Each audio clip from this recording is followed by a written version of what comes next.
conversation with, I think it was a couple of women, and you had your camera pointed at yourself.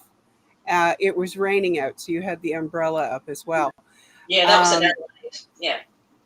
uh, it seemed to me that the conversation went on longer because the camera was not pointed at them. And um, they obviously didn't know that you were still recording. No, I don't think they did. And you know what? That's okay because the audio was the most important part. I mean, yes, it would be great to be able to identify them, but Mm, the conversation was great. yeah. Yeah, I did think I caught a glimpse of them, but then I watched it back and I'm like, no, I didn't catch any of them. No. T knows who one of them is because she's seen her previously, um, and knows that they were sent over to Adelaide to set up the Ideal Org or something. So, but no, I don't know who they were, and they knew of our friend that we were telling the story about. Right. Yeah. Yeah. Mm. Yeah. Um, yeah. That When they you were both told in them, Scientology for like 30 years and stuff. So, yeah, when you told them about Miriam, and they kept saying, "Who was that? Who was that?" before you yeah. told them her name. Yeah. Was Oh, that the mother you or the daughter? froze again. Yeah. Hang on. Yep.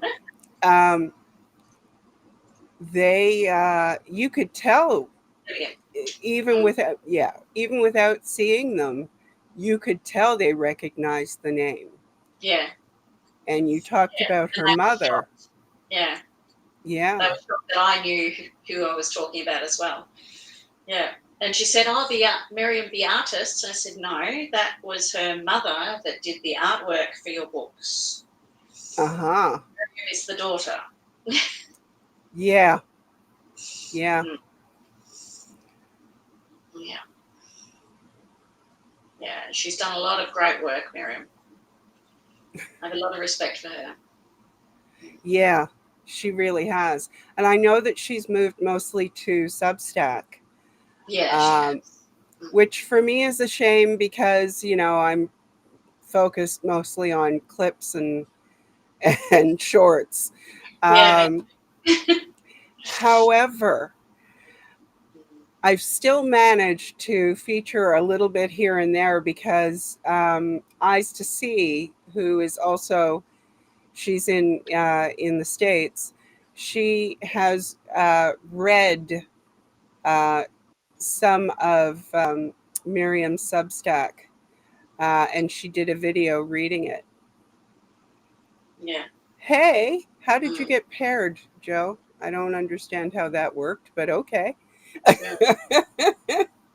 We actually have in Australia. I took Miriam along in Melbourne, and Fila went in Sydney.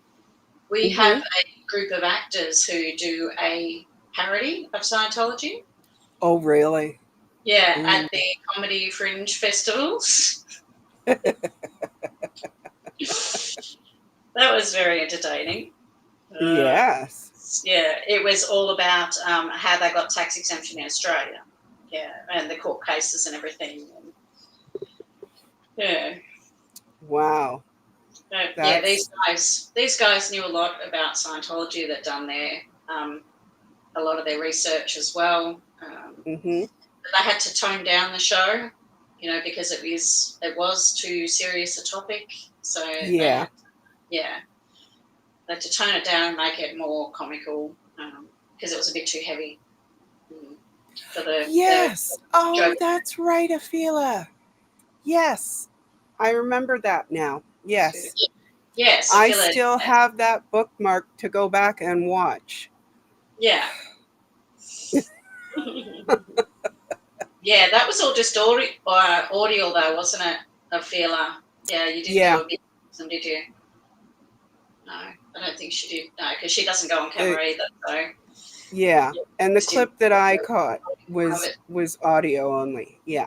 Yeah, yeah, yeah. What are they? Oh, George Glass is what they're called. Mm-hmm. They're actually from Adelaide. Yeah, but they travel Great. all around the country to do the fringe festivals. Wonderful. Mm.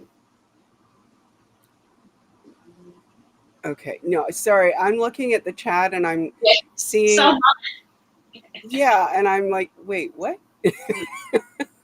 yeah. It's under 30 minutes. Yes, that does help. Avila, thank you. Mm. Yeah. Okay, it looks like Cricket's going to put the name of it up. I think he probably will put a link in the chat. Oh, okay. So it's 5:30 a.m. there at the moment, is it? Yes, it is. Yeah. It is for me. It's 2:30 a.m. for those on the West Coast. Oh, wow. Okay. Oh, yeah, because I'm just looking it up. Oh, that's in Vancouver. Yeah, Vancouver and any of the West Coast United States. Yeah. Okay. They, yeah. Ooh, okay, yeah. It's 9:30 here. 9:30, not my bedtime. No, it's Well, okay. listen, Hmm. I'm no, I'm not going to keep you because what I'm going to do is go back and play the rest of the video, let people, take a little break, maybe grab Yeah. some coffee or Hmm. breakfast if they're, in Breakfast, the North breakfast, lunch, American dinner, parts. where you are. Yes, exactly. And visit the facilities if they need to, Yes. and Uh, get themselves acquainted with my computer thetans, mm, George Glass. Yes. mm. Yes, George Glass, the group of the actors, were going to go to Edinburgh right before COVID hit. So they are Mm-hmm. hoping to get back up to Edinburgh. So, yeah, if Wow, you're that out would be that way, great. catch them when you see them. Yeah. Mm. Okay. So thank you so much for joining me, Dee. I appreciate it very much. Thank you for having me. Well, it Uh, was my pleasure. I don't think I'll be staying up all night to watch everyone else. So I'll catch a I few don't blame today. you at all.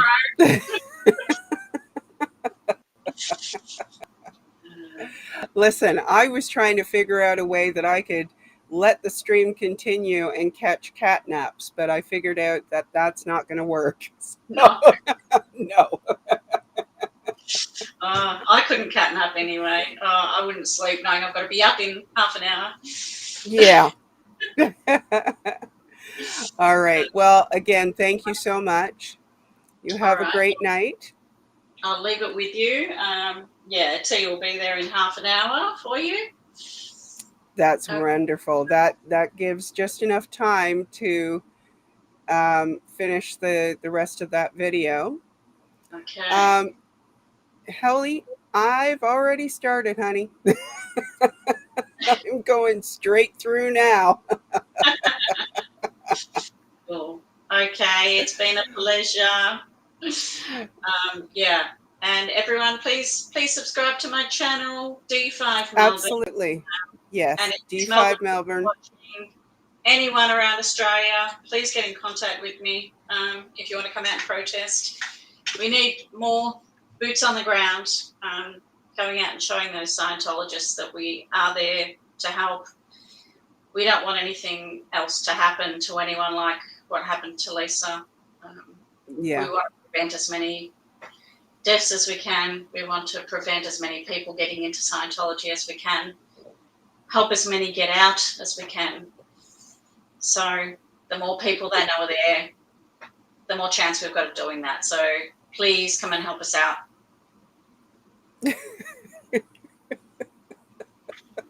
No Yeah, face. well, that's me sometimes now. I can put it That's on. great. Mm.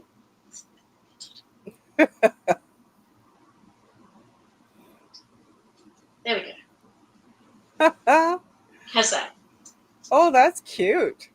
There we go. Where's classes go? do that first. Hold on 2 seconds. Okay.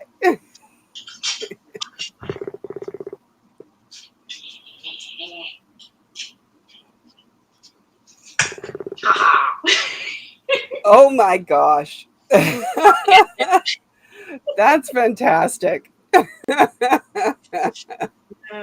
Zenu's wife? Sure. Cool. All right. And on that All note, right. I'll sign off. Thank you. All right. You take care. And I'll have a look out for all your videos going forward too, and we'll just keep watching Thank you. everyone's and try to build up our following. Yes. Well, I will continue to keep an eye out for you and plug you when I can. Thank you so much for what you've done so far. My pleasure. You take care. Thank you. You too. Bye. Okay. Bye. Okay, so, oh, hello, Sophia. Sophia, I understand you're going to be doing a stream, but I do not know what time it is there for you at the moment. So I was not able to figure out when to look for you. Sharon Marks, hello. Well, she took it off because it was just a quick look. Okay. Oh, I know why it says paired now. Okay. Hopping, because when it's on somebody else's channel, it'll say paired. Okay. See, I haven't done it this way before, so I'm learning. All right. So I'm going to continue on with the video that I started sharing a little bit earlier. So if anybody needs to take a little break, Sophia, if you are going to put something in the chat and let me know if and when you're going to be doing a stream, give me a number of hours and then I can keep an eye out. And I will watch the chat while the video plays.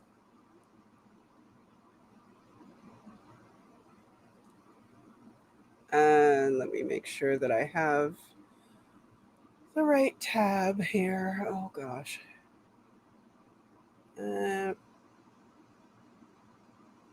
Okay. Let's try this again.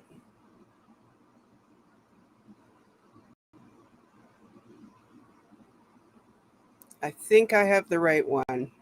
Let me just double check here. Yep. I've got it. The Scientologist never did call an ambulance, but on the 17th day, Lisa was at last taken to a hospital in a church van. It didn't take Lisa to the closest hospital, which was just a few blocks away, or the second closest, or the third, or even the fourth nearest for that matter. Instead, they drove to Newport Richey Hospital, 45 minutes away. And it was during those 45 minutes that Lisa McPherson died. She certainly would have made it to the hospital that's only a few blocks down the road, alive, and where she would have been provided the appropriate care. Why was Lisa taken so far away when it was clear that she was ill?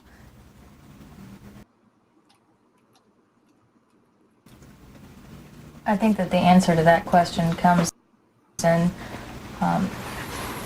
the doctor who was at the Newport Richey Hospital was a Scientologist. Lisa McPherson had obviously had some mental problems, and I think that people thought that the best situation would be for her to see someone who was a Scientologist. The people at the hospital had no idea what had killed her. The people who were taking care of her did not know that she was going to die. It was an accident, and it was sudden. One of the first things that gave investigators great pause was the inordinate loss of weight on the part of Lisa McPherson. Wayne Sheeler is with the Clearwater Police Department. The paramedics who attended her at the scene of the wreck estimated her weight to be around 150 pounds. But once she was pronounced dead, her weight at the time of death was 108 pounds. and her appearance was rather cadaverous. She lost more than 40 pounds in 17 days. That's what it would appear. An autopsy indeed showed that Lisa McPherson died of a pulmonary embolism, a blood clot that traveled to her lung. But according to the coroner's office, it was caused in part by what happened during those 17 days. The autopsy report says Lisa's death was due to bed rest and severe dehydration. In fact, the medical examiner, Dr. Joan Wood, theorized that Lisa McPherson had little to no fluids for the last 5 to 10 days of her life. She also believes that Lisa had bruises and insect bites all over her body. The church, which says it will prove the lab findings are flawed, has taken to the streets to protest what they say is a smear campaign by the Clearwater government to discredit the church. Both sides now await a decision by a Florida prosecutor on possible criminal charges in the Lisa McPherson case, a decision that could come any day. Meanwhile, Del Liebrick's battle with Scientology is a civil matter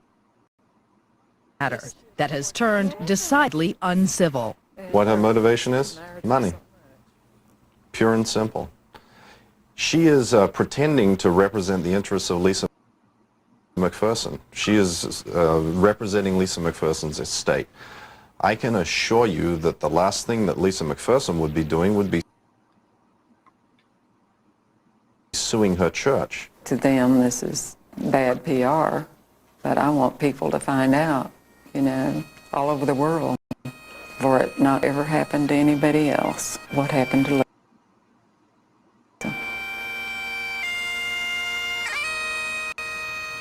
Heber Jensch is the president of the Church of Scientology International. He's in Los Angeles. Mr. Jensch, good evening. Good evening. Those affiliated with Scientology ran an orchestrated campaign pressuring us to not run the piece you just watched. Do you not consider the mysterious death of a young woman in the care of Scientologists as a valid reason for outside questions? I consider the fact that your people were given information, Brian, that they did not put on the show, and there were very specific information that they could have used. Joan Woods, the medical examiner,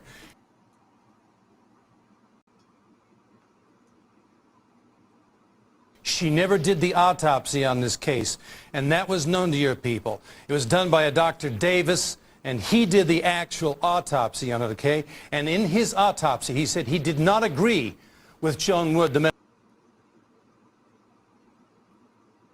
medical examiner. Davis did about 25 autopsies. 24 were completed. One was not completed. The reason that one on Lisa McPherson was not completed was because his notes were not available. They were not available because Joan Wood, the medical examiner, destroyed those notes. Then she goes on national tabloid TV and starts blabbing about all these kinds of accusations and so forth. That is sickening to me. It is sickening that it has to be done that way when your people had the information. And then she says to Davis, who did the actual autopsy, wait a minute, no, let me finish his one point. Go ahead, she quickly. did not let Davis talk. She said, don't talk to the media, don't talk to anybody about this, don't talk to the church, don't talk to the police, and she ordered him not to do so. That's obstruction of justice.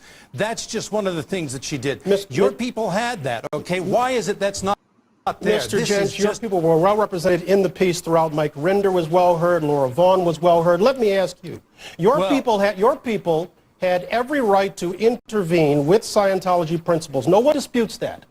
But at what point, sir, does Ms. McPherson have a right to say, I've had enough, I want out? She didn't say that, and I have with me the psychiatric examination which was given here. She said, I want to go home with my friends in the congregation. That was before the 17-day stay at the hotel. That's the document I have right here. This is the document right here. Mr. Jensch, your own logs show that she's fighting with your people, yelling at them, pleading with them, but they are not responding, not letting her leave. At what point, sir, does that become a legitimate case of someone being held against their will? Our people were helping her in every possible way, and if you look at those notes, you will see very clearly that those people were heroes. They were taking the abuse. They were attacked and so forth. They loved her. And the people who were saying these things hated her guts while she was a Scientologist. They hated her completely, and they hate her in death. Our people loved her. They respected her. And Lisa was a church member. She was always a church member. Mr. Jench, even if I accept that those people loved her and wanted to take care of her, your own logs clearly depict a woman with a deteriorating mental condition and failing health. Do your people have no responsibility to have those maladies professionally addressed? You're saying that a psychiatrist is going to do something which is going to be better. You know, and there was a case in Miami, Florida, which dealt with directly, and there was a fellow who was also dramatizing like this and carrying on. You know what they did to him? 11 attendants jumped him. They threw a blanket around his head. They kneed him in the back. I never mentioned psychiatrists, Mr. Jench. No. Well, I'm telling you because that's what you're saying. You're calling those people professionals. They're not professionals. She was in failing physical health. Do they not have any responsibility to get her maladies addressed? The last time when she started to deteriorate was very rapid, and they took her to a hospital. But you're saying that it should be a psychiatrist. I'm saying that if they went to a psychiatrist, she would have been destroyed by them. I never mentioned the word psychiatrist, sir. I know, but you and I talked earlier today, and I did mention it, and you know that that's part of this case, and you know that was part of the problem with this, okay? Psychiatrists destroy people's lives. They have the highest incidence of rape and so forth. She didn't want to go there. They have the highest incidence of rape? Of any profession. There's 2,500 indictments against psychiatrists in this country last year alone. Why would you go to a bunch of people like that who use electric shock, and that causes brain damage, that destroys people's lives? She didn't want to go there. She had a right not to go there with a psychiatrist. This lady was taken care of. You know, Mr. Gumbel, that situation down there is bigotry, and I told you about it. We have the information. The 11th Circuit Court of Appeals said that there was a there was a fervor against it. This is just incredible. Sir, they said it was patently offensive. Sir, I'm going to have to let that be the last word. I'm sorry, but you know. Thank you. We'll be right back. Just ahead on Public Eye, the deadlock over a sentence for Terry Nichols, the jury's view of the Oklahoma City bombing trial's last act.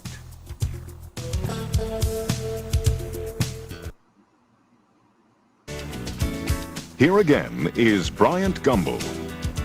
Before we leave you, we want to share some feedback, some of which you've been emailing us since we came on the air tonight. Claude, thank you very much.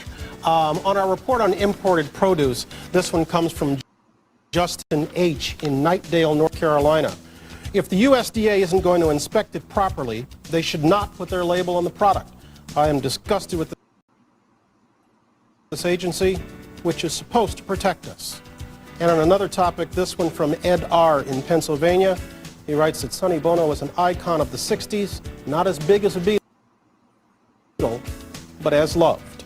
And as you might expect, we're being deluged with a number of emails about our Scientology report. Wow.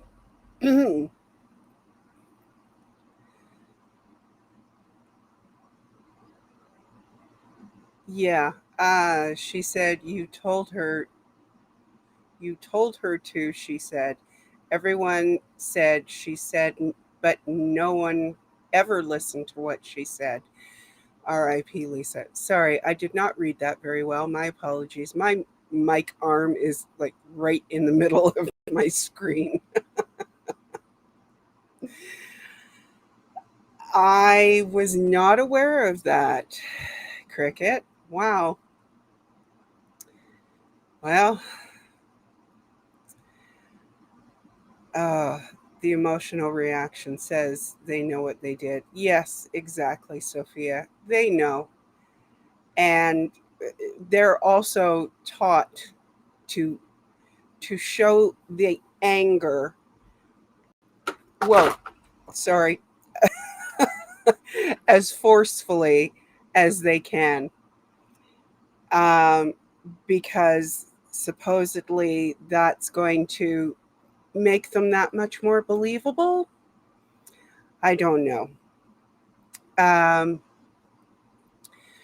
So, well, I don't know. I'm kind of lost for words right now. That was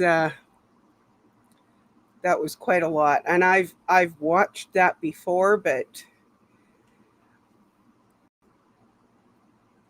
I don't usually watch things on camera. There are so many things that I would like to say too.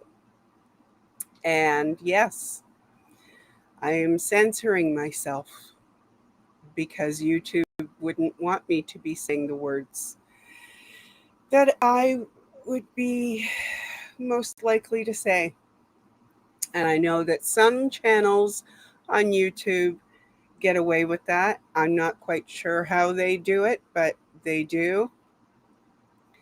But that's not going to be me. Sorry. Readjusting. I'm going to be doing this a lot.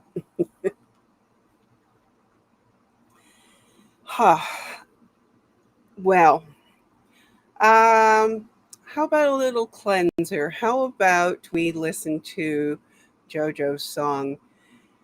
And Cricket, I did get your email, so I will be sharing that in a little bit later. I'm not streaming tomorrow, No Face. I think today is more than enough.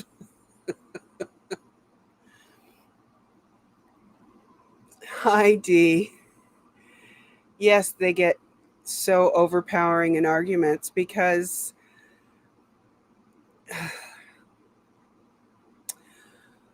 I don't want to offend anyone of the male persuasion who happens to be listening currently, but it's usually men who do that because, and let's face it, all their arguing was written by L. Ron Hubbard, who was technically a man. And you know, shouting down people, being overpowering, I will, is unfortunately the way some men handle it when they don't have any other kind of argument.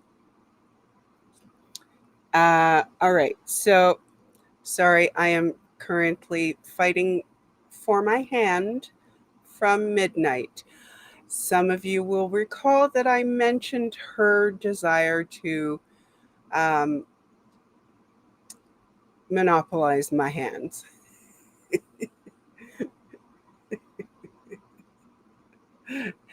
Thank you, No Face. All right, let me find this for you. And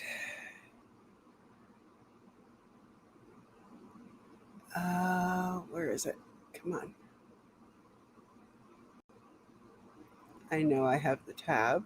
Nope, it's not it. Here we go again. Doing the search.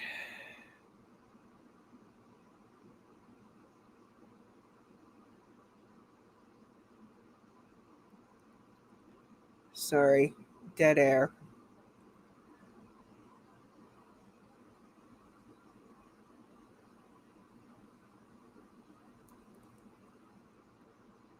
Here we are. Found you. The doors, looking for peace, a promise of freedom, a sweet release. But walls can whisper and shadows lie. They took her voice and watched her die. They said it's healing, they said it's love, but mercy never came from above. Lisa, your silence still cries in the dark.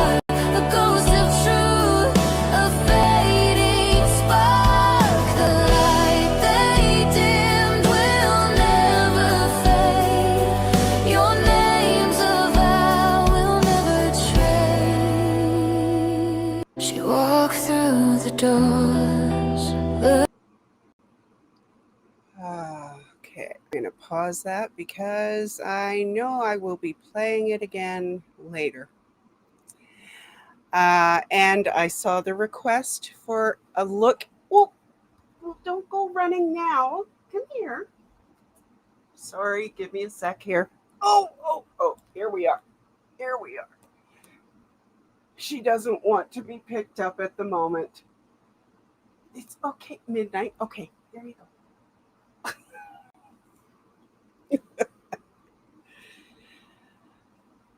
It is. That's a very good description, Sharon.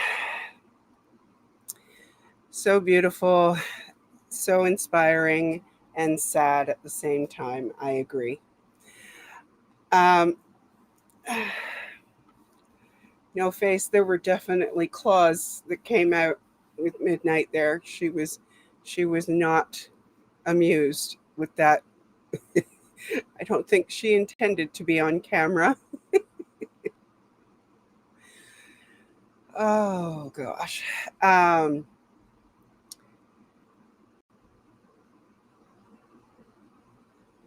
Thank you, Sharon. I love her too. She's just, she's a cat. So she is meant to not cooperate. Diana, I agree. There are, in my personal experience, I have only experienced it from men to date. But I'm quite sure that there are women who do it too, for sure. Absolutely. I see no disrespect in your statement whatsoever. All right. So I am keeping an eye out for a notification from T. I do not believe she has gone live yet. But as I say, I'm keeping an eye out. I have a short that I can share with you. Just looking for the title. I don't know if she's there yet, Dee. I imagine that she will be there soon. She did say she was going to grab dinner first before she got there, so I'm not sure if it's going to be in the next couple of minutes or if it's going to be in another hour. So we will see. In the meantime, let me show you a short, and then we'll just see what we're going to do after that. Because I am playing a lot of this by ear, because the main intention was to share as many streams as I could today.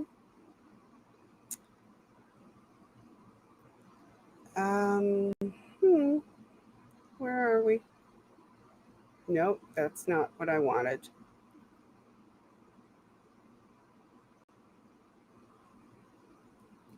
I am now hearing a video in my ear that you are not hearing because I'm not sharing it yet. Okay. Hospital room and convinced her to check herself out against the doctor's wishes. They told the doctor, hey, we're going to take care of her. She'll be fine. They took her back to the Fort Harrison, put her in a room, locked her up there for 17 days, where they put her on what Hubbard called the introspection rundown, or baby watch. And this was this nonsense that Hubbard created to handle a psychotic break. The theory was they need complete silence. Finally, after 17 days, her condition became so bad that they decided, instead of calling an ambulance, of course, they decided to throw her in the back of one of their vans, and they drove her to a hospital, but not the Morton Plant Hospital, a couple of blocks away. No, they drove 45 minutes to another hospital where there was a Scientologist doctor on call. And when they showed up there, she was dead. Okay, so T is indeed live, so let me go to her. I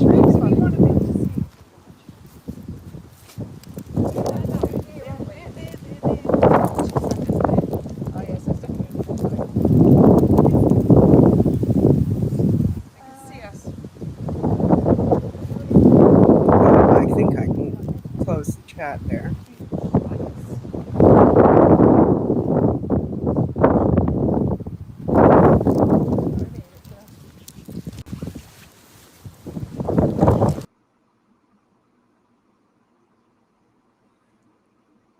Sharon is in either D or T's chat. I'm not sure which. It doesn't tell me.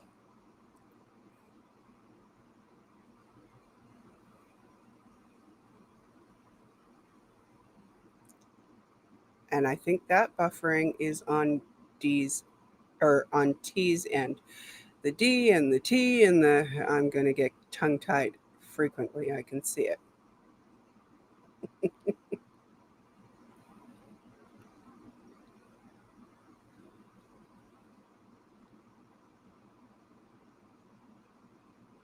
Okay. I'm going to refresh just in case, but I'm pretty sure it's on T's end.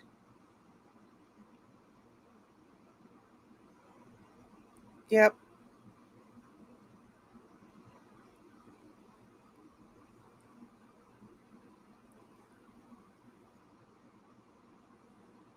It is. So we'll wait and see if maybe she fixes it or if she has to restart. And I realized why I didn't get the notification is because I have my phone silenced.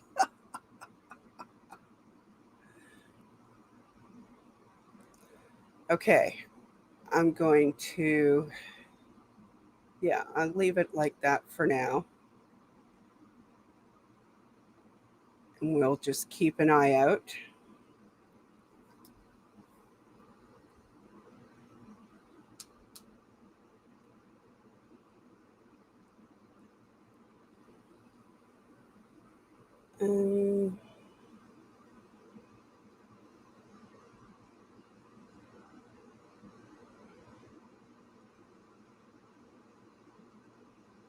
See if I can just turn the ringer down a lot.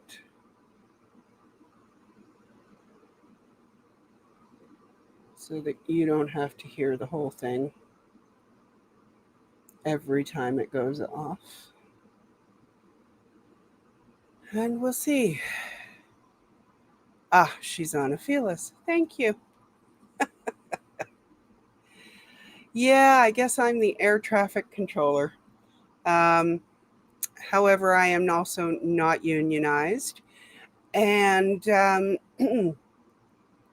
I'm also not governed by any government.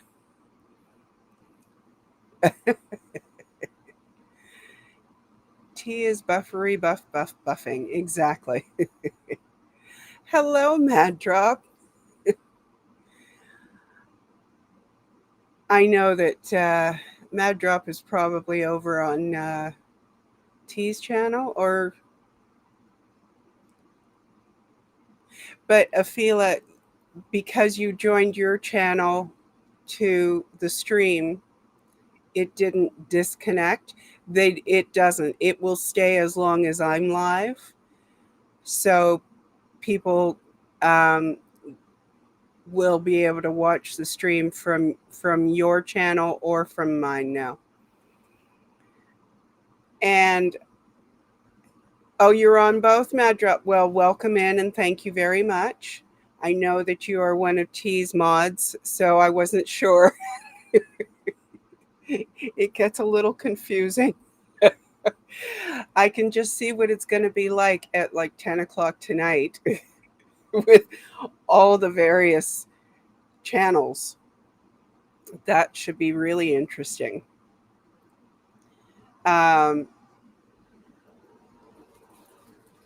Sorry, I have to tend to some scratches on my arm.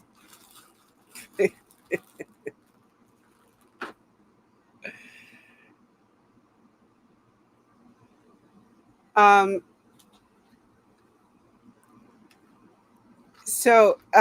Mad Drop, I don't know if you have the ability to let T know that she's buffering like crazy right now.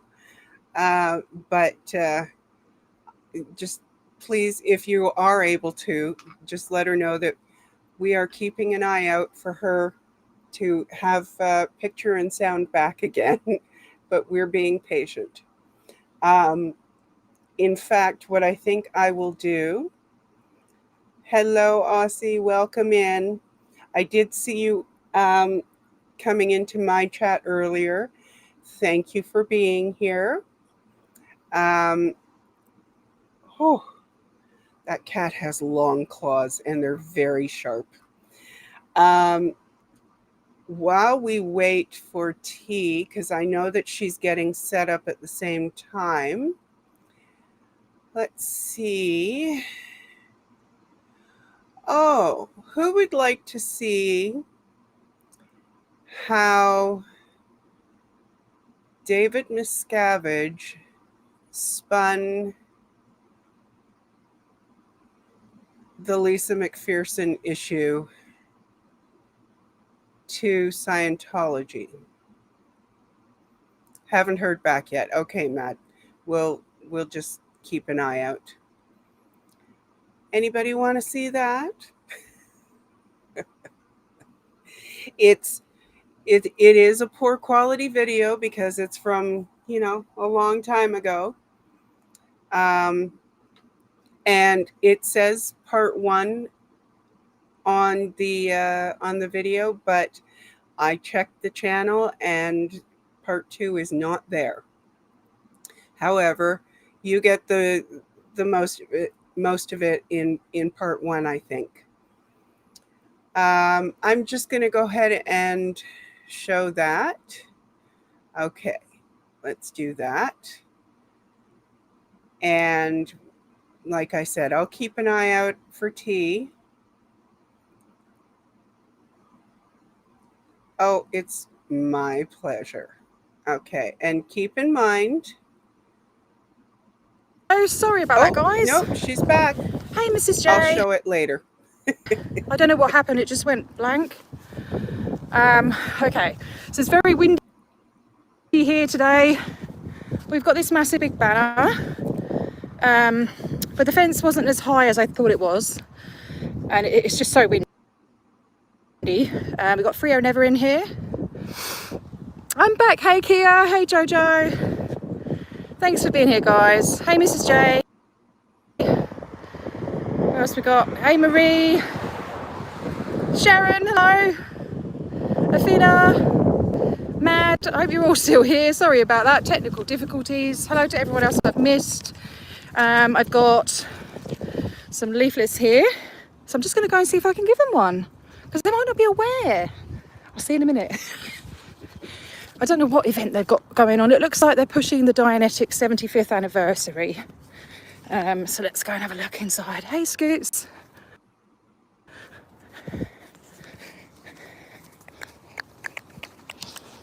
I get in trouble probably.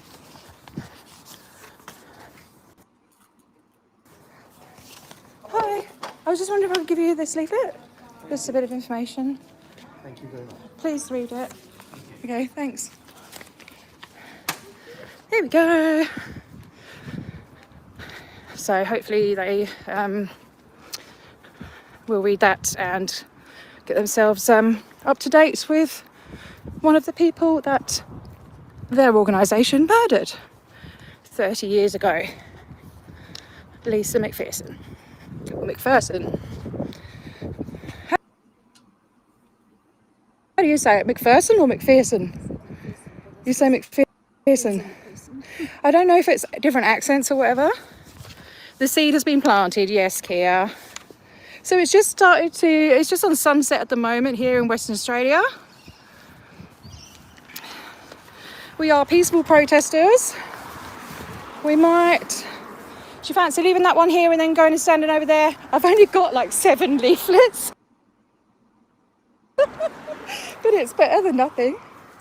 Let's see. How are we all doing today? He looks a bit grumpy, that guy in there. Didn't it really? I think, well, probably because I was holding a camera. I'm going to take the list with me. I've got the list as well. And then I've got, when it's dark, I've got lots of little candles. Oh, I forgot the big candle. Can't remember everything, can I? Never mind.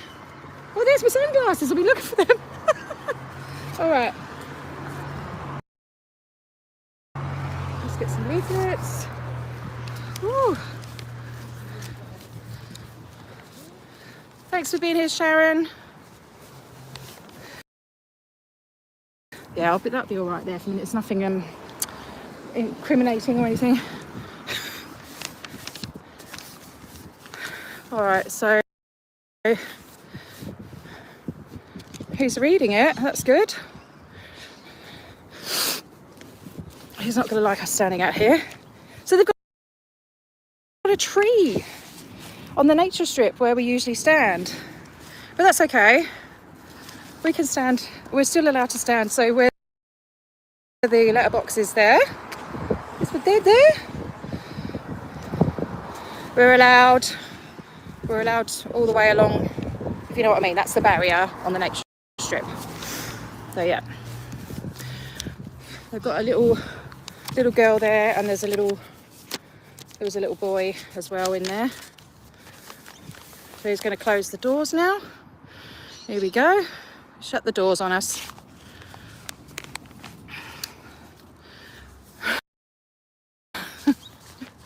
Shut the doors. We've got the lovely Frio Never in here with a fabulous sign. Scientology destroys families. Remember Lisa McPherson died in Clearwater, 5th of December 1995, aged 36 years old. Or young. And she should have lived many more years. Okay, there's someone else there now, and he is getting on the phone. I can't zoom in, can I? Can I zoom in on YouTube? Oh, I can. Yep, so got 2 executives. Isn't it funny how they call themselves the executive directors? Of what? Messy work, busy work. You know what I mean? It's just filing shit. Reports, conversations, auditing. Anyway, I'm not going to zoom in too much because there's a little girl there and I don't like to... Oh, they still haven't fixed their sign. There's another 2 letters gone now. Last time I came here, the O and the L had gone. And this time the G and the Y as well. So we've got Saint-O. Saint-O. Well, there you go. I mean, it is an Aussie branch, you know, they like to shorten everything, so it's Saint-O. Yeah, I'm guessing it's the event is they're pushing the dissemination of the Dianetics books 75th anniversary. So they're just getting people in and trying to get money out of them, basically. Their sign is a huge flap. Do you know what as well, actually? Pardon the pun, but this is a huge flap too. If you look here, see this Dianetics sign? I'm going to get in trouble, but this is actually a huge, huge flap. Under this flap is their sign that tells you you're not allowed to film and stuff. Look.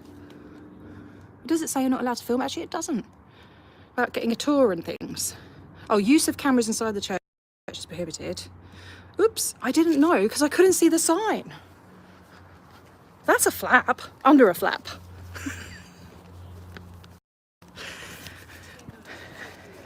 Hey?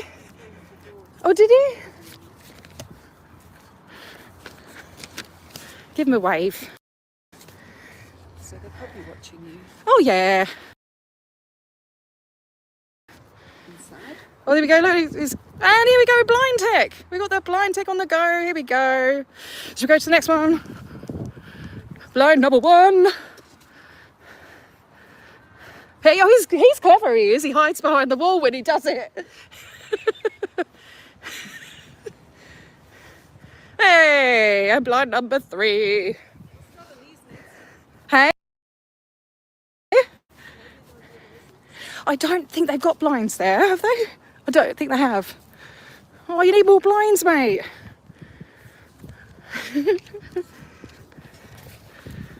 They're on red alert at the moment, aren't they? They'll be like, oh, panic stations. Silly, innit? That side looks good actually when the wind stops.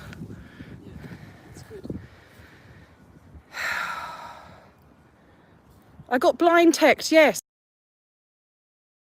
But I didn't get on stand yet. That's my goal. I want to get on stand league.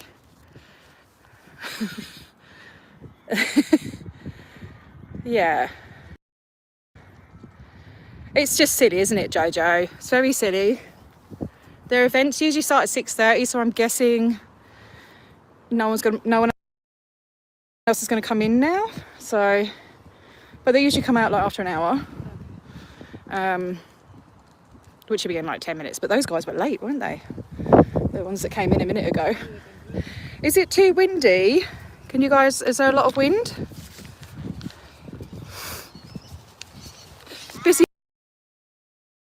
Busy, darling. Yes, absolutely, darling. What do they say in it? Absolutely fabulous. Did you ever used to watch that? So funny. Sweetly, darling. Bottle of Bolly, darling. Yes. Wouldn't mind a bottle of Bolly at the moment. Yeah. Here we go. Oh, okay. Your husband's from New Zealand. Did you see the New Zealand thing I put up the other day? I'm Eddie. I would have been Patsy back in the day, I think. Actually, no, Eddie. When the sun has gone down, we're going to light some candles and do a minute's silence. And then when I get home, I'm going to carry on streaming. So I'll have to start another one because I don't know how to continue it on. Yeah, and play some. I've made half of my documentary, which is a very detailed documentary into what actually happened to Lisa. For those of you watching who don't know what happened, and why we're here, today marks 30 years since Lisa McPherson died. I believe she was murdered by Scientology. They locked her in a hotel room for 17 days. And she was completely neglected. She died a slow, and I would imagine painful death. They weren't allowed to talk to her. Oh, hey, you came in just at the right time. Yeah, so we're protesting Scientology in Perth, Western Australia. Oh, okay, you heard that bit, yeah. So she was only 36 years old when she died. Got a picture of her here. Oops, this gimbal's moving about, doing its own thing. I'll go over and show that sign there. So we've got a big banner. So 30 years ago, this lady passed. Her death was preventable, absolutely. Yeah. She was in Scientology for 13 years. She had a lot of unaddressed trauma. And this is the danger of Scientology. They play with people's minds. They make you reliant on their so-called tech. And the founder, L. Ron Hubbard, liked to call his writings tech. Is he on the blower? Yeah. He's on the phone. Well, I didn't know you couldn't film in there because there was a sign under the flap. Yes, they do not need to join this cult. That's why we're here. That's what the purpose of my channel is to stop people joining and let people who are inside and thinking of leaving know that there is a safe place. There are resources if they want to leave. And sometimes have a bit of fun and annoy them as well. Yeah. So yeah, we're here to remember Lisa and just spread awareness and keep her story alive. Back in the anonymous movement, there were people all around the world speaking about Lisa, and it just seems to have died out, which was really it's really sad. We're trying to drum up some interest this year with it being 30 years since she's passed. And there was a continuous stream with Scooter Mum. I thought he was putting down, oh my God, they've got a huge blind that goes across. Oh no, they're different blinds. It looked like a huge blind. There we go. We've got blind tech on the front door. Look at it. Is he going to go to the next one? He's going to do it. Got him on the blinds. Is he going to start from the end? We like a bit of blind tech here. Whoops. Still getting used to this gimbal. It just seems to wibbly wobbly around. Oh no, they're not doing the rest of them. That's a bit sad. Oh, I'm going over the line.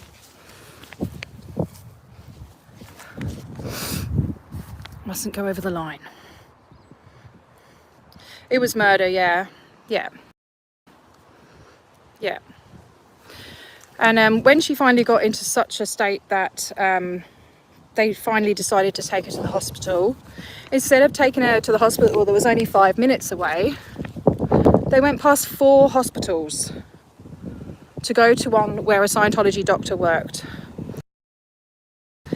And when they got there with her, he pronounced her dead on arrival.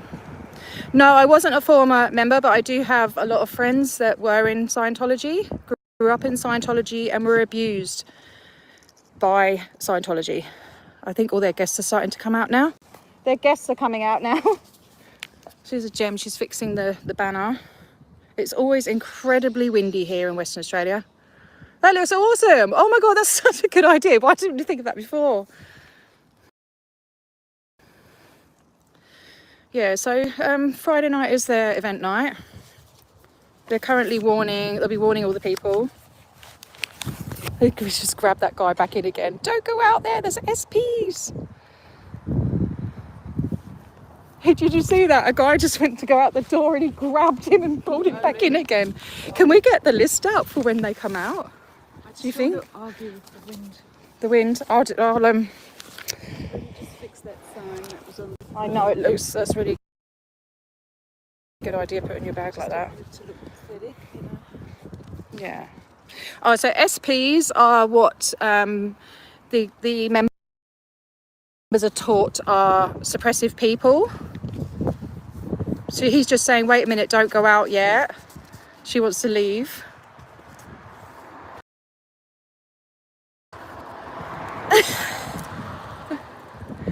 So a suppressive person is somebody that speaks out against the church, basically.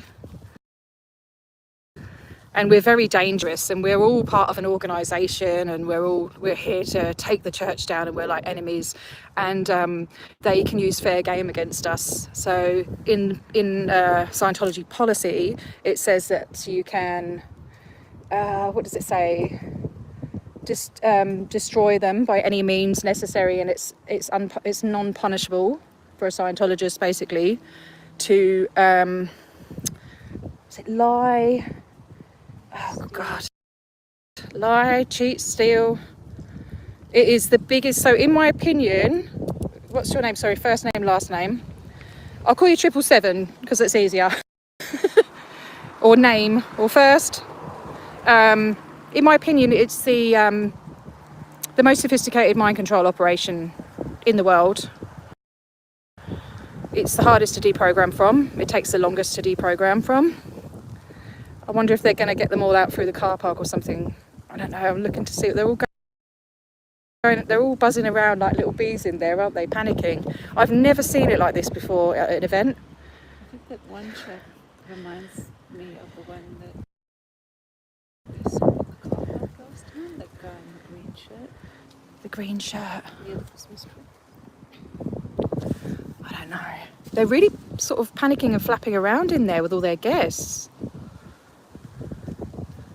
That's good. That means that it's had an effect. Because last time I did this at an event, I went in, I gave them a flyer, and I put flyers on their windscreen wipers as well. And I actually had a really good conversation with a lady. Yeah. And then that guy's read the flyer in there, so maybe... Look, he's blocking the door. He's not letting people out. Dude wants to go home and have his dinner. That's shocking. I don't know if you guys can see. There we go with the rest of the blinds. The guy's like, what's going on? Oh my gosh. Yeah, I know, it's just saying Sciento. It's good, isn't it? Oh my gosh. There we go, all the blinds are going down. Again, we should stand here with the banner, but it's so windy. How are they going to get all their people out past us evil SPs? I'll take them out the back door. The other entrance. Should we go down and have a look at the other? I don't want to leave. I don't want to make it easy for them, so I'm going to stay here.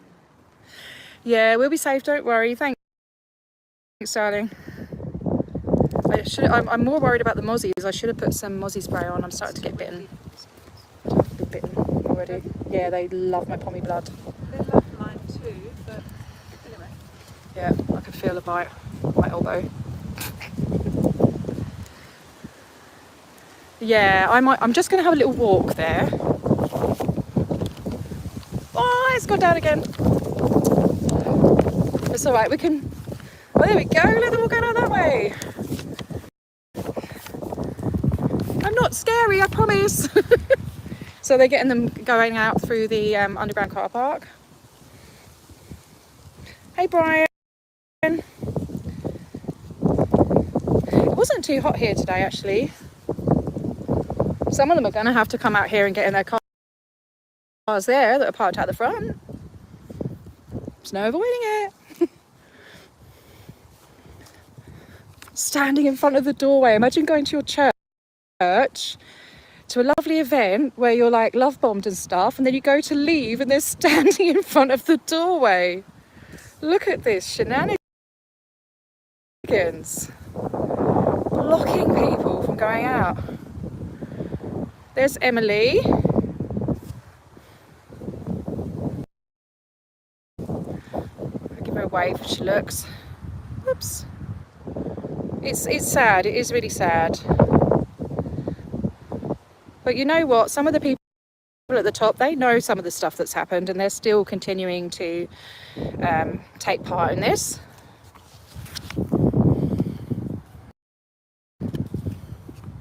They're having a good conversation, aren't they?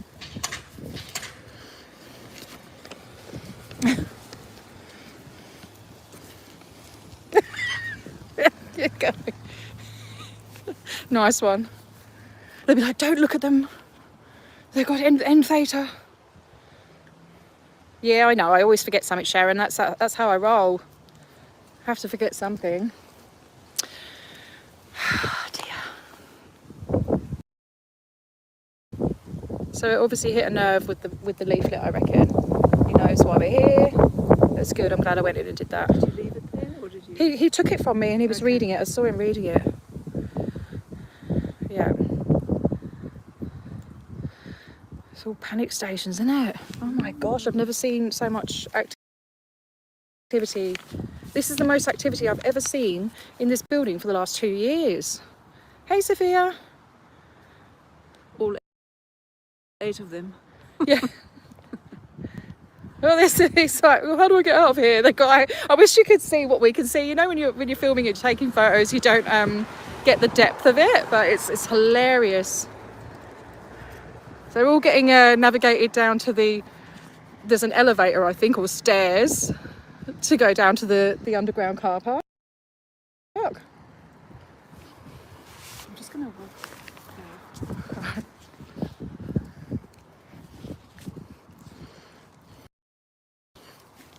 It is funny, but, you know, I'm hoping to hand out some of these leaflets because they are trying to, you know, people are forgetting about Lisa.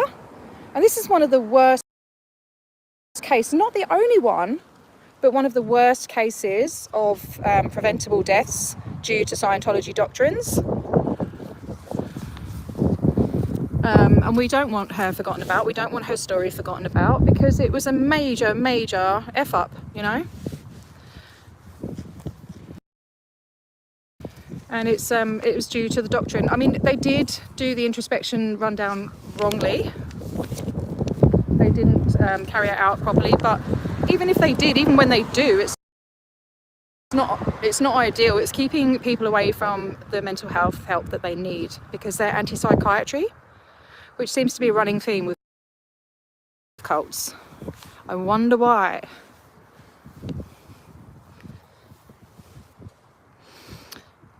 Yeah, and you know what? The people inside, they're victims too. The lady on the desk there, she's the stand-in executive director, so she's in charge of this building, this so-called church. You know, and she was born into this. She doesn't know any different.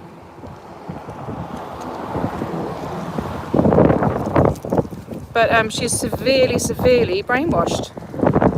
And it would take a long time, or for something to happen to her personally, for her to finally see that actually this is bull dust, you know. That happens to a lot of them. So yeah, it is very sad to see.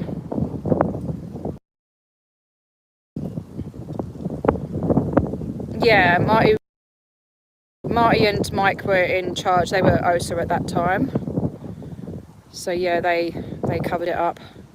I put up a video, I think yesterday, of Marty talking about the cover up of it. That he had to get rid of the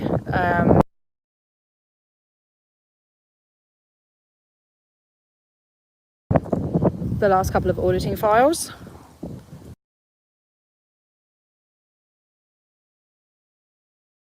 Because it was just too incriminating. And they were never found. I'm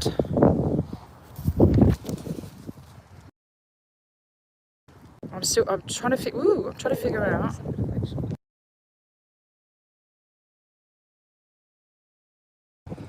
Oh, no, is she going to let him out? They have to go out, don't they? They have to get to their car. They're just going to say, walk past, don't look at them. So we've got a couple going out. I don't know how to zoom. I don't know. I know how to move it. What does that do? I don't want to... Whoops. Anyone know how to zoom on a gimbal?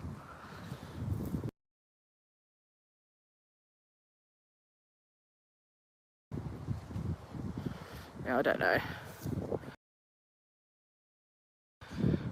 I could do it with my fingers. So they let those guys out because they're parked right there behind those bushes.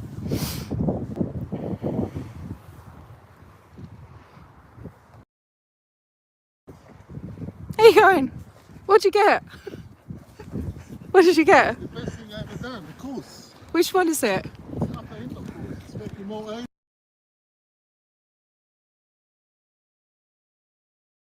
Upper what? Upper indoor course. Well done. Well done for being infantilized.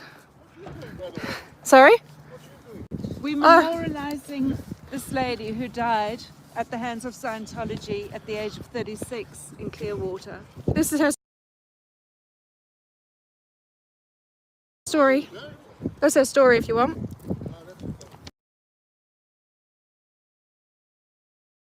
No. I think you should give Well, there's actually, these are hundreds of names of people who've been killed by Scientology. But you keep going, you keep funding it, yeah? As long as you're all right, you know what's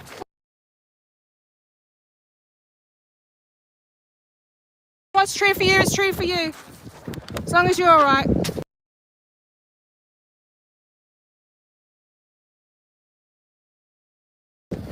Yep, very selfish.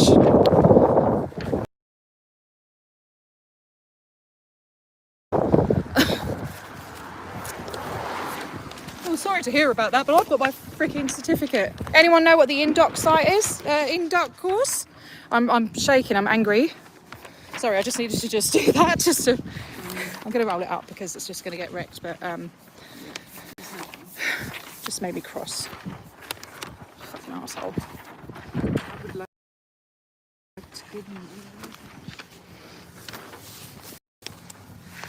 It's a scam!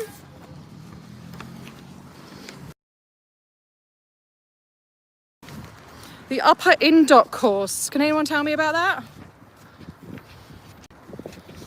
He was an arrogant twat. I'm sorry, I don't feel sorry for him. I was really freaking... I do... I guess I feel sorry for him to a certain extent, but I don't know. I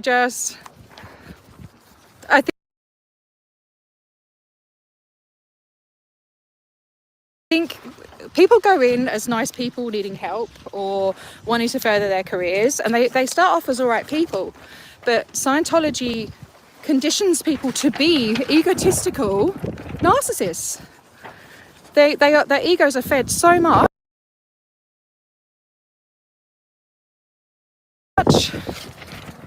Yeah, please, that'd be great. Their egos are fed so much. They're taught to look at the outside world as pieces of we're all stupid to them, you know? We're all stupid. They know more. They've got this special technology, this amazing information that's going to save the planet. So that's how he's feeling, and he's on a high. There we go. It just ripped. He's on a high because he's just passed a course on God knows whatever. It's probably just hello. It's probably something. I don't know if anyone knows what the INDOC course is, but it's something that you can figure out yourself. It'll be like how to write a letter or how to improve your business. You know, like stuff that you can figure out yourself. It's the way it's done. It's the way it's packaged. That it's this special information to get you hooked in. I have got about 17 mozzie bites on my arms and fingers. Oh, yeah.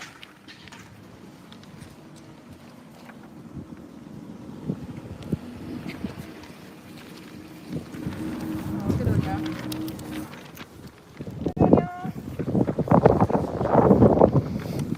Thank you. Sorry, I'm almost done. So I've ripped the list in half, but that's all right. I'm just wondering if I could laminate the thing.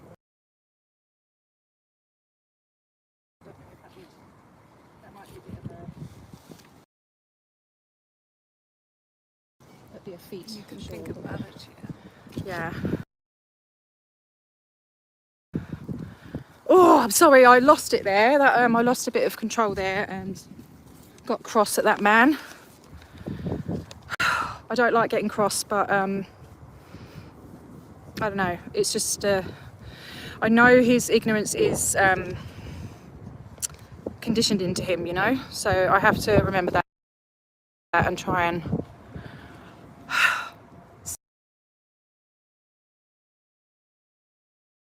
stay calm. Yeah.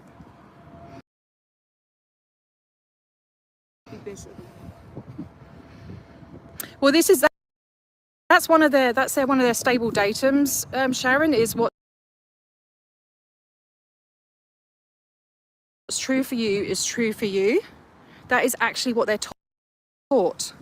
So they truly believe that. I've stood outside here. He's going back up again, I think. I've stood outside here and spoken to a guy and told him about 2 cases of child abuse that were covered up by Scientology. And he just said, well, what's true for you is true for you. Like, how disgusting is that? He's going to run you over, mate.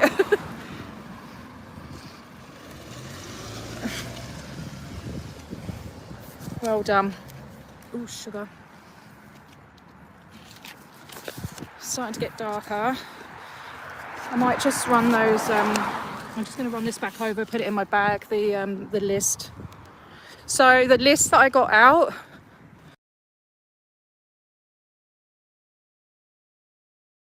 has, I think, around 400 names. I still haven't counted them because I'm constantly adding names onto it. Sorry, it's a bit windy.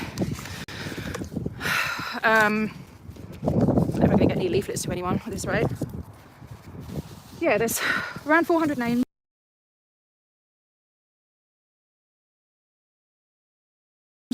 of people that have died, whose lives have been cut short due to suicide brought on by psychosis. Hang on a minute, sorry, I'm just trying to fix this banner.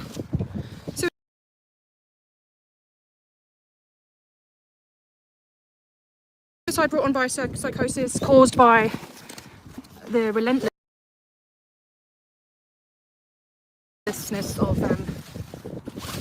Scientology's auditing, telling people that one of their things is if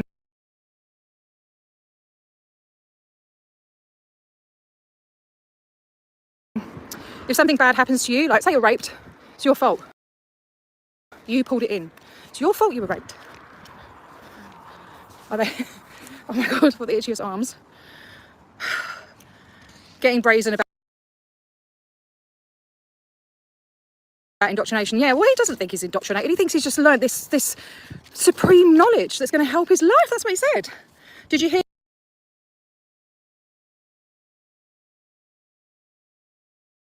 Did you guys hear what he said? Did he say he saved his life?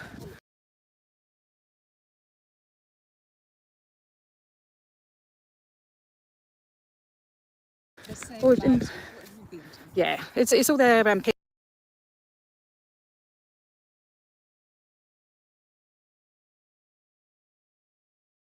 PR crap that they're taught. Thanks for modding, Joe.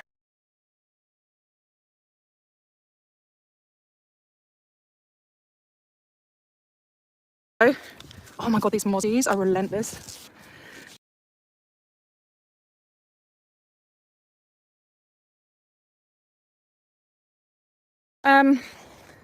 Maybe we should get the candles out.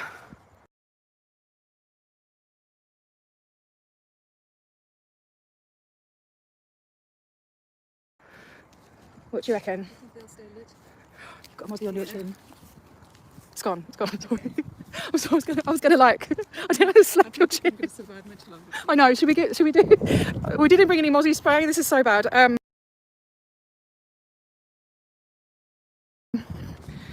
Ask them why the higher audit levels don't stay clear.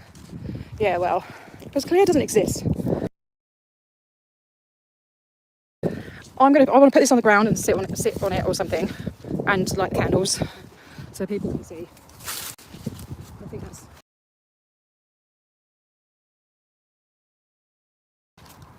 We'll put up over there. All right.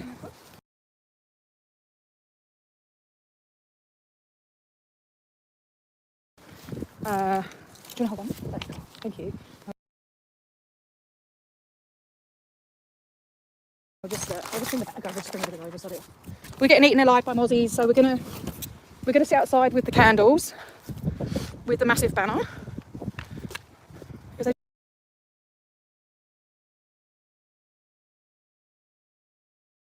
don't know why we're here. We need a big old.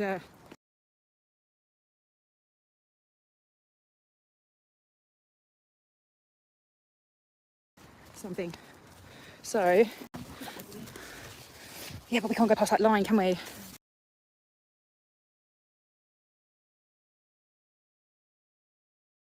So, we just put it like that.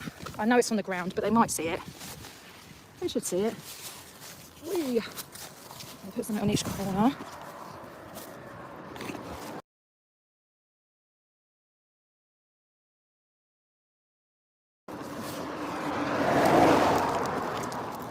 I mean, he goes, oh, sorry about that, but, you know, oh, it's in America. He goes, oh, it's in America, that's all right, you know. It's not here. I'm all right, Jack. You know. Trying to find her.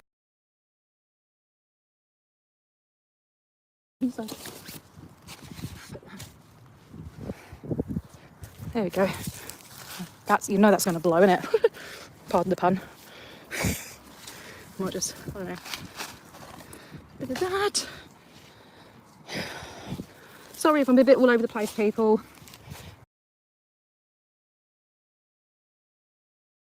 It's a bit crazy. Hang on.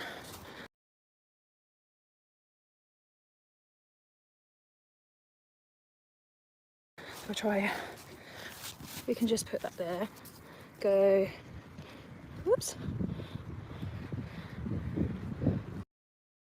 Ooh. I know, like I needed to bring my tripod, but I had someone for that.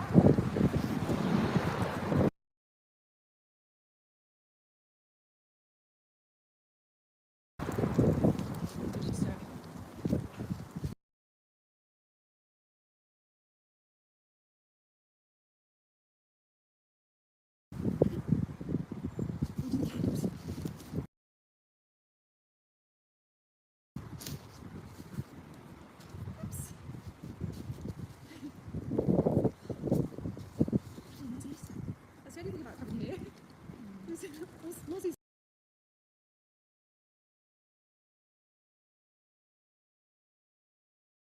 ants. There's bloody ants that time. Yeah.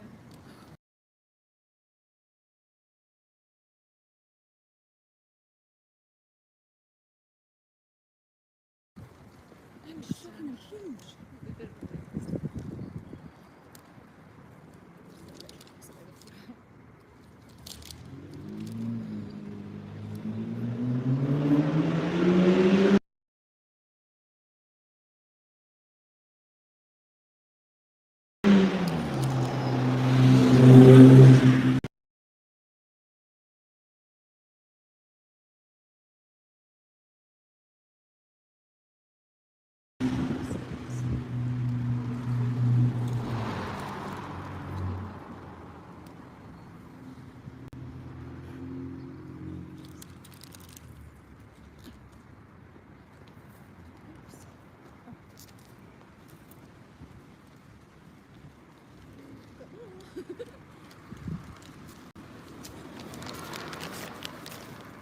Oh, thanks, darling. You didn't need to do that.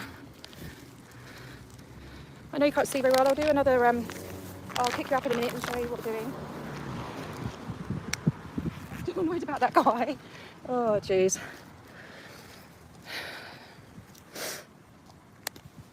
Hope it doesn't look like we're having a blooming seance or something.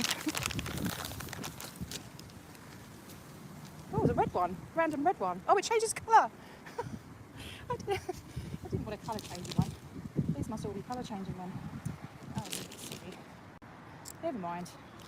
And that one doesn't work. Alright. There we go. There's a couple of colour changing ones on the end. Alright. Oh, there we go.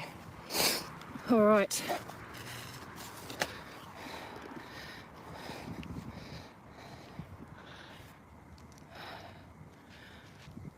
R.I.P. Lisa McPherson, murdered by Scientology tech. 30 years gone, but never forgotten. I'm sorry it couldn't be any better than, you know. We must keep telling her story to prevent this happening. This needs to stop. This is not the only person who has died due to this organisation.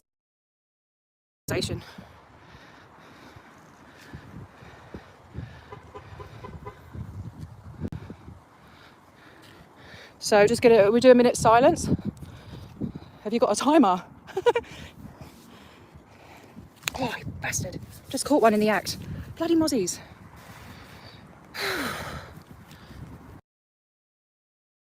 All right, tell me when you're ready. Oh, these. Oh, I just got another one.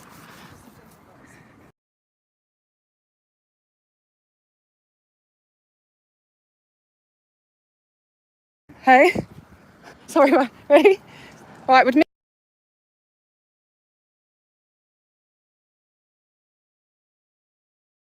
Minute silence for Lisa.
Oops. Was that a minute? Yeah. All right, thanks, guys. We're going to have to pack up and go because I'm telling you, I'm really sorry, but I will continue when I get home. But we are honestly getting eaten alive. I just smacked my nose. These mozzies are so bad, really bad. But I'm going to continue remembering Lisa for the next few hours when I get home. So please be sure to tune in if you can. And please like and subscribe, share, to get the word out about this evil organisation. Oh, you're bitten on my head. Yes, people have been locked up. If you look on my channel, you can see the story.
Thank you. Still muted.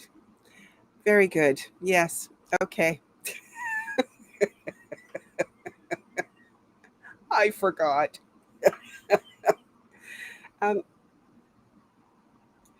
Sorry. Kiko. Standing where he's not supposed to. Yeah, I should be back now.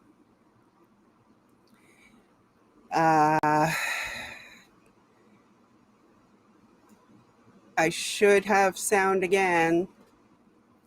Do I have sound again? I should have sound again.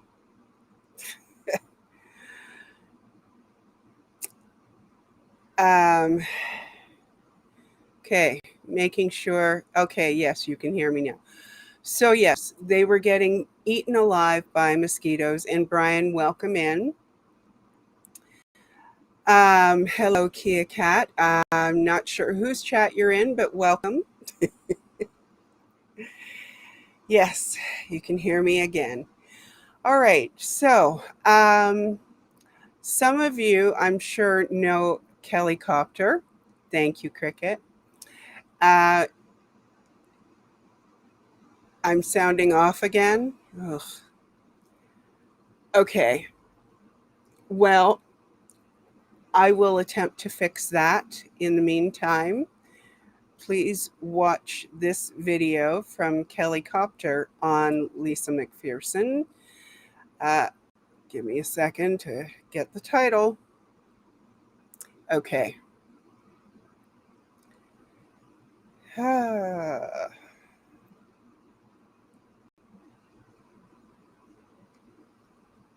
One moment. Okay, here we go. In room 174 at the Fort Harrison Hotel, Lisa McPherson is isolated for 17 days.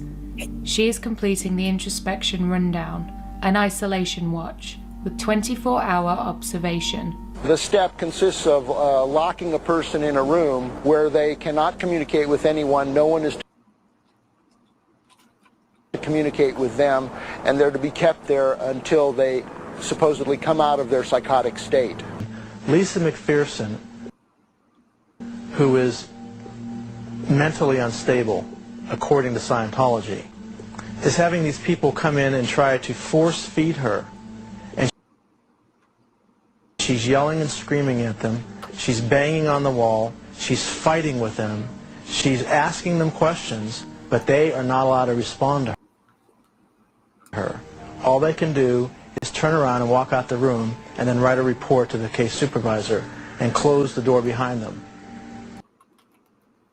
And she's not allowed to leave. These 17 days were the last days of her life. Born in 1959, Lisa became a Scientologist at just age 18. In 1994, she moved from Dallas, Texas to Clearwater, Florida, for her work with AMC Publishing, a company that was mostly staffed and ran by Scientologists. In June 1995, Lisa was placed in her first introspection rundown due to her perceived mental instability. She completed the process and attested to the state of clear by September. I was walking through the Hubbard Guidance Center. I was walking through that one day and a door kicked open and I heard this loud voice hollering in glee. I went up to one of the Class 12s and I said, "What's happening here?" He said, "Oh, that's Lisa McPherson. She just attested to clear. You've got somebody up in the Hubbard Guidance Center who just attested to clear, who looks to me to be on the verge of psychosis." On November 18, 1995, Lisa was involved in a minor car accident. She was unharmed, but paramedics became concerned when she began removing her clothes while saying, "I need help. I need to talk to someone." She would later say that she removed her clothes in order to get counseling. Lisa in the accident scene was behind our ambulance, and he says, "You're never going to guess what she's doing," speaking of Lisa. And I said, "What?" And he says, "She's taking off her clothes." And it was like a few seconds later, she came walking down the side of our ambulance with not a stitch on. As I went to get her, I said, Lisa, why did you take your clothes off?" And she said, "I wanted people to think I was crazy so then I could get some help." The paramedics took her to the hospital and agreed, though she was unharmed, she should be kept for observation.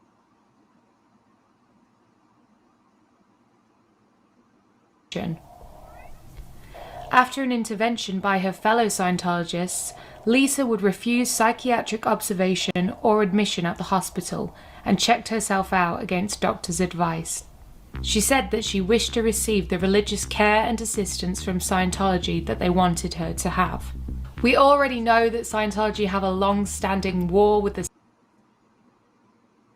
psychiatry industry, so it makes sense that they would not have wanted her to go for a psychiatric evaluation. She may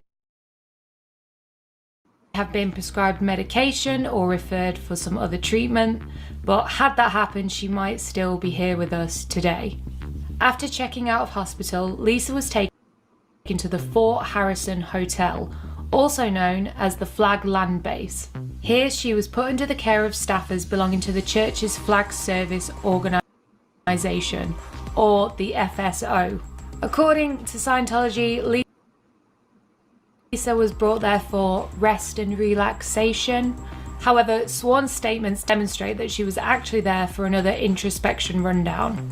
She was taken to room 174 and isolated for 17 days.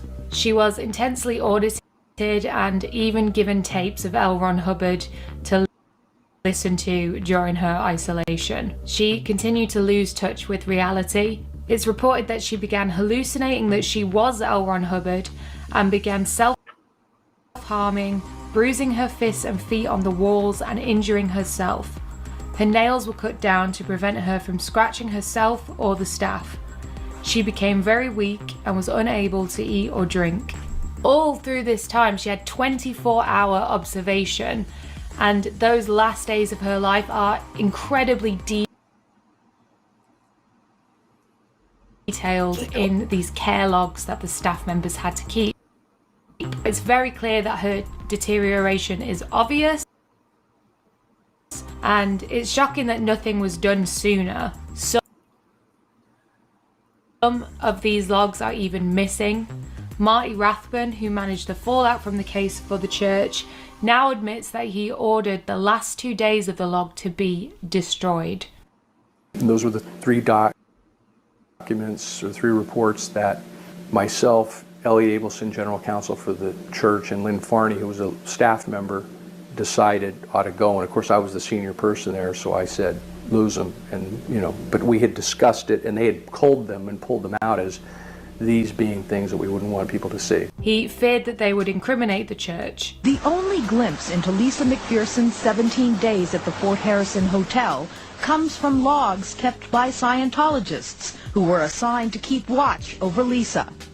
Despite Scientology's efforts to keep them confidential, the courts have made them public. The logs show Lisa's physical and mental state deteriorating over those 17 days. Rest and relaxation sounds like a wonderful idea, but the records say that 2 days into her stay, she was spitting out food and vomiting. 4 days into her stay, she was ashen-faced and feverish, and then she became violent, striking the attendants, hallucinating, thinking that she's L. Ron Hubbard, being too weak to stand, soiling herself, crying, babbling, breaking things. At that point, isn't it clear that it's not working? What's not working? Resting, taking her away from the stage. No, I don't think that that's clear at all. Investigators learned that only a few of Lisa's caretakers actually had any medical training. As far as the detectives could tell, nobody at the hotel had been a licensed physician. The police also discovered that during her stay, Lisa had been physically restrained. She had been tied to her bed and given injections of muscle relaxants and other chemicals. The logs of December 4th and 5th are missing, but Lisa's final caretaker, Laura Arunda, described what she saw in that final 48 hours of her life. This information is sourced from Tony Ortega's blog, The Underground Bunker, and I will link the article down below as well. At 5 p.m. on the 5th of December, Laura returned for another shift, and Heather, her other carer, was in the bathroom with Lisa, running the shower whilst Lisa sat in the tub, looking limp and suffering with diarrhea. Laura was shocked by how much worse Lisa looked than just 12 hours earlier. She described her as looking septic, even saying that she looked like she had an infection. Laura went to notify Janice Johnson, the chief medical officer, but But Janice did not arrive at room 174 for another 2 hours, arriving at around 7 p.m. The church staff has contacted David Minkoff, a Scientologist medical doctor who prescribed Lisa Valium twice as well as chloral hydrate. They requested for him to prescribe an antibiotic to Lisa because she seemed to have an infection, but Minkoff refused, stating that she should be taken to a hospital and he needed to see her before prescribing anything. They did agree to take her. Dr. Janice Johnson stated that Lisa had been gasping and had laboured breathing whilst en route to the hospital. They passed a total of 4 hospitals on the way to their ultimate destination.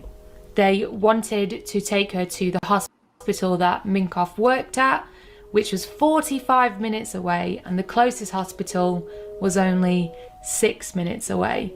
But it was the same hospital that she went to after she got into the car accident, and they feared that she would just be taken in for psychological treatment straight away. Or that they would realise that something had been going on since the last time the doctors saw her. When they finally arrived at Minkoff's hospital 45 minutes north of Clearwater, Lisa exhibited no vital signs. Hospital staff attempted to resuscitate her for 20 minutes before declaring her dead. It has been reported that she likely died before she even got to the hospital. Had they just taken her to the hospital that was 6 minutes away, she might have lived. Scientologists called Lisa's family to tell them that she had died of a blood clot or meningitis whilst she was at the Fort Harrison Hotel for rest and relaxation. A suspicious death investigation happened the next day and an autopsy was performed. The autopsy showed she was suffering from severe dehydration and had likely not had enough water for 5 to 10 days before she actually died. Lisa's family opened a case against the Church of Scientology for her death, and prosecutors levied 2 charges against the Church of Scientology. The first being abuse of a disabled adult, and the second being practicing medicine without a license. 5 years after Lisa's mysterious death, the charges against the church were dropped. The charges lost all weight once the medical examiner, Joan Wood, changed her opinion about her death. She changed it from undetermined to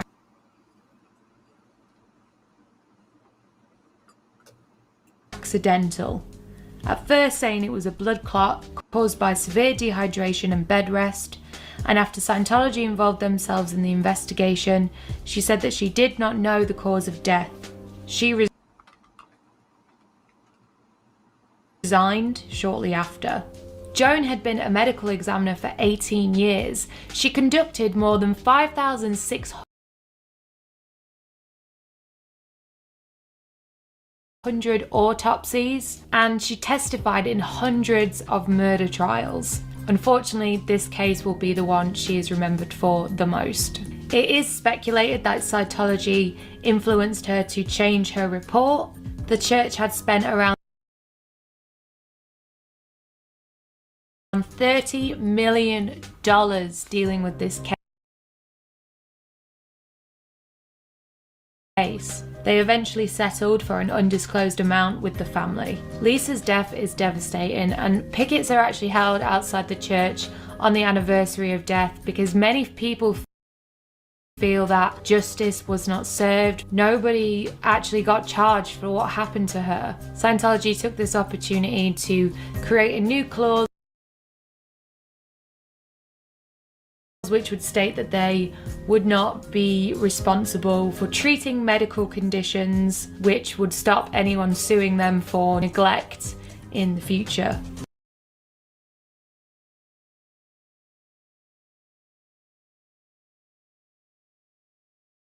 Sorry.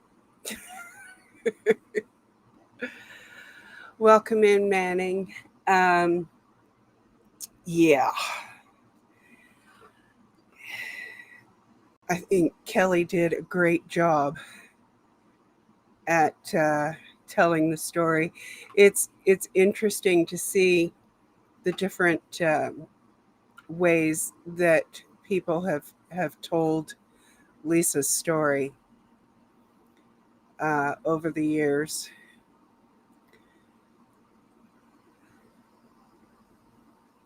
Yeah, the disgusting thing is they sign paperwork to say that when you are in Scientology, that if you go to hospital, they can come and discharge you as you've signed over your rights. Yeah. They, good morning, Laurie Marie. The longer they are in business, the more loopholes they seem to find. And sadly, it's through experience and at the cost of people's lives. And yet, they just keep on going. So,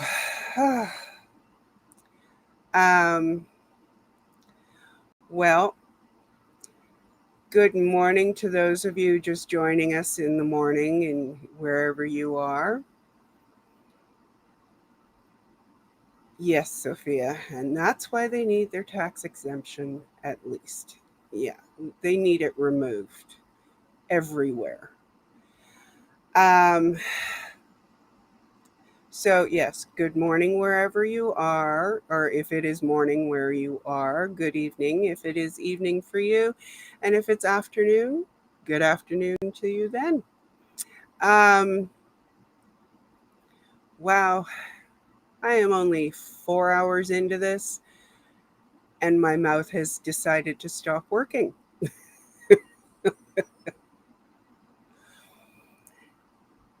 With a little side of brain too. It's decided to take a little vacation. I am hanging in here, Fila. Thank you.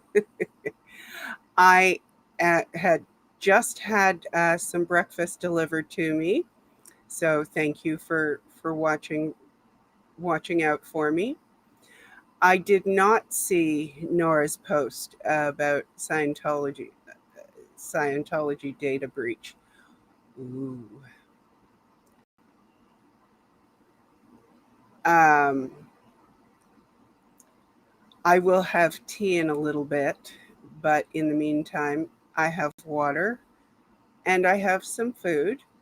So, what I'm going to do for now is I'm going to share Cricket's music for you. And there is usually a little video that goes along with. So, I will be off camera enjoying my breakfast and watching along with you. Just give me a moment because all these titles are, yes, my brain ran off to the swings. Yeah.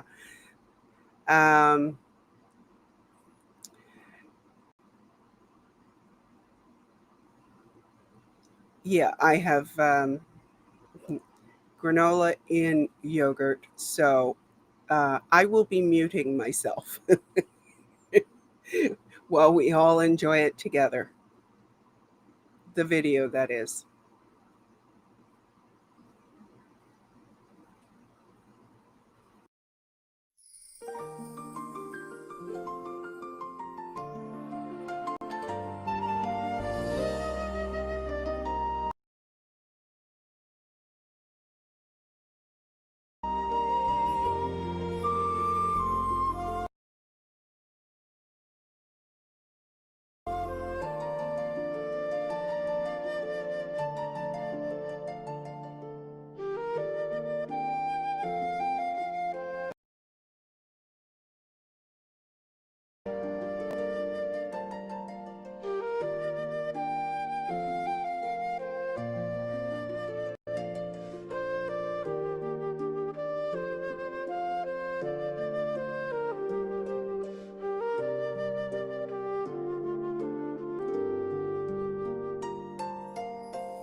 Well, very nice, Cricket. Very nice. Also, I have discovered that there are less computer thetans actively vexing me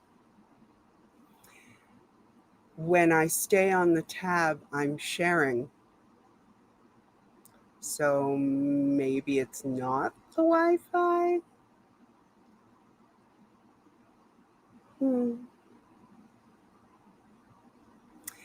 Anyway,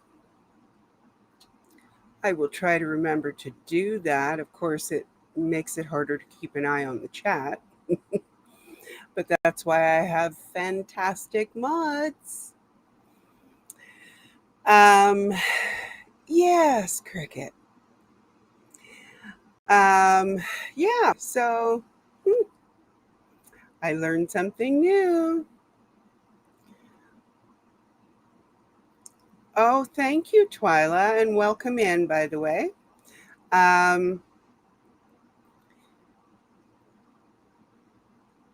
If he, I have no way of reaching Nathaniel. So I would just have to try to keep an eye out for him. And my notifications are very, very quiet for the stream. So not totally silent, but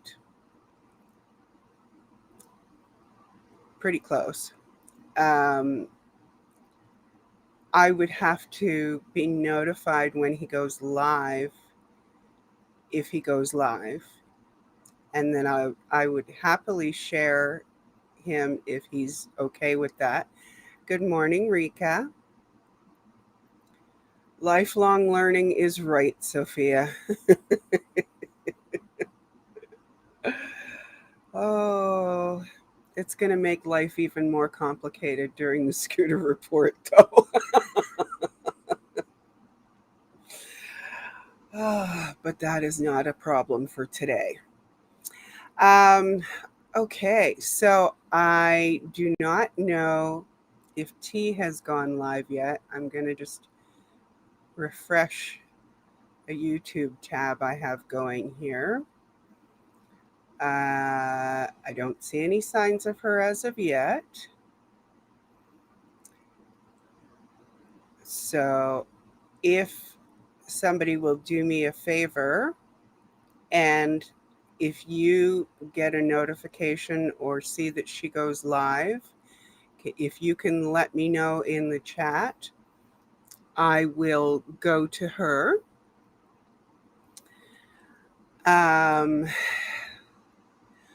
Well, thank you, Cricket, for that musical interlude that also allowed me to have my breakfast and send a request for tea, although that's TEA, not TEE. Although, thank you, Cricket. Although I'm not sure if that notification or if that text I sent went out quickly enough. It doesn't seem to have been noticed because I have no cup of tea here. But I still have my water and I will drink that. Okay, so let's see. I've shown that. All right, so I do have a short video also from Mark Bunker because I did show you one from him earlier. He was talking to our favorite city council in the South, Clearwater City Council. Now, this was a few years ago, but okay, thanks, Sophia. I will share that. It's only about 3 minutes long. And then I'll come back and we'll see what we're going to move on to. and it is almost 8 a.m. here, Eastern Time.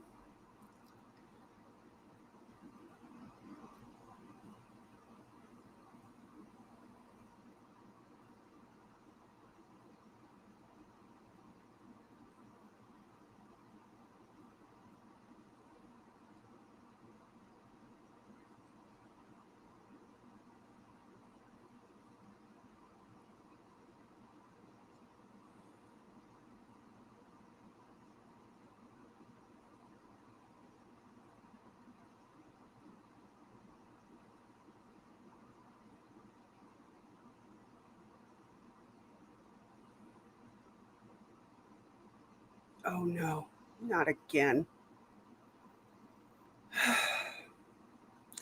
Sorry, everyone. I knew it was too good to last. I will have to return in just a moment. Sorry. Please bear with me.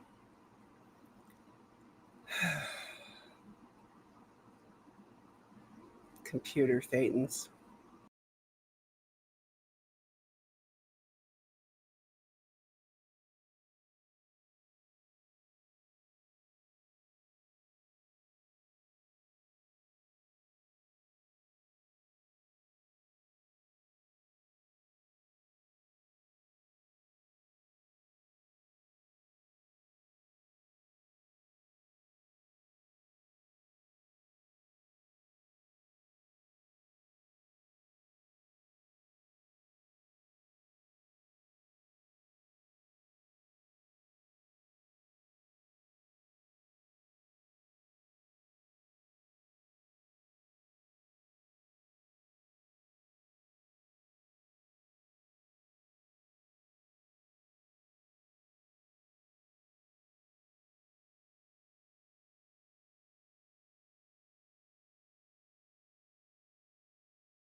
Hi.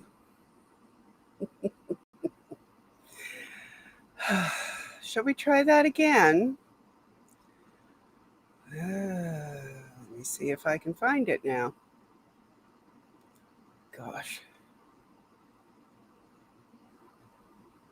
Bear with me just a moment, please. Okay, I found it. Now let me restart it and share it. And hopefully I don't have to reboot again.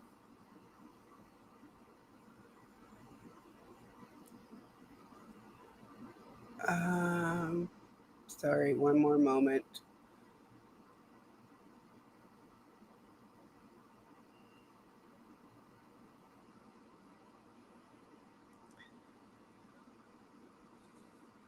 Okay, here we go. Everybody cross your fingers. North Keene Road. Today is the 18th anniversary of the death of Lisa McPherson. Lisa was a dedicated Scientologist who tragically died in Scientology's Fort Harrison Hotel, basically right across the street from here. Shortly after reaching the Scientology status of clear, Lisa suffered a psychotic break, and she was held against her will at the Fort Harrison for the final 17 days of her life. During that time, Lisa's condition rapidly grew worse. The people assigned to watch Lisa 24 hours a day were not at all qualified for the job. In fact, many of them couldn't even speak English.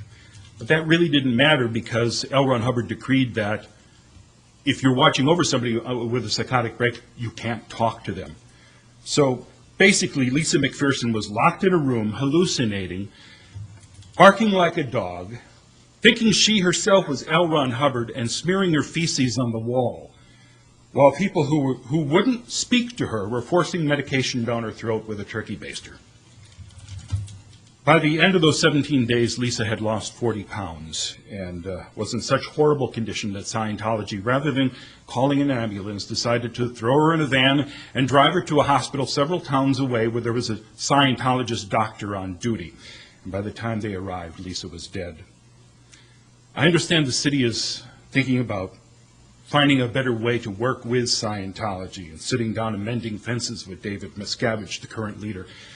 I'd ask you to remember that when Scientology was criminally charged in Lisa's case, Scientology didn't bat an eye before destroying key evidence in the case and whisking people out of the country before they could be questioned by the police. For the past couple of years, Scientology has been harassing the former second-in-command of Scientology, Marty Rathbun, and his wife, Mosey. They spent hundreds of thousands of dollars trying to harass these two people, and they lied about it to the media, to the police, and to the courts. And it only was after David Miscavige was personally added to the case that Scientology said, "Oh, all right, well, we did it. We're behind it. We paid for it all. It was our assignment." I'm all for communicating. But if you want to talk to somebody, don't talk to David Miscavige. Talk to Marty Rathbun or talk to Mike Rinder, who was another former high executive in the church who lives in this area. Scientology has been systematically breaking up families through their policy of disconnection, emptying parishioners' bank accounts, and forcing women to have abortions so that they don't slow down in their work for Scientology. I know it's a lot easier to turn a blind eye to the way Scientology behaves, but it's not the right thing to do. On this date every year, people all around the world turn their attention to Lisa McPherson and to the city of Clearwater. I'd ask you to help those people who have been victims of Scientology. Thank you, sir. Okay. Wow. Mark Bunker never fails to deliver. Also, it's my day to learn new things because I have discovered that with the latest update from Chrome, it now allows us to split screen with 2 tabs. So, yay! That allows me to look at the chat here and watch the video I'm sharing and cut back on the computer thetans. Of course, when they decide to take out all video, there's nothing I can do about that except reboot. And yeah, that only happened after it came back from repairs.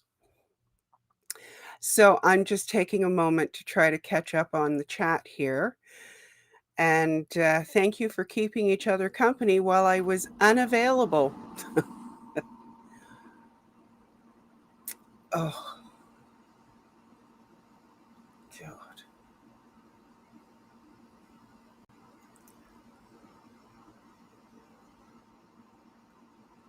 Yes, he is our relentless wise beard man.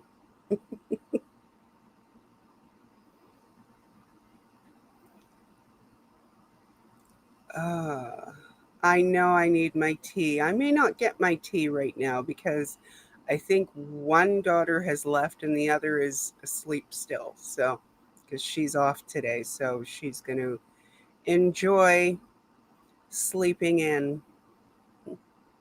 That's okay. I can survive. Okay, so no indications of tea yet, right? TEE, that is. I'm just checking my YouTube. Nope, I do not see her as of yet.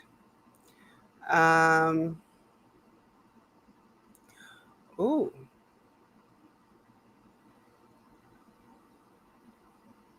Well, I am seeing a video that I did not see earlier. Now, it was recorded 11 years ago, but it just might be worth a watch together. And I will tell you that since I literally just found it, I have not. Where did it go? No, that's not it. I have not seen it yet, and now I can't even find it. Oh, and it looks like T just went live, so let me find her stream. Okay, just a sec. Let's take care of that. And refresh. And oh, wait. How did I wind up back here? Oh my gosh. I am losing track of everything right now. This is not a good sign. I have a long way to go.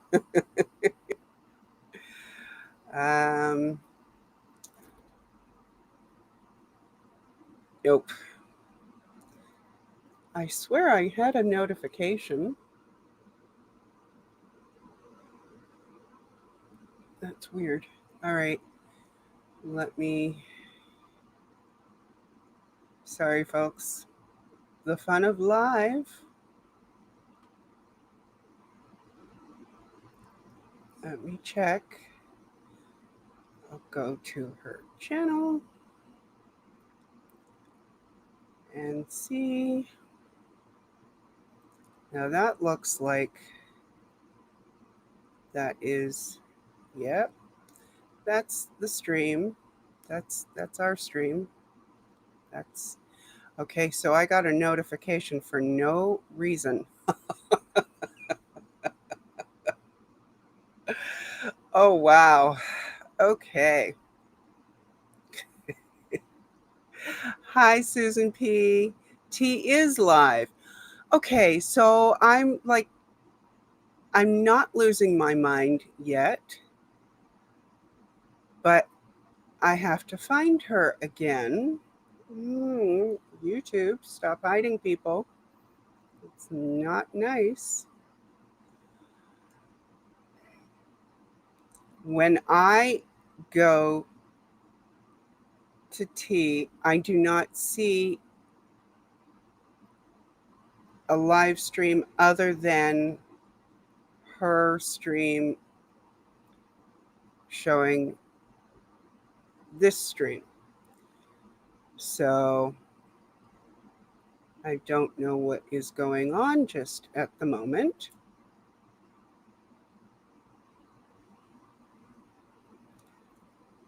I'm going to come back to chat in just a second. And see if somebody can update me and just check the stream for me and see if you can find it. And if you can, please send me a link to it. That'll probably be easier. Twyla, I have not seen Brad super recently, but he did pop in to a pup groomer live not too long ago. He seems to be doing okay. I was not in a position to chat very much at the time because I was under the influence of a pain treatment. Yeah, that is literally what I saw, Sophia. I'm waiting for T to go live again. I know that her channel is streaming this stream, but when she goes live again, there will be another stream on her channel. So that's what I'm looking for. Yeah, I'm assuming he's well. It was good to see him in Pup's chat. I just wish I had been a little more conscious. But I imagine he's doing pretty well. JoJo can probably tell us better because she says she's been chatting with him. No idea why Nasty Nathaniel would be going to London today. I have no idea either. Thank you, JoJo. I appreciate that. Okay, so, well, I showed you the Mark Bunker. Oh, well, while we wait, and I will interrupt if T goes live. Yeah, Afila, I'm not sure how to do that either.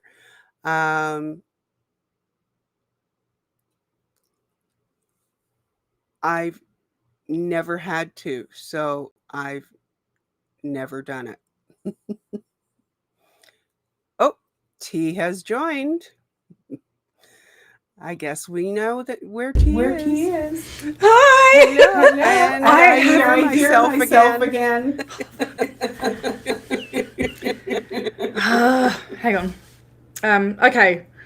All right. There's nothing I can do about that until I get another monitor that has speakers built in. So I'm so sorry. I think what happened.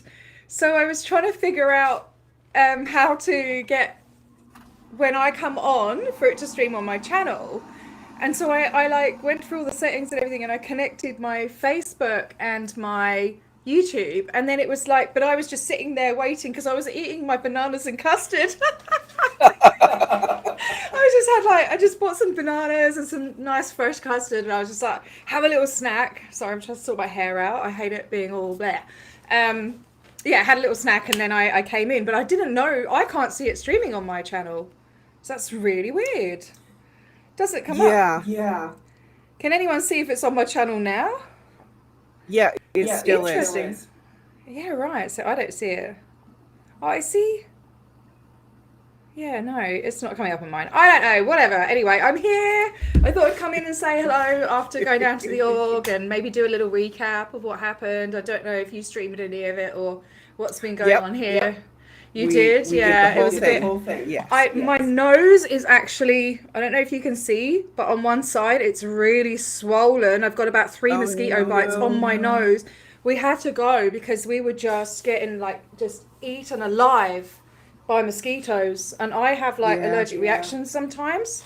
I was actually getting worried because my throat was kind of starting to go a bit tight earlier. That's why it took so long to come in. Yeah, it was savage, absolutely savage. You know, we were seeing them on each other's faces and stuff, so we were like, it was horrible. But apart from that, I think it went well. Yeah, I think it did too.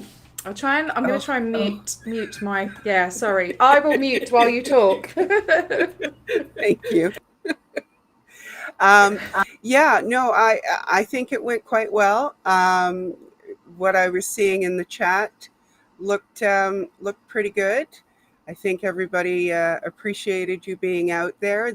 I think everybody enjoyed the banner quite a bit and appreciated the moment of silence and the candles. And of course, we all enjoyed the blind tech, but they did flunk the blind tech. It was No, it's okay. I was just going to say, Sophia just put up a comment. Insects are a nuisance. Go ahead, T. I feel like my lips a bit swollen as well. I'm just like, honestly, my legs and my arms feel like they're on fire. Yes, they were. It was really funny. That's the most action I've ever seen in that org. So I'll just talk through what happened, I guess. So I met my friend there, Frio Neverin. She comes occasionally with me to protest. She has her own channel, but she doesn't stream or anything. Some of you may have seen her. I think she comes into, she might come into your channel sometimes. I've seen her on Aaron's, and there was another one the other day. Anyway, got the big banner out. So I've got a big 6-foot banner saying rest in peace, Lisa McPherson, 30 years gone, but never forgotten. And it's so windy. It's always windy here in WA, Western Australia. So I call it windy arse because it's just always windy. So we were trying to like put the banner up on the big like fence across the road so that it could be sort of visible. But there's actually a tree that's been planted in the eye line of, you know, opposite, like where the door, so right opposite their door. So yeah, some disease-borne ones. Yeah, I know the areas. There's Ross River about 3 hours down the road from me, which is a really horrible disease that you can catch, a waterborne disease. I believe it's waterborne. Anyway, yeah, so our eye line was a bit kind of obstructed by this tree, this sapling. Well, it's like a little tree. It's going to get huge probably, but then we'll have some shade to sit under when we protest. So I thought, well, I've got these leaflets. I'm just going to go into the org and give one to the person at the desk, because I've done that before and they've taken it. Yeah, I should take some Benadryl. I will in a minute. I'm so itchy. I went in there and gave the guy one of the leaflets that tells Lisa's story, the one that I read out earlier on here. And he took it from me. He looked a bit kind of like, oh, you know, but he wasn't like, I don't know, he was a bit of a grumpy guy. But I mean, I would be if I was sitting there. And then, I said, please read it. And he had a little boy next to him, which I assume was his son. There was also a young girl there as well, which, you know, I hate seeing the children there. But he was reading it. I watched through the window and he was reading the leaflet. So that was good. And then shortly afterwards, he decided to shut the front door, because I walked in there with my gimbal and everything. He shut the front door and everything. And that was where it started to be like, okay, he's recognized us as SPs. And at the time there was an event going on. And so like 10 minutes later, when the event finished, all of the people started coming to the front of the org to like leave, you know, and go and get in their cars. And there's this one guy like came up and opened the door to go out, and they literally like yanked him back and shut the door. It was so funny. It was hilarious, but at the same time, like shockingly just so wrong. And there's this poor Asian guy, like quite young guy. I've seen him there a few times, and he's going, you know, he's going up to the door, like going, oh, you know, like, oh, why can't I get out? Then the ED came down, and they seem to be having a bit of an argument at the door, her and this guy, and he's putting his arms out like this, like, no, don't go out there. And it was all quite dramatic, and they started putting the blinds down, and then there's all these staff members and members of the public all kind of like buzzing around, and it was quite entertaining. But at the end of the day, I hope that, I mean, this was all caused by giving that leaflet and our presence there, you know. We did have an interaction with one Scientologist who came out, and he was like, look, you know, and he was really happy because it's graduation night there as well on Friday. In fact, that's probably what it was. Well, it wasn't an event, it was graduation. So he came out with his certificate, and it was the Advanced Indoc or something, Hubbard Indoc course, which I haven't heard of, but Indoc's indoctrination in it, so whatever it is. So he was all proud of that, and I did get a bit snarky with him because he's like, well, what are you doing here? And I tried to give him a leaflet, and then Frio said, you know, we're here in memoriam of Lisa, somebody who was killed by Scientology 30 years ago. And he was like, oh, you know, it was in America, was it? Like that. And we're like, yeah.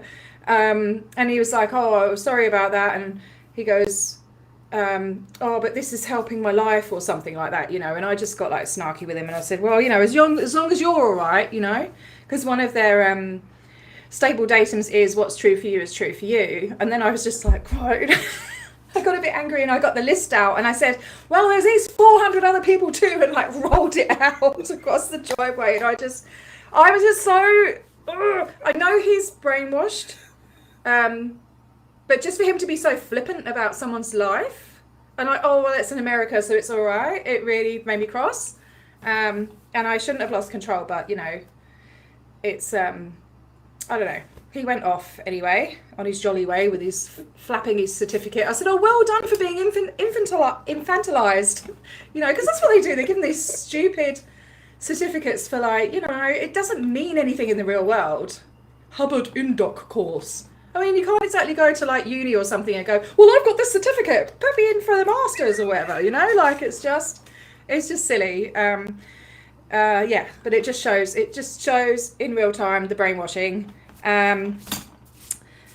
Yes, so I get a bit worked up about it. Yeah, and then we brought the banner over and decided to put it on the grass, like where they're leaving. Well, they weren't letting anyone leave, but you know, any cars that did manage to come up, so they were sending them down inside the building into the underground car park, and then one of them came zooming out, you know, trying to avoid the SPs. Yeah, and we just thought we'd sit there and see if they can see the banner from there, because it's quite a big banner. Put the candles out, and then we started getting bitten by mosquitoes really badly. Yeah. Oh, okay, I didn't lose control.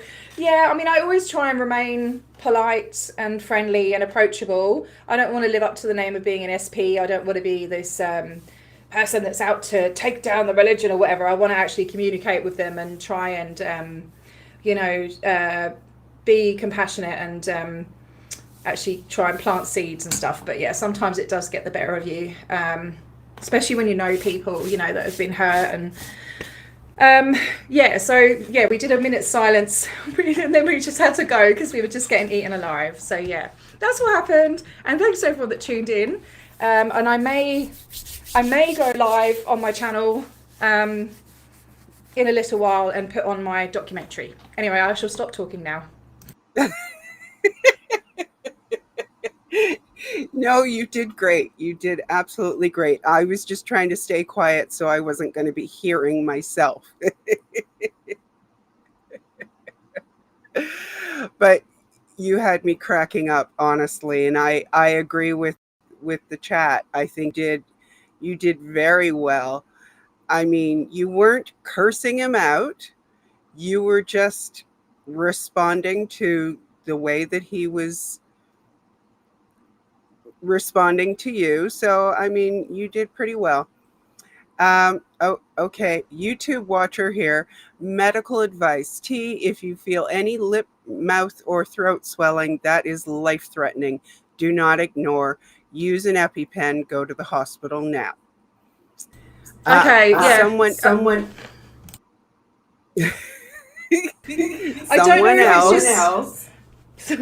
I don't know if it's just me imagining. I know, sorry, mate. I'm going to have to get another screen. I don't know if it's just me imagining it because I'm so itchy and swollen. I don't know. Oh, my computer's doing it again. T, stick around. I have to restart again. Your Parkinson's has come on. Yes. I'll be right back. Okay. Yeah. MCAs, yeah, okay, can make the body. Okay. What's MCA? What do you mean MCA? I don't know what MCA is. No, thank you so much for the advice. Yeah, I get really, really itchy and I just they love my pommy blood over here. Ah, jeez. Yeah, I've got to stop scratching. What was I going to say? I haven't got my background up. It looks awful. I might go on my channel in a little while and put up the first part of my documentary. I'm not sure how many parts there's going to be yet because there's still a lot to cover. It's a very in-depth documentary about Lisa's life and what led up to the what sort of I believe contributed to her death, her mental state, her childhood, stuff like that. So yeah, I'm going to upload that. Hey Lara, how you doing? Okay, mass cell activation. I'll have to look into that. It's honestly, it's killing me. My nose is swollen. Well, it's starting to go down now, but as soon as I got in the car, like, you know when you can see when something's on your nose, like if you got a little, I don't know, something, bit of dust or something on your nose, you can see it out the corner of your eye. I can anyway. I was like, why do I keep seeing my nose? And then I went in the car and looked in the mirror, and I was like, oh my god. So I was like, yeah, okay. Yeah, no, I know, anaphylactic and all of that. I don't think it's that bad. It's not feeling swollen up anymore. It might have just been in my head, because I do, whenever I get bitten by mozzies, I get big welts, you know. She's back. Hi. Oh gosh, I do not know why. I mean, I might need to switch back to my old computer while I stream, because it only ever happens if I'm on a stream. And usually when there is more than one person on the stream. It's so weird. Yeah, I was going to say, so before I was so rudely interrupted by my computer, Sophia said to stop the itch, at least with vinegar essence, but you need to do it before you scratch. Well, it's a bit late for that.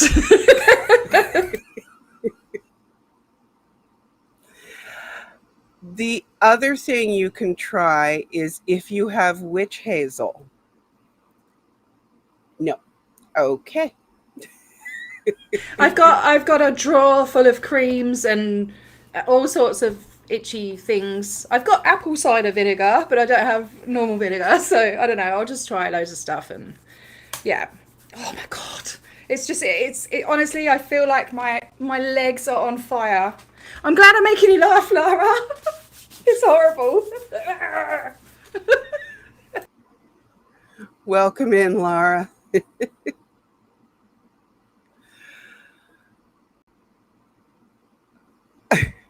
Poor T. You're making me itchy now. I'm sorry. I had to leave. I wanted to stay there for a couple of hours, but all I had to do was bring my mozzie repellent, you know. But I totally forgot. So yeah. Toothpaste. And Cricket says toothpaste. Yeah. Okay, I might try that. I think I might just go and sort myself out, and then I might just go on my channel and play a bit of music and put my documentary thing on. But thank you for having me, and I might pop on again later if you've got a how long are you going for, you crazy lady? I'm going around the world. That's a long time. Yes. Yes, it does. Yes, it is. The closer it got to today, the closer I was, or the more I was looking at myself in the mirror going, what? Why am I doing this? Well, I mean, Dusty can take over, can't he? Can't you go and have a sleep and if you put, how do you do that? You put him on as a guest. Well, no, because he's going to be out and about around Clearwater. So, yeah. Okay, no worries. All right, I'm going to go take some antihistamines, and I'm going to go just sort myself out, and then I might be back later. All right, but lovely to see everyone. Yeah, and let's keep spreading this message around the world. Oh, you're still streaming Scientology Geek? Yeah, so if people are coming on and they're not able to join this stream, are you going to, I guess, stream a part of their stream or something? what does he say? You start setting up your computer now while you're live, and then you could switch. I don't know. Anyway, I'm just gonna go and sort myself out. Yes, you do that. Bye. Laura, that's a great idea. I would just have to all the equipment that I'm using is plugged into the computer that keeps fritzing out on me. And I would have to detach it from that onto the other. I'm not entirely sure how to do that while in the middle of a stream, but I will think on it. Okay, so thank you, Holly. If the wind isn't too bad, I will be watching for you. And I don't know how the wind will be, so I will just watch for you. Yeah, I know, Laura. It's lots of fun. Technical issues. It's my life. Okay, so and Laura, I am using Restream, by the way. Just so you know. Restream, not Restream. But you get what I mean. Okay. Now, before T came back in, I was going to share with you, and Laura, I apologize if this is triggering for you. I was going to share a video of Marty Rathbun talking about Lisa McPherson. So I'm going to go ahead and do that. And while you are watching that, I'm going to look at the equipment that I have and see if it would be easy to switch it over. And of course, the only problem I have here right now is finding the right tab. Who participated in the Lisa McPherson matter. And Mark, a great deal of them didn't even speak English. I had to have translators, okay?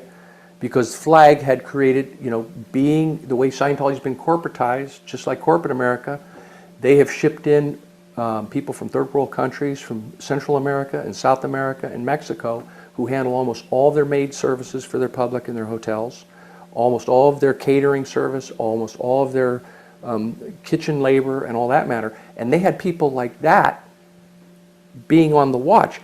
They didn't know anything about Scientology. They didn't know anything about mental health. They didn't even know how to speak the language, okay?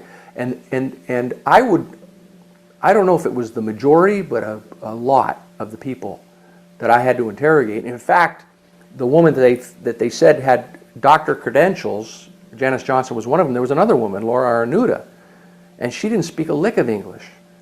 And yet they were resting their laurels on the fact that we had a doctor who couldn't really even speak to Lisa, nor speak to the other people that were involved there without somebody translating for her. So, yeah, no, there absolutely was no qualifications for any of this. I mean, we had to find out from the St. Pete Times 3 years into the case that the doctor, who was supposed to be the attending doctor, Janice Johnson, had let her license lapse after she'd been busted by the Arizona Board of Medicine for taking the painkillers that she was supposed to be an expert in administering. And those were the 3 documents or 3 reports that myself, Elliot Abelson, general counsel for the church, and Lynn Farney, who was a staff member, decided ought to go. And of course I was the senior person there, so I said lose them. And but we had discussed it, and they had culled them and pulled them out as these being things that we wouldn't want people to see. So Elliot Abelson, the attorney, actually was in on deciding. Oh, Elliot Abelson was absolutely in on this. Elliot Abelson supervised the whole thing. It was done in Elliot Abelson's office within the Church of Scientology headquarters at 6331 Hollywood Boulevard, the 10th floor where the OSA offices. They have in-house offices set up for lawyers one of which was for Elliot Abelson, and that was done in his office. That's where those folders were. Oh.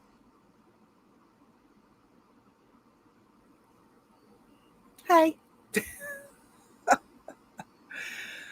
Oh, that cut off abruptly, in my opinion. Okay, so Laura, I hope that wasn't too awful for you.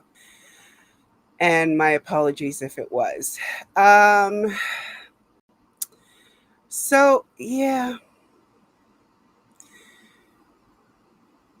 There are some things that I could say, particularly about Marty Rathbun, but I'm going to leave it alone.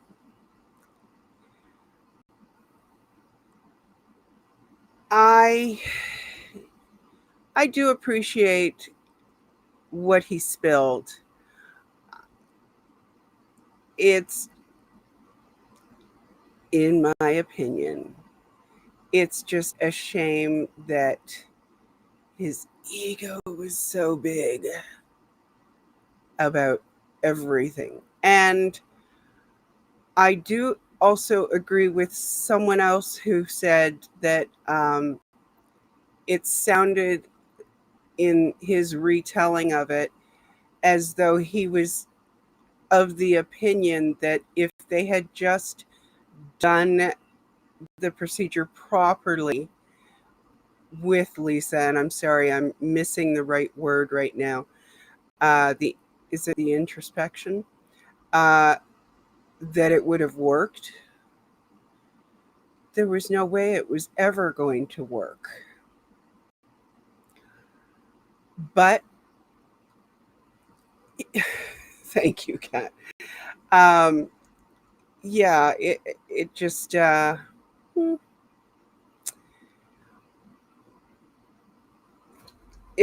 mean, I understand that he was probably still very much into, the beliefs, and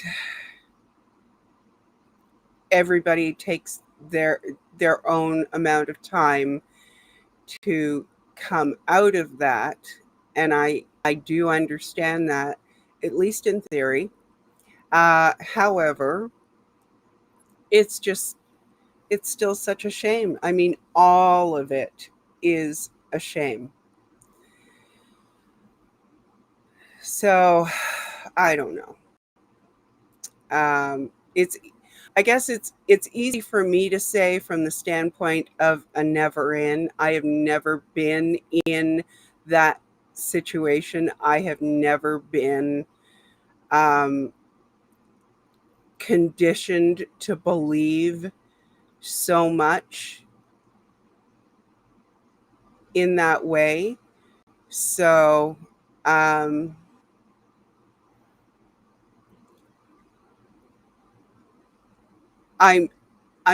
trying to have grace, but it is difficult. And I know, again, everybody is going to look at it from their own perspective. And yes, exactly, Sophia's Scientology is nefarious.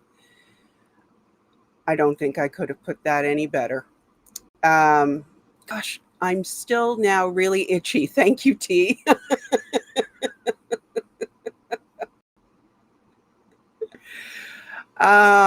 Okay, well, we do have about an hour before I know that they're going to go to Lisa McPherson's Brick in Clearwater for the morning. They're going to do it again in the evening. But I thought that we would hop into at least one person's stream when that does happen. Exactly, Scooter. I have a deep issue with people still believing in our Hubbard corruption of people's minds through his technology. The introspective rundown should be illegal. Oh, I agree wholeheartedly. I think a lot of the tech should be illegal, honestly. And I'm sure that I don't even know the half of it. Um, but it was very clearly put together to condition your brains. Um, and that's why I keep trying to have some grace for people when they're trying to come out of that, which does not mean that I always excuse all behavior, because I don't. I'm not an angel by any stretch of the imagination. Uh, but I do try to remind myself to try to have some grace. Um, and Kathy, I wholeheartedly agree with this. Uh, I can only imagine how you feel about it, but remember, your feelings are valid and they matter. Exactly. Um, Sophia, yeah, I try. I do try. Um, it helps when I remind myself that I too have shortcomings, many, many shortcomings that you don't even see on camera, because you only see like 1/10 of my life. And that's, I mean, I don't mind doing this. I used to completely and totally dread streaming with my face on camera, but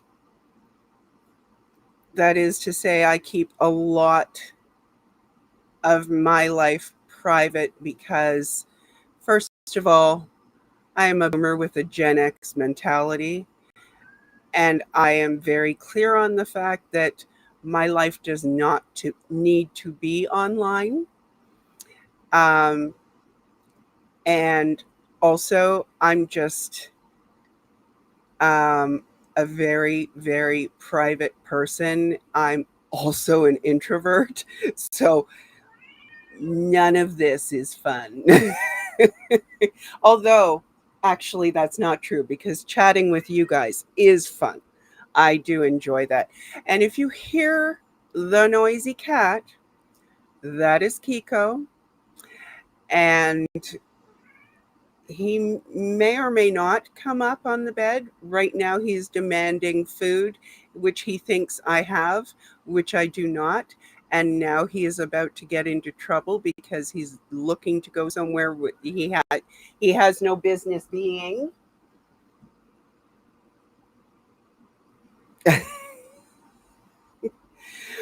So anyway, yes. So he's noisy. I love him. He's lucky. Uh, anyway, so yes, enough of that. Um, Laura, I know you're going to be out at Big Blue. I believe Becky is also going to be out there. Um, I'm guessing Dan might be out there too, and I don't know how many other people might be out there. I am definitely not trying to flash you antics.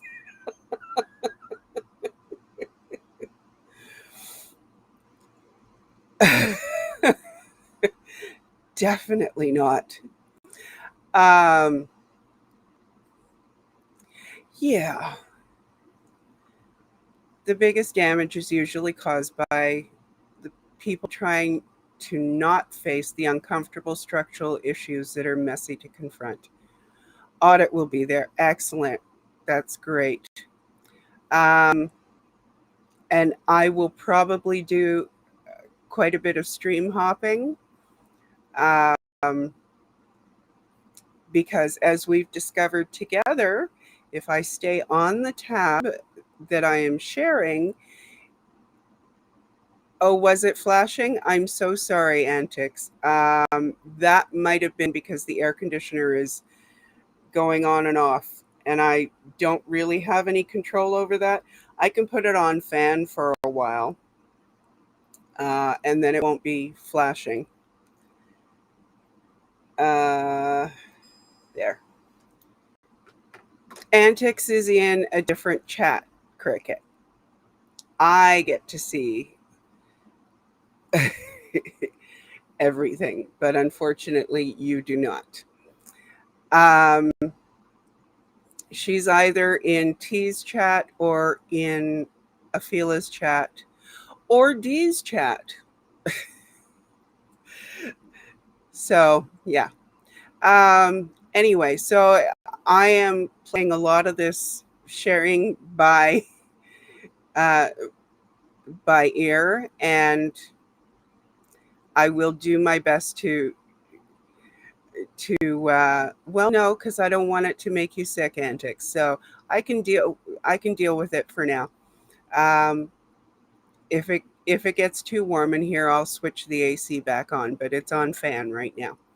Um, I will do some stream hopping um, with this stream so that everybody can get a look, and I will, or my mods will, um, share the links to the streams that we are going to.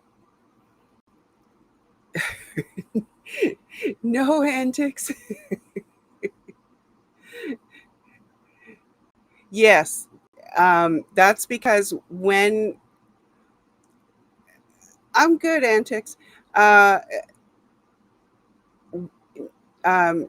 Skyfire. When someone streams to their channel as well, when they join this stream, even when they leave, it stays streaming to their channel until this stream ends. I'm good. Antics. I said, if I need the air conditioner back on, I will turn it on. But right now, I'm fine. Um, it's just that, especially through the overnight, um, the heat is set higher, I guess, and I mean it's cooler outside, so the heat comes on more, and my room happens to be a very good recipient of the hot air that blows in. Not this hot air, the hot air from the furnace. So so my room gets very warm, and I turn on the air conditioner because I like a cool room for sleeping. And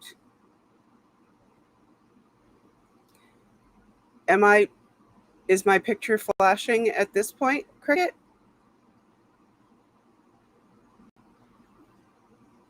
I don't see it, but I do know that my lights blink when the air conditioner um, turns on the cooling and turns it off. Anyway, where was I? It's too many conversations at once. You're shutting your eyes. I'm fine. I'm comfortable, Antics. If you want to close your eyes, you close your eyes, but I'm comfortable right now. I actually was trying to adjust it so that it would. Okay. Yes. Okay. Um. Anyway, I've forgotten now what point I was trying to make about uh, um, acceptance of flaws and stuff. I think what I was trying to get at is I have to remind myself that just as I am certainly not perfect, I cannot expect anybody else to be. And the more um, abuses you have suffered or traumas that you have suffered in your life, the harder it's going to be to appear to be normal.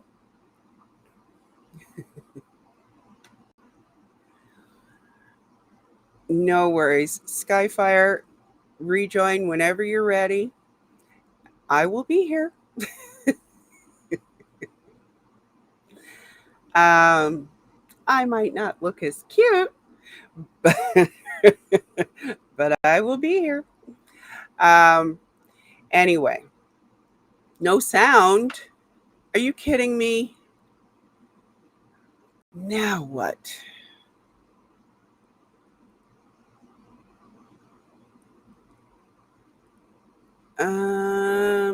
Okay, well, it should be working on my end. Oh, come on.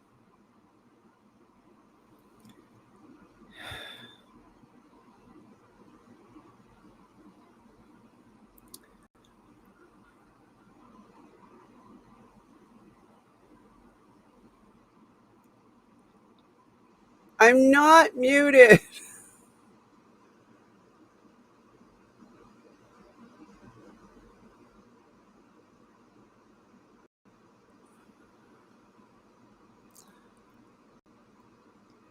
Testing, testing. You hear me? Okay, good. I don't know what happened there.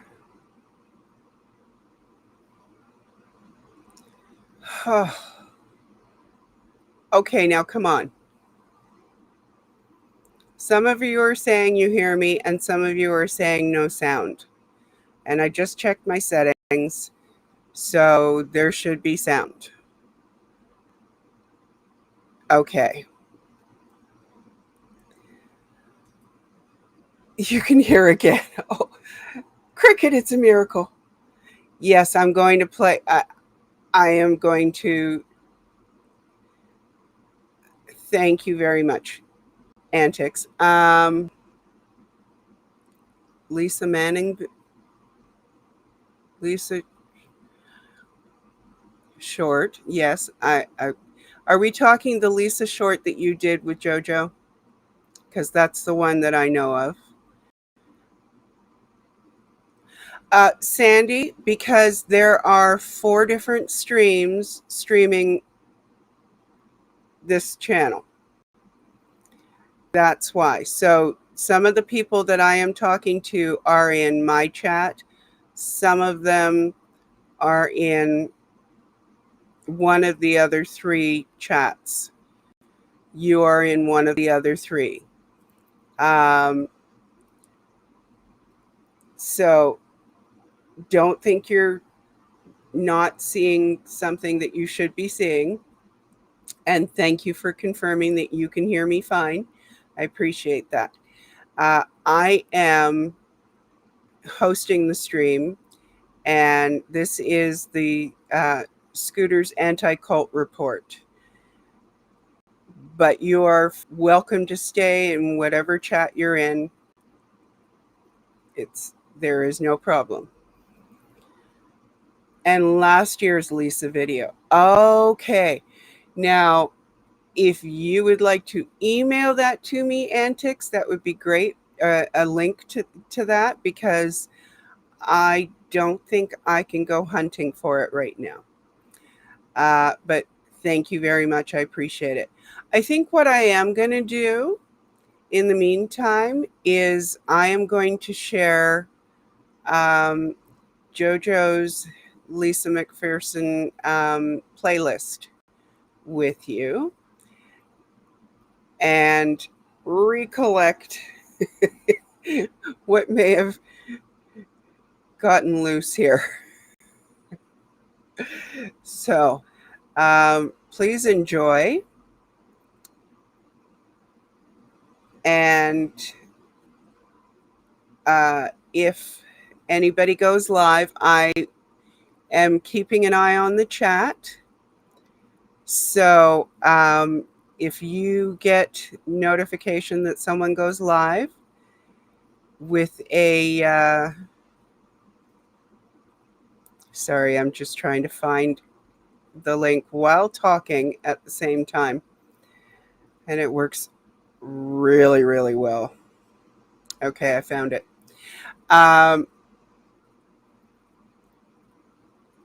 Okay, so yes, if anybody sees anyone go live with memorial for Lisa McPherson in their title, just put it in the chat, and I will be keeping an eye on the chat. And in the meantime, enjoy JoJo's playlist for Lisa McPherson.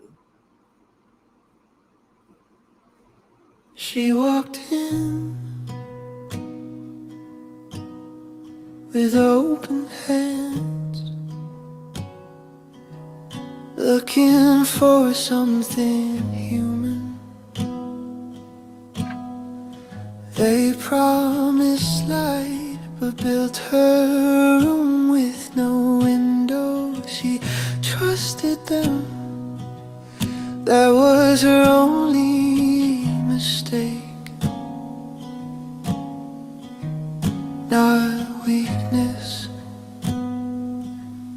just belief in the wrong kind of faith.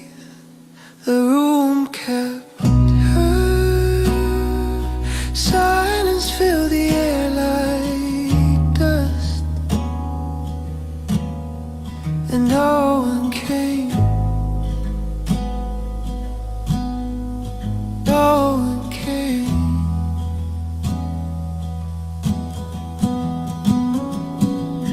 Outside, the world spun on, cars passing, voices laughing inside.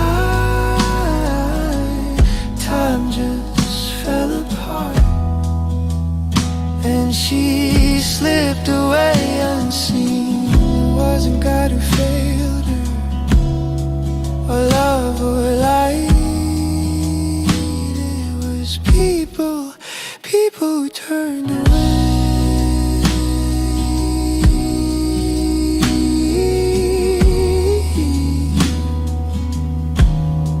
The room kept her, but her story didn't stay inside.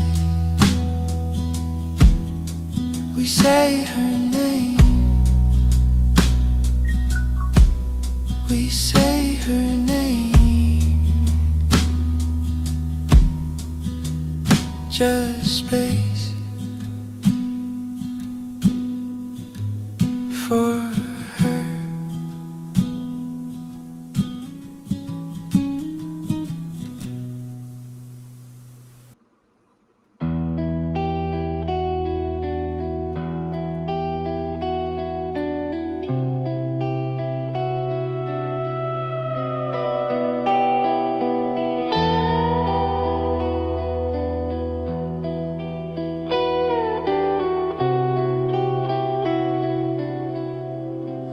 She walked through the doors, looking for peace, a promise of freedom, a sweet release. But walls can whisper and shadows lie. They took her voice and watched her die. They said it's healing, they said it's love, but mercy never came from above. Lisa, your silence still cries in the dark, a ghost of truth, a fading spark. The light they dimmed will never fade. Your name's a vow we'll never trade.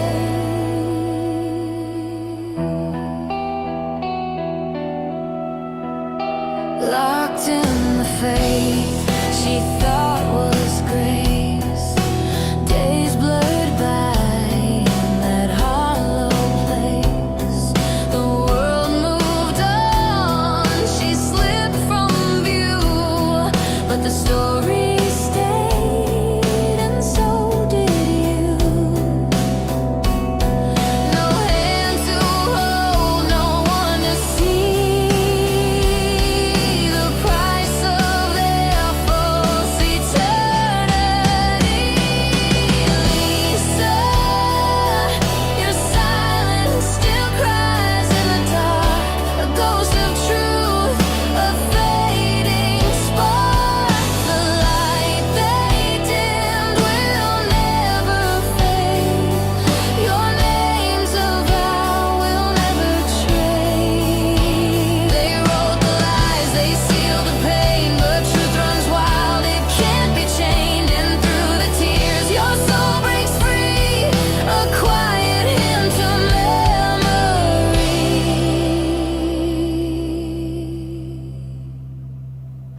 Lisa, your silence still cries in the dark. We hear your song, we bear the mark. The light they feared still finds its way through every heart that speaks your name. Rest now, Lisa, we remember you. Your voice still shines, breaking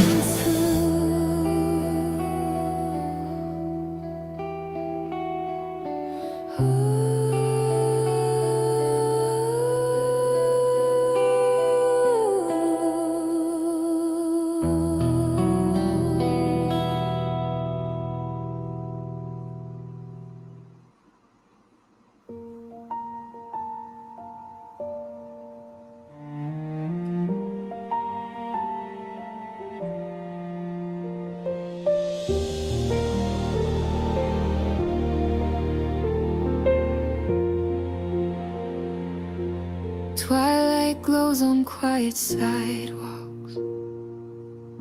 Lights are shining in the dark. People rushing home to families. Warm fires fighting winter's spark. But I pause inside the quiet,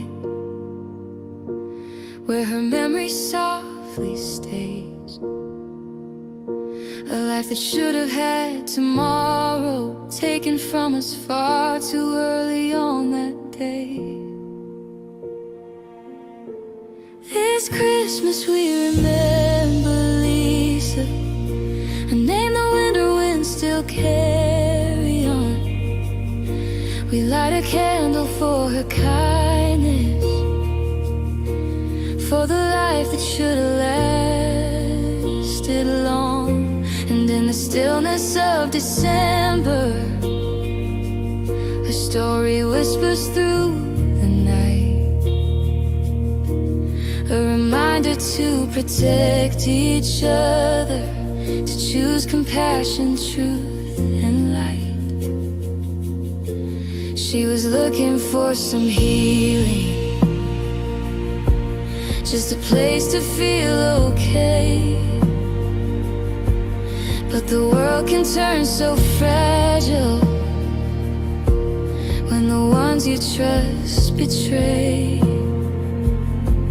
And her voice got lost in silence, where no one should stand alone. Now her absence leaves a shadow where a heartbeat once had grown. This Christmas we remember Lisa, a name the winter winds still carry on. We light a candle for her courage, for every moment she stayed strong. And in the hush of fallen snowflakes, we promise we will speak her name. Honor truth, protect the vulnerable, and make sure no one fades the same. If love is the meaning of this season, then her story is the call to lift up those who stumble, to catch the ones who fall.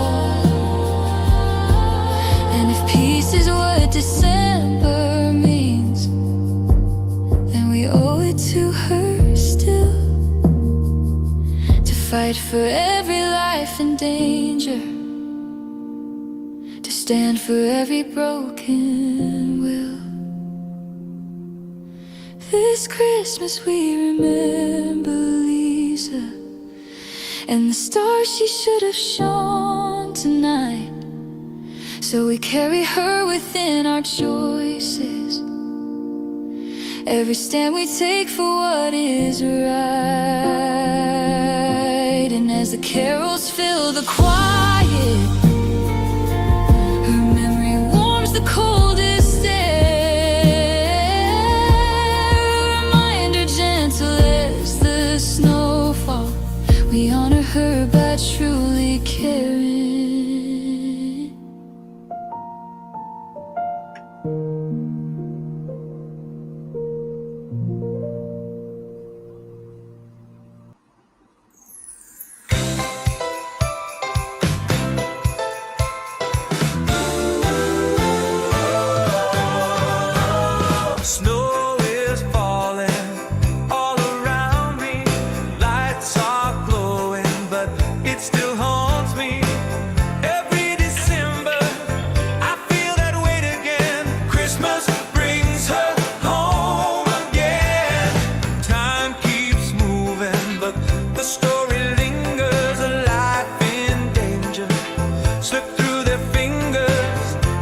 This time of year we hold her near, her memory shining blame. This time of year we hold her near, her memory shining bright. Through all our tears we make it clear, her voice still fills the night. We won't let her fade away, not on Christmas Day. Stars are glowing, windows frosted, hands still shaking for the life they lost there. We stand together for all the might have beens. Christmas brings her home again. We tell a story now so healing might begin. We tell a story now so healing might begin. In memory's time and year, this time of year we hold her near, her memory shining bright. Through all our tears we make it clear, her voice still fills the night. We won't let her fade away, not on Christmas Day. So softly falling snow, we whisper all the things she never got to know. This time of year, we hold her near, her memory shining bright. Through all our tears, we make it clear, her voice still fills the night. We won't let her fade away, not on Christmas Day. Christmas brings her home again.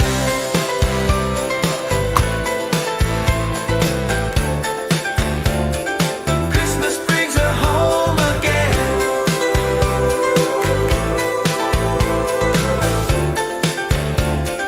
Christmas brings her home again.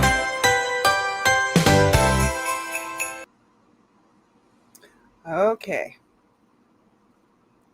Thank you for that, Jojo. And I am saving that to play again later. Let me just unsplit my tabs here. Oops. Okay. Hello. I do believe I have somebody else here. However, I'm not hearing her because she is still muted.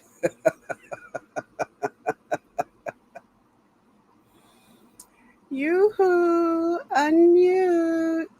I was checking out Restream. I've never used Restream before. I wasn't intending to come on. I was just checking it out.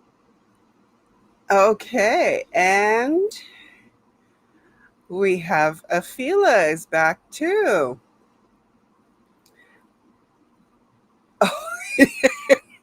So Antics, you're just taking advantage of my stream to check it out.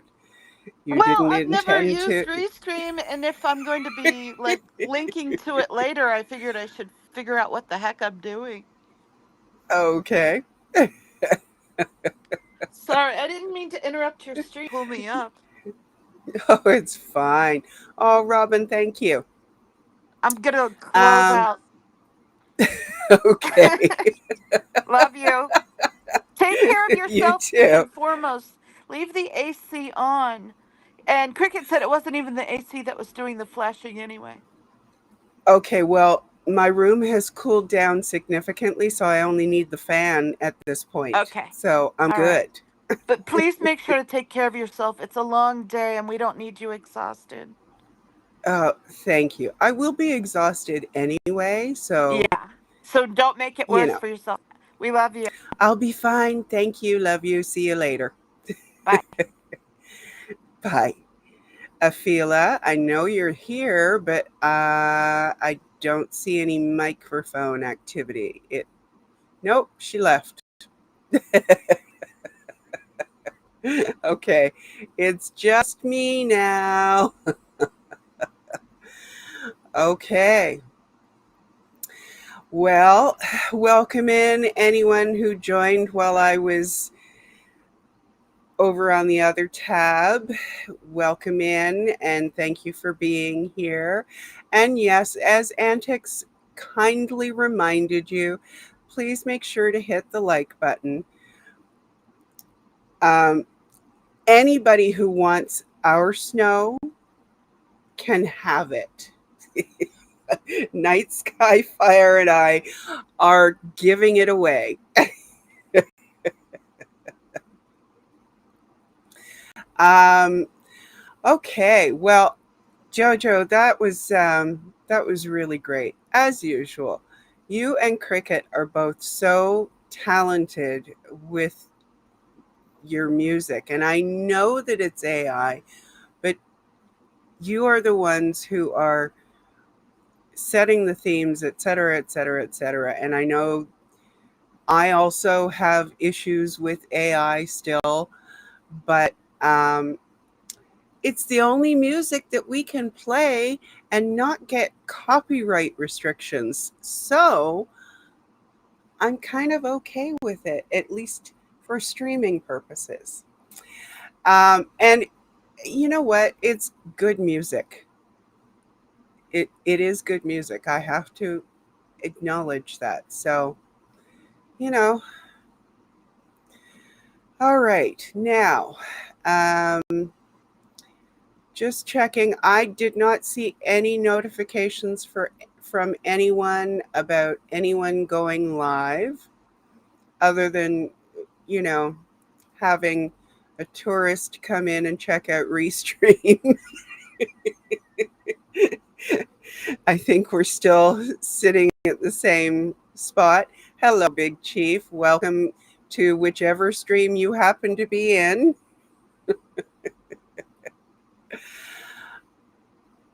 Yeah, Jojo, I agree.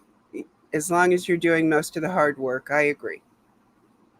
And Brian, that's right. Brian is going to be going live soon, if he hasn't already, as I understand it. Brian, I have not given you a link. So I don't even know if you have gone live because my notifications are not being terribly helpful. And I am looking for a free tab to check at the moment. Now, if you're in the chat, you are probably not live at the moment. And I'm coming back to look at chat. I am happy to, if you're okay with it, Brian. Oh, you just signed off? Ah, I'm sorry, Brian. I apologize. I did not find out until just a few minutes ago. I didn't, let me rephrase that. I didn't grasp the information I was receiving. Oh, you're going to do a reading at 7 Central? Okay, great. Then I will keep an eye out for that. Now, I do believe that there are going to be a couple of other people in Central Time going live at 7. So I am going to try to catch you when you go. Jojo, that would be great. Thank you very much. Okay, so, okay, let me see.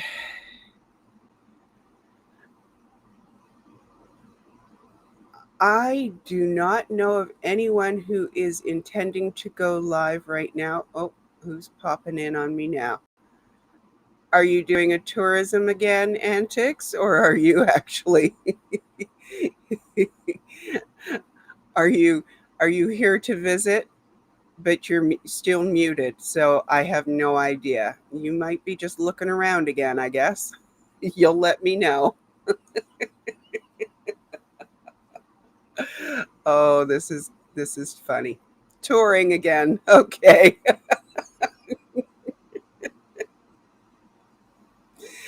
Alrighty, I'll just go back to looking at chat and ignore that you are here touring my restream. Yes. R.I.P. Lisa McPherson. The world knows what David Miscavige and Scientology did to you. I agree 100%. Okay. Well, let's see. We've had a little musical interlude. I have shared some videos with you already. I didn't expect to be playing so many of them so soon. Do I have a duplicate?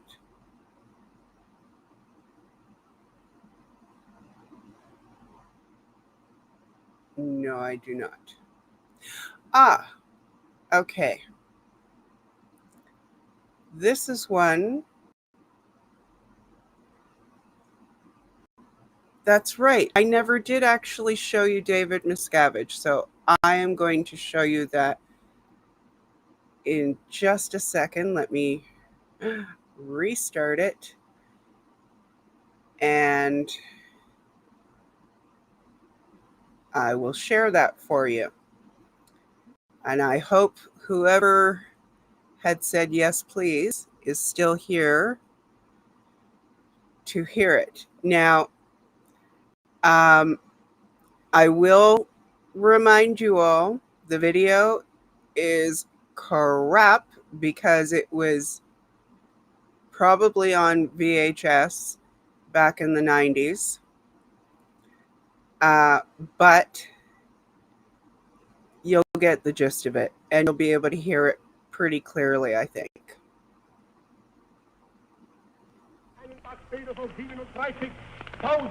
Wieder 2 Tage später 41.000, dann 62.000, dann 78.000, jetzt sind es 90.000, 107.000, 137.000, heute 217.000.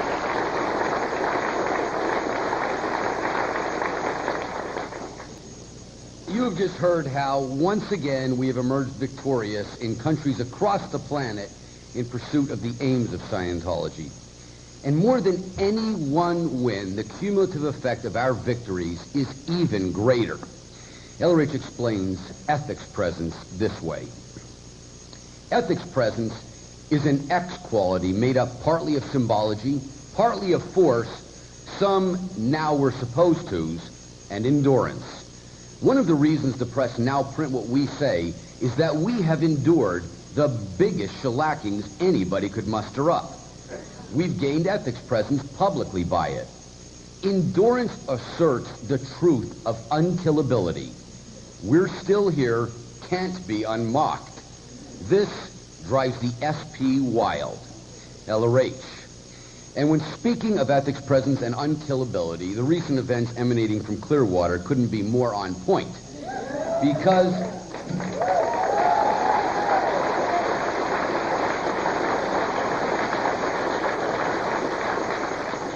while the full story and all details behind that assault contain enough intrigue to fill several James Bond novels, there is actually a greater story. And that story has to do with real application of PTS SP tech and the ultimate weapon against suppression, flourish and prosper. To put that attack in perspective, here are the actual events as we've now discovered. It began in 1993, and specifically with the recognition of the church by the IRS. Now, let's not forget, everybody was not happy about that. So bring in a few key players. First, there was Eli Lilly, whose Prozac we were broadly exposing as the killer drug that it is. Then add Germany, who were gearing up for their final solution of Scientology at that very time, and add the city of Clearwater, Florida. They had engaged in attacks against us since our arrival there. Now, that's a story which could take all night, but suffice it to say that just before we purchased the Fort Harrison Hotel in the mid-1970s, a few of the big old boys had been steadily driving down property values in coordination with a certain newspaper who I won't name, but their initials are SP. Now it seems they were getting ready for the mob to bring in casino operations, where, of course, it would start in that city's landmark, the Fort Harrison. Needless to say, our purchase right under their nose didn't make them happy. But back to the immediate story. What you probably didn't realize is that their police department was involved in practically every assault against us for the next 2 decades. Now, get that. When Canada was attacked, There was the Clearwater Police. When the IRS went after our churches and you, there was the Clearwater Police Department. And right in Florida, the city had attempted to enact an ordinance against the church, and literally on the same day we received IRS recognition, that ordinance was also struck down in a scathing decision by the Court of Appeals. So October the 1st, 1993 was not a good day for the SP powers that be in Clearwater. And finally, let's add that SP newspaper to the list, the same one who had urged all of these discriminatory actions and who now had egg on their face with the city having to pay us about $1 million in legal fees for pursuing their illegal case. And what else do we now know happened following that fateful IRS victory? Well, first, the German embassy in Washington, D.C. reported back to Germany that our tax exemption was a grave development and frantically advised all stops be pulled in undermining our exemption. Second, Eli Lilly set loose a team of former FBI agents and PR firms to work out the most effective means to discredit Scientology. And where did they decide to lead their assault? In Germany, by bringing the SP government on board. They chose Clearwater because it is the home of our Mecca, and what better target to attack since their losses were so great? Further, it was the one local government in America still antagonistic to the church, with their newspaper being the only source of end theta on our recognition in 1993, quoting both the police chief and mayor's disapproval. So this was the stage, and these were the players that converged for the last big enemy assault in the United States. And make no mistake, that was precisely what was behind that assault. They were just looking for anything to get us. Because absolutely nothing the media reported about that case had any part in reality, as we now know. The police began their inquisition, but as their files just released this week's show, they knew there was nothing untoward from the first week. But that wouldn't stop them, because they had a ready and willing ally in the local medical examiner who would conduct tests to prove something was wrong.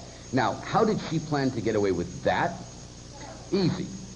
As soon as she concocted her false results, she destroyed the evidence. Literally, that's what she did. I'm not joking. What else do we know? She was a heavy supporter of Prozac and couldn't stand the fact that CCHR by name, found out about newly caused deaths of Prozac before she could say it was something else. Again, no joke.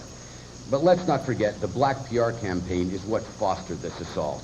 And while the first stories emanated from Clearwater, they were actually written by German reporters. Now, of course, we've known that datum for years, but that's not the full story. And again, this comes from police files withheld from us until this week.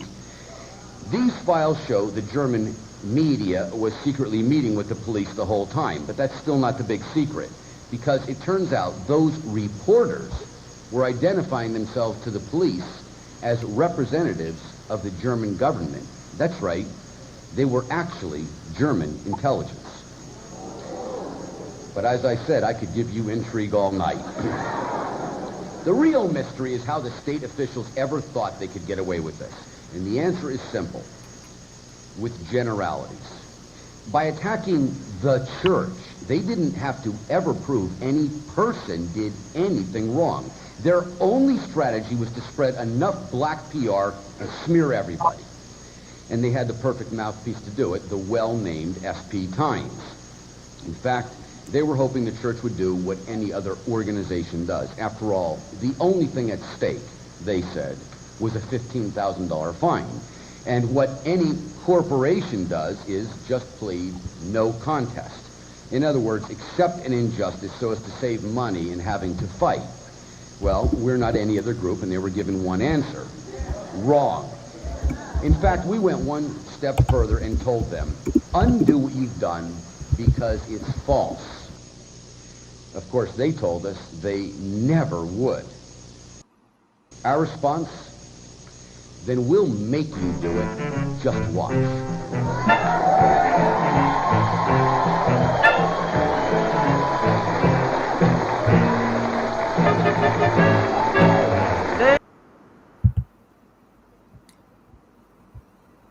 Wow.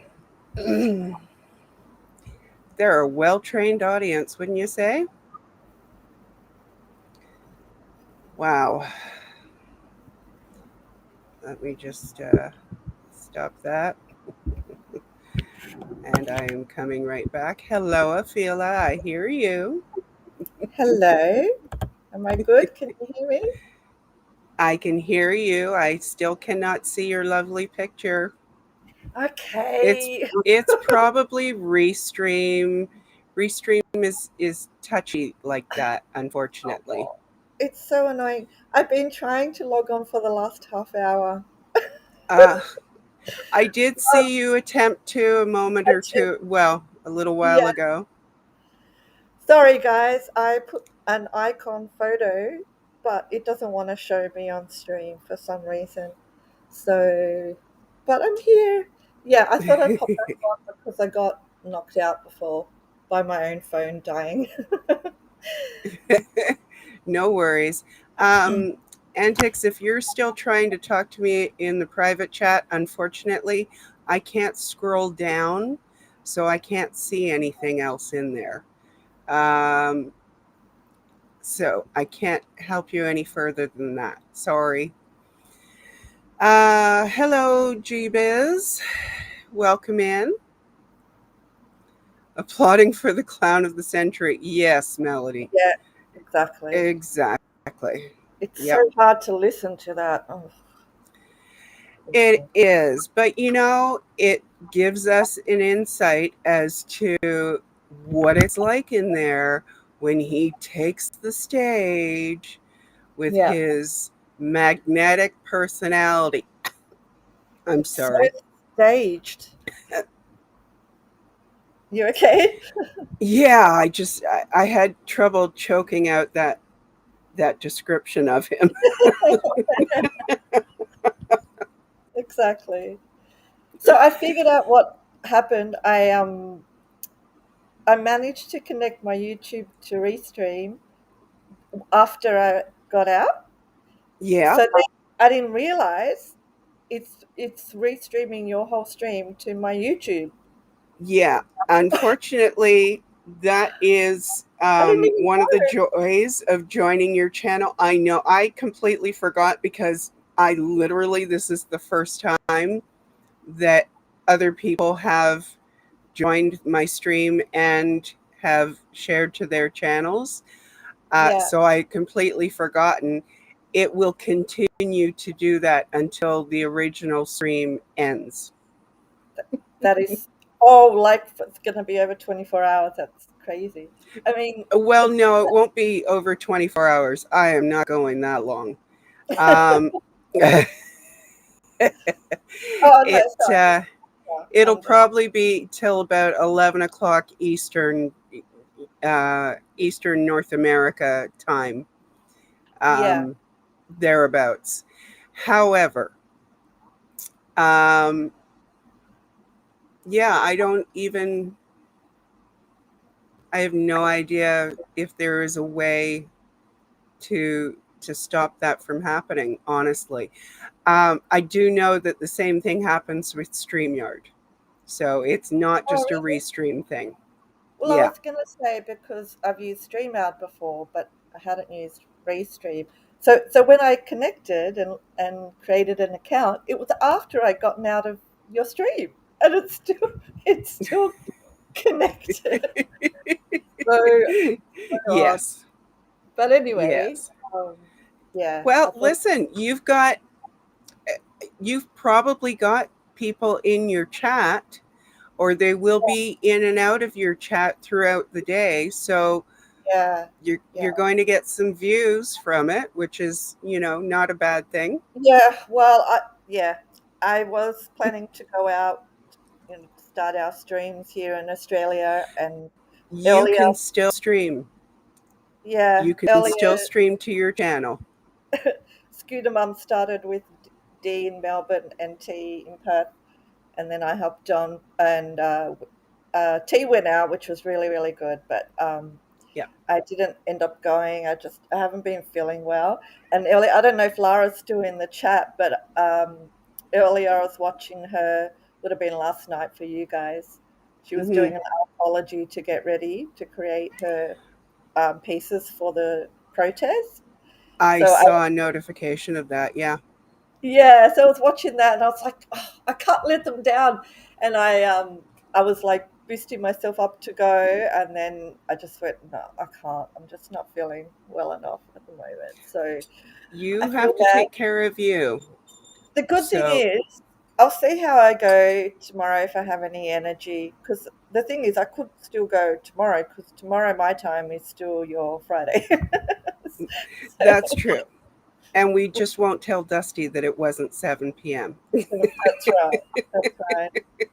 So I believe that I think they're going to start very soon because they've got people heading into Clearwater, and apparently they were going to start um, 10 a.m. to do kind of basically like an all day thing. I guess people will be on and off. Yeah, I think they'll be on and off. I know that Cheryl is doing a thing at Lisa's Brick at Mhm. Gaslight Alley, and yes, it is apparently really called Gaslight Alley.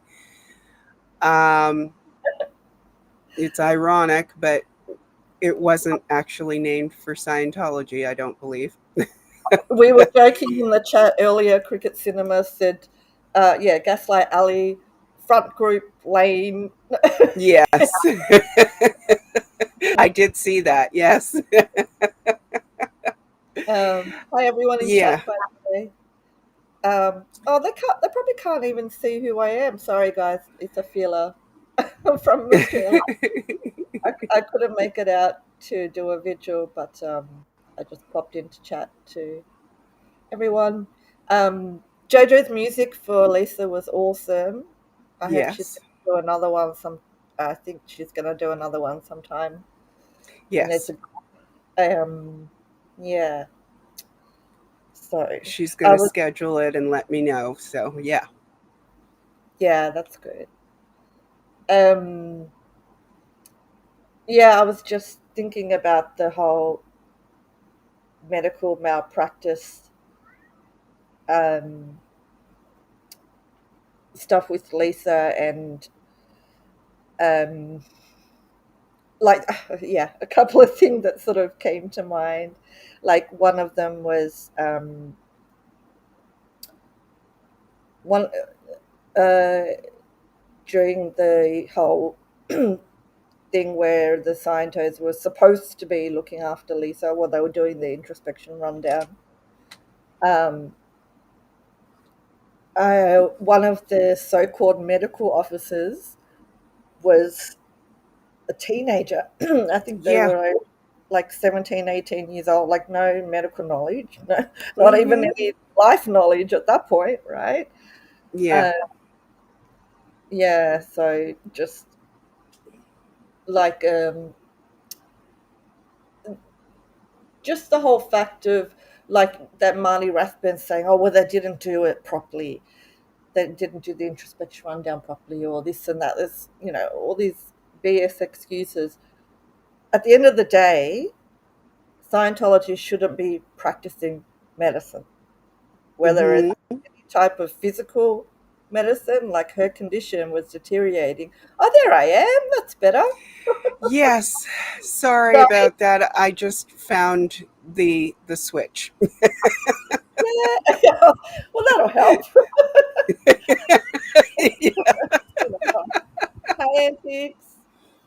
I couldn't get my other picture on this. Anyway, um, yeah, like her physical health obviously was terrible at that time. So, whether it's that or whether it's um, mental health. I mean, I think you guys were saying earlier about it should be against the law or something, the introspection rundown. Um, but it is. You can't Yeah. practice medicine without a license. And even if you did, right? Let's just say there was some deranged doctor, Hmm. Minkoff, that wouldn't be an approved treatment, right? So Right. either way, they don't have authority to treat people mentally or physically. So, all the scientos out there, if you see this shit happening, it needs to be reported. Yes. Yeah. But they won't because they're far more afraid of being sec checked Mm. than they are of anything else. Yeah, and I guess in their mind they wouldn't even see it as that. They wouldn't see it as malpractice. It would just be like, oh, No. this is what we do. Yeah. And It's the like, tech. no, The no. tech above everything, right? Yeah. Antics, can you hear us? What's going on there? She might Oh, just be still touring. she says, sheesh, why am I on the screen? Shouldn't I just be in the back room? All right, take her off. Take her off. Sorry, Antics. So funny. Let me see if I can do anything about that. Oh, you're in here twice now, Antics, just so you know. You hear us, yeah, but you don't want to be on. There. There you go. Yeah. And the other thing is that this stuff is still happening, right? The Yeah. introspection rundown. Yep. This there was a case here in Sydney, that was only about 10, 12 years ago, with Alice Wu. She was brought over from Taiwan to join the Sea Org, young girl, Mm-hmm. and then when she got here, she wanted to leave, and she obviously realised what the Sea Org was, and got disheartened. They wouldn't let her leave, and then they locked her in a room. Yeah. Um, and and it's been admitted that she was put on the introspection rundown, and she just wanted to leave, and they wouldn't let her, and she ended up breaking through a window and cutting her arm. So this stuff it's still happening. Yeah. Um, Yeah. Absolutely. uh, I mean, look at how hard Jenna had to fight just to get out of uh, mm, the room, the interrogation room. mm. Um, Was that a kitty flying by? Just like yes. Yes, that was Kiko. Um, she had to fight her way out of the auditing room. I still think it's yeah, an interrogation room, but yeah, yeah, out of the auditing room, because they were literally physically blocking the door. yeah. And she's like the niece of the leader, and she still gets all that. It's terrible. Yep, Hi, Irish yep. Mart. Hi, Irish. Do we have anyone else going out in Europe, UK people? I don't know.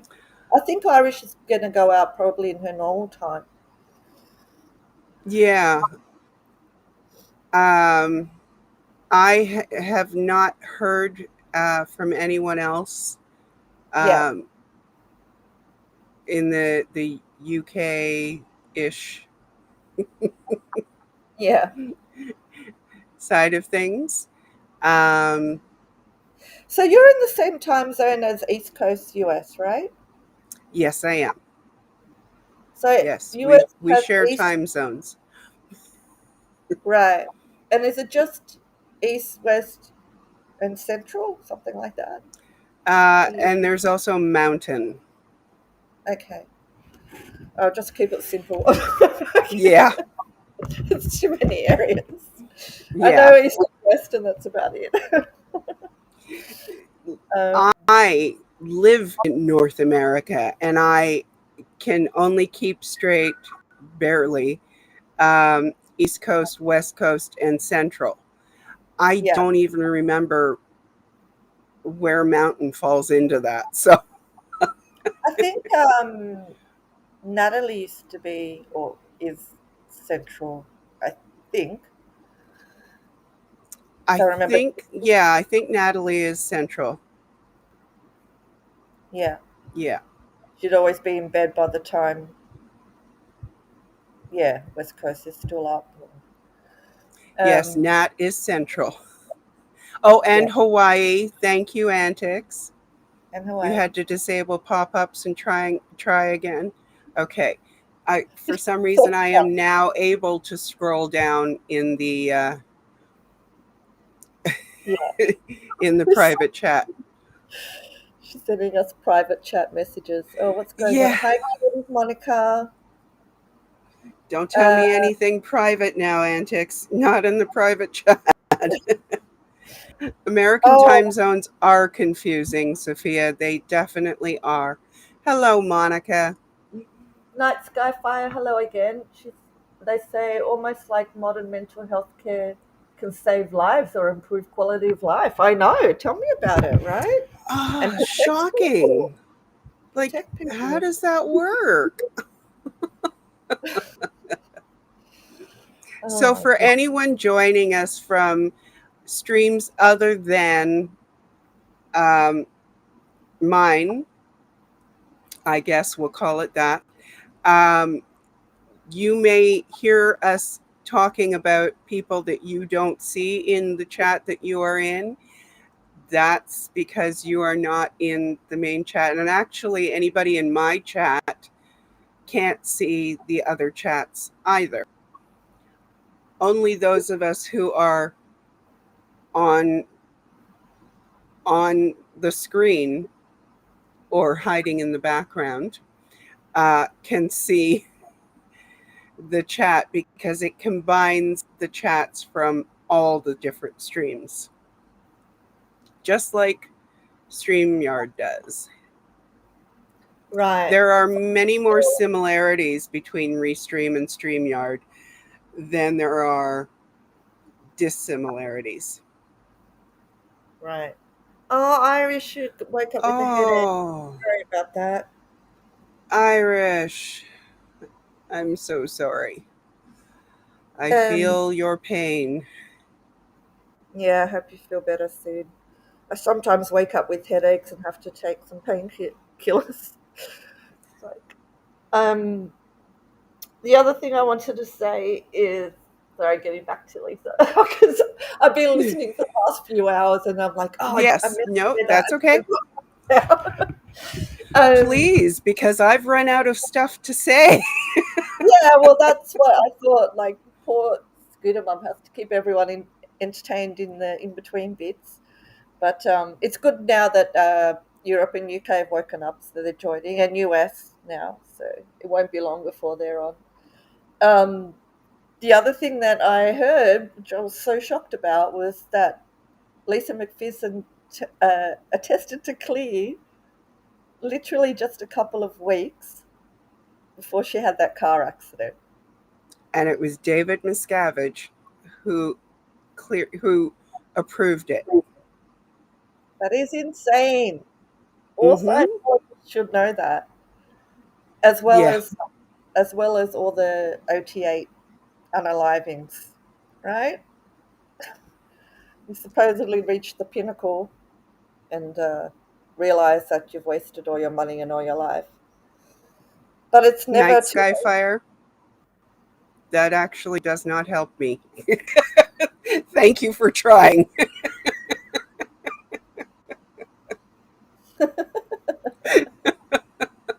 Yeah, that's just too many time zones. That is way too many. we have east, west, and then in the middle there's a couple of slightly different ones as well. But it's mostly confusing during daylight savings because some places do it and some don't. But Yes. anyway, Yeah. In fact, we actually have one province that I know of for sure that does not change. And yeah, I think, oh, I'm not even going to say which time zone I think they are because I just know it's Alberta, but I'm not even going to try to guess at the time zone that they are because Yeah, nope. yeah, I know. And I too still always gets confused between her and uh, us on the East Coast. And I'm like, you've Yeah. been here for how many years, love? Like she's still just hiding in her little WA land and not looking at the rest of the world. Um, yeah, it's so cute. What is? Oh, poor Irish. Oh, Yeah. the chat disappears quickly on this free stream. Sorry, guys, if I don't get to see them. You can't scroll. Oh, you can't? No, can you? In the chat? I can. Oh, Yeah.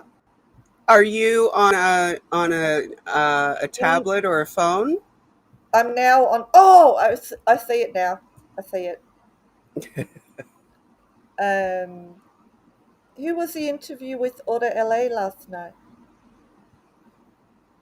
I think that was Antics. Oh, nice. If I remember correctly, Oh, I saw a notification that they were so did going I. over the Yeah, how to dial into the. it, I don't know. I didn't actually watch because Same. I was supposed to be sleeping. Yeah, same. Um, but there was also a basketball game on. Oh, is that American or Canadian that you watch? Uh, well, it's a Canadian team that plays in the American National Basketball NBA? Association, Yeah, but they call it national, but it's international because yeah, we are not yeah. ever going to be the 51st state. Oh, yeah, that's So, okay. We do that with our A League. So, our football league here, as in soccer, um, yes. we have obviously all the different Australian professional teams, and then um, we've had one or two New Zealand teams as well, which is fine, like because they're not going to be big enough to create their own professional league, I guess. So they join Hmm. out. So it's okay. Um, Kiko. I want to go back and find Irish's comment. Where is she gone? Poor Irish Mart. She says it was a bit of a concern when I woke up this morning and text was just a blur. Feeling so much better now, thankfully. All hail big. Oh, good. Oh, the chat just moved. All hail Big Pharma and their wonderful pills. Exactly. You need medicine when you need medicine. Can look after you. Antics. You know, I can have you timed out, right? Oh yeah, time her out for that. What did she say? Competed. Hmm. No, no, independent Canada, thank you. Yeah, we are sovereign. Thank you very much. Yeah. Hello, Grandma Janet from another planet. Oh, Janet, you've added some more to your name. So cute. No, there are two Janets from another planet. One Oh, really? is Grandma, and the other is not. Oh, I didn't know that. The Yes. Harlem Hi, Globetrotters. Nance. No. Um, yeah. Yeah, so Yeah, anyway, oh, they had us scratching our heads for a little bit there, trying to figure out why there were two Janets from another planet, I had and no idea. were these the same person with two separate accounts, or what was going on there? Oh, I had no idea about that. Irish, go and take care of yourself, please. We Yeah, will see you thanks. later. I'm getting very um, out of it, so I can't imagine how you feel, Scooter, because it's getting late here. Um, Ah. actually, it's it's a really hot night. Like, I just checked before I came on. I thought, oh, I wonder what the Yeah. temperature is. It's 26 degrees, which Mhm. is, let me find out. Well, I I don't know do, what that is because I also deal with Celsius. yes, you're a good girl. I don't. I never bothered to find out the comparisons. Even when I was traveling on the US, I'm like, I'm not here long enough. I don't know what it is.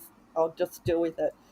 26 degrees Celsius is 79 Fahrenheit, and it's 1:50 a.m. in the morning. Oh my. Yeah, yeah. So it's You're warm keeping today. my hours, I've got the my aircon usual on. I hours. know, I know. Yeah, like I said, I've been trying to log on for the last hour, half an hour. And I think I'm Oh, gonna well, I crash. appreciate your persistence. Yeah. Now everyone's gonna come on. I'm like, oh, too wide, go to sleep. Anyway, yeah, I just thought that whole being tested to clear and also having a mental breakdown at the same time is like pretty horrific. Like, Yeah. do what you want to do. Stay away from people who need to actually be looked after. Like if she got in when she was 18, and um, both her brother and father had unalived themselves. So you can imagine what trauma that would have created. And then as you grow up, she's been in Yeah. this freaking Scientology doctrine the whole time. And often trauma takes, a decade or two before it actually hits you and you go, oh shit, that happened to me when I was young. And by then, she's probably suffering the consequences of past trauma and not being able to get any actual help. I mean, I don't know if this is what happened, but I just imagine from the story. Um, Yeah. and I know she wouldn't have got proper help from them. So it's just sad. Excuse me. Sorry. That's all right. It's I Steffi's got a not that. long way to go. Yeah, you're gonna have to have some coffees too. Where is your daughter? Snap to it. Come on. Yeah. You need some. The one that's home is still asleep. The one that I thought had probably left for work did, and Oh, only got the notification after she got to work. oh, come So on, it's okay. I Alfonso. can wait. I can wait. I It'll have come. my water. It'll come eventually. Yeah. We still don't want to be the 50. Oh, Jennifer, are you in Canada? I didn't know that. Hi, all the lovelies in chat. Elbows up, Jennifer. I'll support you Yeah. guys. Yeah. And the Yeah. It's amazing how many Americans actually support us. oh yeah, yeah.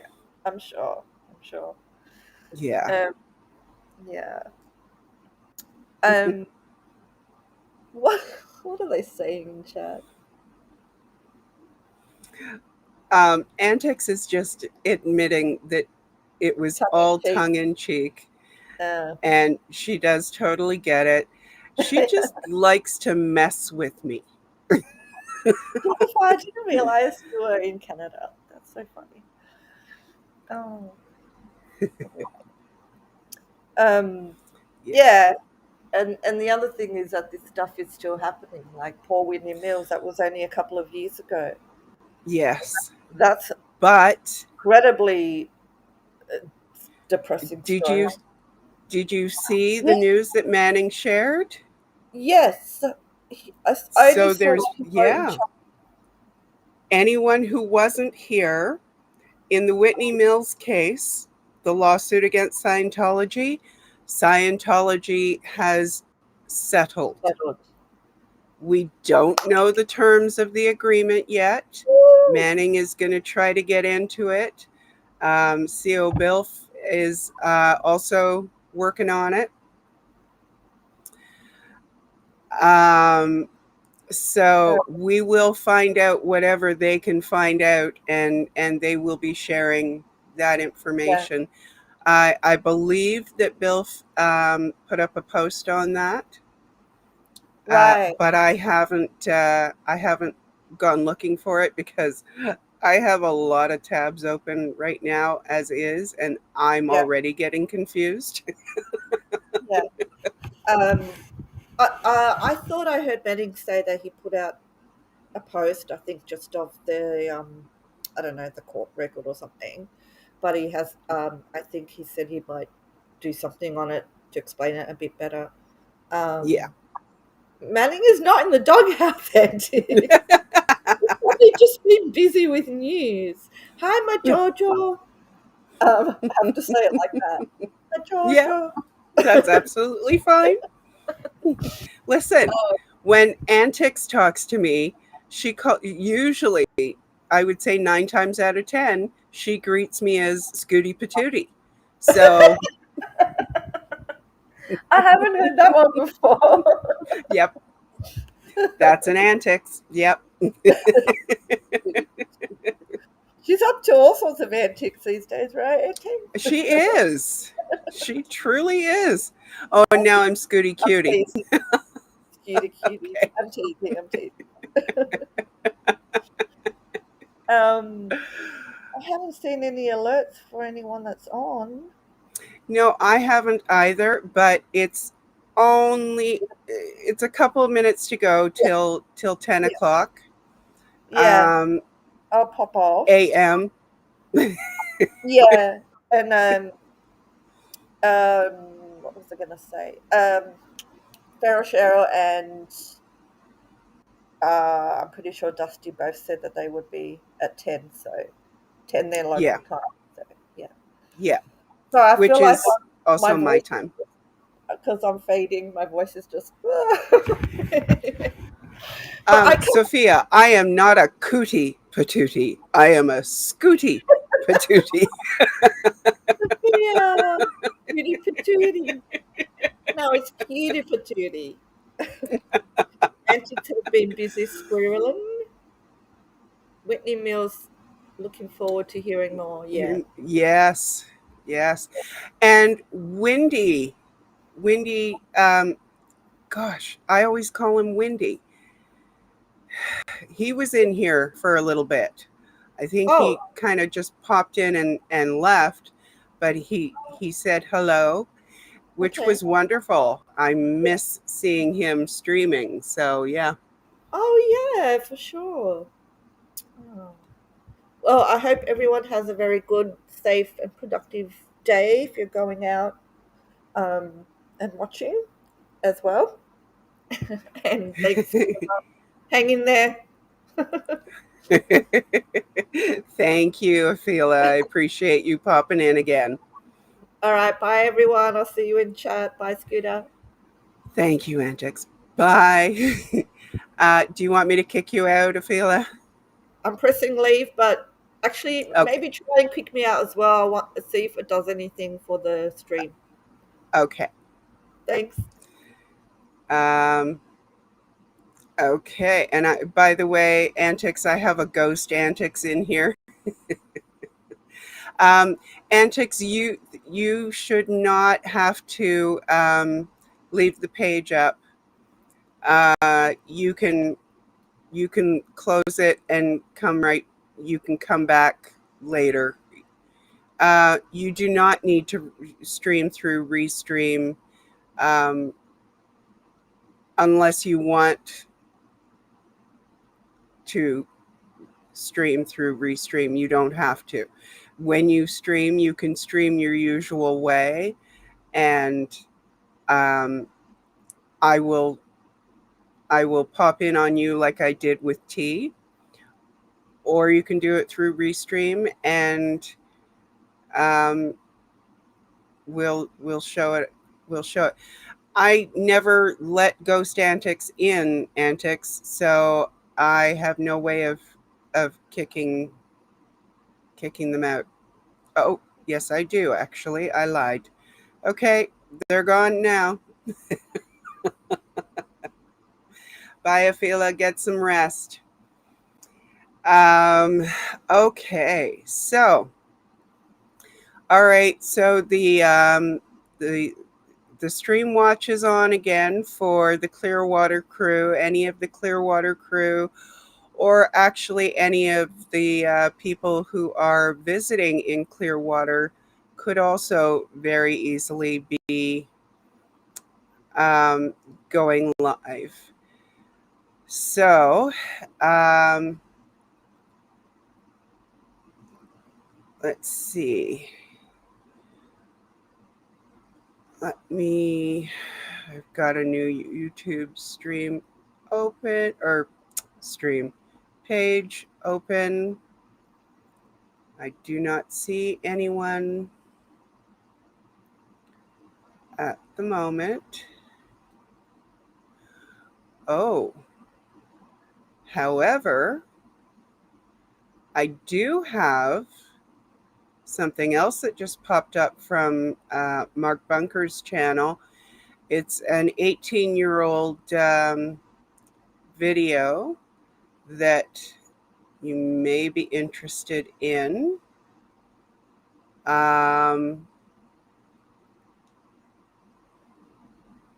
If you like, we can start it, and if somebody goes live, I can pause it and come back to it later.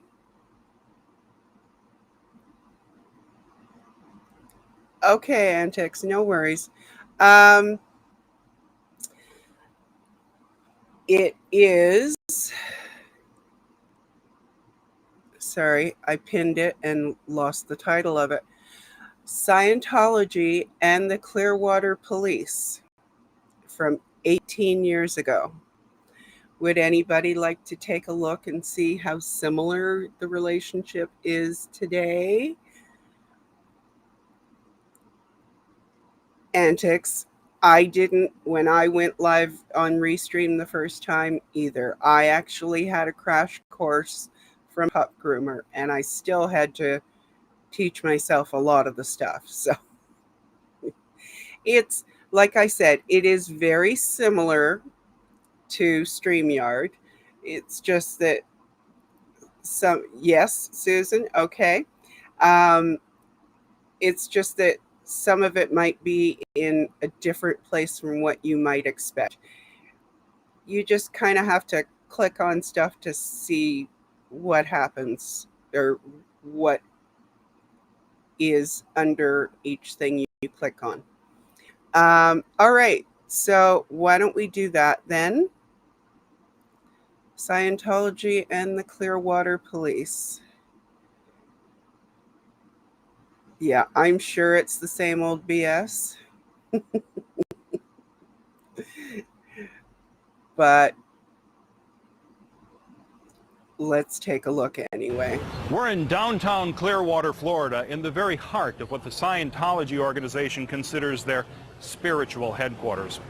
25 years ago, Scientology came to Clearwater under the pseudonym United Churches.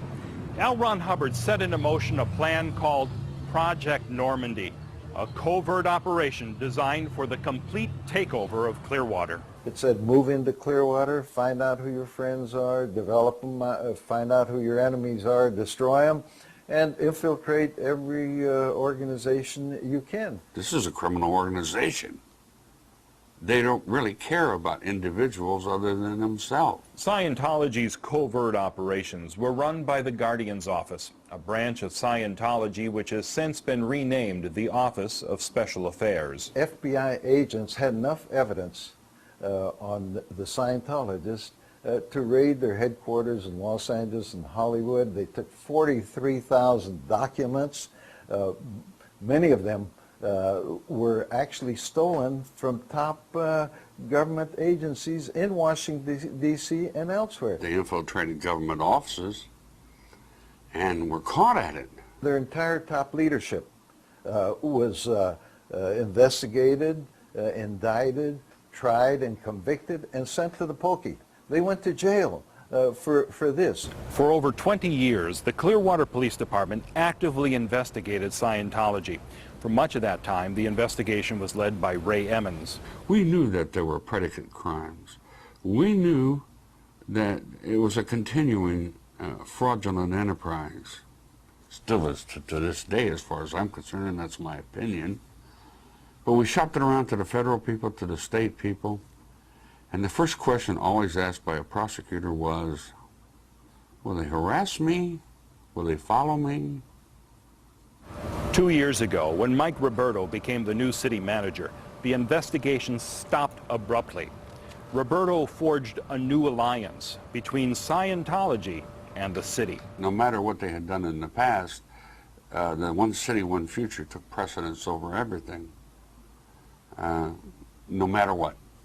Shortly after the Lisa McPherson Trust opened its doors in January, Bob Minton and I had a meeting with Mike Roberto, the city manager.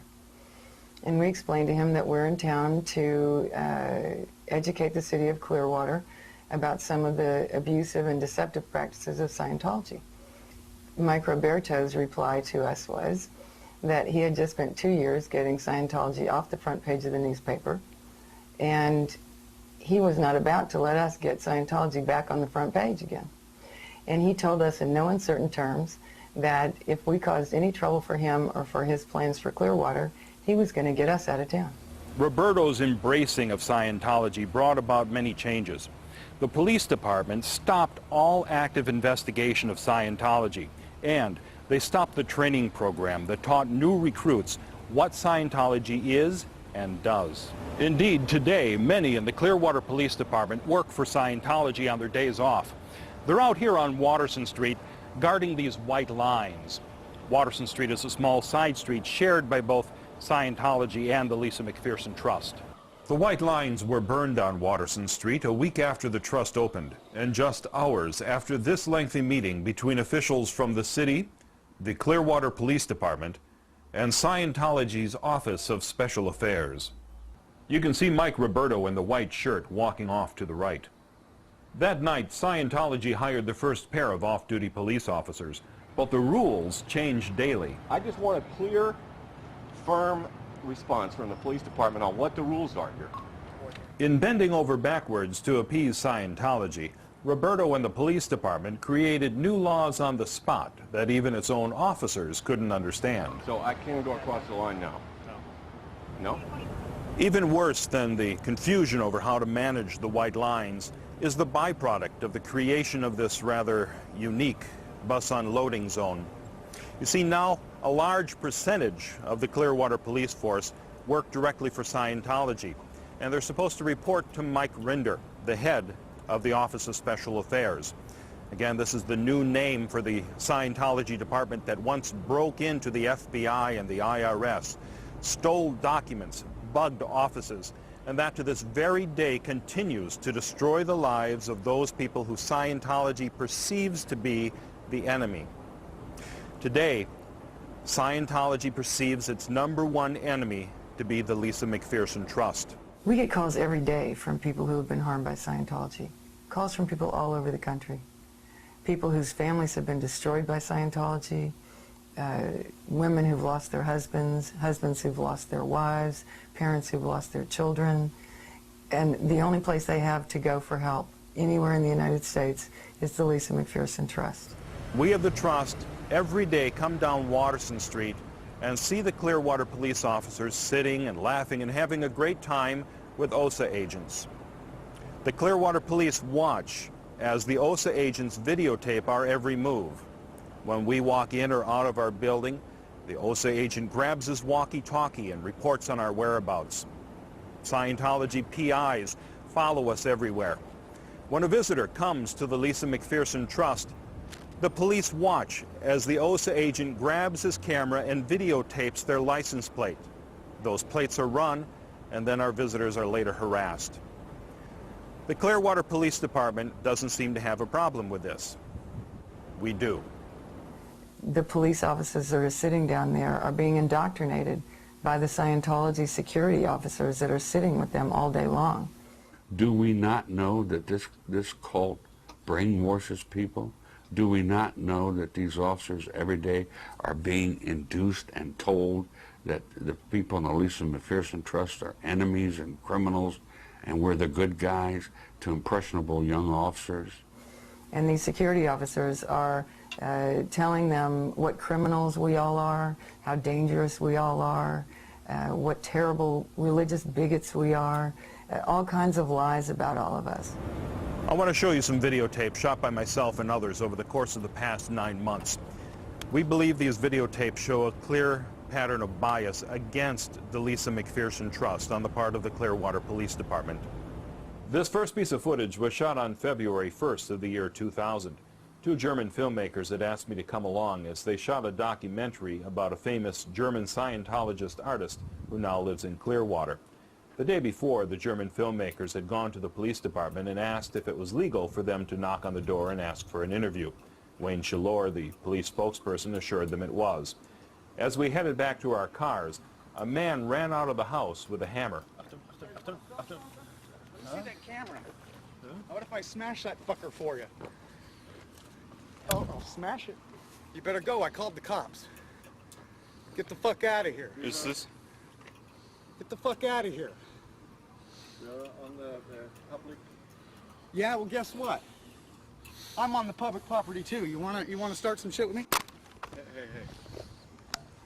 How do you like that? The man's name was Richard Barnard, and he claimed to be an electrician doing some work inside the house. Barnard struck the camera twice with a hammer and once with a screwdriver. But even more unsettling than the attack from Barnard was the reaction of the Clearwater Police Department. Police is coming. The first to arrive on the scene was Officer Terrence Kelly. According to recently released documents, Kelly is one of the police officers who works for Scientology on his days off.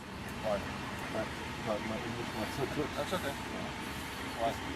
Can you explain? Yes, these are German documentary filmmakers who are here shooting a film about Scientology. They've had several documentaries that have been produced already. They're trying to get an interview with the person in this house here. These two gentlemen, and I came along just to videotape to make sure that nothing happened. Good afternoon. Excuse me? You've been up on... Yeah, I work for the Lisa McPherson Trust. These fellows came into town and just asked me to come along as backup. Have everybody's ID. Okay. Oh, he attacked us. I want to make a report. What's that? He attacked us with a hammer. He made like this. Yeah, he did. He hit the camera. Let me see everybody's ID. Driver's license, ID card. What do you got? There you go. Now in a moment I'm going to turn off the video camera after Officer Kelly expresses some concern about it continuing to run. In fact, Officer Kelly was more concerned about my video camera than he was about the hammer attack. After I turned off the camera, Officer Kelly told me it's a felony to record people's voices without their permission. In fact, he threatened to arrest me for the footage you just saw. I told Kelly once again that a man attacked us with a hammer and that I had the whole incident on videotape and I could roll it back and show it to him. Oh, I'll smash it. You better go. I called the cops. His response to me was a question. Did you inform that gentleman with the hammer that you were recording audio? If not, that's a felony. Yeah, well, guess what? I'm on the public property too. You wanna start some shit with me? The next officer on the scene was Officer Holzenbach, who also refused to look at the videotape. Holzenbach is one of the regulars working the white lines on Watterson Street. Scientology pays the officers $21 an hour for a total of $178 per day. Holzenbach's total pay for the first 8 months of the year 2000 was $2,848. It wasn't until a sergeant arrived on the scene that anyone took a look at this videotape. The sergeant ordered Officer Kelly to do an investigation, yet Officer Kelly refused to even ask this man for an ID. If he had, he would have discovered that on this day Richard Barnard gave the police a phony name, a phony birth date, and a phony social security number. It was only later discovered that Richard Barnard had skipped bail on a cocaine trafficking charge.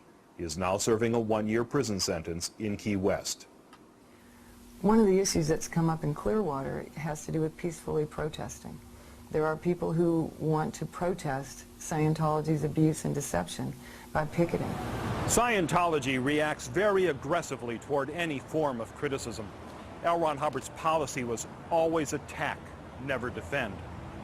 In 1967, L. Ron Hubbard wrote that anyone who criticizes Scientology is a criminal. What are your crimes against not only Scientology, but what are your crimes against humanity? I'd like to know. Hubbard declared any enemy an SP, or suppressive person. In his fair game policy, Hubbard wrote that an SP may be deprived of property or injured by any means by any Scientologist, may be tricked, sued, or lied to, or destroyed. I don't think before in the history of this country has an organization struck back at critics in a fashion Scientology has. How do you cope with someone trying to see that you get fired or ruin your credit or follow you day and night or kill your animals? This is Scientology's enemies list. 47 pages and thousands of names of organizations and individuals that Scientology has labeled as enemies. Right near the top of this list, Scientology certainly has placed the chairman of the board of the Lisa McPherson Trust, Bob Minton. One night in July, the Clearwater police watched as dozens of Scientologists surrounded Bob Minton and tried to provoke an incident. I never saw such outrageous conduct in my life. They called Mr. Minton virtually every name that could possibly be conceived. They got in his face, impeded him, and the police stood there and watched and did nothing. The police have just stood by while these protesters have been assaulted by Scientologists. The police have been absolutely unwilling to do anything to protect the protesters. Scientologists are trying to provoke an incident. Here a shoving match is caught on camera. The Scientologist in the plaid shirt has to be restrained by Scientology security personnel. This footage was shot by Jeff Jacobson, who works for the Lisa McPherson Trust. I came onto the scene shortly afterwards and caught this on tape. Another Scientologist gives some advice. Let them go to you. Let them do it to you. If we respond in anger and lash back, the Scientologist hope will get arrested. That way they can prove that L. Ron Hubbard was right when he said that anyone who criticizes Scientology is a criminal. You're standing on the road, buddy. Let's go back 2 days earlier to a different picket. This is Scientologist Dennis Clark, who's going to try to provoke me. Looks innocent, but take a look from another angle. He steps on my foot and jabs me with his elbow. Let's look at it again, slowed down. Dennis Clark checks over his shoulder to see if anyone's looking. He steps on my foot and jabs me. Moments later, he tries the same thing with a second cameraman and gets a bigger reaction. Excuse me. Hey, don't you fucking push me, man. Excuse me, man. You had your elbow right out there. That was nice. We have that from a second angle, too. Excuse me. Hey, don't you fucking push me, man. Excuse me, man. You had your elbow right out there. I was bullied and grabbed by Dennis Clark. Left a little scratch on my left hand, or left arm. 2 days after that, I was again present, this time at the press conference at the Lisa McPherson Trust. There was someone lurking in the parking garage. So I went up there with another person following me and got up to the third floor and opened the door, and who did I see but Dennis Clark, lurking in the parking garage and spying on the people coming and going there. You doing all right today? He suddenly got up and elbowed me as he went by and went down the stairwell. He decided to turn around and come up and accuse me of harassing him. No, not at all. Get it out of my face. Get it out of my face now. Get it out of my face. Get it out of my face. Excuse me. Get the fuck okay, it's out of your face. Get out of my face and stop harassing me. You got it? You got it? Get out of my face. Want to try that one more time? Just who is Dennis Clark? Well, he's the head of the CCHR, the Citizens Commission on Human Rights. That's a Scientology front group set up to attack psychiatry. This human rights leader seems to have a lengthy history of antisocial behavior.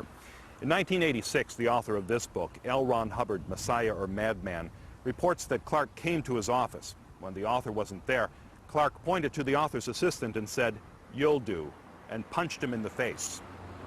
Let's take a look at a few more of Dennis Clark's greatest hits. Here he is shoving gum on my camera lens. Please excuse me, I need to go by here. You going by then, buddy? Slapping my camera. Going after Jeff. You want one? Here. Officer! And when we complain to the police, this is what happens. Officer! He just stuck gum in my lens. You stay with him and a camera, and I'll take the other two. He just stuck gum in my lens. This big jerk right here. If we see it, we can do something about it right now. There it is. See the gum? I got it on video because I'm recording right now. The big tall character identified as Dennis Clark jammed me in the ribs with his elbow and knocked the picket sign out of my hand. And then they surrounded me, and before I could pick up the picket sign, it was gone. So I reported to the police that they'd stolen my picket sign, and the police said that if it was hit the ground, it was abandoned. So, what's happened to Dennis Clark? Well, so far, nothing. Mike Croats filed charges against Clark in the parking structure incident, but mysteriously the paperwork for those charges disappeared inside the Clearwater Police Department. Also mysteriously, shortly afterwards, personal information from that police report was posted anonymously on the internet. They posted my name, age, where I live, and other personal information, including former employers. I think in an obvious attempt to intimidate me regarding these charges that I had been wanting pressed. To this date, no action has been taken against Dennis Clark or any of the Scientologists who have been involved in these incidents. What's really frustrating is when the police blame us for the situation. Remember the Scientologist who had to be restrained? Hi. Will you please not touch the camera? You pushed it in my face, asshole. Uh-huh. Does the phrase, "let them come to you," make any sense to you? Do you remember somebody telling you that at the last picket?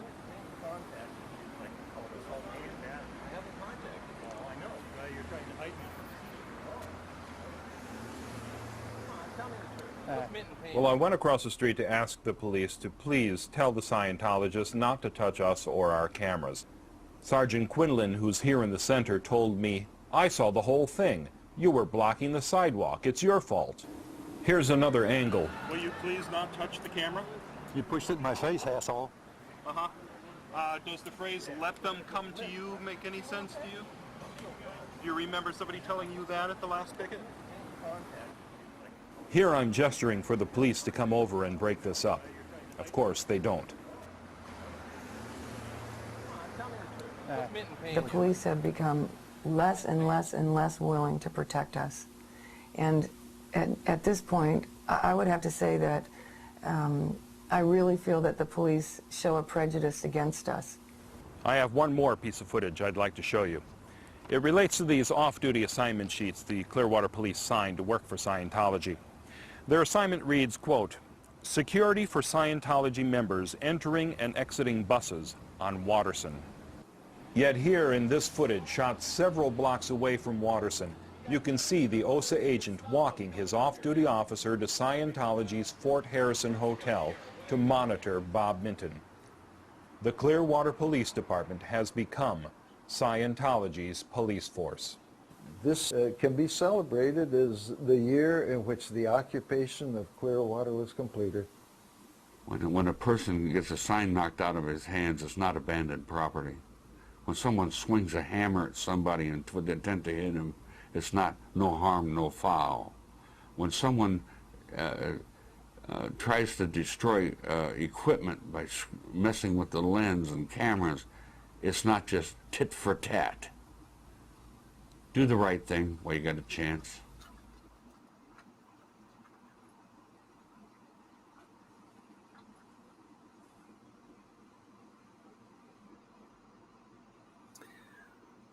So,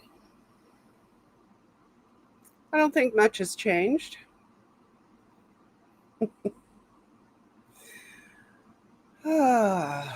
Okay. For everyone in the other chats, my apologies. I have not really been very good at sharing comments. I will try to be better so that you can all see what the heck people are saying in other chats.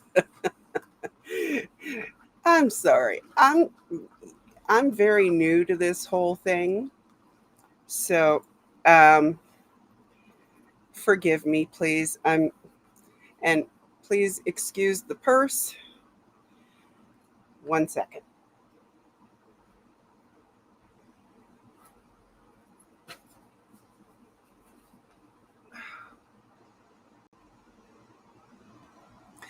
I think it's going to fall any second. I am putting in an earbud to my phone so that I can hear notifications come through. So now I've got 2 separate earbuds going on. Phone, computer. Oh, Lord, that works. My gosh. Let me lower that sound. Wow. Okay, so that way, hopefully, I will hear a notification and I can check and see if it's somebody going live. Not that you are not all very reliable and helpful in letting me know when someone has gone live. Thank you very much. I'm full of them, Hells. I am full of them.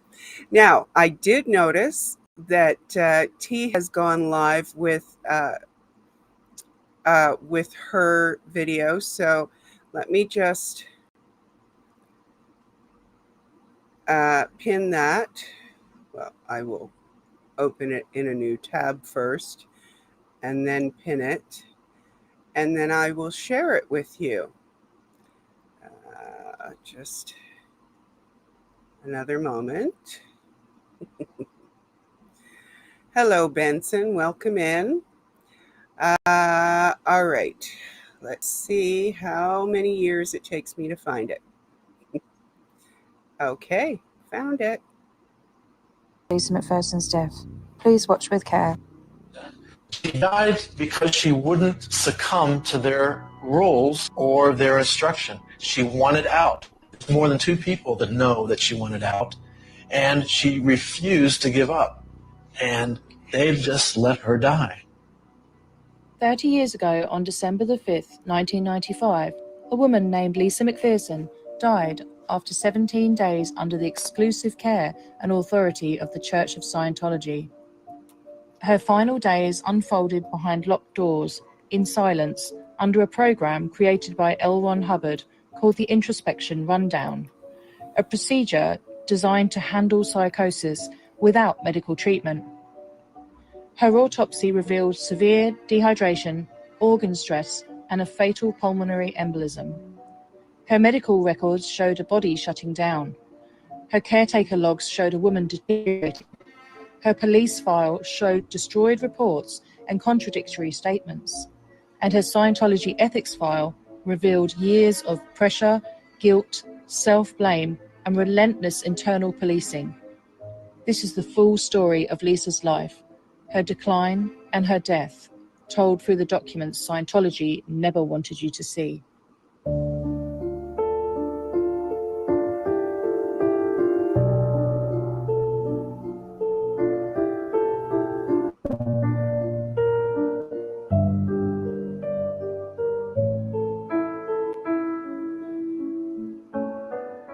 In this video, I want to tell you the story of Lisa McPherson, not just as a case or a headline, but as a whole human being, a daughter, a sister, a friend, long before she ever became a statistic in Scientology's history. A lot of us only first heard Lisa's name connected to her horrific death in 1995. But by the time she died in room 174 of the Fort Harrison Hotel, her life had already been shaped for decades by trauma, and then by an organization that promised to fix that trauma while quietly tightening its grip on her mind. Lisa McPherson was born in 1959 in Dallas, Texas. She grew up in what from the outside looked like a very ordinary American family. But behind that normal surface, her childhood was punctuated by pain. According to accounts later gathered by her family and advocates, Lisa was sexually abused by a neighbor when she was very young. That kind of violation doesn't just go away. It shapes how a child sees safety, trust, and their own body. When Lisa was 14, something happened that no teenager should ever have to live through. Her beloved older brother Steve, just 16 years old, walked into a petrol station restroom and shot himself. The details of that day are still blurry, even for the family. But Lisa's aunt has said very clearly, Steve's suicide traumatized the whole family. Her father never recovered. 10 years later, history repeated itself.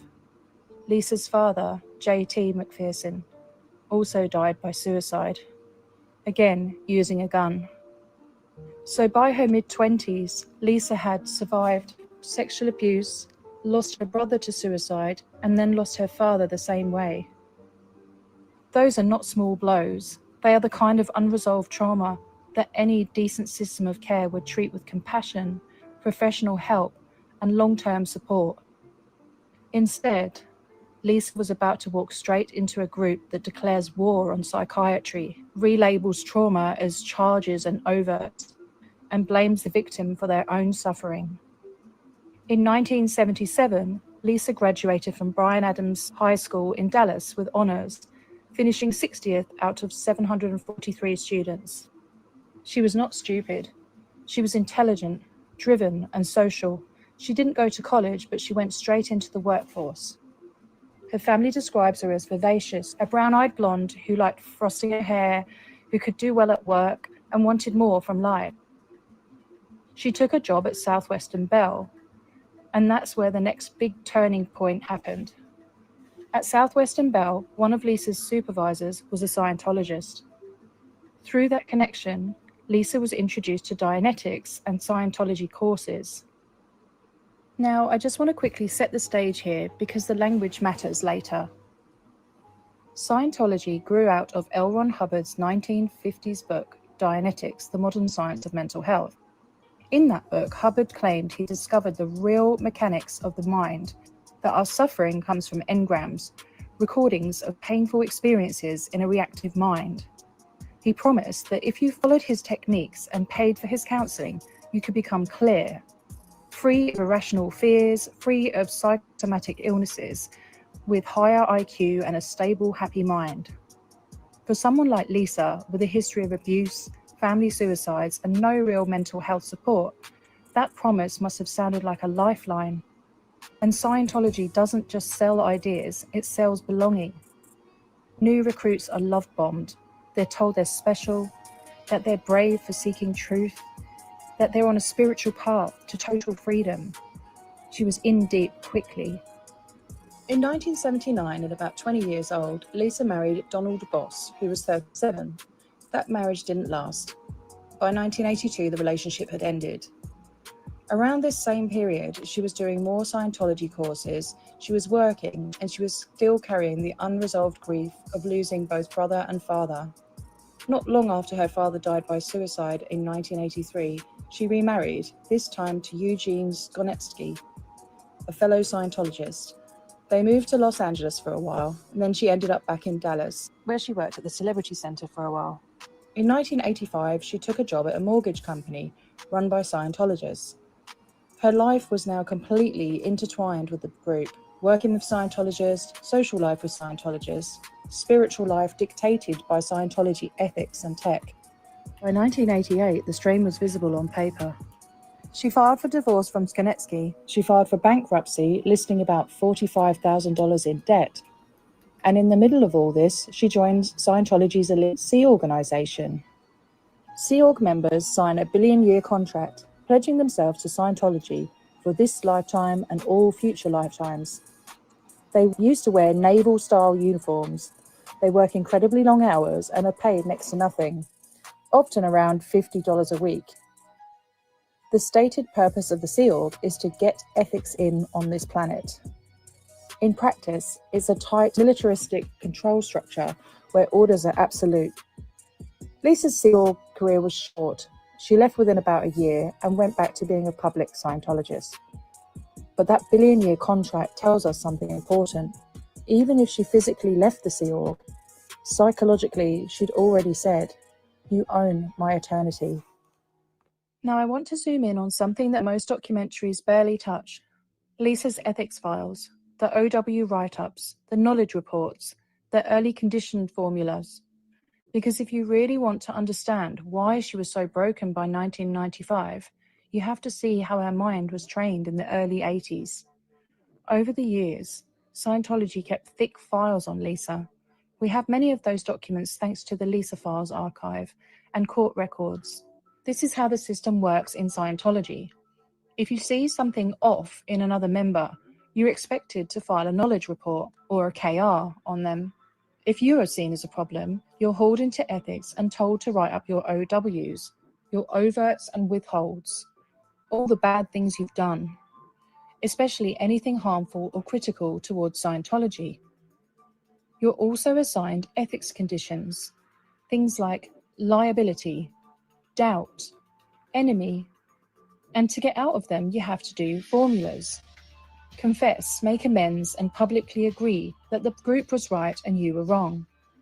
On paper, it looks like self-improvement. In practice, it's a surveillance and confession system.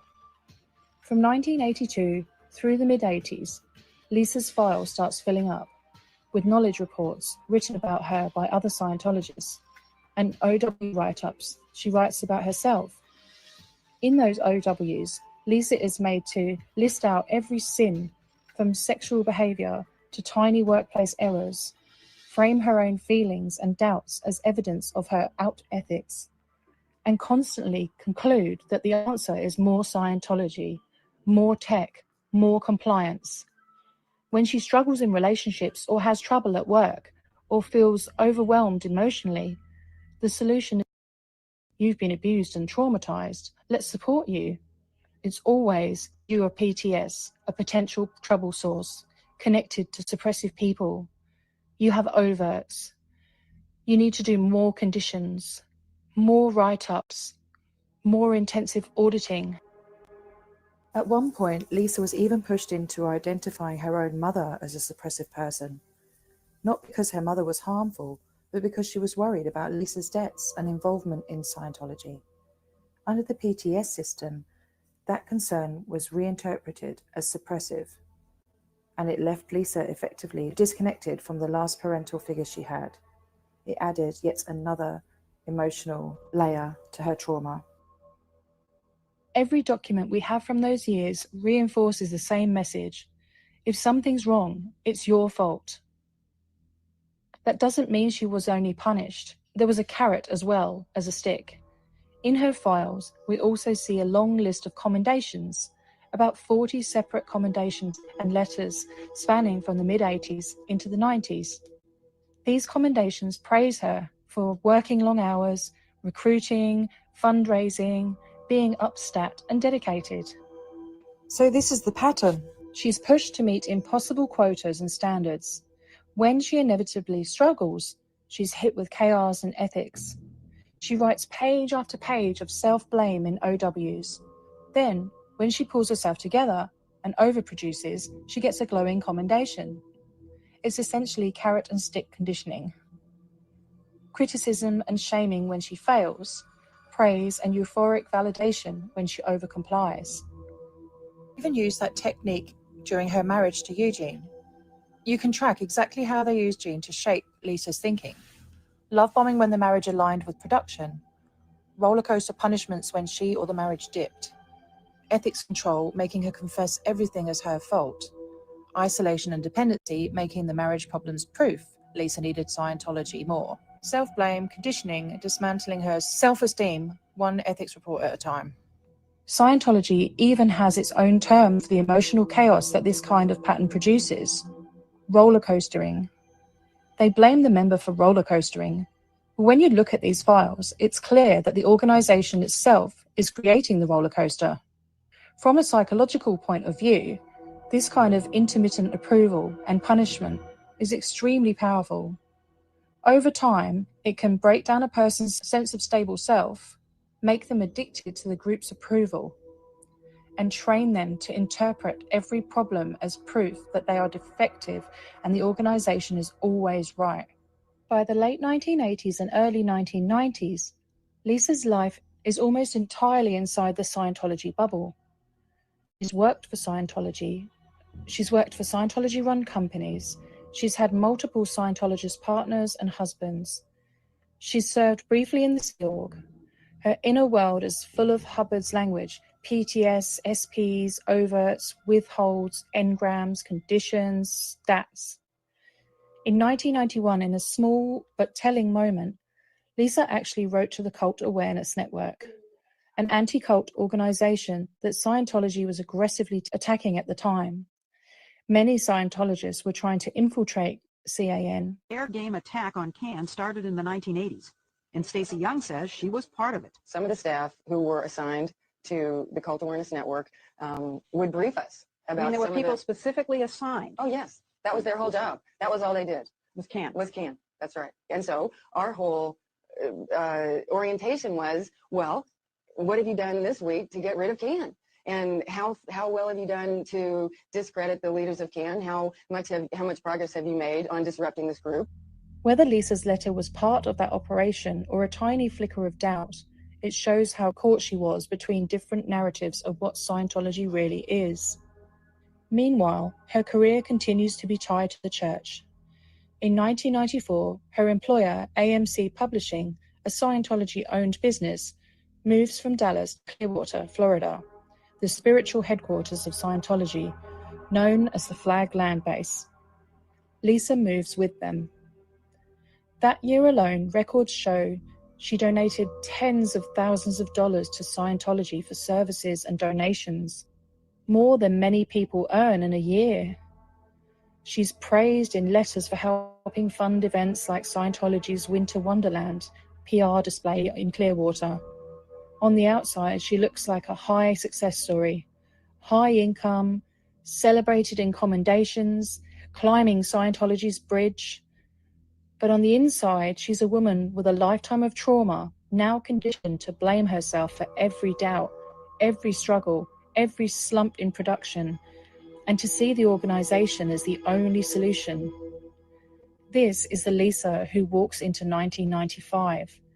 The Lisa who is about to be declared clear and then told she's a liability.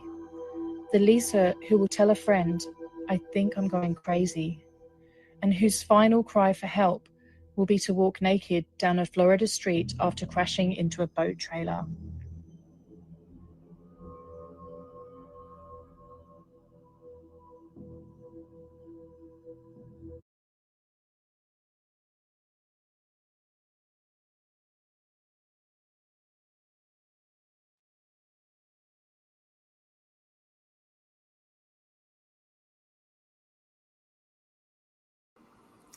Okay, I'm going to come back to that in just a moment. I just wanted to check in with you and let you all know everything's good. And I have not gotten any notifications for anybody else going live. I am guessing that the visit to Lisa's brick may have been delayed due to court in Clearwater or in that area. So we will just keep an eye out, and we can just continue with the video for now. Okay. Hope everybody's good with that. Okay, and if you're not, oh well.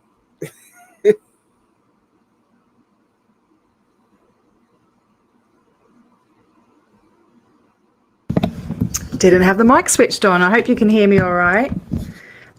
Thanks, Kathy. Hi, I hope you appreciated that. Hang on a minute, I've gone streaming on two different things. Yeah, I put a lot of, it took a lot of time to do that, and there's still so much to tell. And I cut back on a bit as well, which is just, there's so much to it. There's so much that Lisa went through. Yeah, it's a lot. It's a lot. Her childhood was terrible. And yeah, and I still haven't read all the files. There's literally hundreds and hundreds. So yeah, that took me, I think, almost 3 weeks to just make that part. And it's about a fifth of the way through. I am going to try and maybe cut it down a bit and get it out there. Yeah, so I was going to just play some of Joe's songs next, but I just wanted to gift, I'm streaming on my YouTube, and I just wanted to see if I can gift some memberships. I'm going to try and figure out how to do that. I don't think I can at the moment. Let's see. I think if the live chat's still going, I should be able to do that. Yeah, there we go. Membership gifting. There we go. Send out some gifted memberships. And hey, Mad, for joining the chat there if you're watching. I don't know who's watching what. There we go. Look, some lovely people got some gifted memberships. Okay, I'm going to play. Doo-ba-doo. Hey, Mad. I am taking care of myself, Kathy. It's all right. That's why I haven't been live streaming, showing my face very much. I do the editing on my kind of downtime. Yeah, I haven't been working as much lately. I've been going to lots of doctor's appointments and actually doing stuff that I was supposed to do months ago. Yeah, and looking after myself and stuff. So, yeah. You got 2 streams. Well, that's just not good enough, Kathy. You should have at least 5. You should at least have 5 on the go. Yeah. No, good on you. I'm gonna put Joe's playlist on while I go and get myself a drinky poos. I have stopped itching now. Thank you to Kathy for telling me to get on the antihistamines. Got absolutely eaten alive by the Western Australian ruthless mozzies earlier. What am I doing? Okay, let me see. I'll put Joe's playlist on. Please make sure you subscribe to Jojo Bananas. I don't know if I can share. I can't share links, can I? I don't even know how many devices you've got. I don't know if one of you can drop Irish, maybe Irish, if you could drop Jojo's link in, and Mad drop there as well, because he still needs to get 100 subscribers. Please, that'd be great. And anyone else that you fancy? Put your own in there, Irish. We need to share and get all the awareness going for sure. I'm not sure how long it is now until Dusty comes on. I'm already feeling really tired. Yeah, so. All right, I'm going to put Jojo's songs on if I can work out how to do it. Let's see. There we go. And I've got to press play. She walked in with open hands, looking for something human. They promised light, but built her room with no window. She trusted them. That was her only mistake. Not weakness, just belief in the wrong kind of faith. The room kept her. Silence filled the air like dust, and no one came. No one came.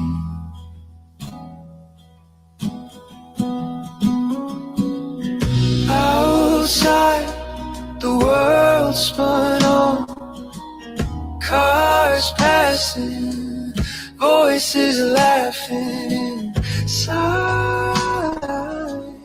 Time just fell apart, and she slipped away unseen. It wasn't God who failed her, or love or light. It was people who turned away.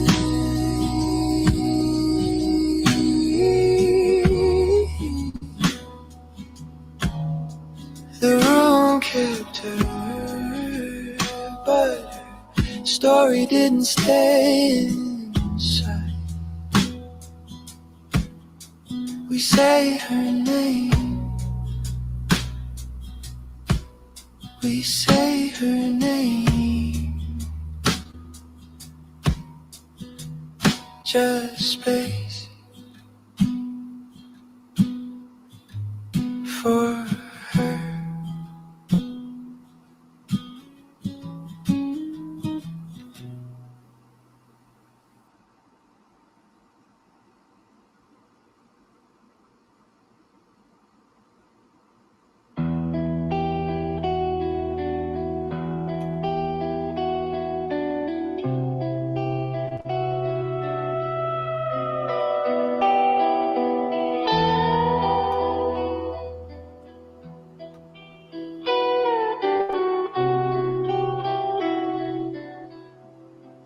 She walked through the doors, looking for peace, a promise of freedom, a sweet release.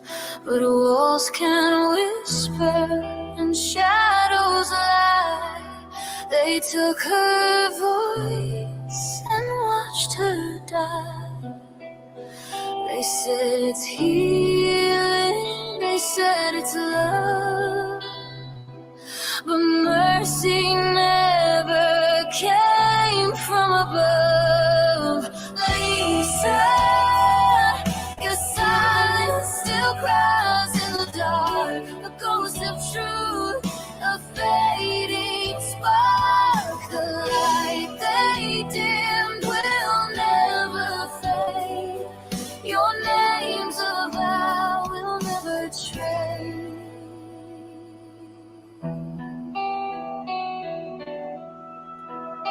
Locked in the faith she thought was grace, days blurred by in that hollow place. The world moved on, she slipped from view, but the story stayed, and so did you. No hand to hold, no one to see.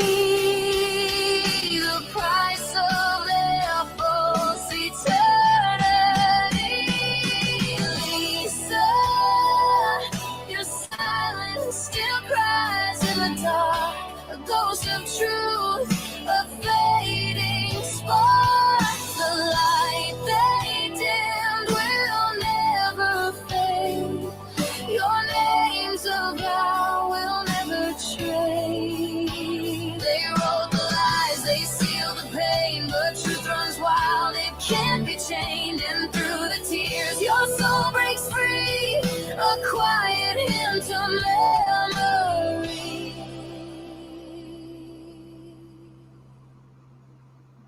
Lisa, your silence still cries in the dark. We hear your song, we bear the mark. The light they feared still finds its way through every heart that speaks your name. Rest now, Lisa, we remember you. Your voice still shines, breaking through.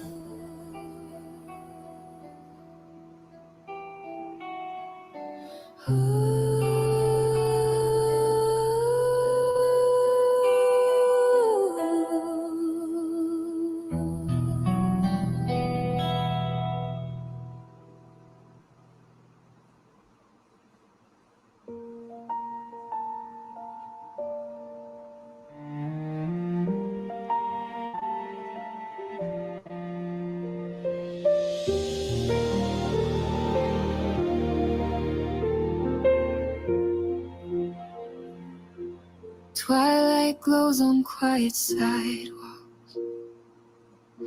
Lights are shining in the dark.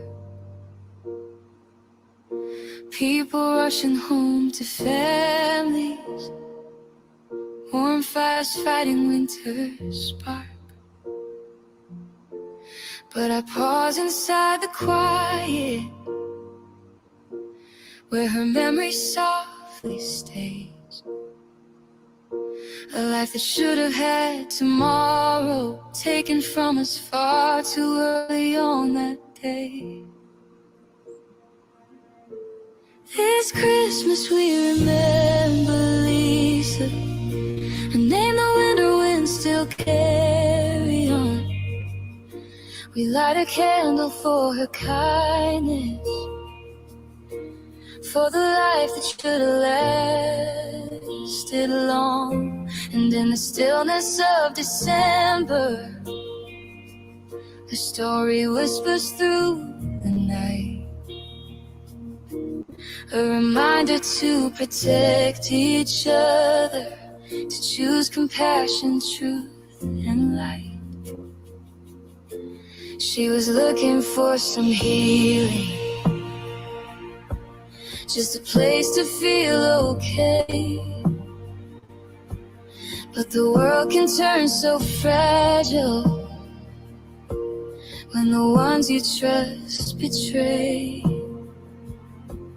And her voice got lost in silence, where no one should stand alone.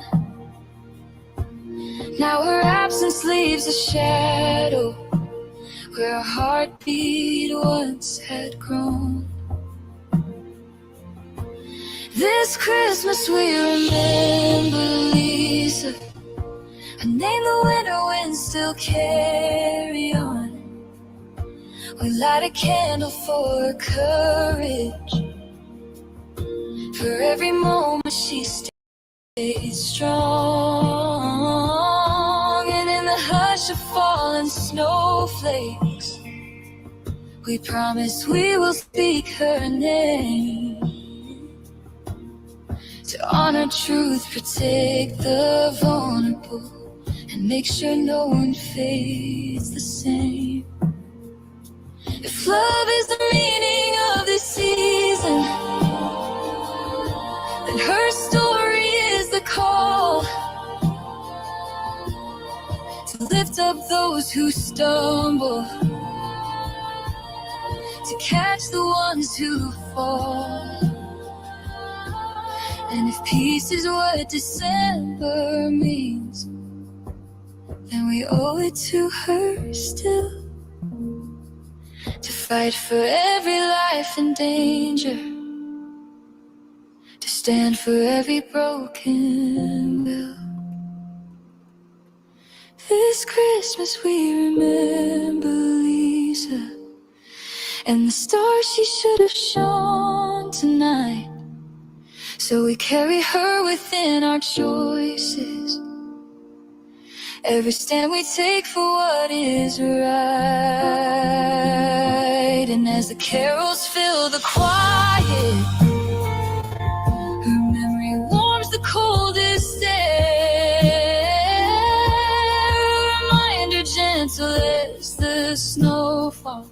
We honor her by truly caring.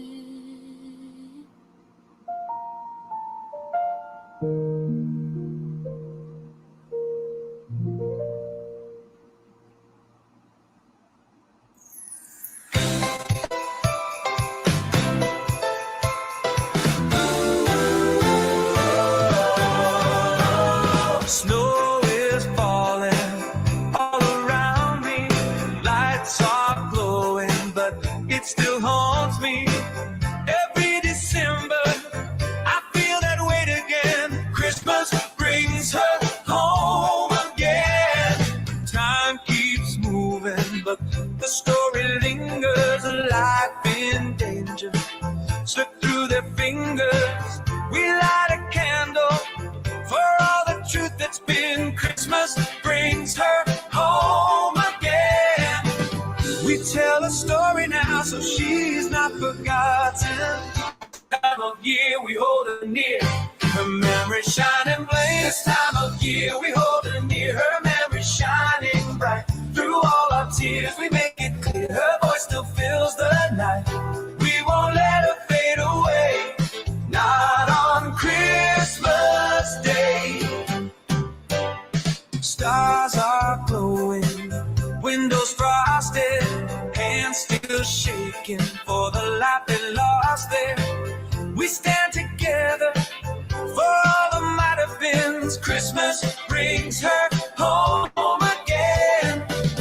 We tell a story now so healing might begin. We tell a story now so healing might begin. In memory's time of year, this time of year, we hold her near, her memory shining bright. Through all our tears, we make it clear, her voice still fills the night. We won't let her fade away, not on Christmas Day. So softly falling snow, we whisper all the things she never got to know.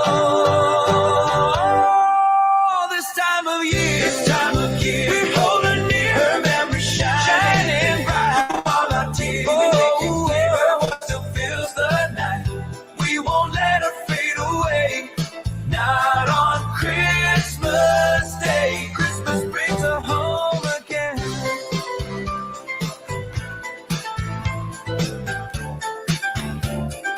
Christmas brings her home again.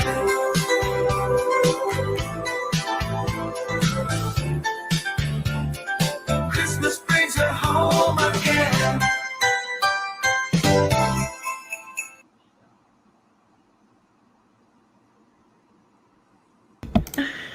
Some lovely songs from the wonderful Jojo there. Thanks, Jojo, for all you do. I've just seen my banners coming down a bit there. It's so big I've had to put it across the door and stick it to the door. How's everyone going? You don't see rocks. I don't know what's going on. It's really weird with StreamYard. So when you put it on, it does it in vertical and horizontal. So there's like, it comes up as two live streams. I don't really understand it. So maybe she's in, I can see everyone, I think. Maybe she's in the other one, the vertical one or something. I don't know. It's very strange. So we've got a couple of new people in here today. We've got Lisa, and I need my glasses. And see, I don't see the other person. There was another person that I saw on my phone. I'm so sorry I've forgotten your name, but welcome in. Thank you. And you said, hang on a minute. You said you saw my live earlier. Oh, you watched it? Yeah, we watched the protest video and wanted to say thank you for what you're doing and that you're in Perth. No thanks needed. And if you ever want to join in with any future protesting or activism in Western Australia, please hit me up on perthaudit@gmail.com. My channel, my email is on my channel description. I'll just put it in the chat as well, because we don't have many people speaking out against the abuses of Scientology here in Australia. And we have a wonderful person in Sydney and we have a wonderful person in Melbourne. We just need more people to go with them because they don't want to go on their own. So yeah, any support is very, very welcome. There's my email address.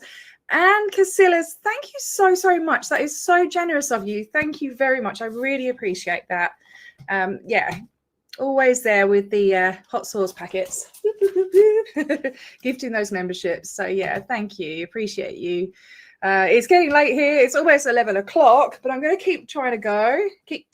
Oh, my words are getting muddled up. I'm going to try and keep going. There you go. I was going to play a few things off Mr. Bunker's channel, but I'm not sure now. I might watch the live that I did earlier because I haven't seen what I did. It all happened so fast. Maybe we could go through that.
Okay, I have unmuted. Thank you all. So I wasn't really saying anything terribly important.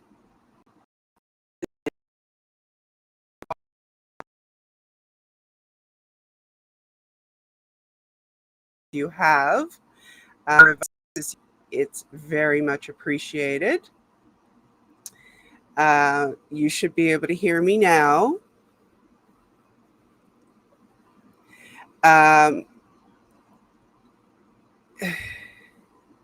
Okay, I should be back there. I should be loud and clear now. I was speaking to the BTs in the room, Journey. Thank you very much.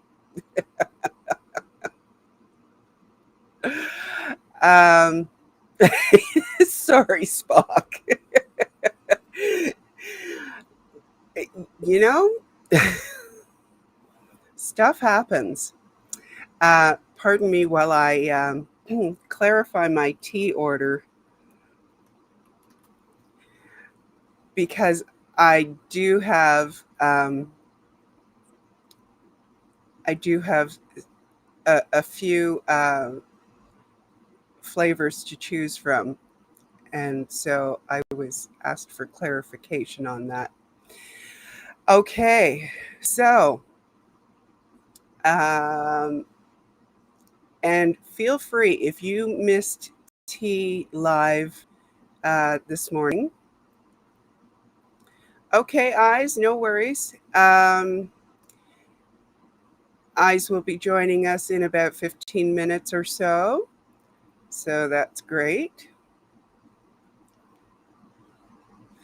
In the meantime, yeah, if you missed tea when she was live outside of the org, feel free to pop over to her channel and go ahead and watch that. I will not be offended at all, and I will still be here if you would like to come back again. Let me see.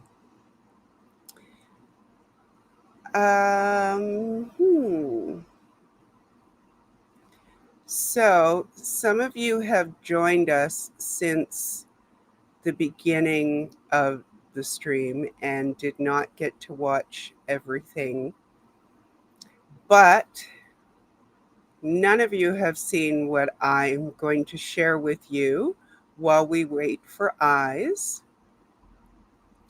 So just bear with me for just a moment while I pull that up.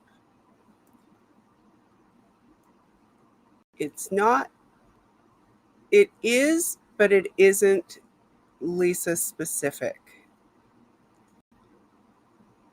So let's have a look. It's not very long. You do that? Well, when you start to think about the things that you're grateful for, instead of thinking of the things that you don't have, chances are you'll attract more of those grateful qualities into your life, because now you're a magnet for that.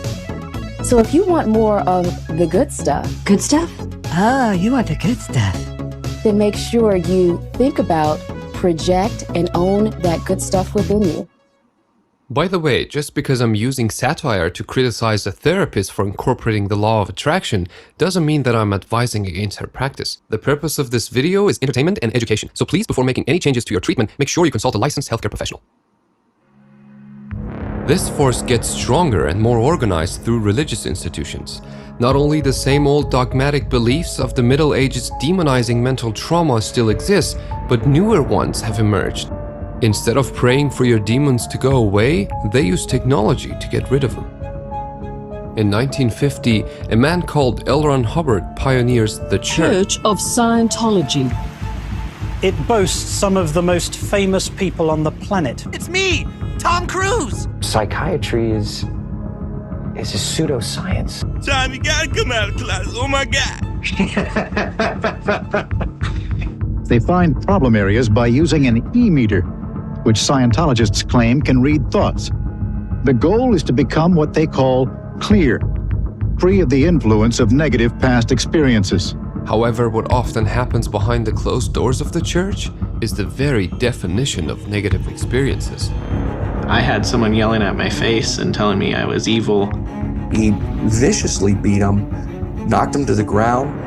The church where there's child labor, forced and coerced abortions, where people are separated from their family. These people were high-ranking church officials who managed to escape Scientology, and if you think I'm exaggerating by using the word escape, then perhaps you should learn about a particular member who unfortunately didn't make it. In November 1995, Lisa McPherson, a 36-year-old Scientologist who had a history of mental illness, got in a minor traffic accident. Despite being declared clear by the Church of Scientology 2 months earlier, she experienced a psychotic episode following the accident. Lisa got out of her car asking, "Where are the people?" She then took her clothes off on a street and said, "I need help. I need to talk to someone." She was taken to the hospital for psychiatric care, but when the church was informed, about 10 members showed up to convince her signing out of the hospital against medical advice. They took Lisa to a hotel owned by the church in order to treat her condition with Scientology. She underwent a method called introspection rundown, a therapy designed by L. Ron Hubbard himself specifically for treating psychosis. In an attempt to make Lisa clear again, they kept her against her will for 17 days. What happened to Lisa McPherson during that time and at the end of her confinement is nothing short of a horrifying tragedy. On the last day, she's in horrible condition. And rather than call an ambulance, the Scientologists decide to throw her in a van and drive her to the hospital. But they don't go to the Morton Plant Hospital, which is just a couple blocks away. In fact, they pass several hospitals to go a great distance to, I think it was Port Richey Hospital, where there was a Scientologist doctor on call. And they brought her into that hospital and she was dead on arrival.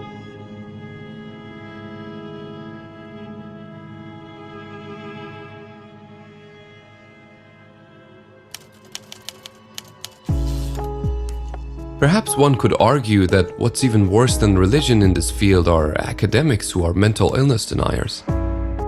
In his 1961 book titled The Myth of Mental Illness, Hungarian psychiatrist Professor Thomas Szasz argues that mental illnesses cannot legitimately be categorized as diseases because there's no pathogenic mechanism behind their diagnosis. Therefore, only physical illnesses are real, and the so-called mental diseases are, quote, counterfeit or metaphorical illnesses.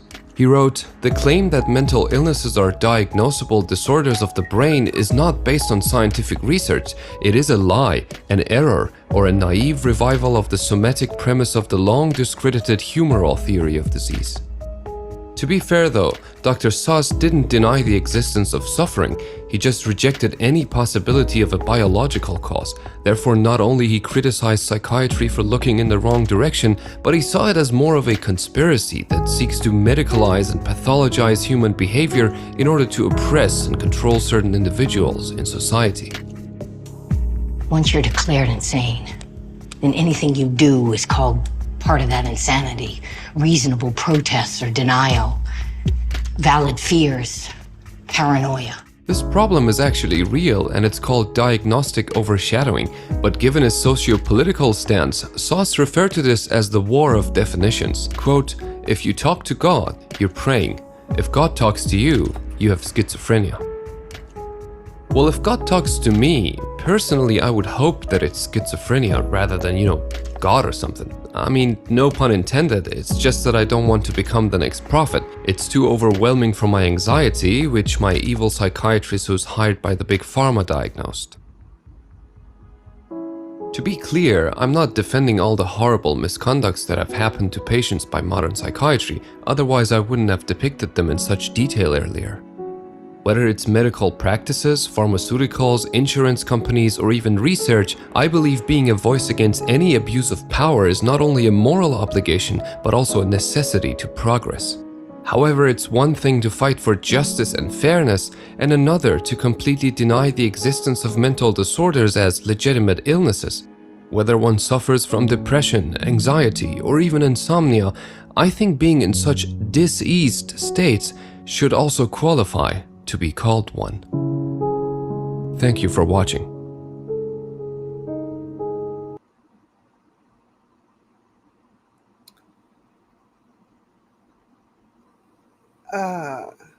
So, thank you for your patience with that one.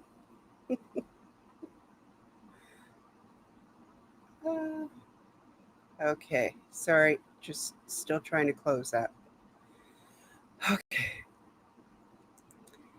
Clearwater, thank you so much for joining us today. I really do appreciate it. And I'm very sorry that you are still having to deal with fair gaming. And yes, they hate all critics, no doubt. So I did put the link in my chat to that video that I was sharing with you.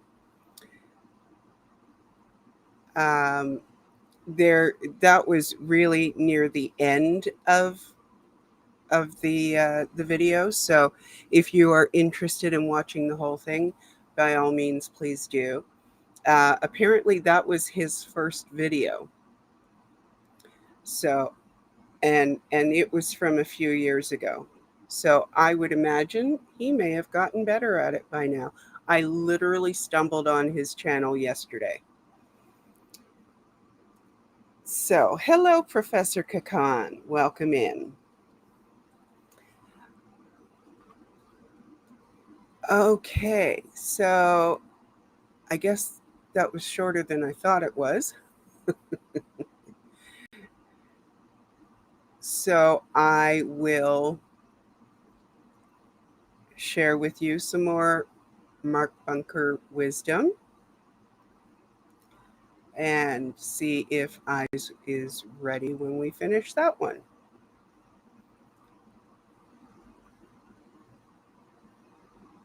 And my tea has arrived. Oh, you know what? No, I will share Mark Bunker with you in a little bit. I want to share something else with you first. Down in the alleys where shadows dance, lost in the echoes of broken chants. Lisa's story, it haunts the night. Against the dark, she fought the fight. Hubbard's promises, they sound so sweet. In Boston streets where innocence meets, evil whispers tempting the soul. Caught in the web, they played their role. Cry for the shadows, hide the truth. Sing for the battles lost in the youth. Hope's a beacon lighting the way. For Lisa's story, we will not sway. We will not sway.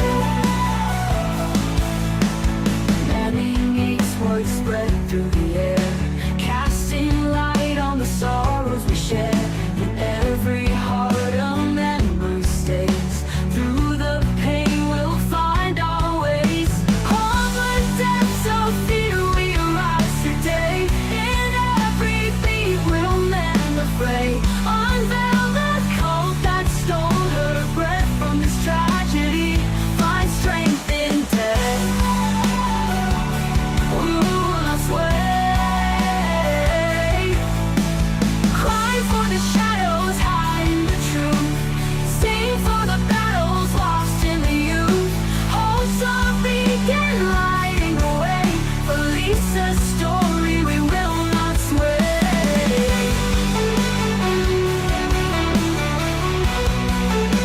We will not sway.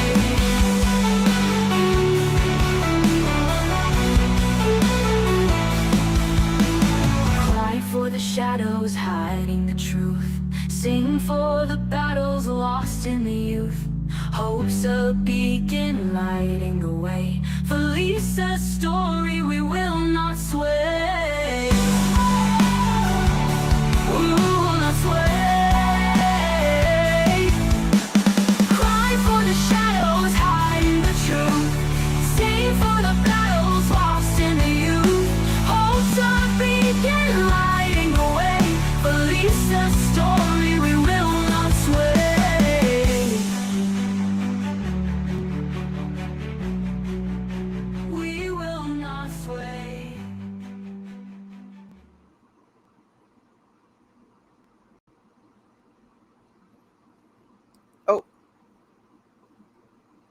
Sorry, there was more. Let me pack it up and I'll return to it.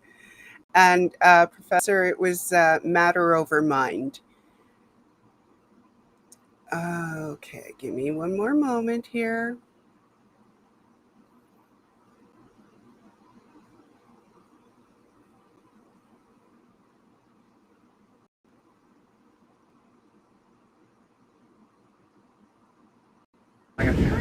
Yeah, can you believe that? They killed Lisa McPherson. They locked her in a room for 17 days. Did you see that? Yeah.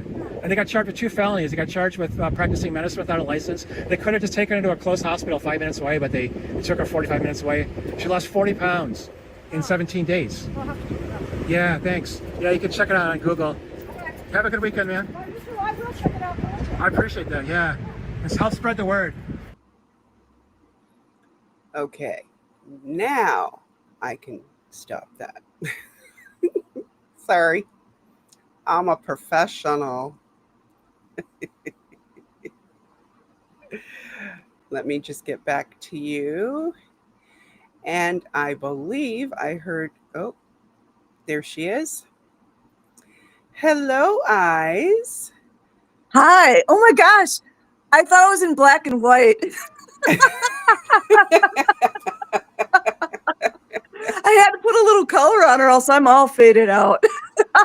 This is so cool that you're right. Except you're not as pale as me, so you know I need some color. I mean, you know. but you know, little dab will do. I don't know if I should have my camera so close. Oh well, who cares? I'm not gonna sit and worry about it. Well, welcome in. Thank you. It's nice to be here. It's really good to see you, and you are looking incredibly healthy, and I am so thankful for that.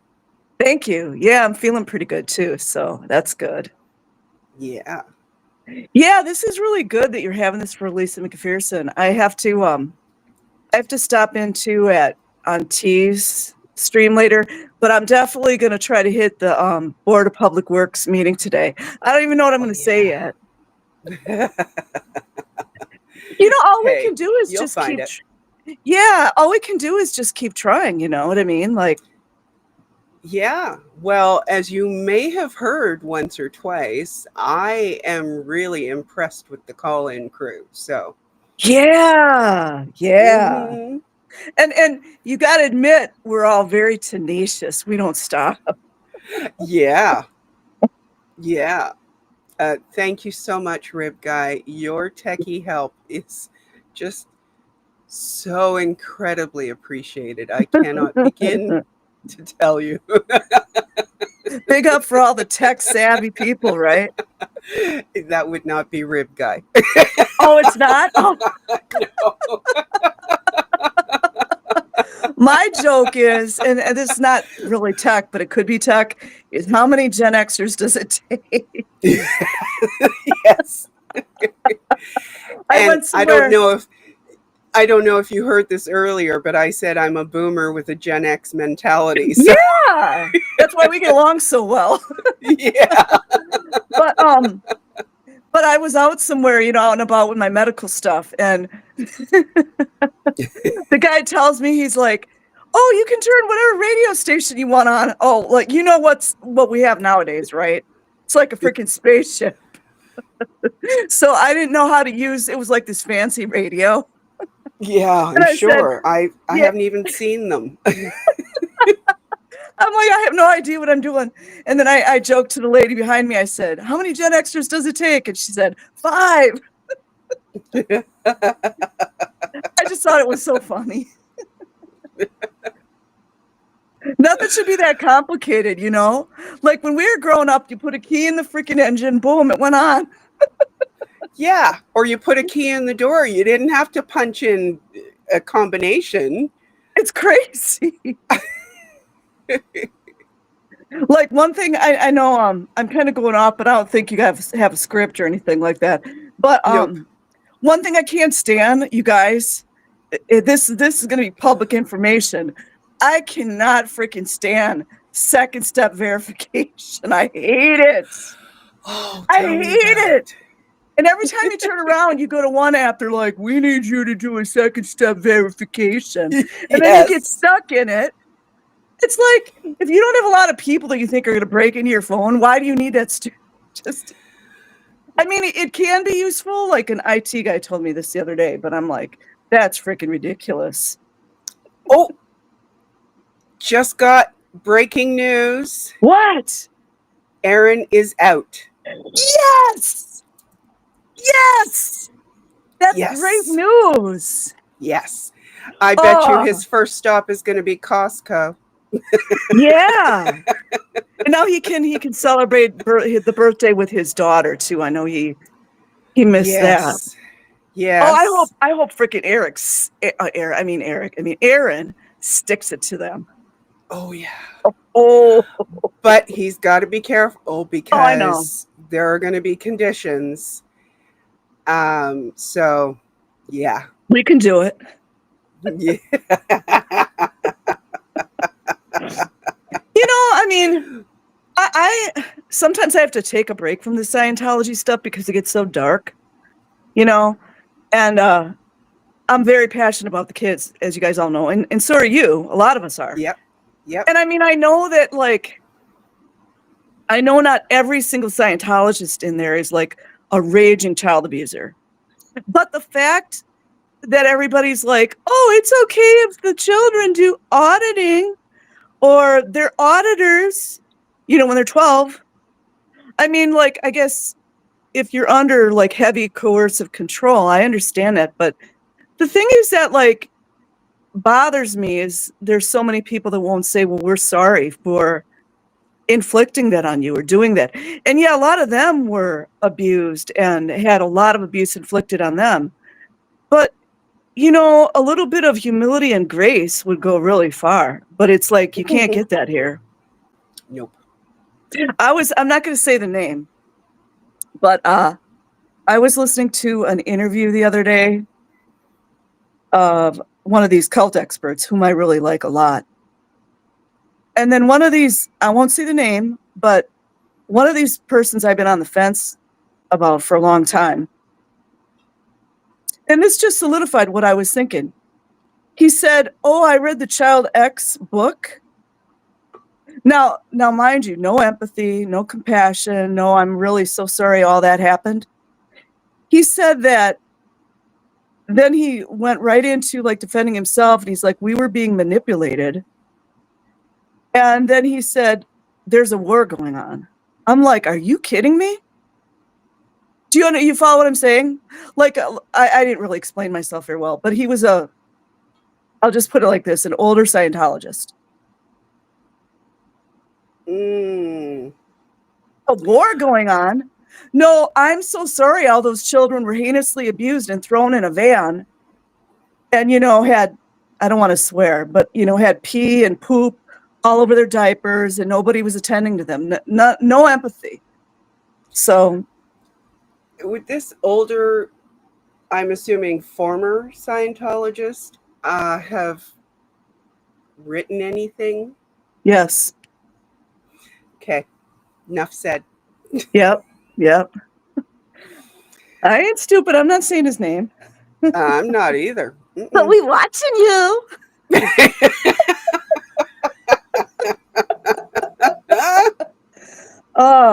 Yeah, I mean, but you could get so passionate about it. It just gets it kind of drains you. So you got to take a break, Yes, absolutely.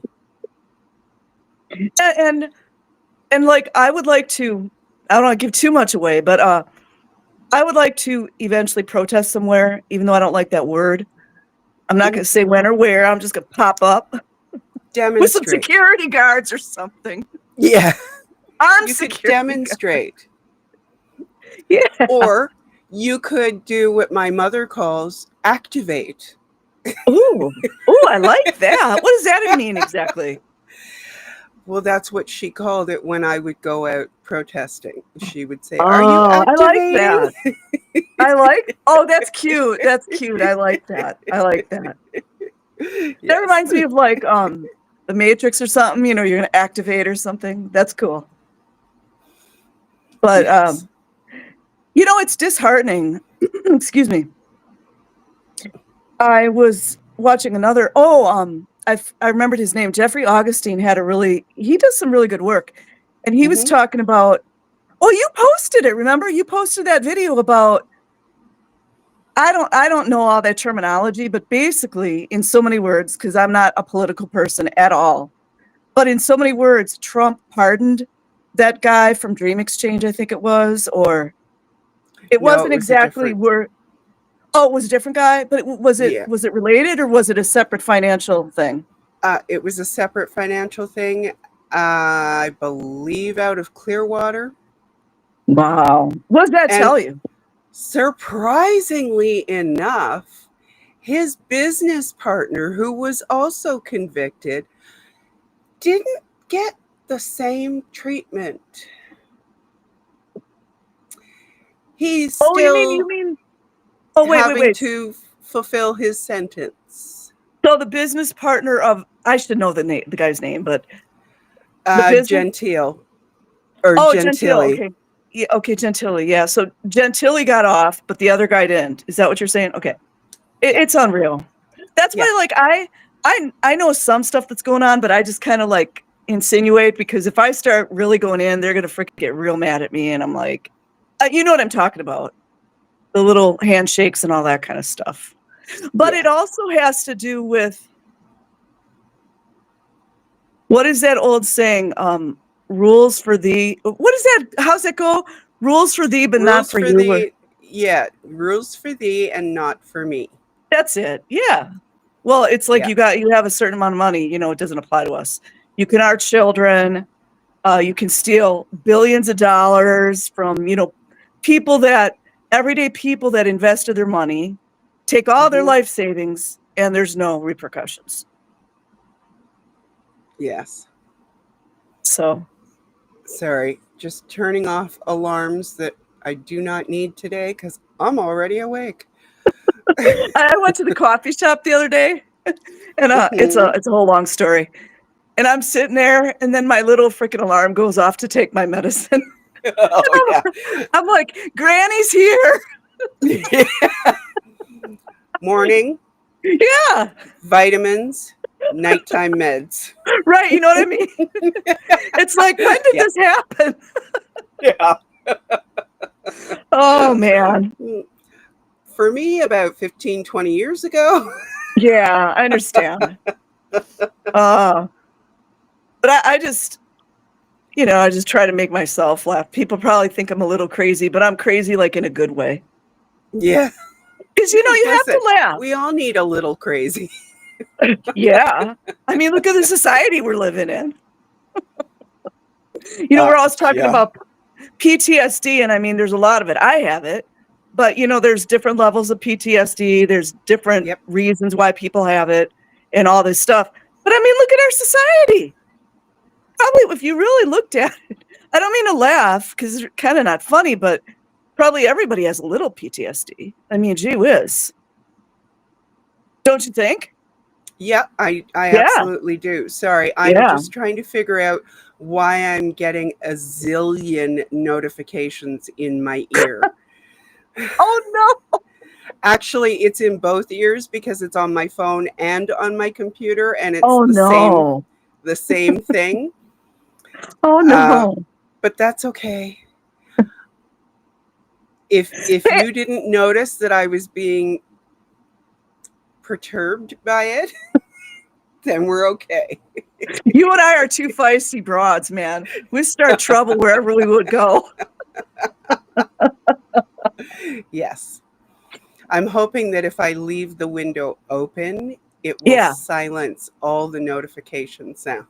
Oh, yeah. Oh, gee whiz. Yeah, you got all this bing, ding, ding, ding. Okay. Excuse me, John Breen. Thank you so much for joining us. No one ever said anything resembling John Atack. So thank you for your opinion. Yeah, opinions are still free, man. And everyone has one. Yes, man. It's not illegal to have an opinion. Boom. Yeah. So, John, I'm sure that since you don't like this stream, you can feel free to find your way out to find something else.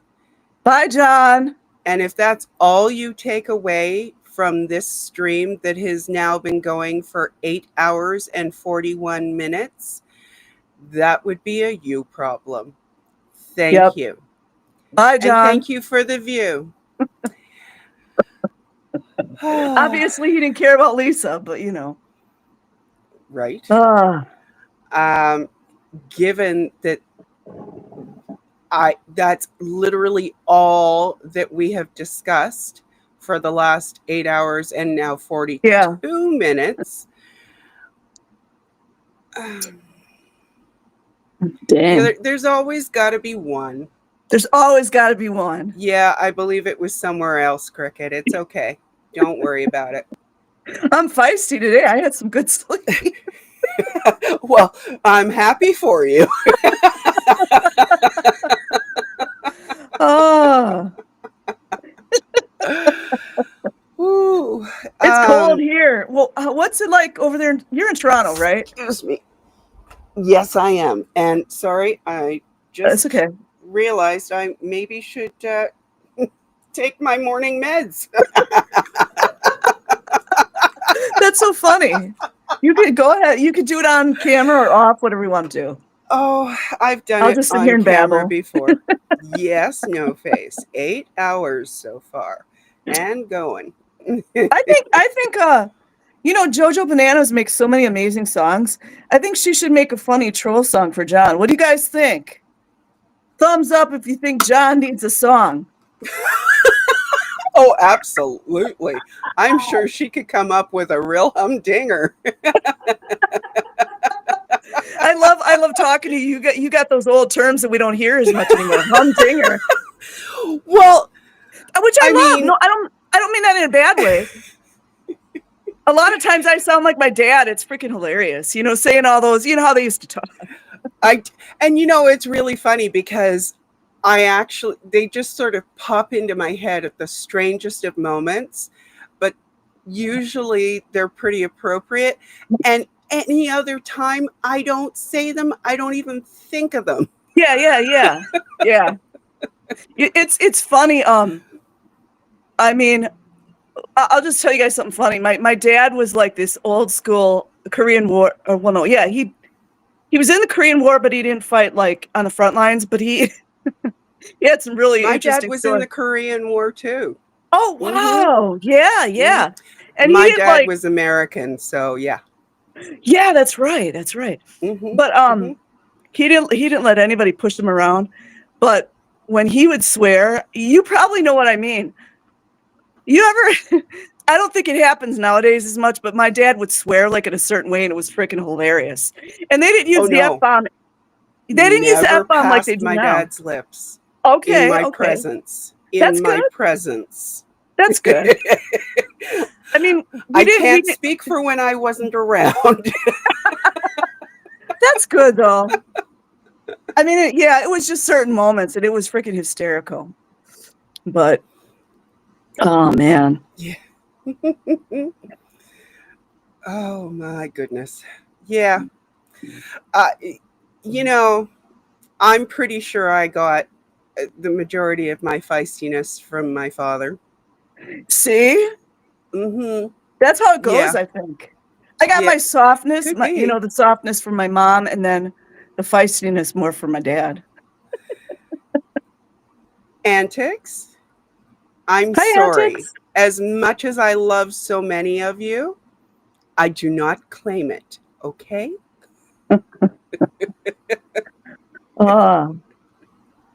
JoJo made some really cool songs recently. I was listening to them. Yes. Well, I mean, they've now played that playlist for Lisa McPherson has now played twice on this stream. Good. Yes. I listened to some of it. Yes. And and Antics did a video for one, and that was put to JoJo's music that I have played a couple of times. Oh, good. So, yes. That's good.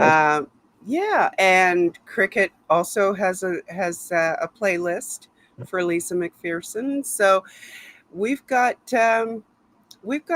some music Very to good. Very share good. today. And yes, everyone, if you are not subscribed to all of them, yes. What is your problem? You better recognize.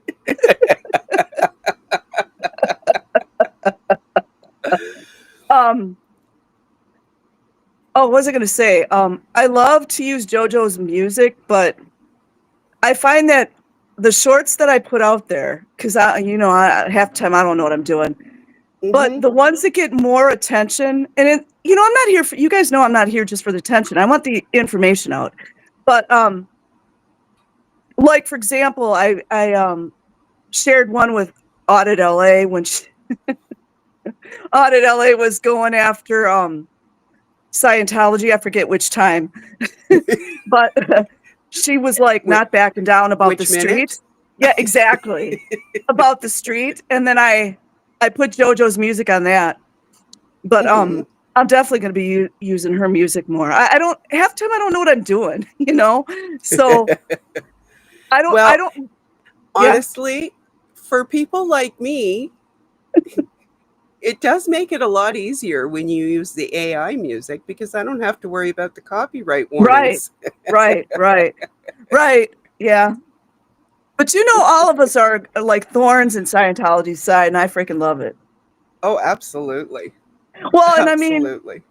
I mean the way, like where I'm at right now, and I may start doing more live videos, but I don't really like to always be on camera. I like to read my stories in bed in my freaking fuzzy pajamas. I'm just saying.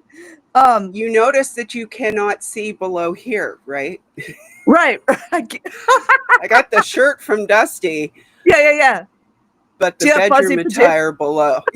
Well, no, they're not fuzzy. Okay, they're not fuzzy because I still need the fan going. Oh, right. Sometimes the air conditioners. I understand. And I don't do hot flashes anymore, but temperature control between the house and me, it's a whole thing. Oh, wow. I get it. Yeah, I go back and forth. Sometimes I'm freaking feel like my whole body's a stove. And then now it's cold, so then I do get cold, but then I might get like soup. You know how it goes. Anyways. Listen, it doesn't even have to be a menopausal thing, by the way. A lot of people who have chronic illnesses or have had chronic illnesses suffer from temperature control issues. Oh, that makes sense. That does make sense. Because your body's system is just off, a little bit off. It's like out of balance or whatever you call it. That makes sense. We got the news, Dusty. Did he head straight to Costco? Oh, that's funny. I hope, you know what? I hope somebody gave him his camera and stuff if he could record it. I mean, granted, he probably wants some privacy, but that would be fun to put online, wouldn't it? It would be. Look, Scientology, I'm buying burgers, the best in the freaking store.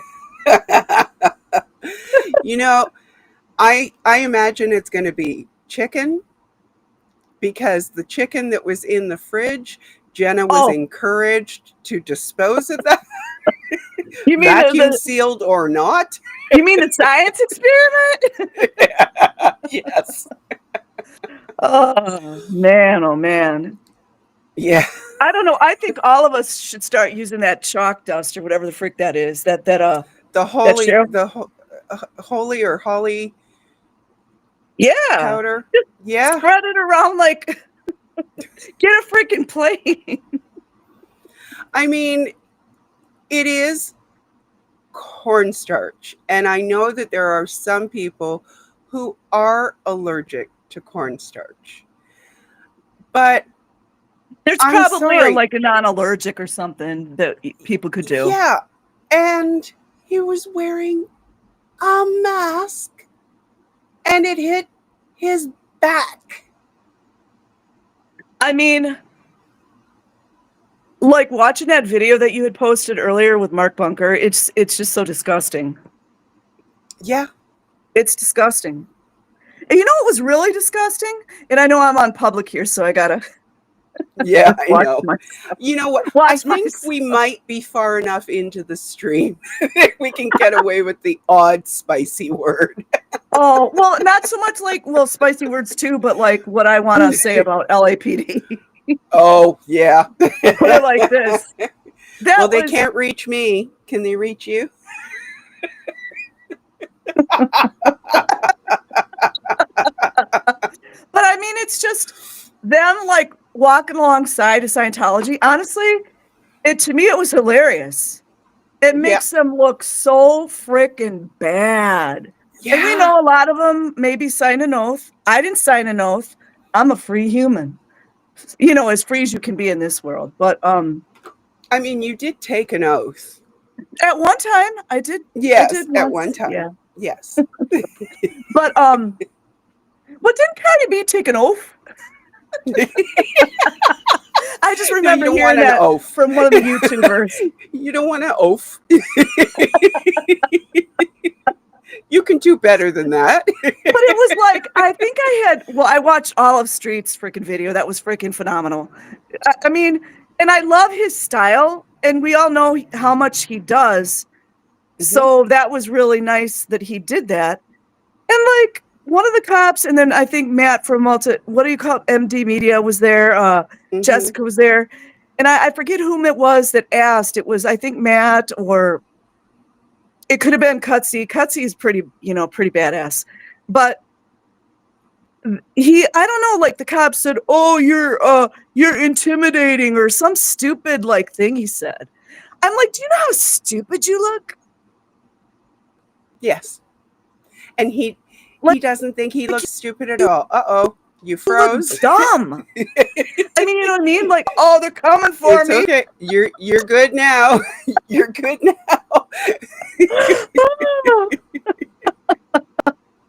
They just make themselves look bad. We all know all those people marching are all, I mean, you could call it indentured servants. I say slavery, and some people might get offended, but you know, what else is new for me? I offend everyone. But I mean, you know, it's working 18, 20-hour days for less than 40, probably the 47, you know, beautiful number that is, $47, or, you know, half the time they don't even get that. They don't have enough money for shampoo or conditioner. And these cops are making what, 150 and more a freaking year?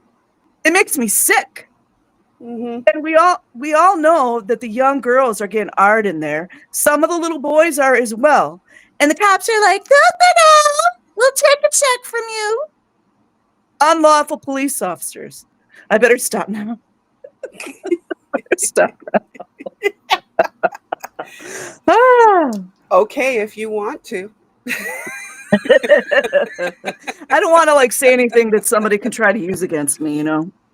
I mean, it's just, you know, that's true. You do. Yeah, I mean, that's why I'm just like sticking to the little stuff. But it's an embarrassment. It's an embarrassment. You know, they got somebody, I believe it was Dan Walks LA, had this amazing sign out there, Scientology abuses children. And meanwhile, I mean, look at the juxtaposition, the cops marching alongside the abused children. Make it make sense. Yeah. Like Serge Delmar, make it make sense. That banner, got to give props to Ham It Up Again. She had that banner made. Yes. Oh, freaking boss. I didn't know. There is a second banner that she had made up. It seems to have been misplaced. Lara and Dan were saying on a recent stream when they were going over the holiday parade footage that if anyone happens to come across it or knows where it is, to get in touch with them, because it should only be in the hands of Dan Walks LA or Lara. Okay. You know what? We should We should have like a movement for missing sign. Yeah. With a hashtag. But you guys notice, I know all of you guys have noticed that somebody, I'm not sure exactly who it is, are squashing our hashtags. Like they're squashing the N, no more kids in Scientology, and Oh, MK, really? yeah. Like it stays at like the same number. Uh-huh. Well, see, Yeah, I like don't track all of that stuff like you do. So I mean, I understand. Like, so like if I boomer go with a in, Gen X mentality. my joke is like, hey, we wrote the programs, bro. But Yeah. it's just a joke. But like when I do put the hashtags in there, Mhm. like if you put like no more kids in Scientology, the letters, I get it all mixed up, but you guys know NKIS or whatever it is. Right.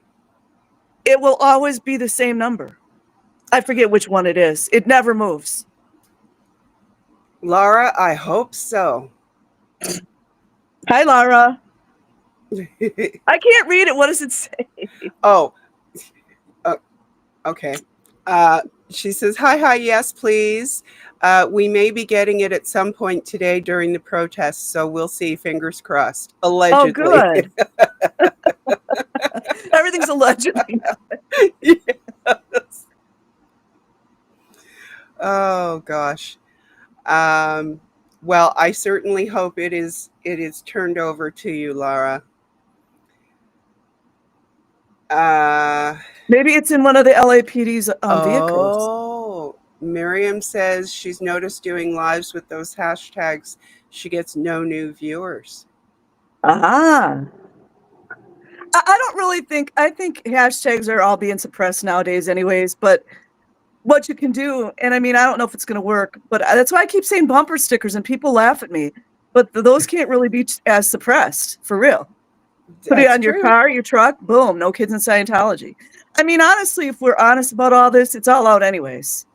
It's I mean, yeah, we've done it through the internet, but it's organic and it's not going to stop.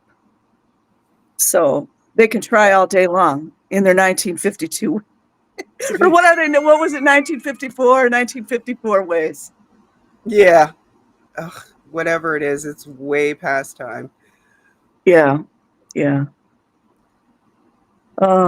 Oh, really? The F Sciento hashtag definitely? Really? It's getting squashed too? Hmm. Yeah. Yeah. Squash this. Yeah. We're all in the same boat. It's like it just makes you do it more.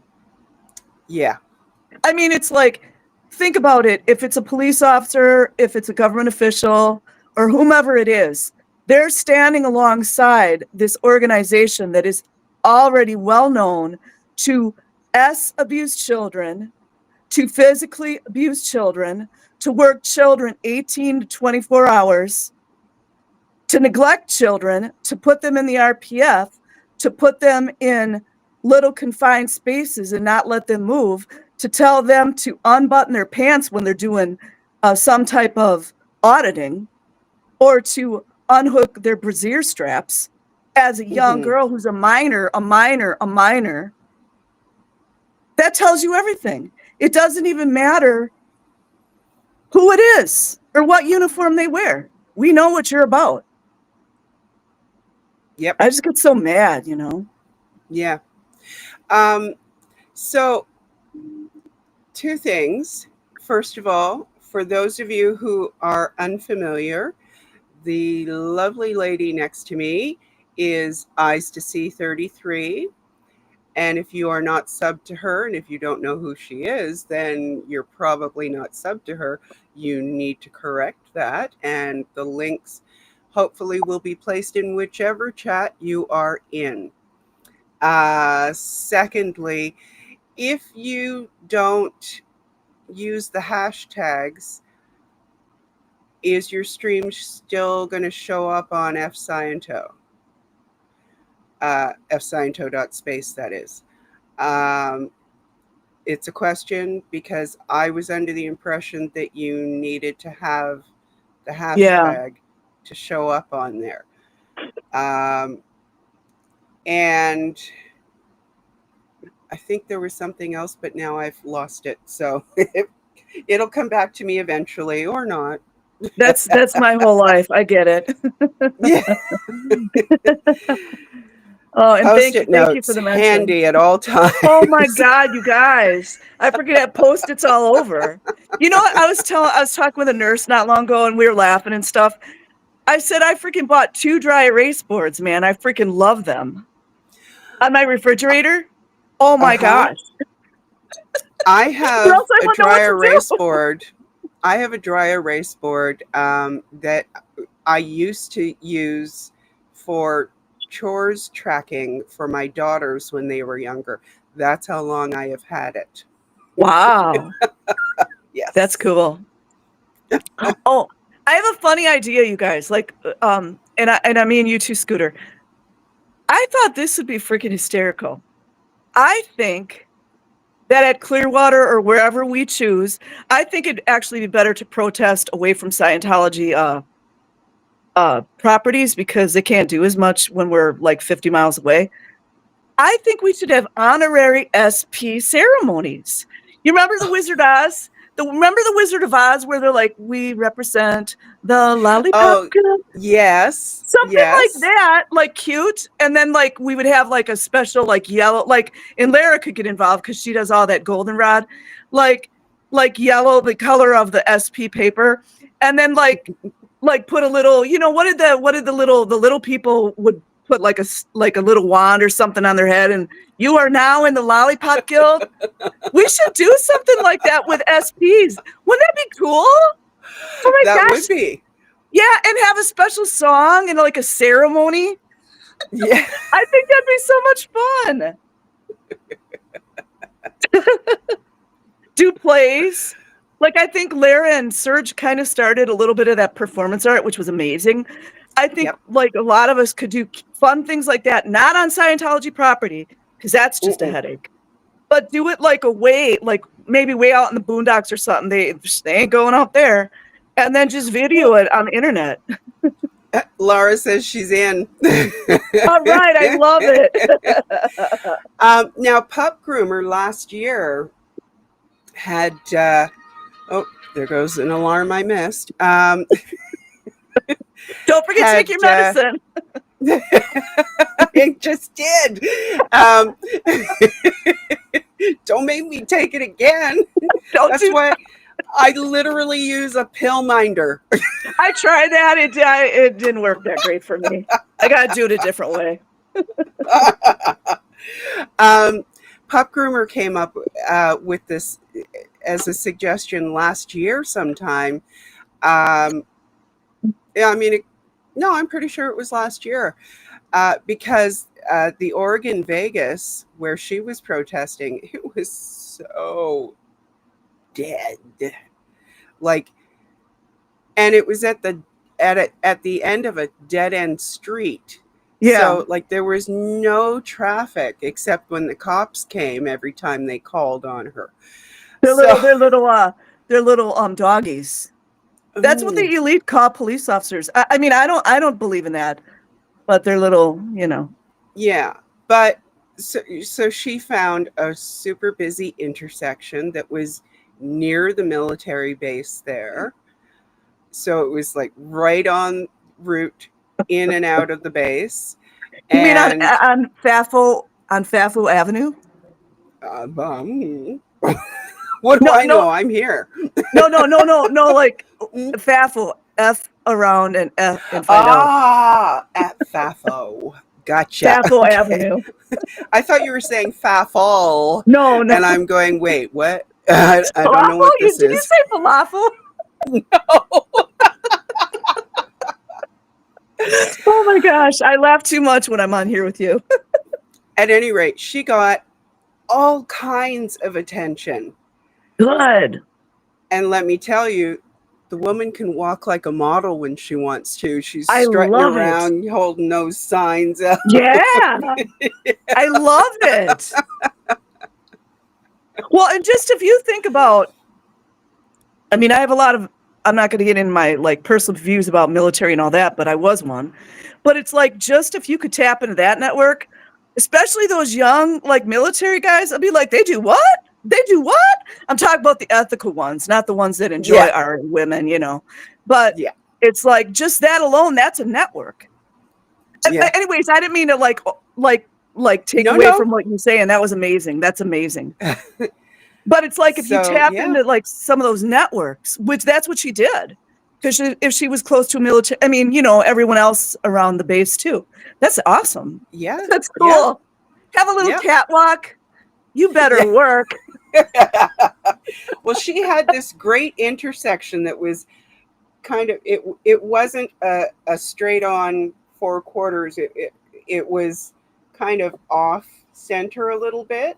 And so at any rate, it was huge, and you could see like cars would like forgetting to watch the light because they were watching her, or they were reading her signs, and it was great. It was absolutely that's awesome. great. So I mean, just think about just that right there. How many people open their eyes to what's going on? Yeah. I mean, and even if that's the only thing that they learned, they know to stay away from it. And if somebody happens to bring up Scientology anywhere near them, they'll go, you know, I saw something about that.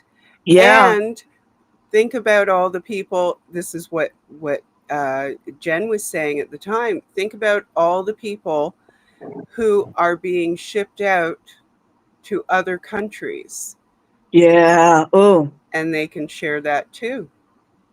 Oh yeah, right. Oh, that's deep. Woo. Wow. Yeah. Wow. She's a smart cookie, that one. Pup groomer? I think I've gone to. She doesn't have that many videos up, does she? Well, she has actually quite a variety of videos because she is, as you might have guessed, a pup groomer. Right. I already like her for that. Like, hello. Yeah. So she has dog grooming videos. She has protesting videos. She's got crocheting videos, and probably something else that I'm forgetting at the moment. But that's okay. Don't worry about it. Yeah. You'll see it on your sticky note later. I'm just kidding. It's blank. And I've got like sticky notes freaking everywhere. I'm like, I'm Gen X. I'm staying with sticky notes forever. I actually even have a sticky note app on my computer. I think I've seen that. Is that like I think I used that before. I forget which program. Is that on Microsoft Word or something? Anyways, it's a standalone app that's called Sticky Notes. I love that. Yeah. That's cool. Well, Scooter, I think I'm going to scoot. Even though I want to stay on here longer, I want to you have a phone call to get ready for. Yeah, I don't want to be all like, not knowing what's going on. But I'm glad Donna brought up again, too. Rest in peace, Lisa McPherson. What happened to her was atrocity. And imagine that they still have the introspection rundown going. Me personally, I think the LAPD officers out there marching with Scientology, I think they should volunteer for the introspection rundown. What do you guys think? I think Clearwater should too. Yes. Oh, and also I think they should volunteer for the RPF. 5 years at least, minimum 5 years. Yep. Oh, wow. Yeah. Yeah. It's free to volunteer, isn't it? I'm just saying. Yeah. I mean, why not? Yeah. Okay, lady. Well, it has been fantastic. Hello to everybody in chat. Thank you for joining me. I appreciate it. You're welcome. You woke me up some more. We'll have to do it again. I'm working on getting a new computer, and I'm going to be doing some stuff. I might, because of the encouragement of you and a lot of other people, I might start getting on camera more. I like my privacy. You know what I mean? Even though I got some face videos, but anyways, I'll just go with the flow. You know what I mean? I don't want to be out like at Walmart. Oh, I saw you on YouTube. I don't really want that. It hasn't happened to me yet, thankfully. That's good. That's good. Yeah. Yeah. Okay, lady. Well, it was so wonderful being here.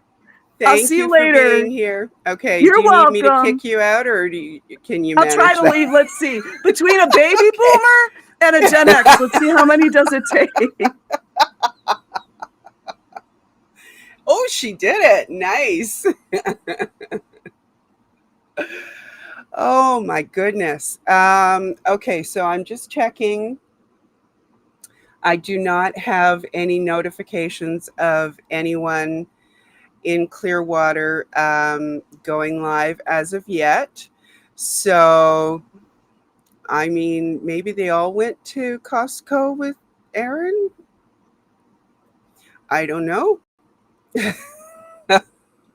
However, not to worry, because we will definitely catch them at 7 p.m. Eastern time tonight. So that should be, you know, and they will be going to the brick then during that time period as well. So we won't miss that. Um, I do not know. I would assume that Miss Kim made it safely. I haven't heard from her, and she's terrible at checking texts and emails. So I didn't even bother. I figured I would hear something if she didn't show up. Public Works call in 40 minutes. Thank you, Antics. So I expect to see the numbers start dropping a little bit as it gets closer to that time. And I understand, because that is important work. And you know what?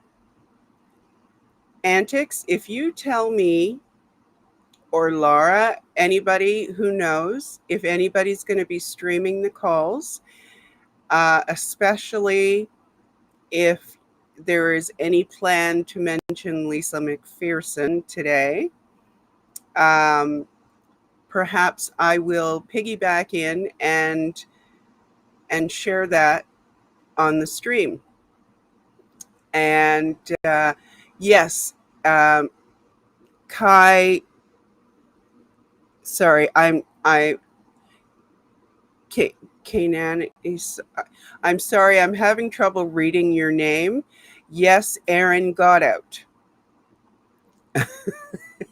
I apologize for messing up your name. Haggis Basher, you're going to be mentioning Lisa. That's great. So now I just need to know who is going to be streaming it. You're streaming at Antics? Okay. When you start streaming, I will restream you. Definitely Lisa mentions today. I figured the crew would definitely make sure to mention her today of all days. So, I mean, I didn't want to call you all out or put any pressure on you, but I'm glad to hear that I was right. Antics, I'm assuming that you're going to give me a countdown until you leave me. It would be great if you kind of give me a heads up when you're leaving, so I don't keep looking for more countdowns. In the meantime, let's see. Now, some of you, and by the way, welcome in to all of you who have joined us in the last hour or two. My apologies if I have not. Oh, Farrell Cheryl just went live. I think I know where we are headed next. Let me just refresh my YouTube page here. And I will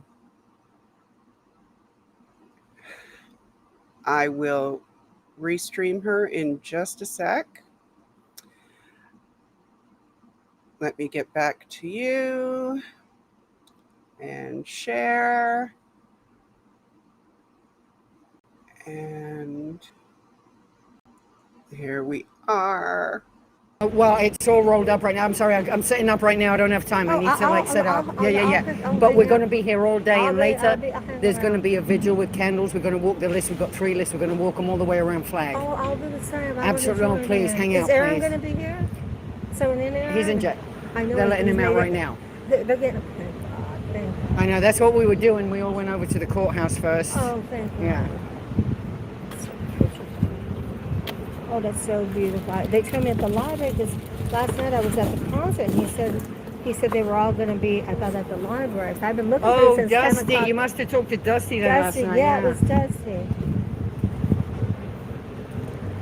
Yeah, she's so beautiful. It was 30 years ago today.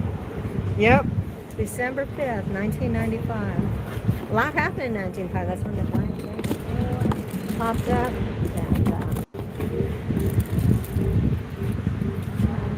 And the Virgin Mary appeared on the building. Oh, yeah, that building. That was in 1997. Oh, was it? Mm-hmm. She's been there a while. Yeah, and then the whole thing with thing that happened with, oh my gosh, so much happened in 19, right? Because that, John Travolta had rented my parents' house in January of 1996 with Kelly Preston, and Jet was alive.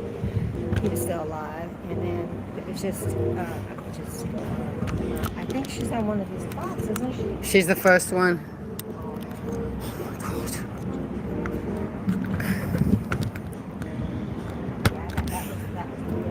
Mike Winder had, she used to be in my office. Oh, really? Yeah, do you remember that bar there, the Lucky Anchor? Yeah. Yeah, and then my office was right next door there. I wanted to make sure I got it. Well, at least they took a lot of the scaffolding down because they had it pushed up all the way over. It was almost covering the alleyway. This is public property. Exactly, so they can't do that. They were told to remove it. Yeah. They can't act like the property that's not theirs is theirs. No, exactly. They think they can. This was the city of Florida Harbor in 1906. They don't own the city. No, they're trying. Well, they used to operate, you know where the Bellevue Biltmore Hotel is? Yeah. 400 years ago. And they were operating, they connected with some of the Christian Scientists. They took over, this is the hub. Christian Science, Freemasons, and the Christian monks.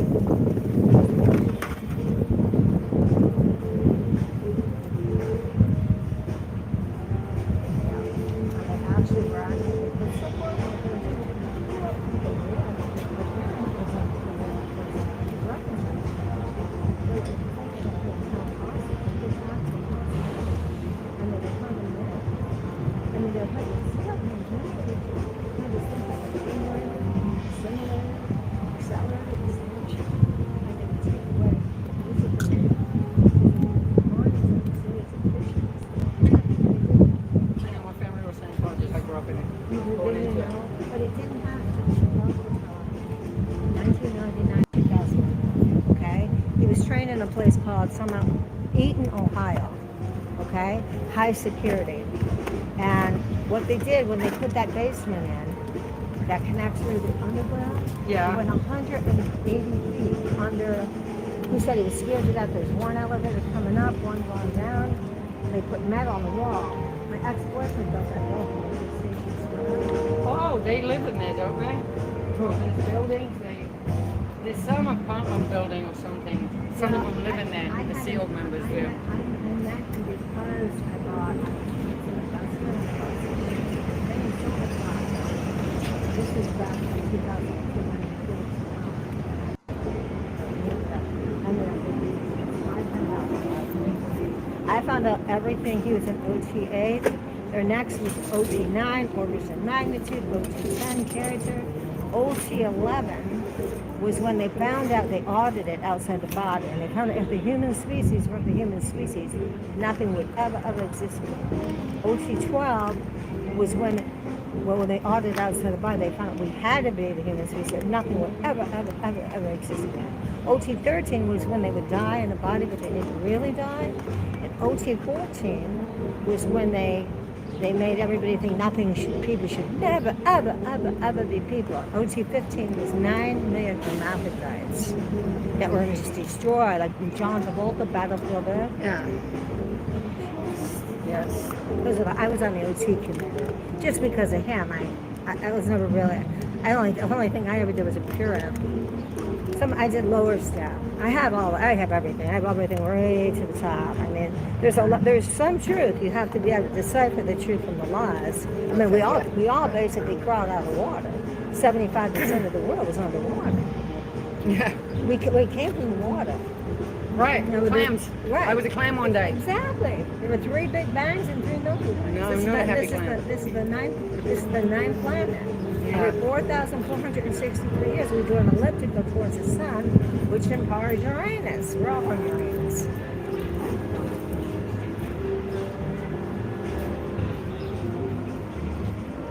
This brings me up. It sounds crazy. I feel that Lisa McPherson gets in my granddaughter. My granddaughter, she just turned 8, and I feel she's in there. You know, because we're all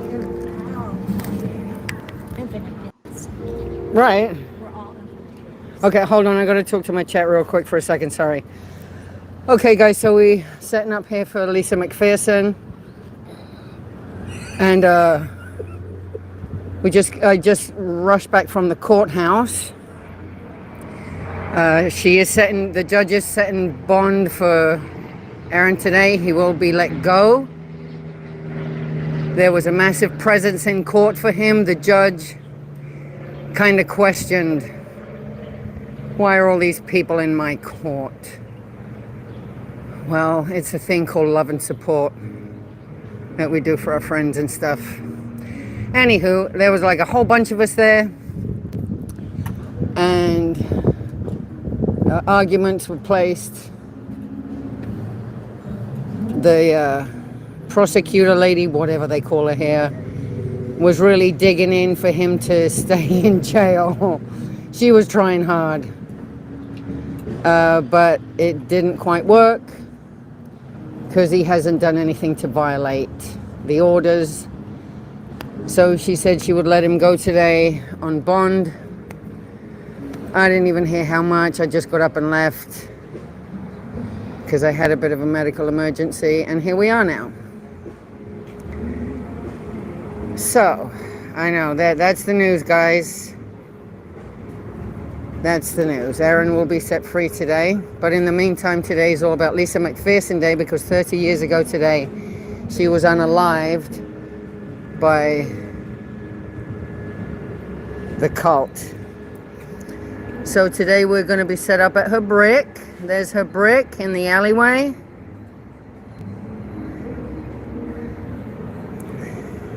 Here's Gaslight Alley. Couldn't have given it a better name.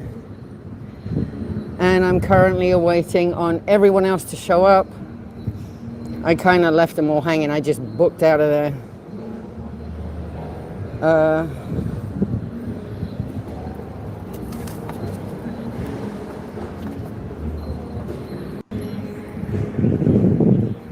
So we will be streaming today, all live stream. Oh God, the thing's all tweaked. I need to fix that.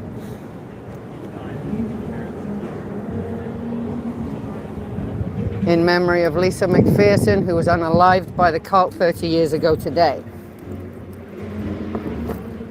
We're going to remember her name every year. Every year. We will say her name out loud. And this is also in memory of a lot of the other people that have unalived themselves or lost their lives to this insidious cult.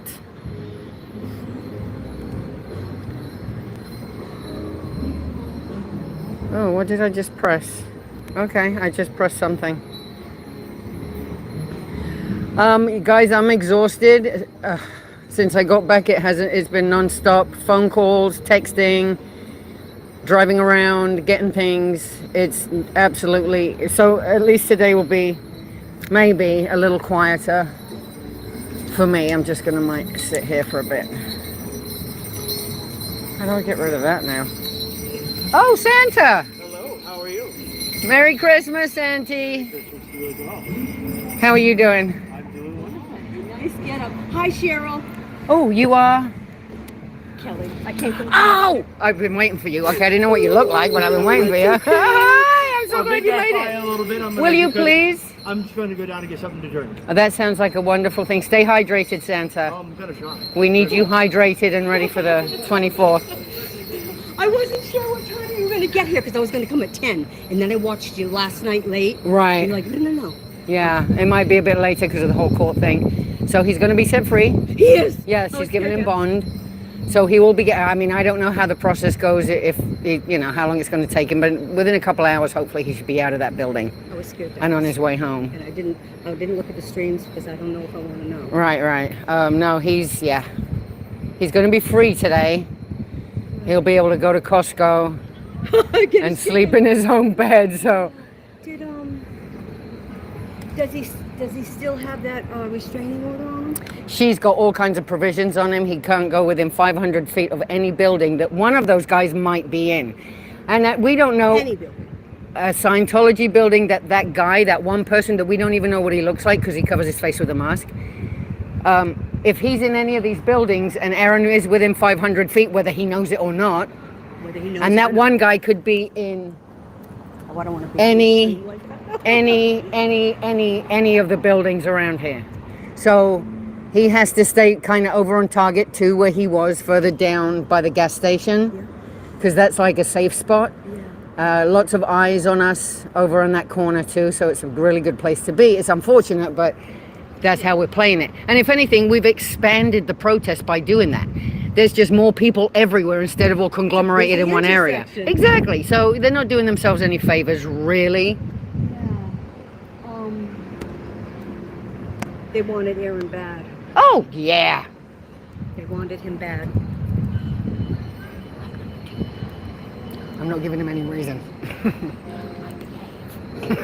They're safe. I see that. Yeah, I see that. Because I know them. I know how they think. I know what they do.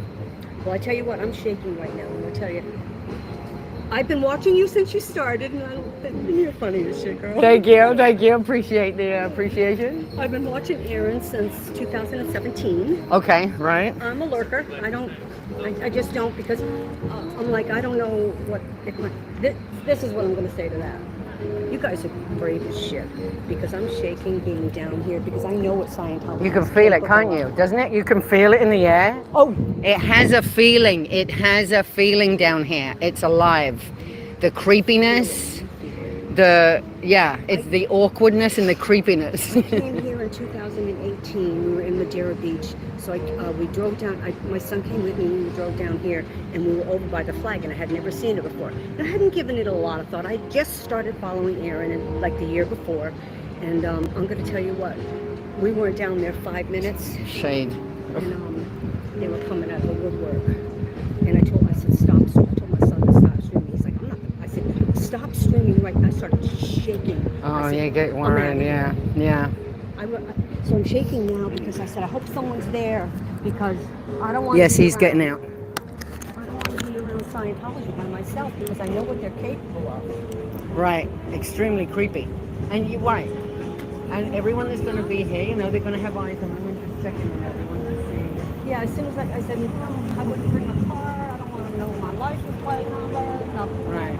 Like, they know everything about me already. Are they have nothing at all?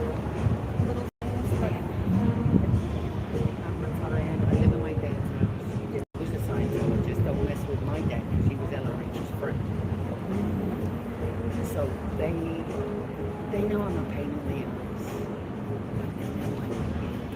They know I know about it. I want to go beyond any building there. I've been watching her since the beginning, but I was getting scared of her for a while. I've never seen that too. But that's weird. When we come down here, we have emotions about this. This destroyed our families. So when we come down here, that's where it's coming from. We are coming from a place of actual visceral. Right. Because that's what it does. When we come down here, we're not coming down here just for clicks. There's way more to it. When they say that. Destroyed my entire family. Killed her because of who they are, the way they are. So when we come down here, sometimes you can't help the amount of emotion that comes out of you. when one of them is like trying, you know, it's difficult to navigate at times. I don't know if I could. Emotionally. I don't know if I could. Because sometimes after a punch, it's like, oh my God. It's exhausting, but it's also healing. It's getting all that crap out. It's getting all that shit out that I've had to stuff down all my life. Not anymore. I can say now, I can speak, I can say it. I have a megaphone. I didn't know you were at the town council meeting because I watched those two. Oh, yeah. Last night I went. Oh, you did? I got to go to went. one. Yeah. I didn't know you were there. I would Yeah. But so fill me in on something real quick. Not to cut you off. I'm so happy to meet you. They didn't read the letter, and is it a thing where they're thinking because it was addressed to one person, if they read it? It just seems, it's lobbying. No, it's bullshit and it's sneaky and it's underhanded and one of you are trying to go behind to mess with us. Like, we can see it. We're not dumb. It's all bullshit. It is. Yeah. And they got busted. They got busted pretty much. That's what it was. And little Ryan Cotton sitting there, he's got such a bunch of bullshit. MFer. I can't stand him. He just has a punch in the face. So if he walks too close to me, I might have to go to jail. Because I will yank his hair or something. He is so, and he's arrogant. That's the problem, is the arrogance now. He's arrogant. Scientology, he's Scientology's puppet. It's so plainly obvious what that boy is doing. It's So I left pretty quick when it ended. I wish I had stayed because one of the guys that got up, that was he was for Scientology. As soon as he started speaking, I knew he was a Scientologist. As soon as he said the word Joe Corvino? Yes. Yeah. As soon as he I'm a Catholic. You know what I did? Yeah. I called him out. I heard that. You heard that? I heard At the end, I got up, I go, you need to go to confession. You're a liar. Oh my God, I wish I was here. I would have taped that. I saw We're a Roman Catholic. And Scientologist, don't lie to me. He did that to safe point himself within the meeting. He's a liar. And I had to make sure he knew it out loud. Oh, so what? And he started talking to me and I just walked off. I'm like, I am not listening to a thing you have to say. You're a liar. Then you got outside. You said a few things. So I thought he might have been, right? You can tell.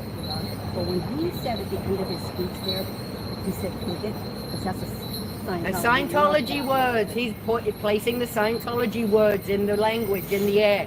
As soon as he said bigot, I said, you are a Scientologist. Yes. They use it all the time. Well, I know him because we see him walking in all the time. Oh, you do know him? Yeah, so we know he's one. We see him walking into the Fort Harrison every week. So when he got up, I'm a good Catholic. You're No, you're really not. proud of you. No, you're not. I was proud of you. I couldn't do it. Hello. What a belt buckle. Yeah, I kind of wanted something that could be seen from heaven. So Definitely. Definitely. That is beauty. it's definitely. That's committed to the actual. Well, I work with a lot of kids with special needs, so I wanted to be a little.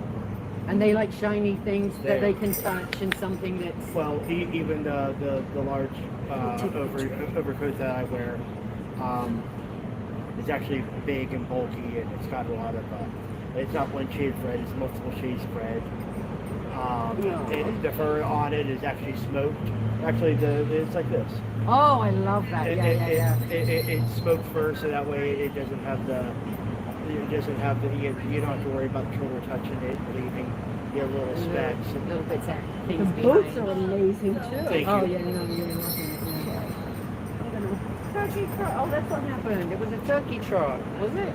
Yeah, they have turkey trot. Okay. In downtown was it last week?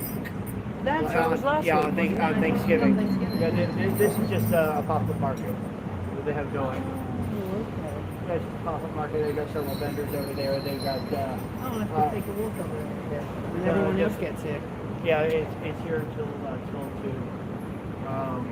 People from Fluff Adoption Agency has got several pups over there for adoption. Oh God, I'm gonna go home with a dog today, aren't I?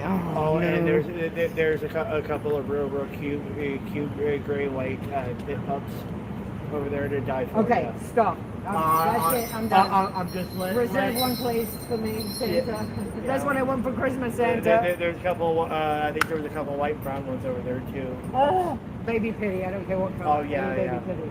But yeah, there's a couple of gray ones over there that are absolutely freaking adorable. Today might be a rough day for me, and the dog might be a happy one. Well, they're looking for forever home. So. Oh, wonderful. Okay, well, because a bunch of people are going to be coming and hanging out, so. Definitely take the time to go on over and visit for sure. Yeah. I know the puppies did enjoy it. Thank you, Santa.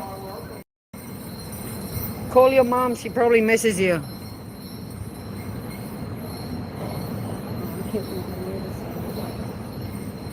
RPF, what did you pull in, huh? Naughty, naughty.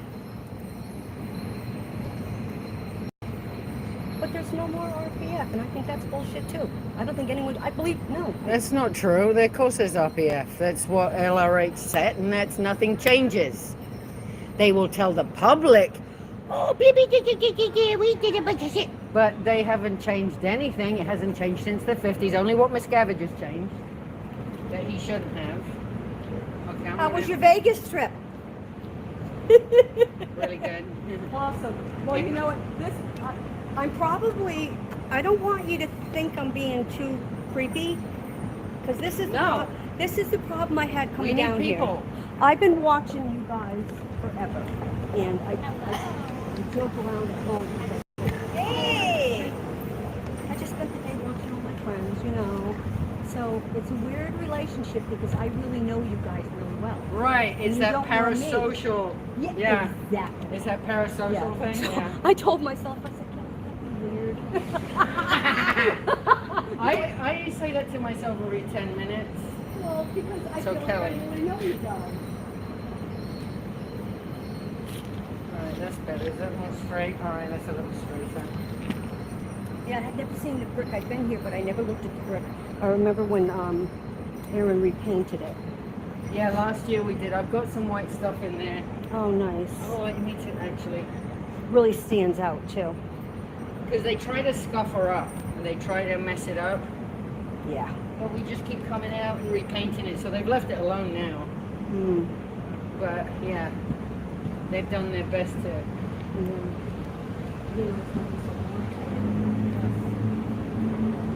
I know I'm wearing layers.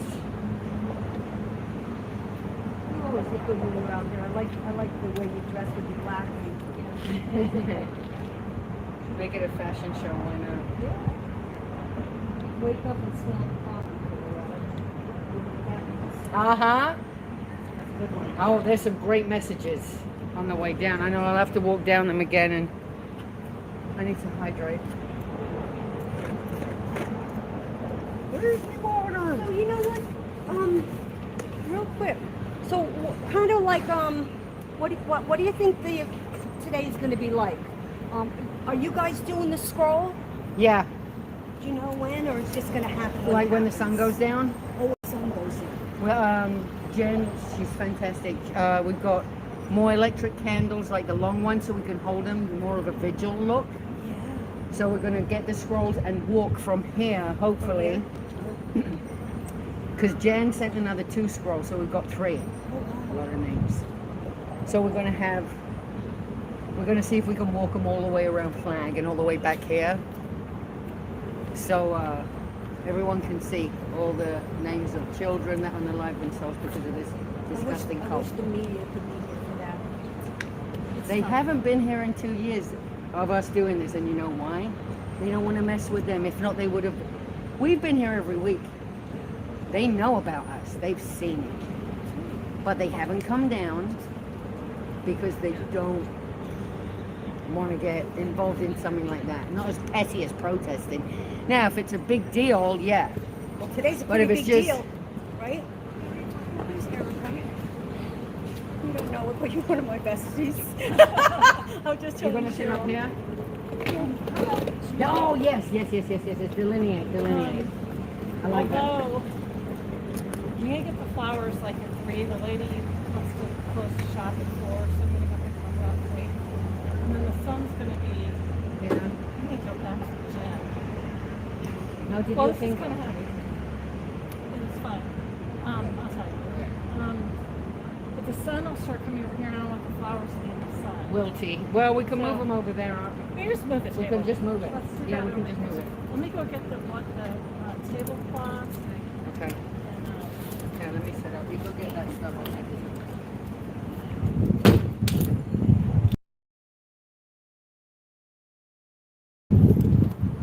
So are you guys gonna hang here all day? You think, Cheryl? Yeah. Oh, you are. Okay. Oh yeah, I'm definitely gonna be here at the break. Why don't you?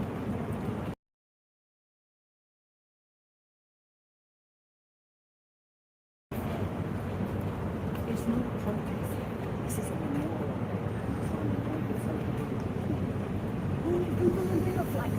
This isn't for clicks. This isn't for protest. This is about Lisa. This right, that makes a difference. But I'm like, I makes, you know you're right. You are, you know, yeah. It's a memorial. It's not about clicks and us, and it's not about, you know. Absolutely. Yeah, I get it now. That makes sense. Oh, there we go. I got it.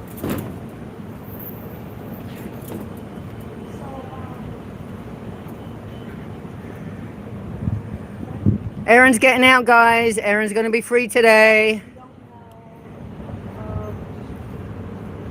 Is Natalie coming into town? No, not this time. It's icy and snowing. I don't think she's leaving the house.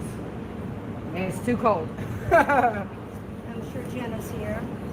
Yes. Dusty. Yes. He was already at the courthouse there too. Yep. Is the little kid that hangs with you a lot? young Jamie? kid? Is that Danny? or SP Jamie? Danny.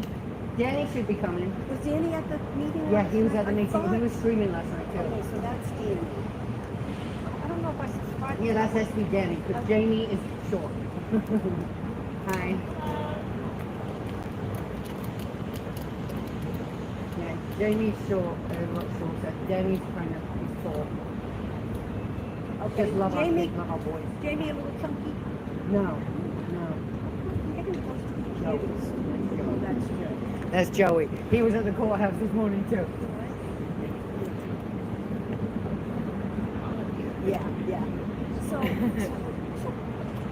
what if they? Does he have all kinds of things? Like, did they even charge him yet? I don't understand this whole thing. He hasn't brought any. He hadn't violated the order that she gave him. She doesn't like it. She's doing it for clicks. And I don't like that you're making money off it. This is how, these are jobs nowadays. It's 2025, lady. Some people actually feed their families. And you know, that bothered me, Cheryl. That's too bad. You know what? You're not supposed to take that opinion. How you feel. That's not why you're sitting on that bench. But she's the judge. Well, she's a shitty judge, and not because she doesn't agree with him, but she's not supposed to, her feelings don't matter in this, the law does. She didn't care for the chalking. Chalking, that's how I protest, that's my freedom of expression. Yeah. And you're a judge, you should know that. I don't give a shit what you like. I don't like probably that you go to whatever church you go to on Sunday, but guess what, I'm going to keep that to myself. She should not have ever expressed how she feels, because what you fucking feel doesn't matter. That's what pissed me off. And that day I'm like, she's coming up with these mommy vibes. Like, he doesn't need a mom, he needs a judge. He needs someone to adjudicate what happened. What happened is these people and the little state attorney chick, she doesn't even realize how. So I told you right up her ass, making a... This is your first case. Yeah. Year? She just must have thought she didn't know what she's doing. So...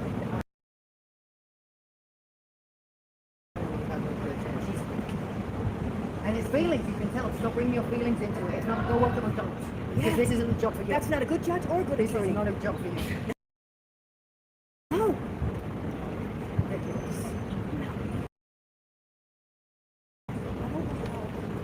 You know, I understand Scientology always gets it right. And I'm going to tell you, when Aaron got arrested... That's why you got to stop that. When Aaron got arrested in LA, with all that bullshit. Yeah.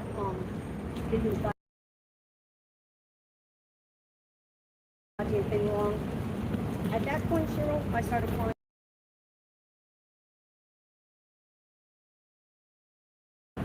Somebody's got dropped off in the window.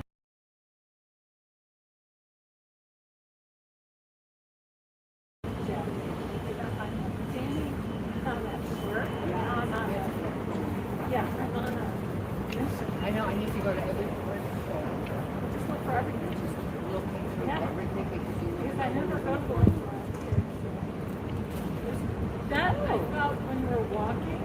Oh, that's a To good kind of one. Walk in front of it. Yeah. And you can put it on the table or near the table. That's a good one. Right now, but nice crinkly. No, I like that a lot.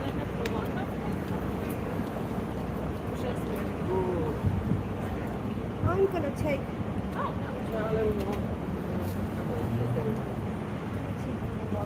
Yeah. Okay. Because we're gonna be here all day, girl. So. And my name is Kelly. I came in from Connecticut. Oh, Here in America. She's a looker. 17. Yeah, I am. That's fine. You love her. I'm not as brave as you guys. Let's see them break for you. Well, I'm still shaking inside.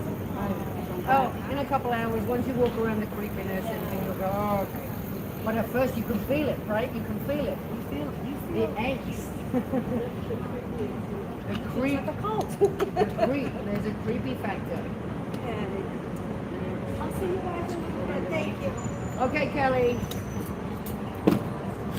There we go. All right.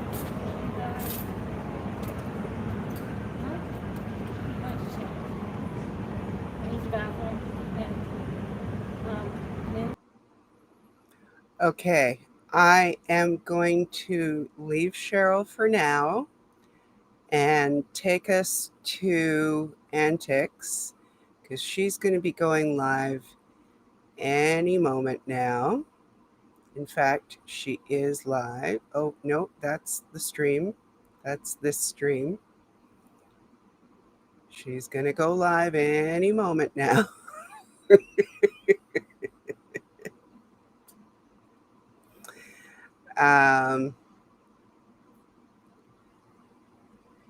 So I think even though Cheryl is live, I do think that she could probably use a little less of an audience right now.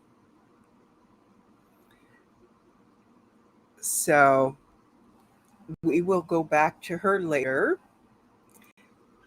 when she's got everything set up and she's had a moment or two to relax a little bit. And I am on Antics Watch right now.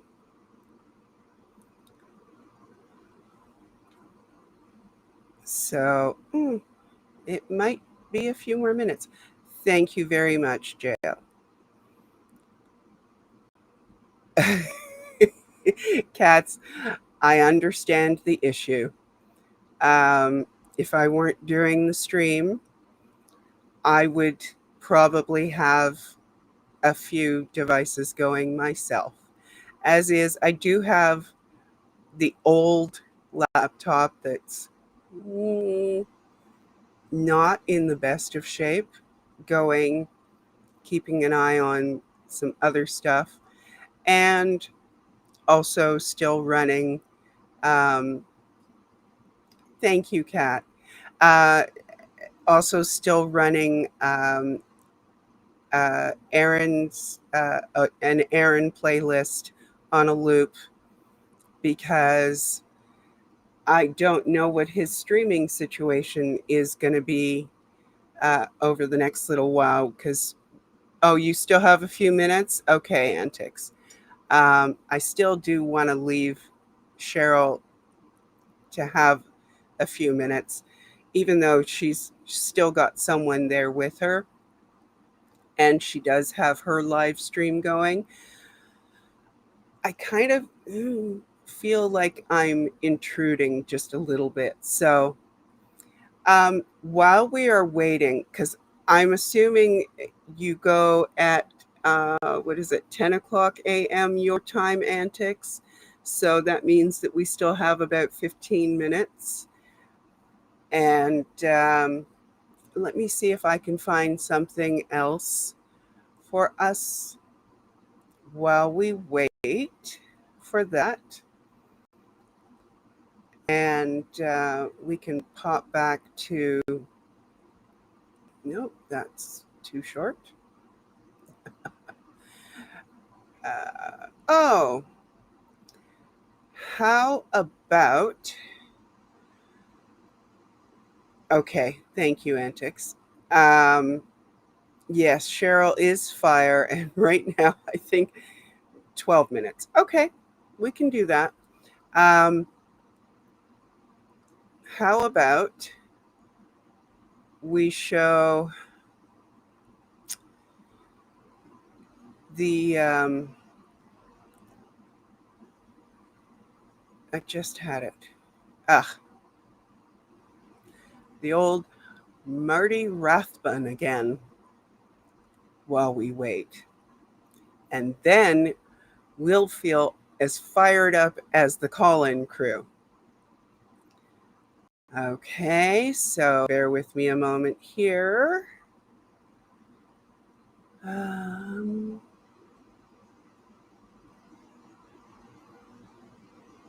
Just find it. Is that it? Nope, that's the wrong one. Yes, it is the right one. Scientology history, a former senior executive of the Church of Scientology. You may recognize his name. To get past TSA, and we're just laying in wait. And they knew you would be at the airport that day, or did they just by chance see you there? Well, I assumed they knew I was going to be at the airport. A couple of things. I mean, one, they have, some of their private investigators have acknowledged that they follow me through the GPS connection on my phone unlawfully, routinely, and also for many, many years, even when I was still in, Scientology monitored airline reservations of people that they were interested in. And so always kept track of them and knew where they were going and when they were going to be where they were going.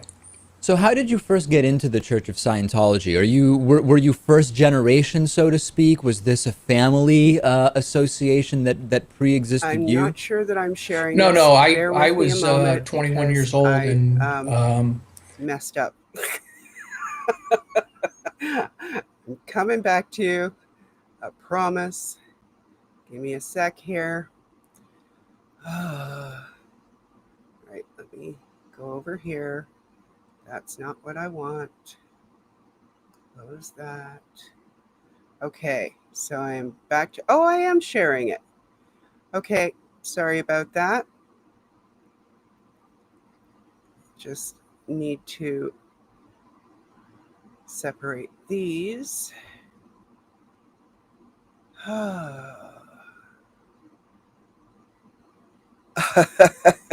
Jojo, I'm trying. I am trying. Okay.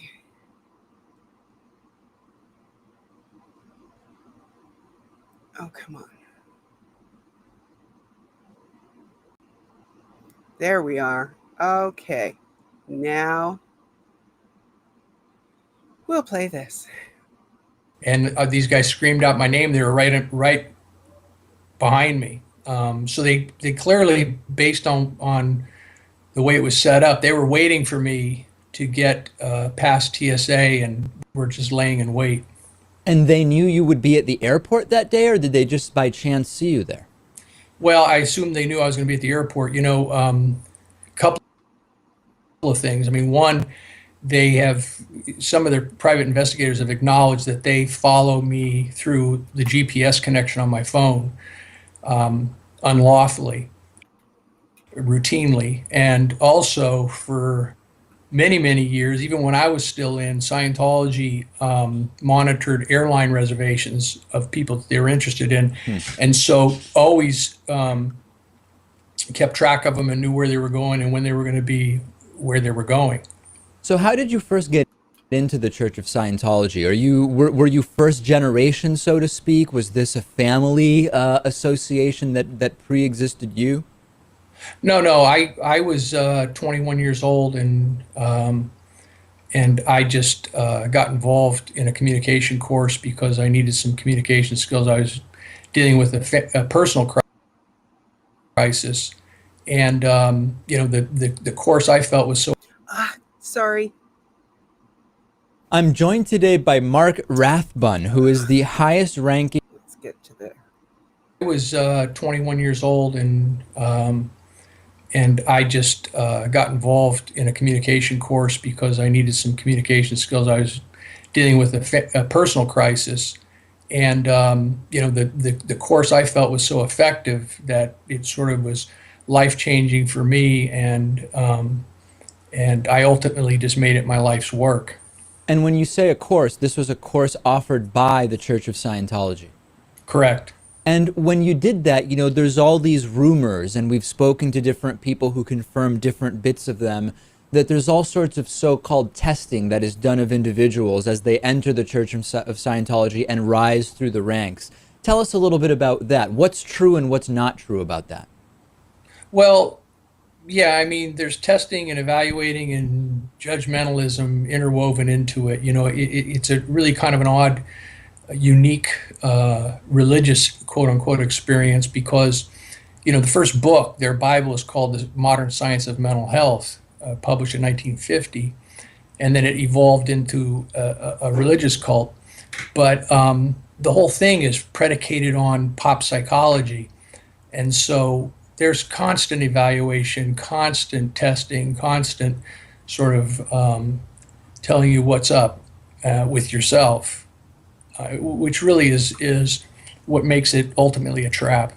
At what point did you start to have second thoughts about not so much the doctrine of Scientology, which we'll get to, but about the organization? Well, I guess, all throughout it to some extent, they came and went, but it became very intense around 2004 when David Miscavige, who's the head of Scientology, literally created a prison camp at the international headquarters out by Riverside, California. They have a 500-acre property out there that's sort of isolated and fenced in, and he got into some weird paranoia and started creating these group confession sessions and started perpetuating this whole culture of violence. And I've spoken about that on national TV and in national newspapers, and that's what this whole ambush is about. They're trying to silence me. Well, one of the three people that ambushed you, Jenny Linson de Vocht, is, from my research, considered a close personal aide to David Miscavige. You were at one point very close to David Miscavige. So do you feel that it's David Miscavige personally that's responsible for what's been done to you? Oh, absolutely. It's a funny thing because my wife has sued them and has an injunction against them in a Texas court where we live. And, they have done, stacks of affidavits about David Miscavige doesn't have anything to do with this. And yet the people that ambushed me at LAX, all three of them aren't allowed to leave the base and haven't been for 20 years. It hasn't changed. And it's remained the same through, subsequent defectors to myself have told me. Jenny de Vocht, Mark Yeager, Dave Bloomberg, none of those guys can do anything resembling what they did at LAX without the explicit direction of David Miscavige. So talk about that, because as you talk about not allowed to leave the base, I'm working my way through season 2 of The Following, where there is also a very cult-like situation where individuals are not allowed off the reservation, so to speak. People are physically restrained. They would be physically unable to decide for themselves that they're going out. Yeah, well, there's all these physical restraints, but, ultimately if somebody wants to leave, they can leave, like I did. And a number of other people took my cue and left after I did.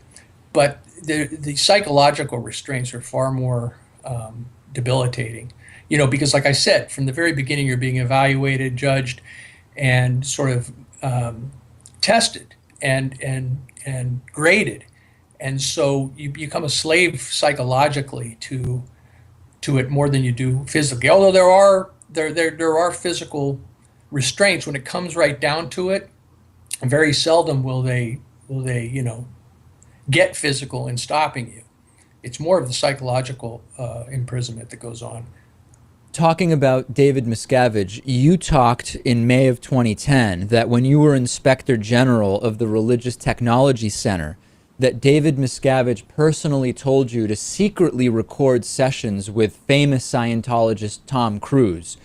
Let's talk about that a little bit. So David Miscavige comes to you and says, Tom Cruise is going to be here. I want you to set up cameras secretly. Well, the cameras were already set up secretly. He had me do it in a room at the Celebrity Center that was already wired for sound. It had cameras that were behind a glass ornamentation so that you could, the person, Tom, had no idea he was being recorded. And, I didn't think twice about it at the time because, again, there's this micromanaged control sort of evaluation that's always going on. So if you're counseling somebody one-on-one, you're being graded and you have a person who's supervising and all that sort of thing. But I didn't think twice about it, really. But interestingly, one of the persons who left after I did, named Tom DeVocht, he was with Miscavige while I was doing that counseling of Cruz. And at the end of the night, each night, he was there when Miscavige was receiving those tapes and receiving my reports of those sessions and joking about them. So he literally was using them for an entirely different purpose. Did it ever come up internally, candidly, that based on, this was in California, correct, at the Celebrity Yes. Center? Based on California wiretap laws where you require two-party consent for any audio or visual recording, that what was being done was against the law. Did that ever was that even mentioned even in passing? No.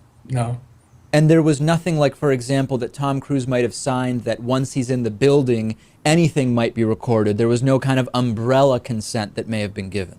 Well, there sort of is. I mean, you sign so many waivers, you sign so many, and people don't even read them, but they're pages and pages and pages of these waivers that you sign before you take any service in Scientology.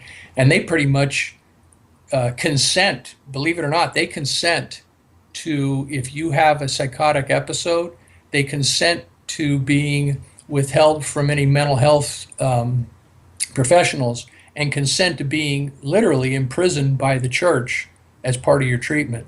It's pretty insane. Let me remind everybody, we've been speaking with Mark Rathbun. We are going to go to break on our television and radio show, and we'll have the conclusion, the full interview with Mark on our YouTube channel. So when you decided to leave, talk to me a little bit about that. Who did you go to? Did you go to David Miscavige personally and say, I'm out of here? No, that's kind of not a smart way to leave, because at that point you're going to have, the whole apparatus doing everything in their power to get you to stay. So you escape, basically, and that's what I did. I had a motorcycle, and I had lost privileges to riding it around the base. We had this big 500-acre base, but I had snuck off when this was in the midst of all this violence I was referring to, yeah, and all these group confession sessions, and I went and snuck off, found my bike, and I put it behind some bushes near the electronic gates. They're all security gates that enclose the place, and waited for a car to go through, and slipped out before the gate completely closed and just headed down the highway. So I literally physically escaped, and most people who do leave do the same thing. They don't say, hey, I'm leaving, because if you say you're leaving, you don't check out. And then how, when you say you would, this is just so amazing to me, you said you had lost your bike privileges. What did you lose them for, and how does that happen? Does someone sit you down like a little kid and say, listen, Mark, you're not going to be able to use the bike anymore? Yes, sort of. Sort of, but it's a little more intense. At that time, I'm not exaggerating for effect. They're literally all of the top international managers in Scientology were in this this building, which Miscavige called the Hole, and they were imprisoned, and they were engaging in 18, 20 hours a day of like communist Chinese group confession sessions that involved beatings if people didn't confess sufficiently. And I had just been placed in there. I'd spent about 3 days in there, decided, enough is enough. I'm not going to participate in this anymore. And what's the tax status of someone who is essentially living in this compound? I mean, you think of a normal person, they kind of have a job that they go to. There's a W-2 form unless you're self-employed, and you pay taxes to the government. From the point of view of the government, do the people that are just full-time in this compound, are these people employed? Do they have a salary? Are they basically just living there for free but not earning money? Well, they get a stipend. It's $50 a week plus their room and board. And it's considered a tax-exempt religious organization, so they're more I think legally they're considered more as religious volunteers than they are secular employees. With regard to leaving, I once had an exchange with a handyman that my mom had inadvertently hired, not knowing that he was a Scientology proselytizer, who started talking to me about buying some of the L. Ron Hubbard books and so on and so forth. And he talked to me about SPs, suppressive persons. And he said, some of the things, I didn't realize he was a Scientologist. And he said, have you heard of L. Ron Hubbard or of Scientology? And I said, yeah, isn't that the religion that the sci-fi guy created? He said, no, David, it's funny you say that. A lot of people who say that are actually suppressive. And this SP thing is really kind of a big deal within Scientology, isn't it? Well, yeah, it's interesting because the more distance I get, the more and the more study I do and contextualizing I do, the more I realize that, that's sort of part and parcel with religion. I mean, that whole us versus them, us being chosen people and people on the outside purveying false information and being suppressive, that's integral to maintaining the bubble, that everything is infallible, that comes from the founder and is part of the religious cult. And so that suppressive person thing is the way they maintain it. The second somebody isn't towing the line, they're designated as a suppressive person, and it's like a denialism thing. Then that just justifies all. Everybody closes their ears to anything that person says. The minute I left that, headed out of that gate on my motorcycle, I was the inspector general, the second highest ranking person in Scientology for 25 years. And the second I crossed that gate apron, I was a suppressive person. So that, that's the way they play the game. Last couple of things I want to talk about, and I know that we're short on time. I interviewed L. Ron Hubbard's great-grandson, Jamie DeWolf, and in no uncertain terms, he said, L. Ron Hubbard and everyone in the family knew and continues to know that this was a sham. This was meant to control people. This was meant to create a profit center. And Xenu, the Thetans, the DC-8-like craft that supposedly brought people to this planet millions of years ago, we all knew that it was fake. What do you think about that now as someone who, you're not part of the Church of Scientology, but you still consider yourself an independent Scientologist, right? No, I don't. Oh, you don't anymore. Okay. No.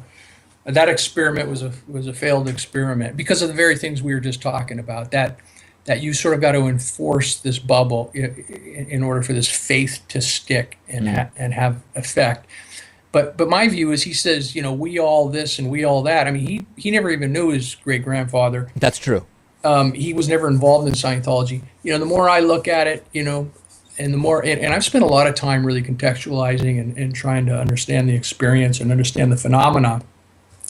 And, I wrote a book called Memoirs of a Scientology Warrior, which is available on Amazon, which is sort of an autobiographical account of my experience.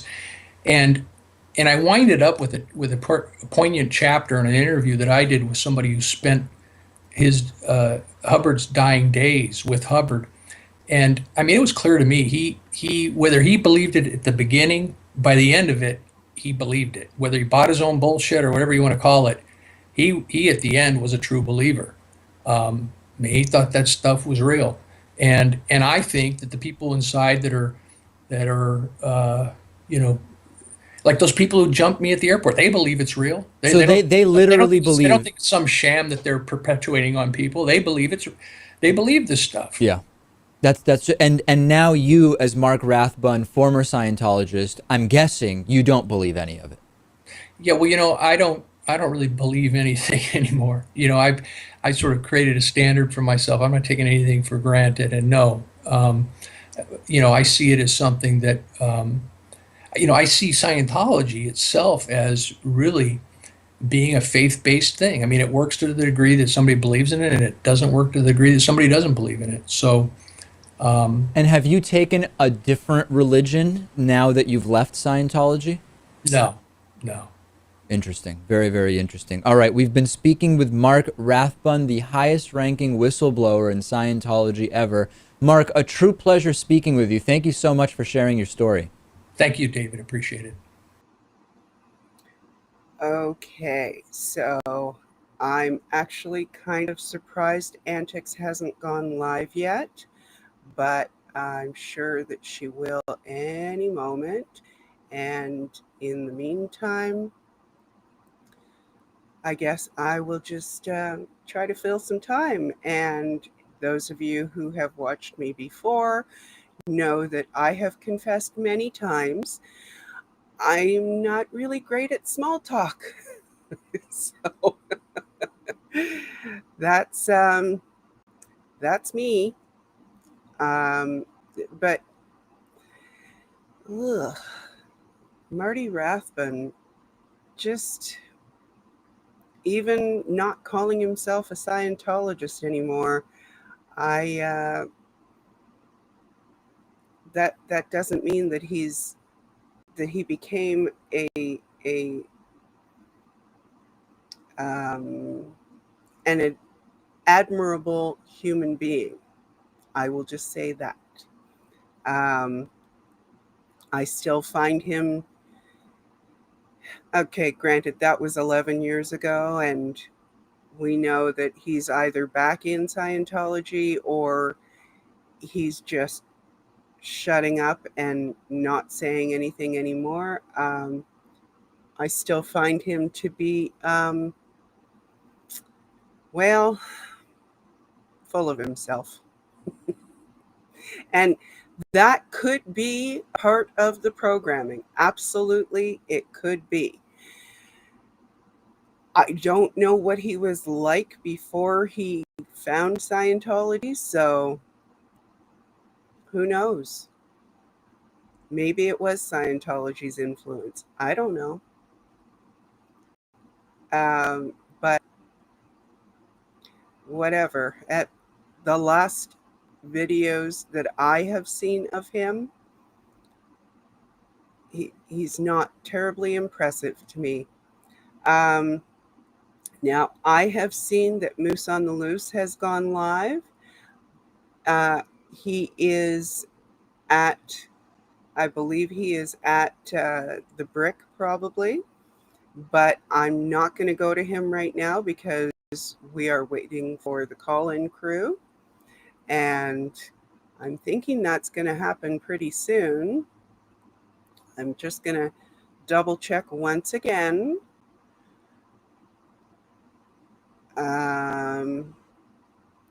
I still do not see a new stream from Antics. I do wonder if maybe she's having some difficulty because she's got Restream running this stream. And if that's the case, then I feel very badly because there is no way that I know of for her to end that on her channel. So I'll give it a few more minutes, and if not, then we'll drop in on Moose for a little bit, and we'll carry on. So thank you, those of you who are still here with me. I appreciate it. I know that several people left for the call-in crew, and you go ahead and do that because that's extremely important, especially today.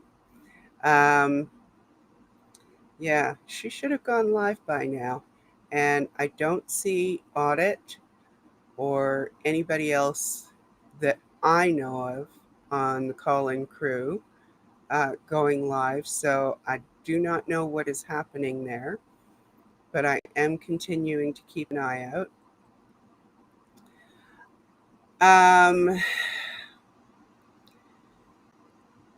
Let's see. I'm running out of things to say. I don't want to keep trashing Marty Rathbun, no matter how much he might deserve it.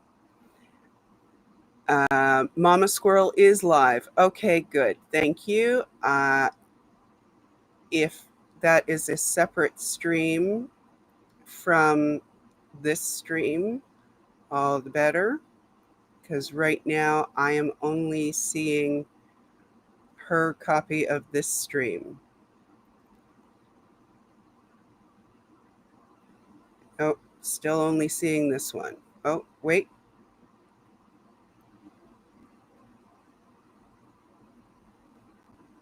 Okay, I've got her. Let me add. Come on.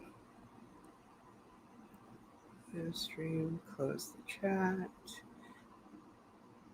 And let me share. Thank you, everyone, for all your help. Oh, I think I have to separate these so I can see all my controls. Okay. She's not on yet. I don't hear any calls yet. So you're not missing anything.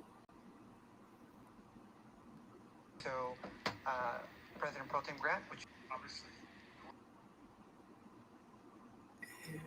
congratulate both of you, Mr. Davis. Yeah, let me split screen. You especially represent the fact that while the city sleeps, Public Works and you in particular continue to make sure that the city is habitable and sustainable in a way I'm gonna see if that everybody Tori can enjoy it. texts And we back. appreciate your I'll service. be right back.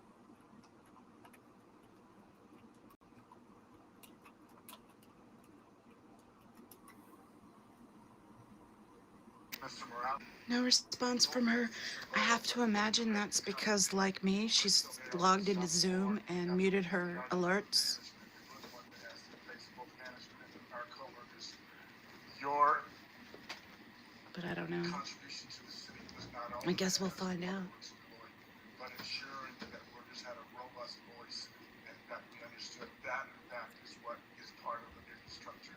So often is overlooked. And thank you for your work at the city, your service on the executive board of SEIU, and all that you've done. And good luck to both of you, Mr. Davis and Mr. Morales. I do look a little like a ceiling fan. How did you know, Novis? Commissioner Mitchell.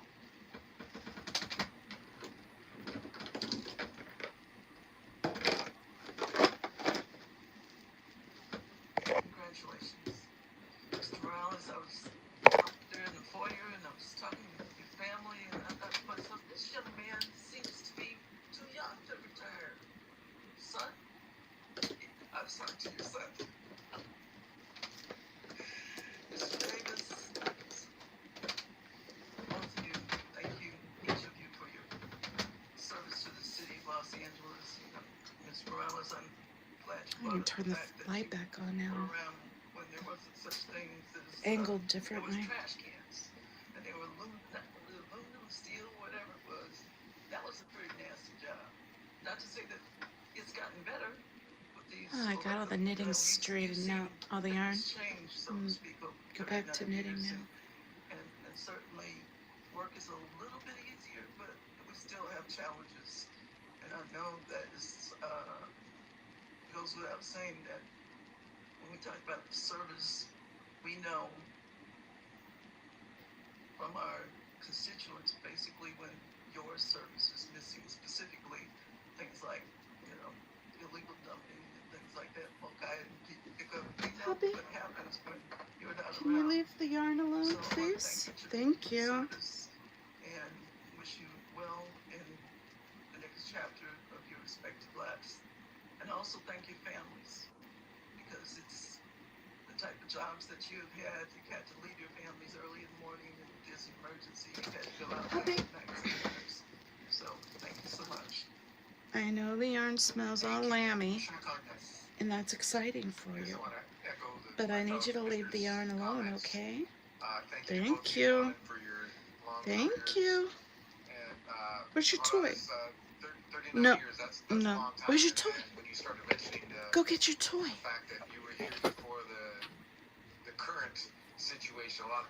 I'll be right back. I'm gonna get him a Chewy.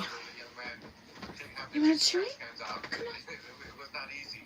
And then seeing your crews come by every week and have to lift those up. And again, like you were saying, it wasn't just the cans. It was anything else that was left on the curb. And I remember having to put that out there. So, seeing the transformation, you've seen that firsthand. So thank you for all of that. And again, congratulations to your families as well for enduring that and the work that you did here at the city. You were doing it for your families. So thank you for providing for them and for giving the city, 39 years of your life, Mr. Davis, 20 years of your life, and the city is very grateful for that. So congratulations and good luck on your future. Thank you. So, Mr. Davis and Mr. Morales, congratulations once again. Thank you for your decades of service. My personal mission here at the board is to make public works sexy so that the public recognizes and knows the work. Public Works is sexy now? I don't think so. Has really no idea what the complexity and the operation that goes into keeping our city safe, clean, and hospitable for everyone. And thank you. And I hope as you embark on your next chapter, my call to action for both of you is to continue. I'm gonna see if Tori. Ambassador for. Text it back. Be right back. She hasn't, but again, I'm gonna take that as a good sign that she's actually just logged in and has alerts off. I gotta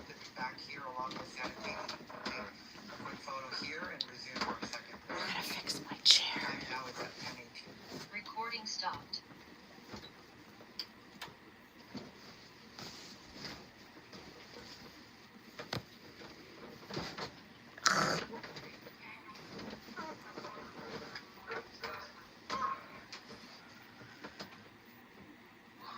Alright.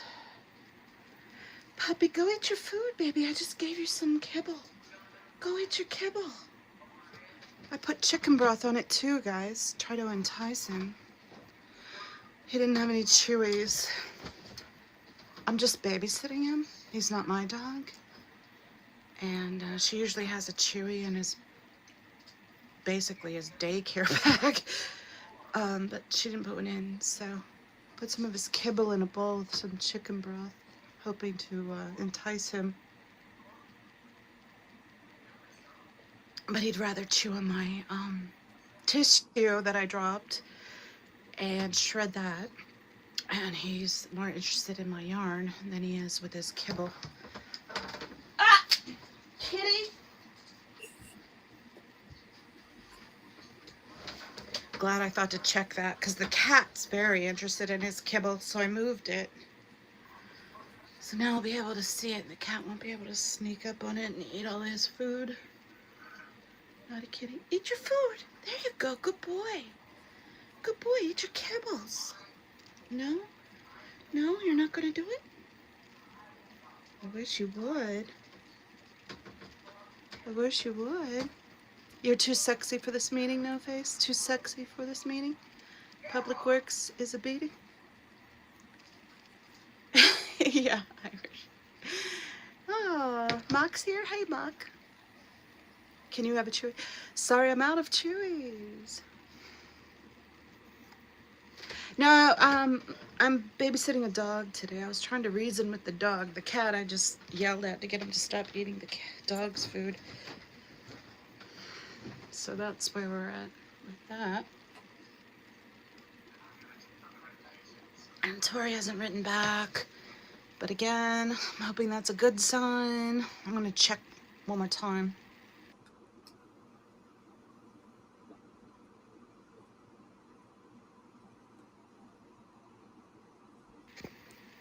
Yeah, still no Tori. But she did get in contact with Audit LA. So apparently she realized I'm inept and she contacted Audit LA instead. Which, fair enough. She knows Audit LA a lot better than she knows me. And Audit LA is the one who got us all started on this and is the reason for the season. So why not go directly to the one you know is a pro and is the source? So no shade for doing that. That's actually the smart thing to do. All right, I'm gonna go back to knitting and just periodically check.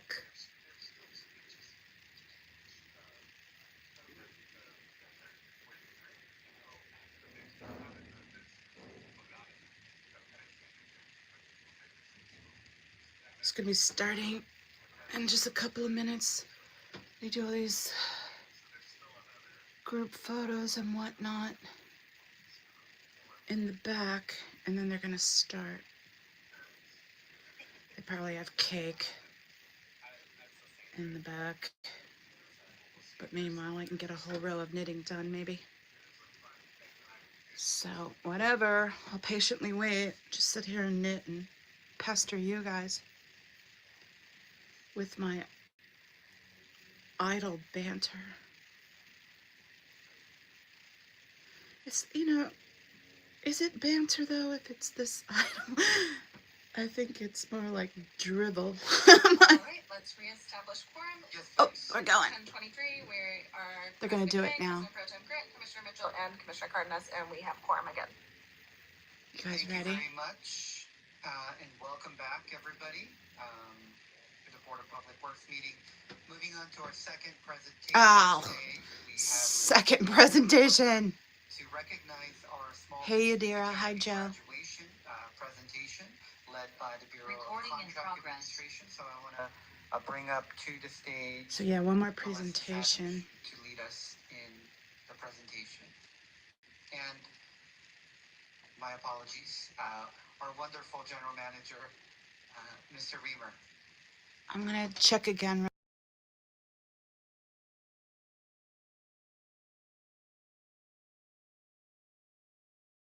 Real quick on Tori. No message from Tori. First of all, good morning to each and every one of you. My name is John Reamer. I'm your Inspector of Public Works, the Director of the Bureau of Contract Administration. And it is my honor to be here to acknowledge the graduates of Class 2025 of our Small Business Academy.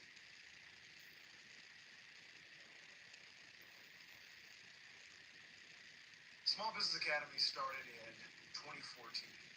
We've had over 200 graduates, and it has been the city's departments, and it has been a partnership with other departments, the airport, LA World Airports, the Port of Los Angeles, Department of Water Quality, and certainly Public Works, to create an environment where we assisted small businesses with skills and tools to be able to merge into our procurement environment, and not just ours, but any public procurement environment, and be successful.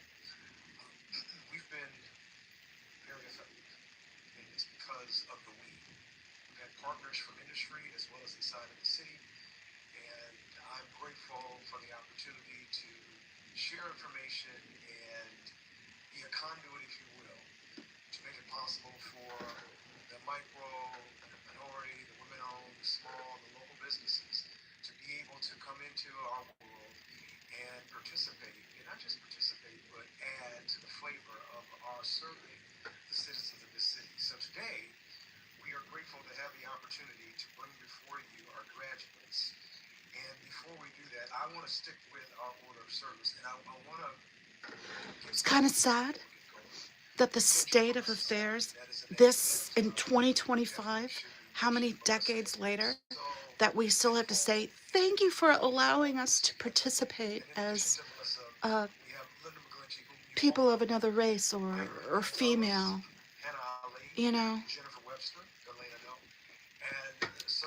it should be that way and should have been that way as a given for decades. But here it is in 2025 where it's not a given. And we have to be like, oh, thank you. Thank you for allowing us to participate. Fuck the patriarchy. Fuck racism. That's all I gotta say on that. Sorry for the salty language, but racism is like a hard no for me. So,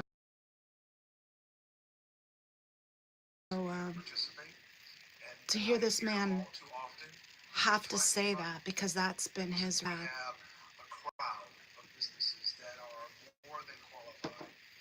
have the capacity to deliver for any economic need that comes into our area. That's what this has been all about. So when we sent out a call to action letter, we sent out over 1,000 letters, and we had about 150 responses, which we understand. Good news, I got a whole row done of knitting.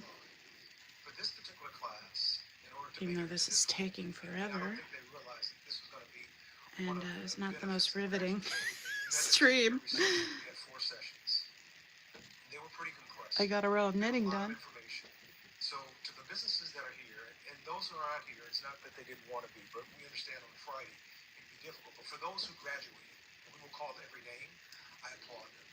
Because it demonstrates from the very beginning that they have what it takes to deliver, whether it's for the World Cup or the NBA All-Star, excuse me, or LA 28. These businesses have exactly what we're looking for and what we know they have to be successful. So with that said, I'll go with this. The commissioners are closing remarks.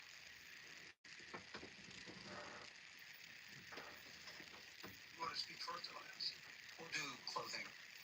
Why don't we? Yeah, yes, please. So why don't we do this? We have two graduates that are here that would love to come and share. And I'm going to call them in the order listed. Ram Bhagat of My Yoga Network.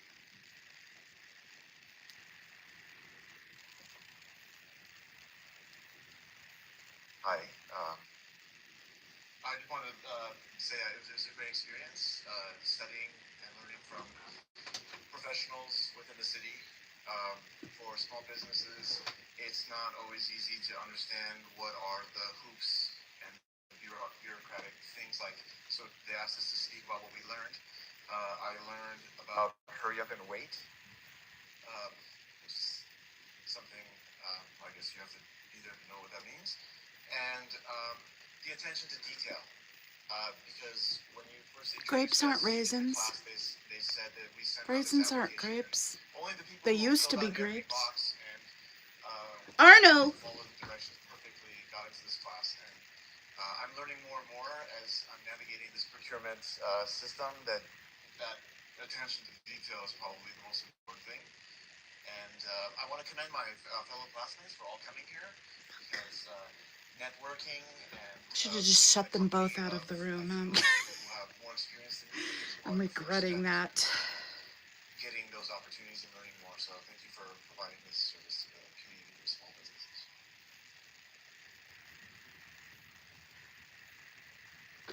You know, maybe my take was wrong. Maybe it wasn't meant to be as I interpreted it. Maybe he just meant thank you for allowing small businesses to participate. I don't know. I gotta check the text again. I'll be right back.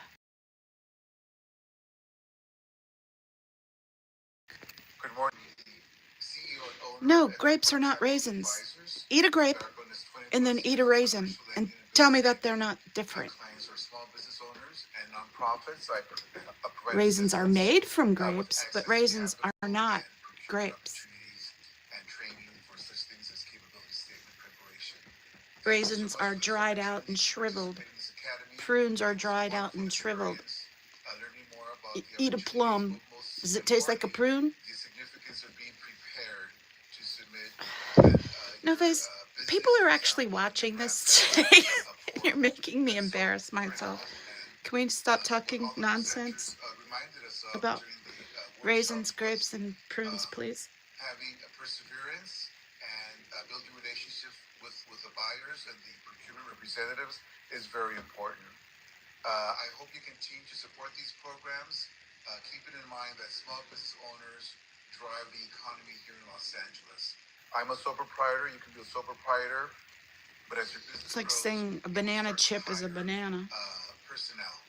I hope to get to that point in the near future, but knowing that there are resources from the city, legal counsel. I argue that the dehydration process, by removing the water, wages, on bonding, changes it significantly.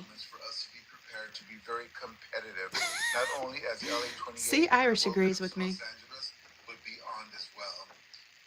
It's an honor to be here. I'm a former City of Los Angeles employee, Community Development Department, and City Planning. I also participated in Mayor Tom Bradley's Youth Advisory Council decades ago. So I always liked Mayor Bradley. He was very pro-business and very pro-community. Thank you for this honor, and I hope you continue to support programs like the Los Angeles Small Business Academy. Thank you very much.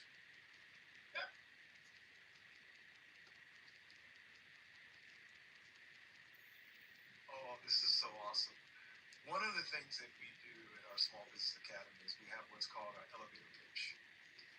And we give them 90 seconds, 15 seconds to tell their story. Unfortunately, our sessions were virtual, but I was able to hear every single one of them. And just the two that came up today pretty much represents the quality of businesses, and forget businesses, people. That's more important. Quality of people that participated in this. And I use that word not like the quality. These are individuals who care and want to deliver. And so I'm tickled pink. I really am. I'm excited about the opportunities because they all realize that this is not just about LA 28 or the World Cup, the All-Star, or the Super Bowl. This is about legacy. This is about sustainability. This is about contributing to the fabric of Los Angeles. And already, as you saw, our two speakers, and you'll see with our graduates, this pool represents Los Angeles. It really, really does. So as a board, and I don't need to speak for you, you should be proud of who's before you because it started here. It started with this department and our contribution to the city of Los Angeles, wanting to make sure that opportunities exist. I shared a word with our class, and I do with every class, and it sort of fits with the entertainment and sports venue, and it's shape, staying in shape. The notion of studying everything there is to know about what's going on, making sure that you have a solid home base, an attitude that is going to enable you to deal with the highs as well as the lows.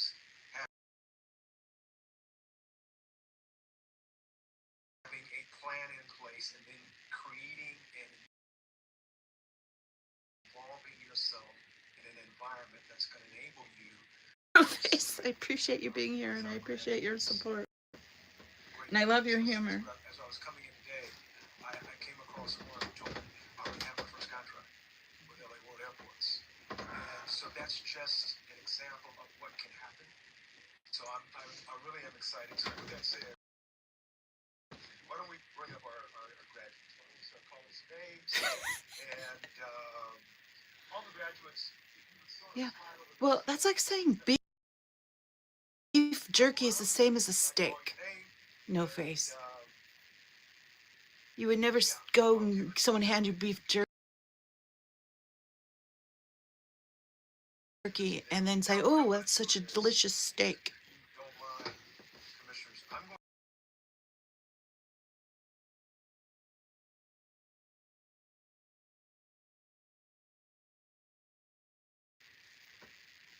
The certificate says the Department of Public Works, Board of Commissioners, and Bureau of Contract Administration congratulates. And we're going to say today.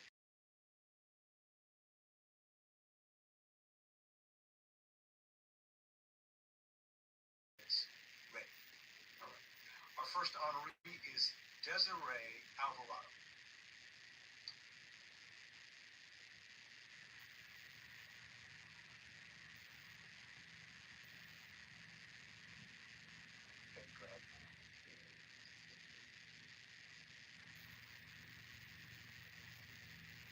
second honoree is Dana Arnett.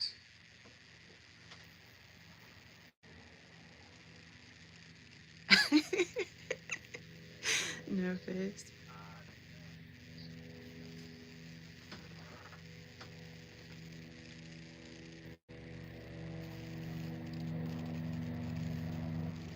Next we have Ram Bahat.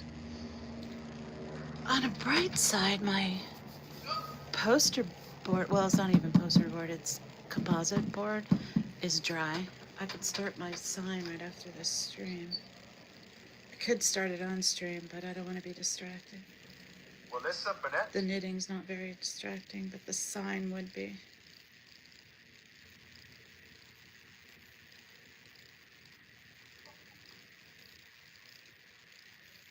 Congratulations.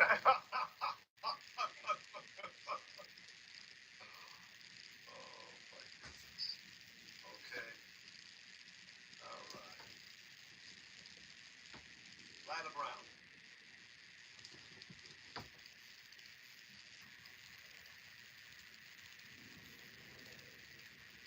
Congratulations.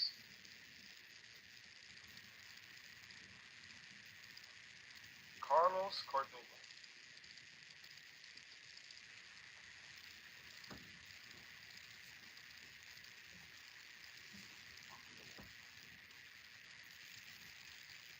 I remember you were up. Congratulations.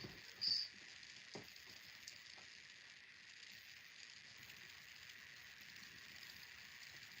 Mario Cruz.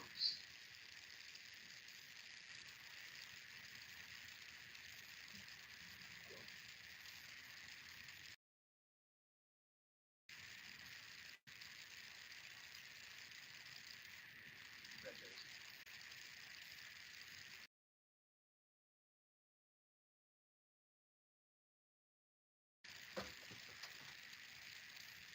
Alicia Davis.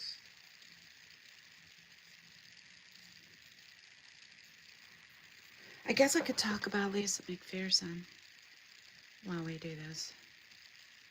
A reason for all of the hubbub for today. She was only 36 years old, and they locked her in a room 17 days, had her tied to a bed, being injected, with muscle relaxers, and obviously not getting enough food or water because in 17 days, she lost 40 pounds. 40 pounds in 17 days. And what did she pass from? Simply dehydration. Yeah, it's a graduation ceremony for their equal opportunity business program or something like that. Small business program for underappreciated people, basically, minors and minorities, not minors. Or maybe financially disadvantaged. But yeah, it's a program they have. And it's great they have this program. It's just sad to me that in this day and age that is still the case. But don't get me wrong, I'm 100% glad they have this program, and I think it's a great program. Plenty of opportunity for someone to step up and call for help for Lisa. Exactly, Irish. Theodoro Ramirez. All those people that knew about it, they couldn't just get her medical care? They drove her insane. Relaxers, and she died of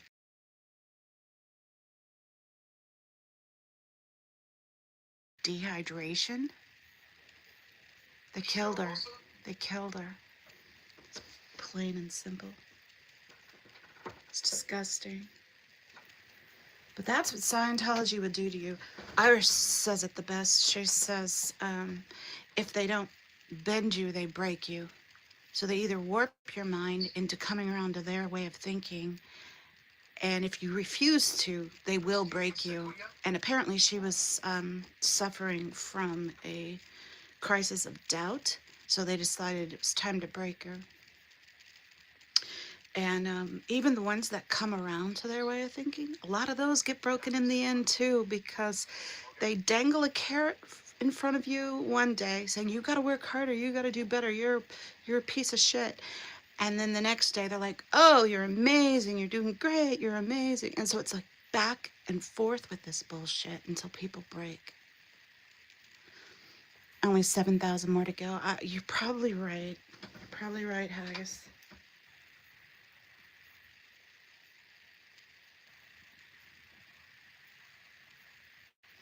Irish Mart, if you guys haven't checked her out, you should.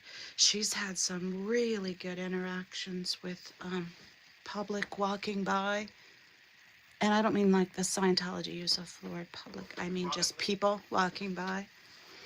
She talked to this one guy whose brother, or his friend's brother, was in Scientology. And the guy was just really unhappy. And he took the personality test and they said, oh, well, you're at a 200. We can get you up to 500. If you get up to 500, you're going to be happy. So he started off at like 150 or something low, 175, something like that. And they kept selling him these courses, right? Like, oh, if you take this course, we're going to bring you to 500. Once you get to 500, you're going to be happy. So they're like, it's $2,000. So they start him off on these $2,000 courses. And then they're like, oh, great news. You're up to 200 now. And you just need another course. So then he signs up for another 4-week course for another $2,000. In the end, they got him for $40,000. He never did get to 500. They broke his brain. He had to go take rest in a facility for a while. Out $40,000, and the guy nearly didn't make it. I mean, as far as his sanity. He did eventually get out, I guess, but it took hospitalization and bankruptcy before he was able to get out. And Irish has had really good interaction with people. So check her out, Irish Mart.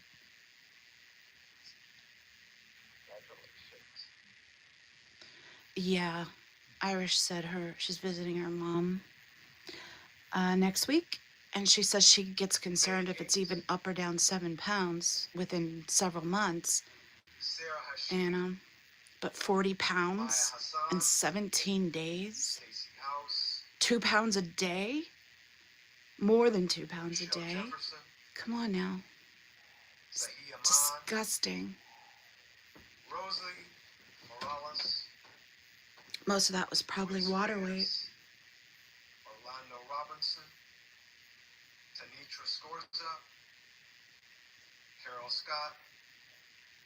You know what else shocked me? She was only 36 when she died. If you look at the last few photos of her, she looks a lot older than 36. I was actually surprised when I found out she was 36. It's like she looks a lot older than 36. To me, she looks like 46, you know? But I've heard that, like Laura's mentioned that, I want to say her name's Janet Whalen. Is that the one?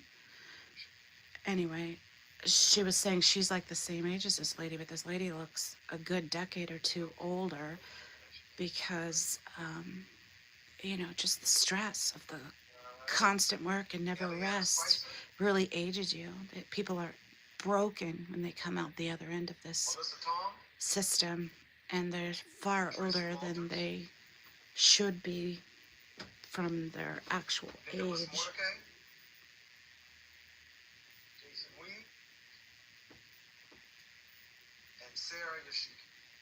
But yeah, she was only 36. Give them all a round of applause.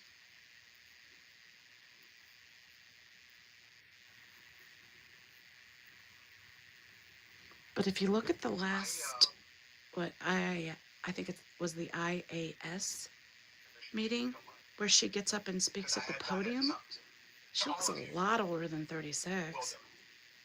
Absolutely well done. Yeah, chronic stress will add years. Yeah. I know, that's why I look so old and ugly. That's what I'm blaming it on anyway. was looking for businesses, they wanted the best. They didn't want the ceremonial. Come on. Are we done yet? They wanted the best, so we said we have to prepare for the best. First of all, that's why we had the hard line. We had to take no food. Oh, and before I forget, while I have an opportunity, I want to shout out Manning. Manning is doing a protest tonight. Hopefully meeting up with somebody and protesting with them. I'm going to be modding for him, 7 o'clock Eastern. There's going to be a lot of things going on at that time with Clearwater and other streamers. So keep an eye out for all of them. You could always go to Scooter Mom and get to watch all of them as she rotates them in and out. So that's a really good solution to that. You could always have more than one stream up on different devices like Professional Kathy does. So there's lots to watch today between Feral Cheryl, Dusty, SP Danny. I'm sure Aaron's going to be out there. Manning's going to be out there. And I know of a few others, but I don't know if they want it announced because that would give away maybe location, so I'm not going to say. But there's going to be lots of streamers. Make sure you subscribe and set your notification bells to all these people. And when in doubt, go to fsanto.space or go to Scooter Mom, because Scooter Mom is going to be rambling around between each of these and highlighting everybody. So she's a really, really excellent source, particularly for today. But always, she's an excellent source for in her scooter reports. Mondays at 6 o'clock Eastern, 3 o'clock Pacific time. Mondays, Scooter Report. So shout out to Scooter Mom. And if she's listening, good job today, Scooter Mom. Excellent job. Thank you so much for all you're doing. She's working her butt off today. Marathon stream. It's like truly a stream-a-thon, you know, like the days when they had them on TV, the telethons. Scooter Mom's killing it today. She's killing herself today. I hope she gets good rest tomorrow. She's going to be in terrible pain for a few days probably from this.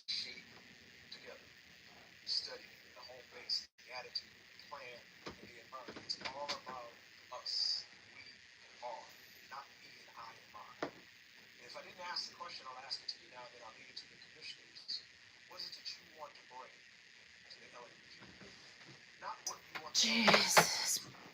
Of course it had to be on Friday. Their Friday meetings tend to go on and on like this sometimes. My coffee is long gone. My protein shake I have a little bit left of. We'll drink that. So be strong and be proud of who you are and what you bring to the table. And I'm happy. Although it's gotten thick, it's been sitting so long now. Congratulations.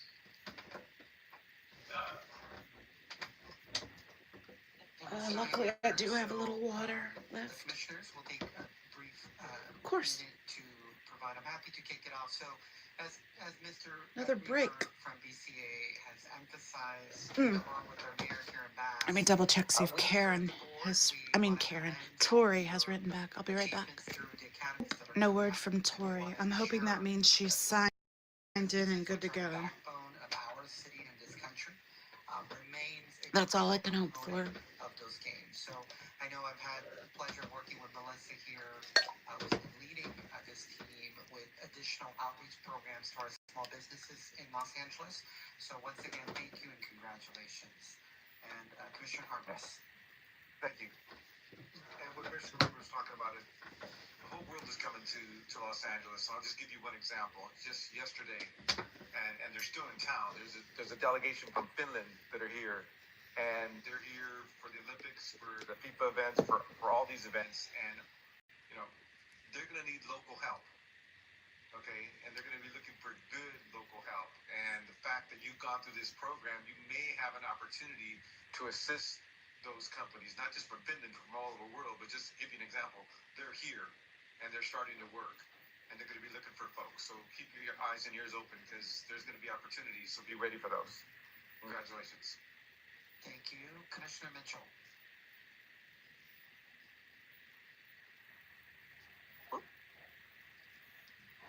Okay. Congratulations. I know that 4 weeks, twice a week is a task, so to speak, especially when you're either a small business owner, operator, and you got your personal life and you got your work life, and then now you got this challenge, so to speak. But you made it through. I like all the sports analogies, but one of the things that I do when I go out in the community is every time I run into somebody who tells me that they have a business, I ask them, are you certified? Because there's so many opportunities, not just in terms of the next few years, but years beyond.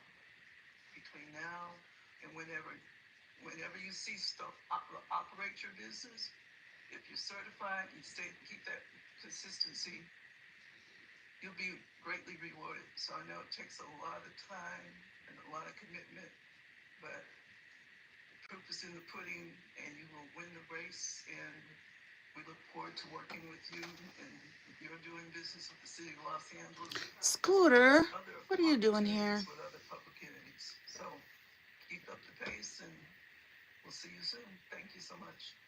Thank you.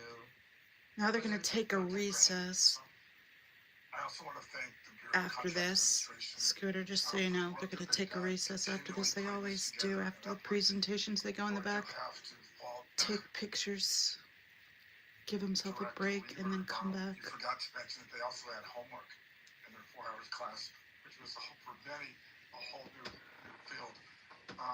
You all bring wealth to working families. You make our neighborhoods vibrant, and you allow our communities to be economically self-determined. If they go and take a break, as Antex predicts, we can pop over, and if Moose is still live, watch him for a little bit, and I'll keep an eye on Antics, and we'll go back to her once they come back from their break. This young man played soccer with my son. So in terms of our community being developed, this just makes me proud to see your development here and your participation in Los Angeles. Thank you. Thank you very much. So we'll take a brief 5-minute recess for photos at the back if you want to join us right at the back of this room. Recording stopped. Okay, let's do that then. Okay, let me separate these. I'm going to be almost an expert by the time.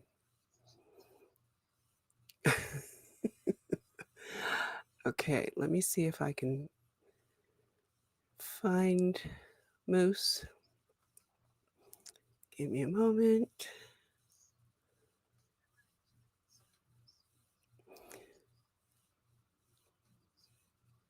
See if he is still live.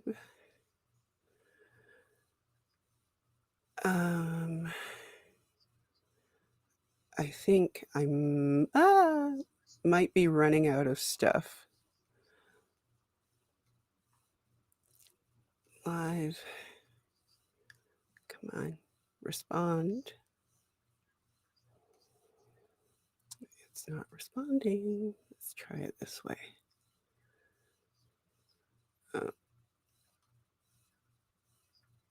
Moose, there he is. And Moose.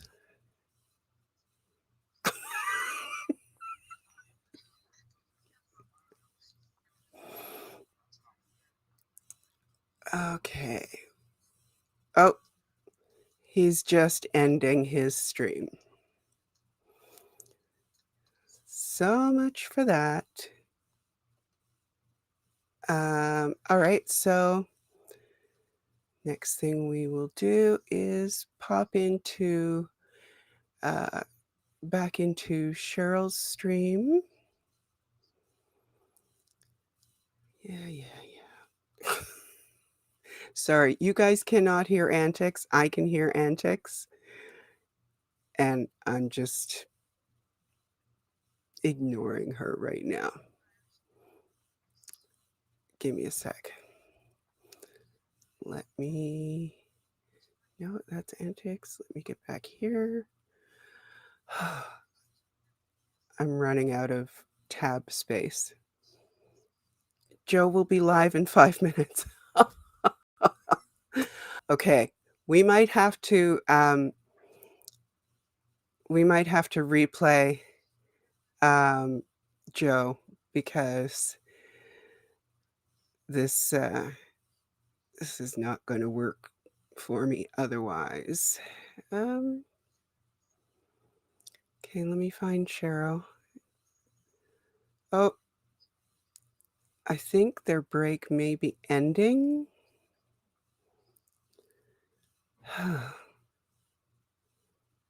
Or not.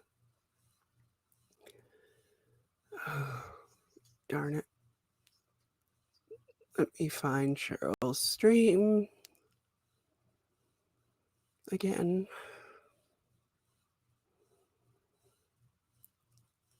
If you only knew how many streams I have. Okay, they're going back, so we're going to go back to antics for now. Oh my gosh. Items will be provided up to 1 minute per person, up to a cumulative total of 10 minutes for the general public comment segment of each regular meeting. Testimony shall be limited in content to subject matters which are within the jurisdiction of the Board of Public Works. The board may not take any action on any matters discussed during the comment period. Finally. Person speakers. First up, we have MF. Mr. Herman. Oh. Hold on to your bleep button. This guy curses like a sailor. So, motherfuckers, you think the city of Los Angeles is a safe, clean place to work and live? I don't believe so. Not one of you stupid assholes. He's not with us, guys. Bus, scooter, bike, whatever the fucking shit your stupid mayor, the first black stupid I thought he was calling me out for a second. bike lanes where they don't belong on a street where pedestrians should be. No. God damn it. You can't even fix our fucking sidewalk and streets, first of all. And now I'm going to use the force of the government to force you to fix your sidewalks. The DOJ versus the city of Los Angeles. Yeah, he's something else. I should mute him, but I'm not. It is what it is.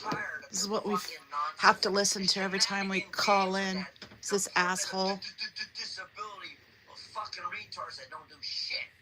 So 42 USC 1983 politely, fuck you.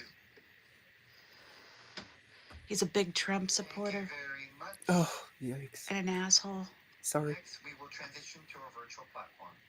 Probably be audit. We'll go ahead and get started. Our first public commenter is Sandra. Haggis. Go, Haggis. All right. Sandra, you'll have 1 minute for general public comment. Thank you very much.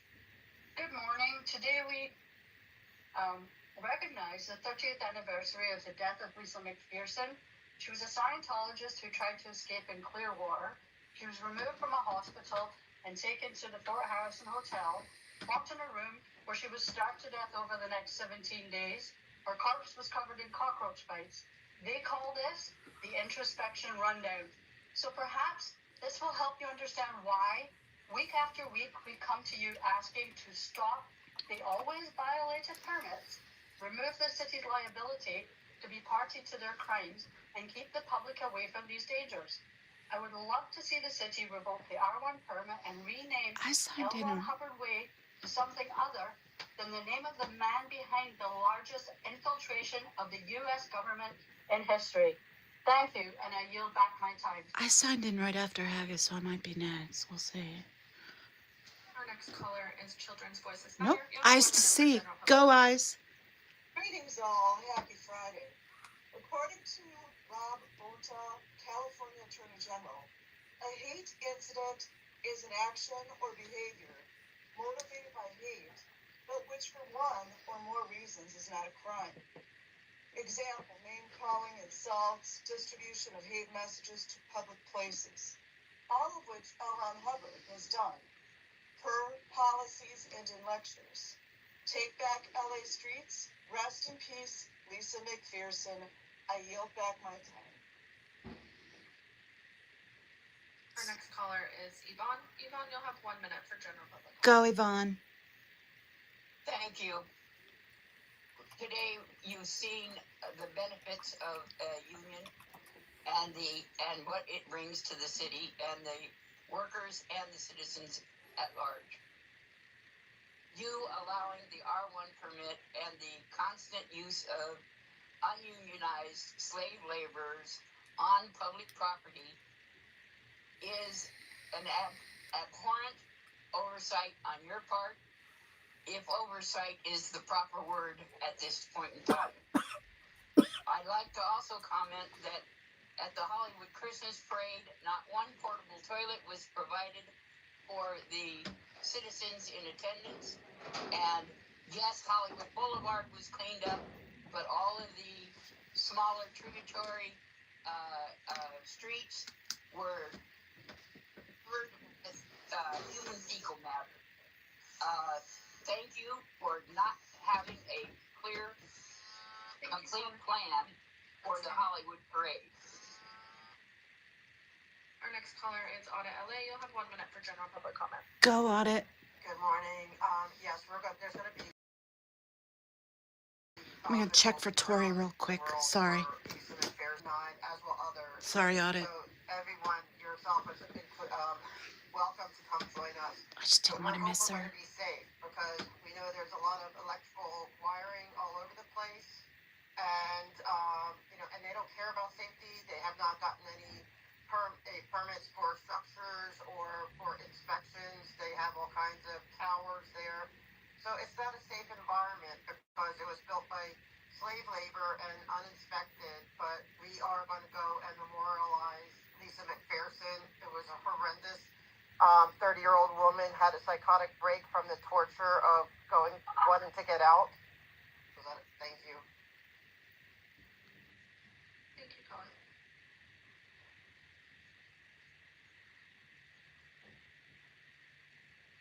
Our next caller is Georgina. Georgina, you'll have 1 minute for general public comment.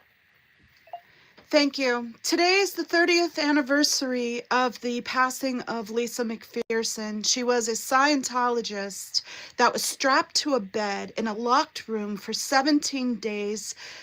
She was fed or intravenously injected with tranquilizers until she passed from dehydration.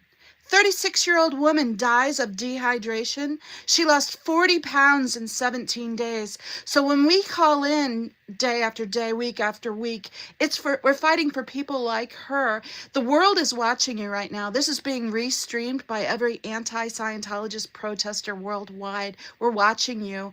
We're asking you, why aren't you doing something? Why aren't you at least revoking their permits, which is in your purview to do? You need to do better. I yield back my time.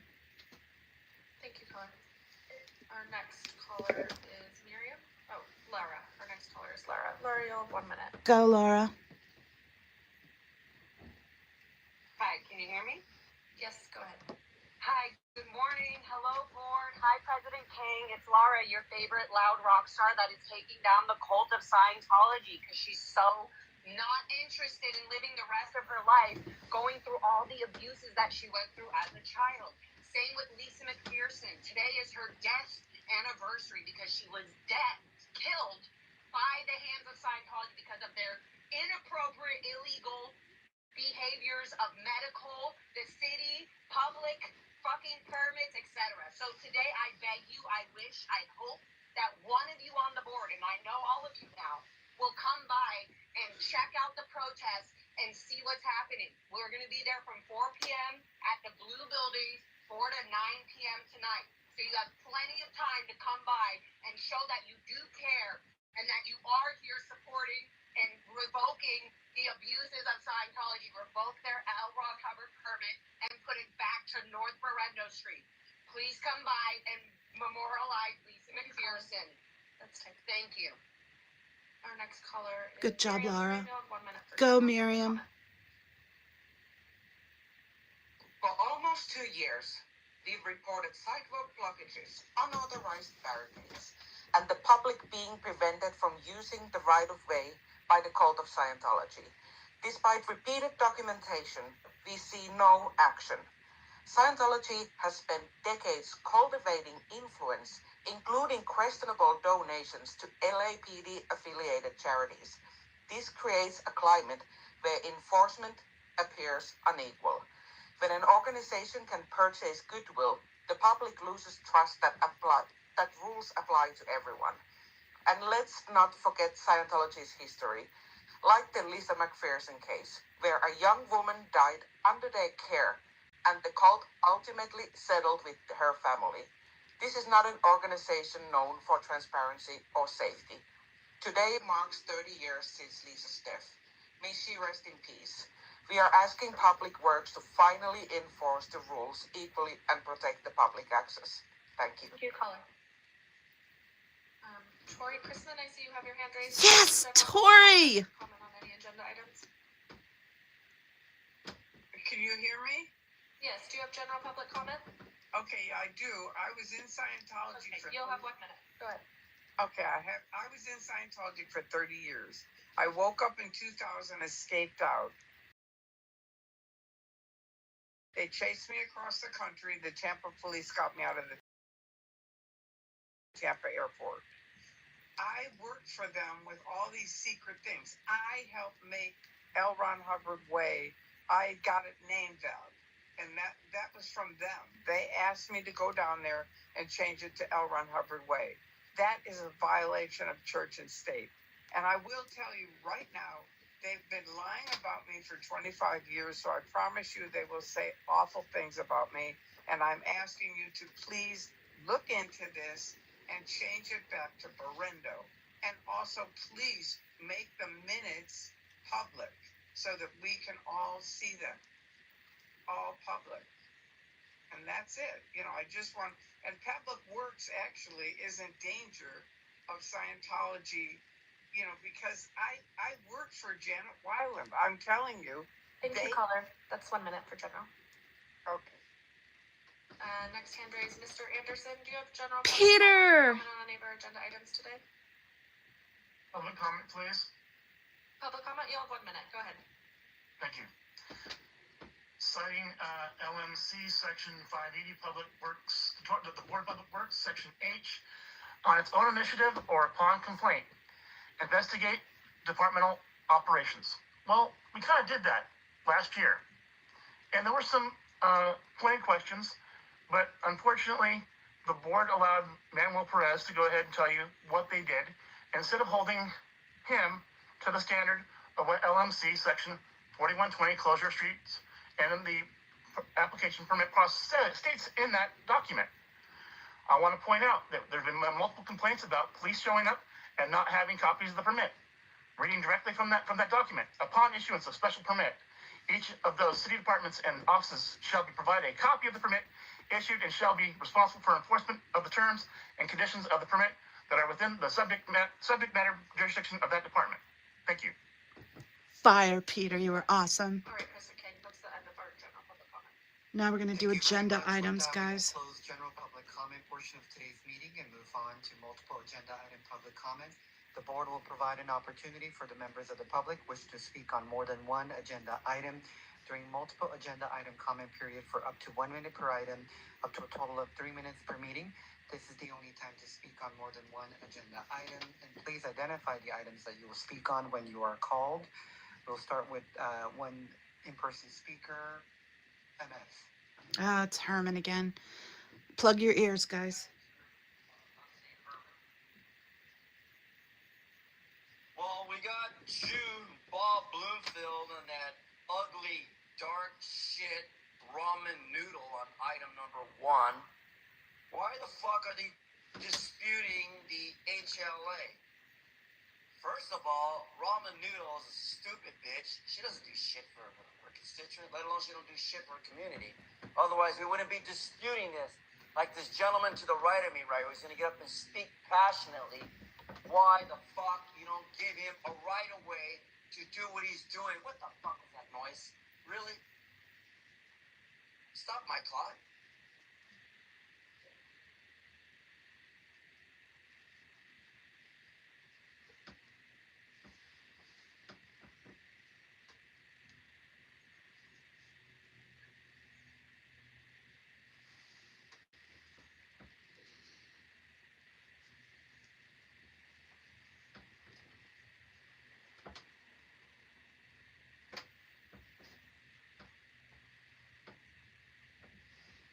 Joe Linton has every fucking right to dispute any of this fucking nonsense and bullshit you guys hear. You let those fucking assholes with Scientology get permits. You let those fucking assholes from Scientology do things with permits. Joe Linton, Linton for the record, wants the same fucking respect. I don't give a fuck about cults. I'm not afraid of cults. Me and the cult are the same. We work for the devil. Satan. 666, John. That's the reason why I keep coming back to Los Angeles. Because you criminals, this corruption has engaged me to think like you. Be corrupted. Think like a criminal. Be a dirty motherfucker. I'm not going to use the N-word today because I don't have to use it. But I do know what dirty shit is. And I demand that you give Joe Linton the right to be heard and say what he has to say to defend his actions against his fucking dirty city, Los Angeles. Both items. Item 1's about Joe, and item fucking 2 is about CD7 with Joe. You did great, Peter. CD7, fuck Ramen Noodle, and fuck Juju Bob Bloomfield. Yeah, fuck you, racist asshole, Herman. Because he couldn't satisfy a Jew. Now, if he wants to learn an education about Armando Herman fucking a Jew, not even I will fuck a Jew. Because the Jews fucked over that one man that they put on a stake. And then you assholes now celebrating with that fucking Christmas tree. Yeah, Peter's awesome. It's nonsense. Pagan holidays, rituals, cults, they're all fucking sick in your mind. Sick. You disgust me. Tired of this fucking shit. And the last item on this agenda as well, as I said, off of First Street, 200 South and Broadway, is fix the fucking street improvement, you guys. I gave the city attorney those photos. Follow the road, replace the bricks, and lay the asphalt, lay the cement. Thank you very much. We will transition to a virtual platform. All right, Yvonne, you'll have 3 minutes. Go, Yvonne.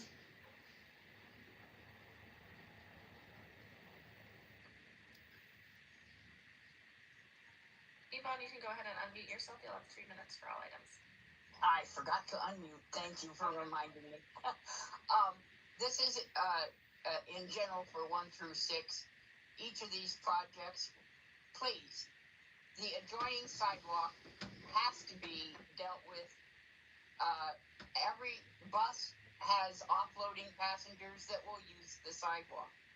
Every train, the same. Anybody getting in and out of their car, the same.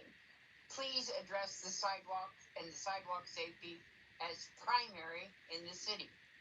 Then work on the streets. The project, I think it's number 3 or 4, where they are only testing a 1/8 section of roadway. That's not going to improve anything. We don't move in such short distances. And when you're going to have a traffic vacated lane, the people that are from out of town on the occasion, example being Kaiser Hospital, they can't discriminate what is allowable parking. The signage is extremely confusing. In addition, you have Scientology putting up their own signs on Sunset Boulevard at their willy-nilly when they want to or not want to allow parking. When that kind of theft of parking takes place, the city needs to do something about it. So please straighten out your no parking signage or your parking regulations, and so that the signage isn't as confusing as it is. That's citywide. Finally, on number 6, the upcoming street improvements, please, at minimum, go ahead and do a surface coat on L. Ron Hubbard Way in all black topping. so that it preserves the bricks as long as it can until you replace them.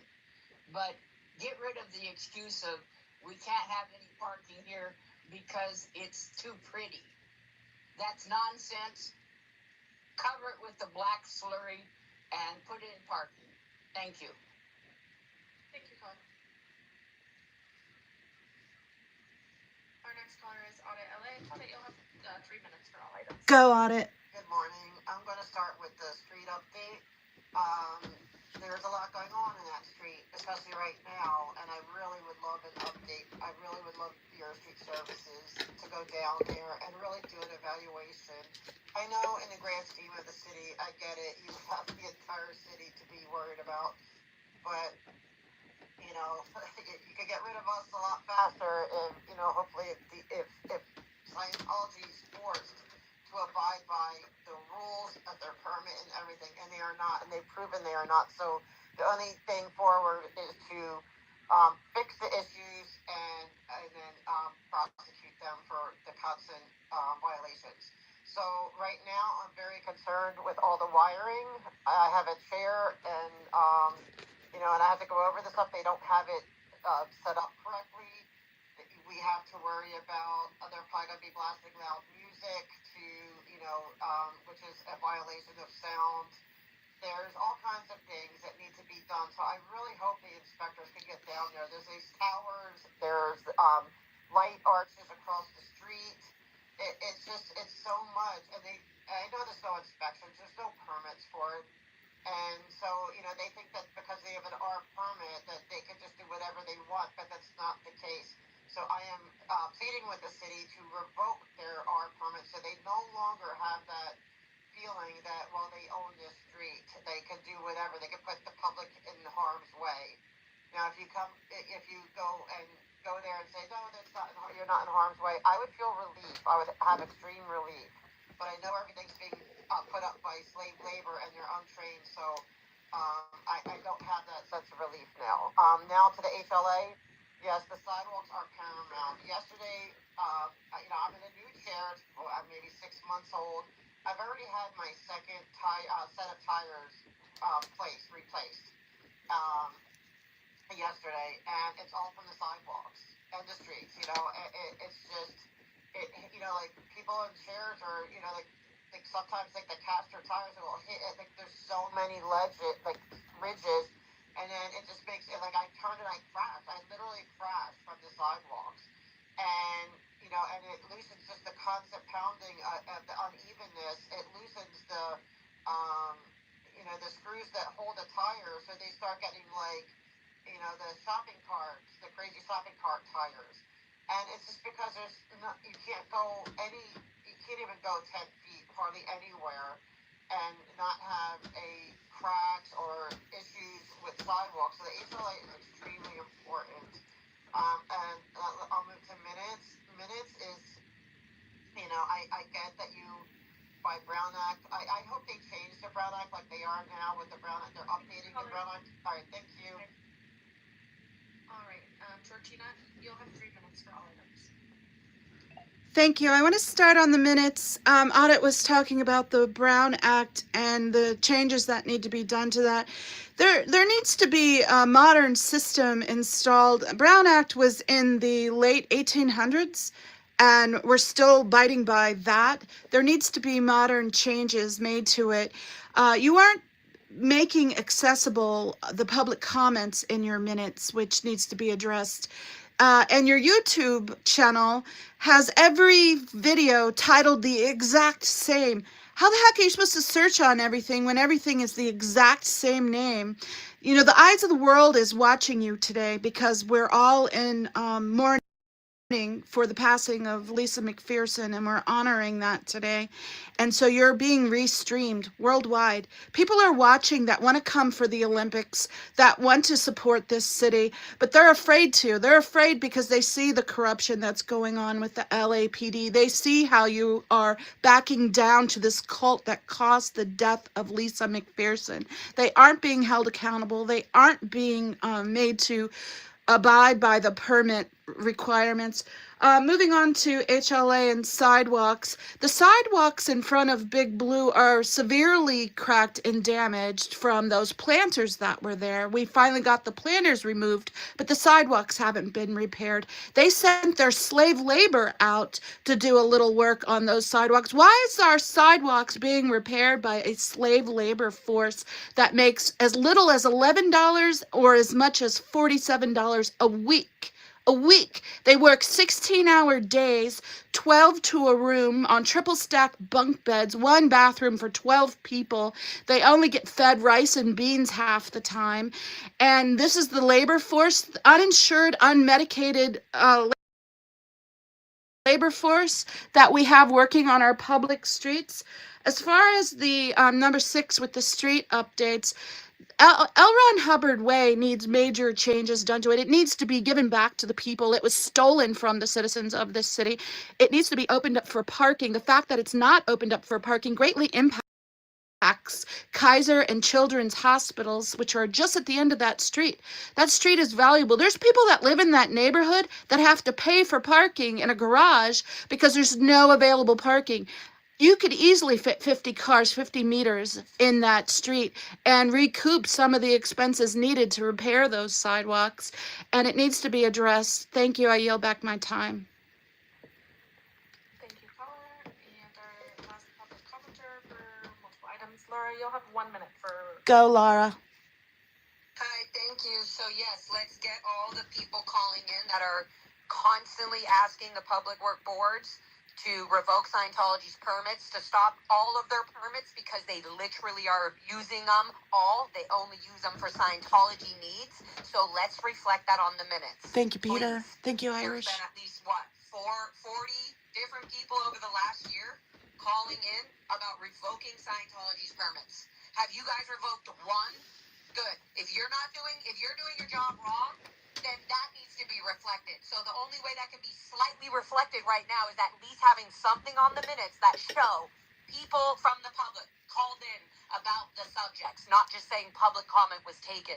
It needs to be known for the record in the future that Scientology was fucking abusing these permits and that we were calling in to expose it and to do something about it. So please reflect that on the minutes.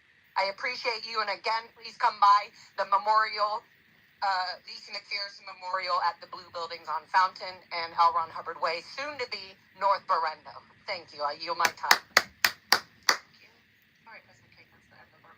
That's it, guys. Thank you very much. Fuck. I'm cursing like a sailor today. That was freaking awesome. All right.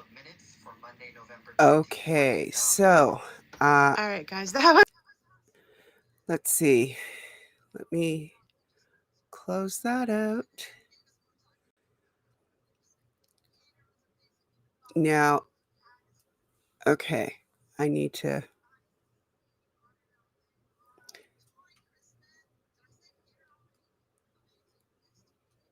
Okay, so now that I'm not hearing antics in my ear, let me check and see. Last I heard, Cheryl and Dusty were both live. And Marilyn is just answering what questions she can regarding Aaron. He doesn't seem to be actually out yet, from what I could gather. Okay, Dusty is in the car. Let me check and see what's happening with Cheryl. Okay, Cheryl is out there. I'm going to go to Cheryl. For the moment. And just give me a moment to get back to you. And then I can share.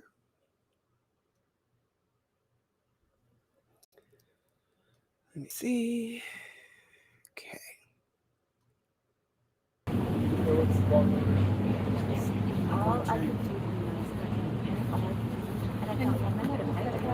Oh, I spoke to Mateo earlier this week. He goes, all right, man.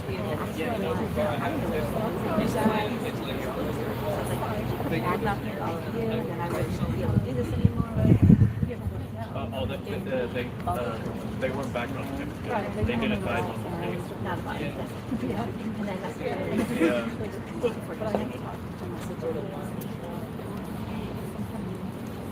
Your eyes on his face.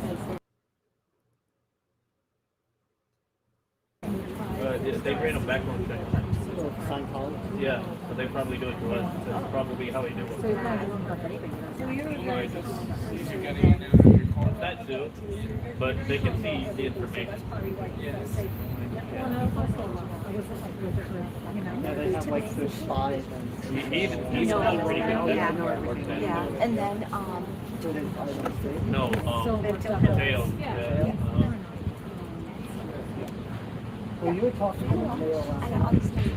Yeah. He was like, I like how you guys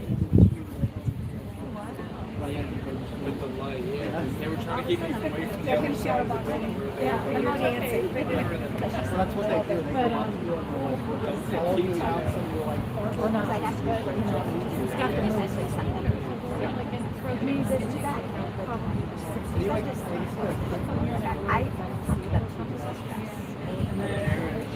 You're gonna have a worse time than he is, trust me. And she is. Look at her right now. She's fucking spinning. She's spinning.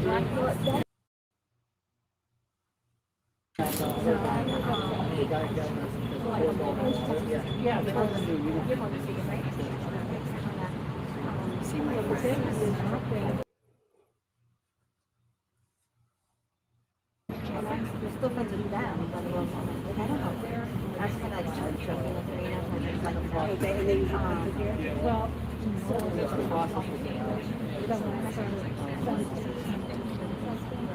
Is Aaron gonna come here at all? No. He can't. He has to be 500. He won't be able to come anywhere near here. So they started walking down there. Oh shoot! Look at Scooters. She's live streaming your live stream. Yeah. I was watching it earlier. Look. That's Scooters. Scooters is like the report.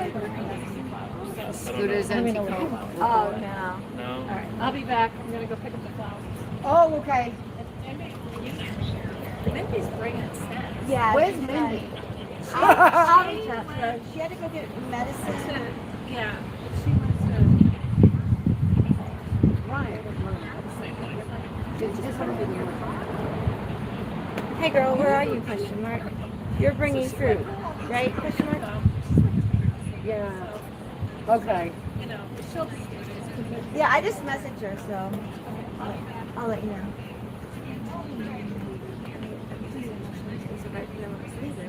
Wait, so are you from out of town? Are you from town? Excuse me, Jim, I didn't talk to you. Well, no, it's not. Question, and then you answered. Some people that are out of town. I went to Hunter and she did one of those. I told us about That's Aaron. Aaron's enemy?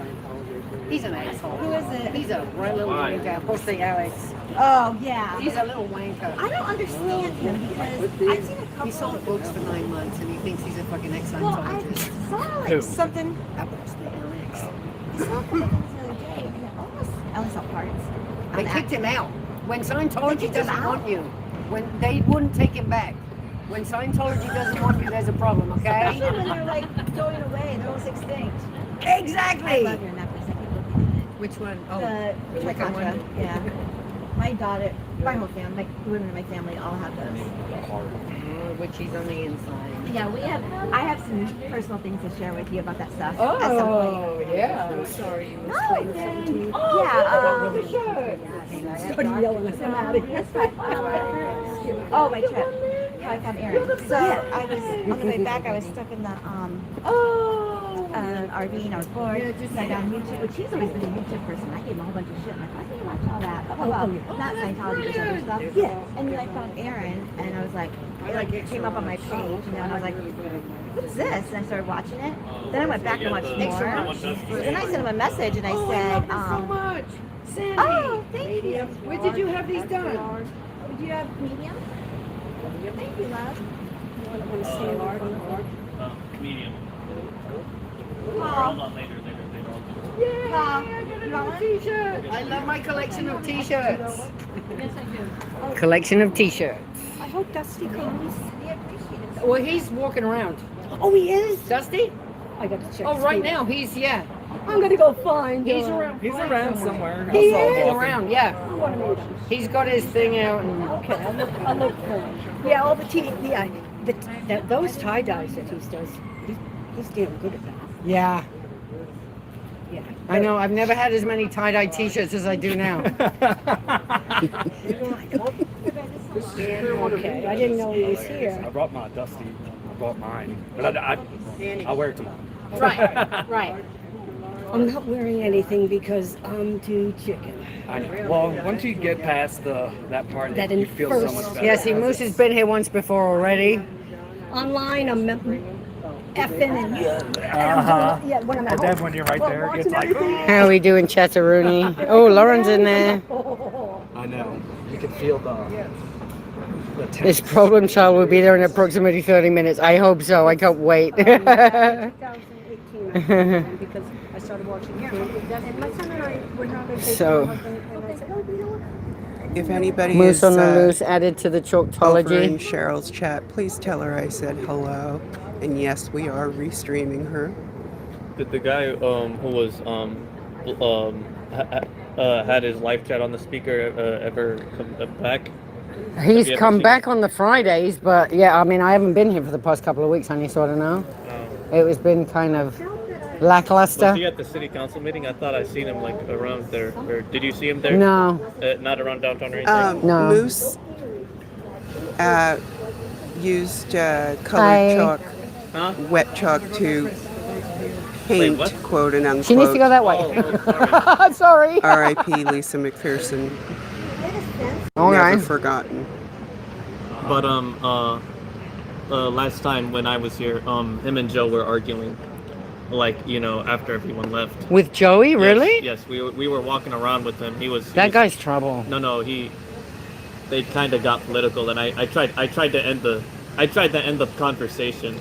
Yeah, see, we can't like- bring politics when we're talking about religion, when we're arguing here. Like no, about like we were right here, and we were legit That's having. not right, yeah.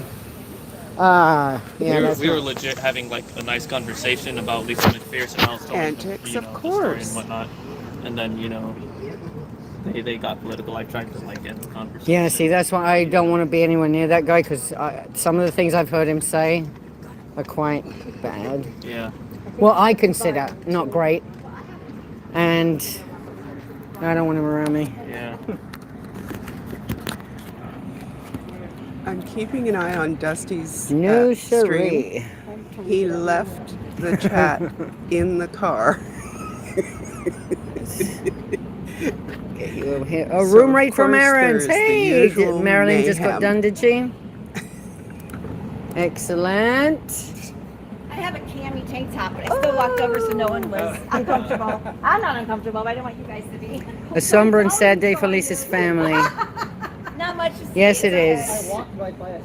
But you'll be able But to we are see just my going to feet. keep saying her name every year on this date. We will come back and remember her. You're never dead when people keep saying your Yep. name. The big day, 30 years. Yep. Last year was 29. Today's a bigger day. So thank you for the room rate, everyone. Thank you so much for popping in. That's Oh, are you- freaking lovely. Oh, are you gonna light the candles? Well, these are electric. Yeah. Because Oh, those we- are electric. Yeah, and they Oh, I didn't already, know that. yeah. Oh, Yes, I están thought- puestas. I thought those ones you like. Because we no. can't have fire. Hi, Oh, that's Susie. right. Because then they call the cops. They think we're trying to set them on fire. Yeah. So we So can't they're have gonna any look for live any little fire. thing. So that's why we've got all these, just electrical. They're gonna look for any little thing to get us in trouble. Yeah, exactly. That's what Scientology does. That's what they do. They just try and find anything they can to. But we're not going to give them any reasons Yeah. for any of it. So no reasons to arrest anyone. In fact, we're just letting one of us out today. I understand that completely because so many people are. But I can say that, they put a tracker on my truck. Do you know if he takes a shower with other people? Yeah. Oh, yeah, I was The gonna ask showers that. are all like open. You don't really have any Yeah, I heard privacy. that. They're so watched. Tienes que cagar enfrente de otros. Tienes que No, mear they enfrente de got otros. walls, like the. Yeah, but they're not very, like, people are walking by. There's no doors because they rip off a door and hit you with it. So there's no doors on anything. So basically, everyone can see your butt. Everyone can see your bits. Ahí estás cagando enfrente de gente. I can't. Yo no puedo cagar así. No se puede cagar en pena. So he's going to be very happy to be home, back in his toilet, his shower, and his bed, and his kitchen. Those things. He's good. His chicken Hi, thighs Bill. from Costco. I don't know. Yeah. So they're Yeah. doing that from now on. All the channels are. Yeah, because Right? Oh, I think on the way home he'll probably. I feel like I'm Like, eavesdropping. I need to get my stuff for when I get home. comes up sometimes So in the chats. I the think chicken's it in the says air Tom fryer Cruise while he's in the shower. It's not going to be You know, that washing his anymore. bald head. Oh, yeah, has he been shaving it? Yes. It looked like he shaved it, but you could see it. You know, you never usually see the 5 o'clock shadow. Just for that. Just for that reason. He had that yellow look. I could smell him, like I could smell jail from just the clothes they're wearing. Oh, You could just do like a, Lord. I don't know, something like I am. Oh, this isn't difficult. I can only imagine You know what I mean? Like anything. that one of the Yeah. things Aaron is going to want to do is go to his own shaving supplies The underpants and gnomes. deal with his bald Singing the head. South Park, underpants gnomes, the underpants gnomes. I'm like, oh, they're in jail in Pinellas County. People that are amazing and that. I know. I thought that was funny. You know, I remember when I first seen that. Hi, Susan P. The underpants gnomes are best. I love that. Um, Well, there's like 2 or 3 episodes of Underpants Gnomes, and the first one. Did you see Kelly's video on Lisa McPherson? I'm assuming you did. Oh no, yeah, she did it on Aaron's I've channel. been so busy getting ready for all of this. I've been talking to people and driving and doing it. I haven't had time. Dusty's been live streaming the story. So, we know things about each other's personal lives. We share about our He's just been having a picture. children and our moms. He's just been what? I know, I'm just mad right now. I need to just shut up. I just need to shut up. I wish that I could No, but I won't buy it. share 2 streams at the same time to you, but I have to keep focus on the stream that I'm restreaming, That's the problem for me. or we get the computer cadence back. And the computer only lets me keep Becky, the mouse hola on hermana, ¿cómo one estás? stream. So You lost your membership too, is it? Yeah, see that? It did that to me and a couple of people a while ago. It was weird. Oh, For thank you now, so we much will for the gifted with memberships. Abigail, and thank you we so will much. do a little hopping around in a bit. Thank you, thank you. It looks like Oh, the that's chat amazing. has been Thank you. rescued from Dusty's car. Are you going to go live today, Bobo? I did a little bit. Yeah. So, we Yeah, 7. like real friends. Like I talk with her at least once a week. Hopefully they won't use jammers. Let people, and then the people. Jamming.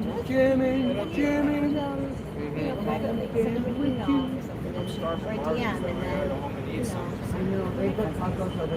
and no one has, no one's watching. Oh, I thought they were done. I mean, you could, we all greet each other. You can see. When I left, Yeah, you too. Northern Girl too. Northern Girl, Yeah, I know. You guys always say hi. Yeah, When I did they're only the there until 12 fundraiser, o'clock. I did the fundraiser thing for Aaron, and I set that up. Friday. I What asked restaurant Linda closes to downtown make anyway sure on it made Friday? sense. Oh, wait, I thought you meant the stand. No, they're just.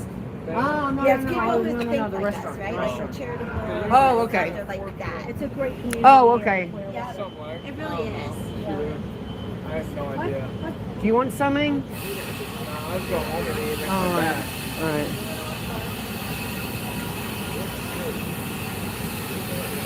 I heard my name. Did we Beetlejuice you, Northern Girl? Costco? Costco de España. G-Buddy, hey, how are you doing? Are you live streaming? Oh, no, I knew what I was talking about. Oh, this is not. There's the brick. There's Lisa's brick. How far away is it?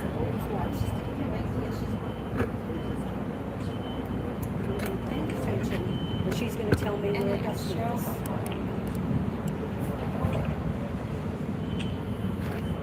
I think he's just getting out of his car. I don't know if Dusty?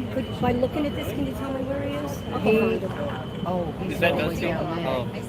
He's gone all the way, yeah. He's down there. You're the one who wait for him to come back. He's on his way back. But he's over down there for the conference down there. All of it? I Yesterday? don't want to go too far. I'm back. I might not make it. No, no, don't. Because you'll hurt your back. Yeah, don't. Dusty's a blue water beach. He's at the beach? Yeah, he's at blue water beach. It's by Toucans. Yeah. Oh, that's not down there, the station place. That's the hotel Yeah, tent. ask him. By Water Beach. Oh, he's at the beach. Yeah.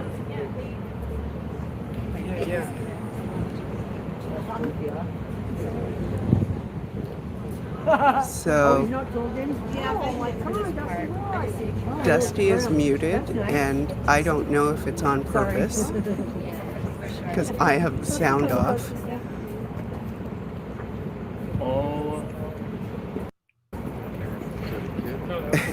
What is that? I know, Faze. Oh, wait, that's the rundown thing? Rundown, where they run around in a room. I mean, she's getting her steps in. Oh, she walked by, she smiled. $3,500 to run around in a room. There's a beach right there, you can run for free. Wait, so she just did that? We saw something this morning. Wait, so she just did that? That's what she's doing. Oh. Apparently Dusty is at the beach. It's at Flag, isn't it? But I'm not seeing Now, sand sometimes yet. a lot of people, when they get to the higher levels, they've kind of done everything, but they feel they're afraid that they love doing whatever shit processes they're asking them to do. I wonder how they these clean it extra up. processes like running around the room because they increases I their can't remember powers. the, whatever I was watching the first one. Brushing They my just teeth did level increases 3. more powers than what you're getting in that room, lady. I wonder if they clean up in there or how they do it. What do you mean? Like that big dark room, how they clean up in there. Well, they've got locker rooms like normal people. I'm sure people throw up in there and whatnot. Oh, they puke on each other. They fall over and puke on each other. Because That's why before I'm they saying, start how do they- running, they have to take a whole bunch of vitamins and drink a bunch of oil. Is that niacin? Yeah, no, No. well, it's Niacin is one of the niacin, and, vitamins. but they take this oil. Can you imagine trying to drink sunflower oil before you go for a Ugh. run? So people are If I puking had on to each drink other. in something there. like that, think like that, anyway, like I wouldn't have to move. Without even running. Yeah. So they take all these supplements. Well, I was reading something online. I forget how much they said. Someone posted online how much they take, and I was reading it, and I was like, that's literally listed as a lethal dose. Up to 5,000 Yeah. IU's of Yeah. niacin. Yeah. That is lethal, Lethal. for your Die from it. fucking liver. Anything above 3,500 is bad. And Thanks, they're going no up to face. 5,000. And then And sitting in the a couple- sauna. How often Imagine do they do taking it? 5,000. Well, if When you're you're doing the in the pure, if it could rundown. take you 3 months. Everybody Yeah. ready to drop in on 5 Dusty hours for a day, little Every bit? day, 5 hours a day in the sauna. So you're Taking overdosing niacin. every day. Just building up. Like you're boiling. I am That's going the thing I was to telling pull up you, his screen now that he is no longer driving. I told you she had to run on the track. She was there when Jenna was there last time. And Why is this still a thing? Well, it's still a thing, Kat, because a lot of us within this, that grew up in this crap, were hurt by it. Okay, so okay, so let me now take you to Dusty.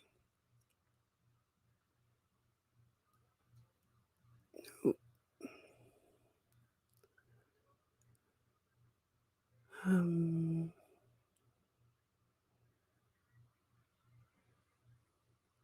hang on, let me find him.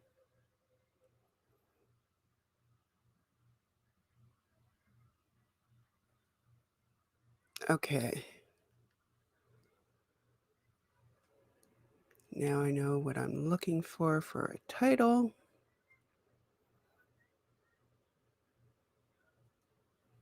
There we are. Let's go live. ladies. This is a duel. I'm going to close the chat, even though they are extremely amusing. I am not hearing anything from Dusty's stream on my computer, so I'm going to need to figure out what's going on with that.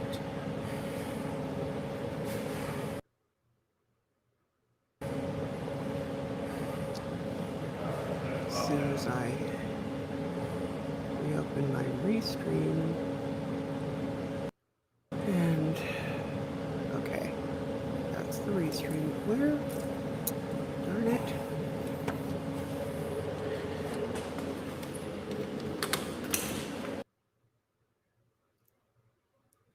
I need to split the screen. Come on, where are you?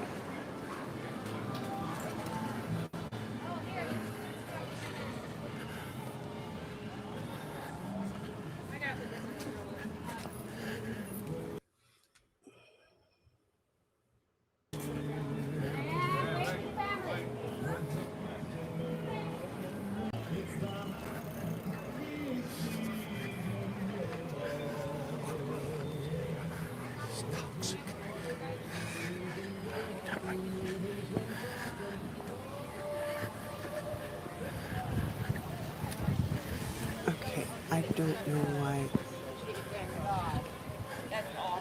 I'm having this difficulty now.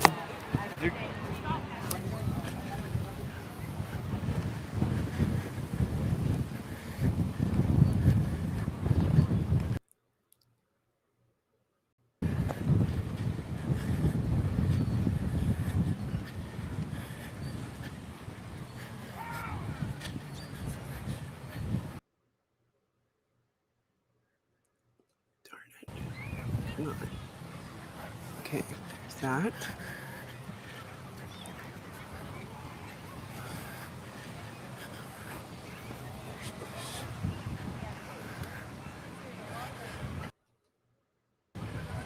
There.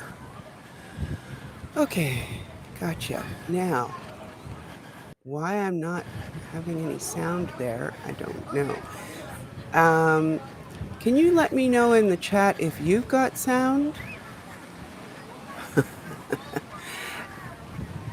Today it's Canadian Resolve. Most times it's Insomnia. Can you hear anything? Because I'm not hearing anything.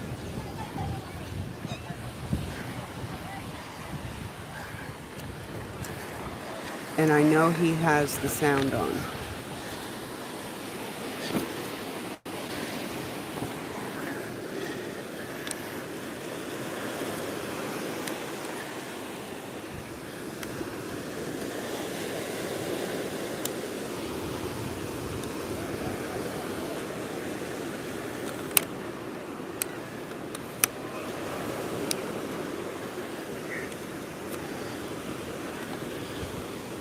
You have sound? Okay, good. Maybe it's just my earbud.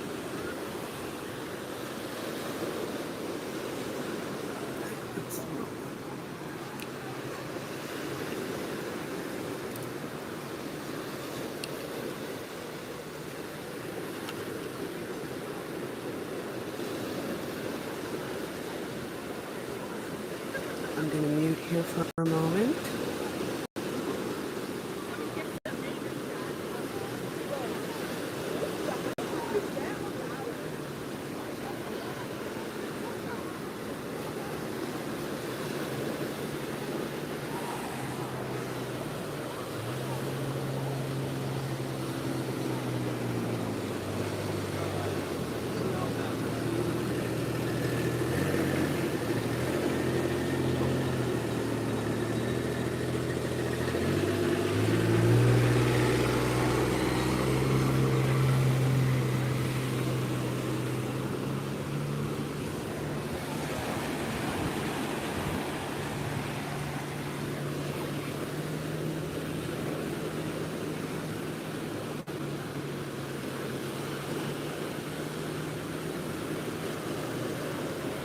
You guys, I want to thank you for being here.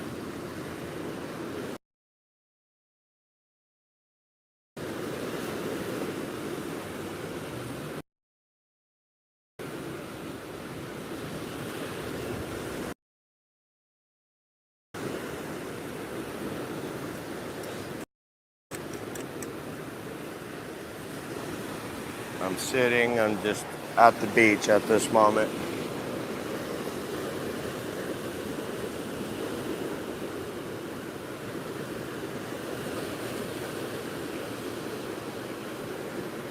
Marion, thank you.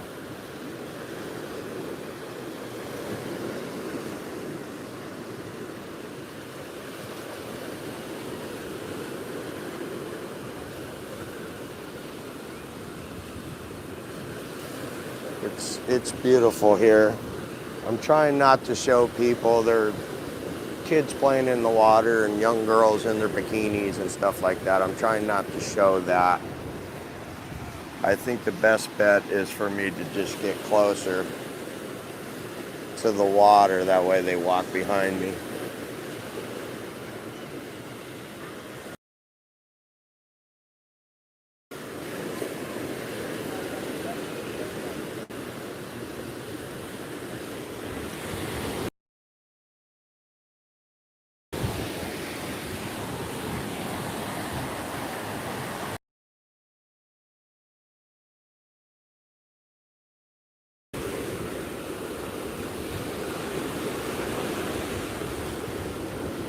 I was hoping being here I would be able to see the chat a little bit better.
Sorry, I just realized I'm not sharing. Give me a second.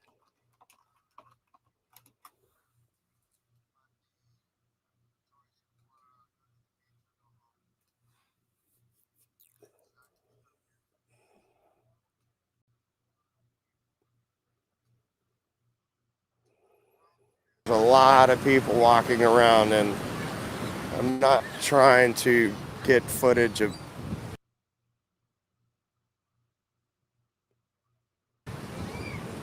beachgoers.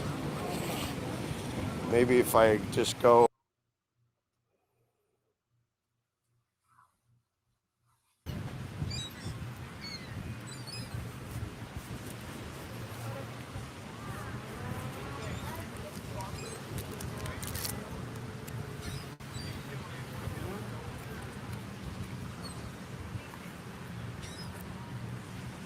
Scooter, how you doing? And thank you so much.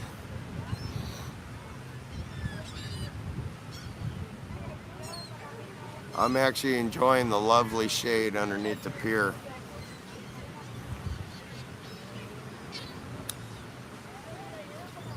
Not the nicest spot that I've been to. I was just basically looking for a spot to go to get away.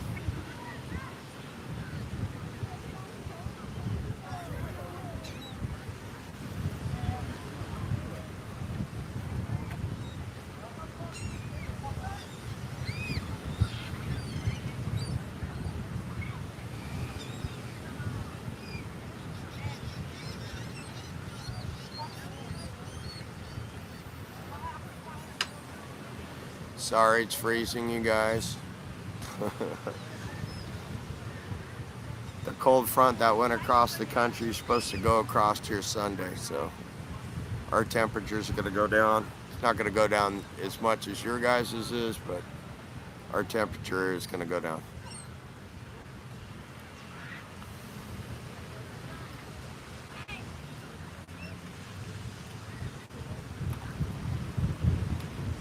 I got another email today.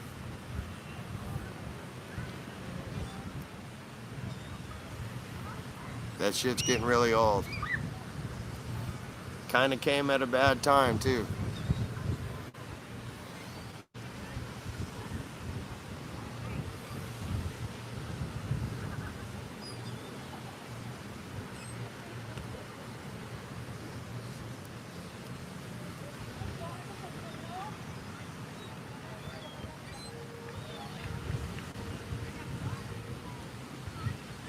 I do have a lot of support, and I appreciate you guys, but the support from my local team has kind of fell off.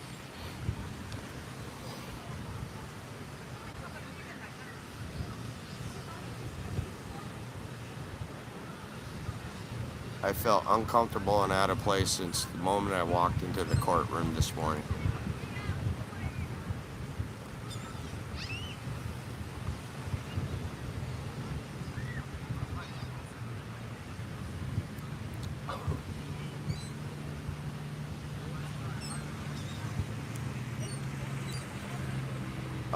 Carrie Ann, I sent it to Scooter.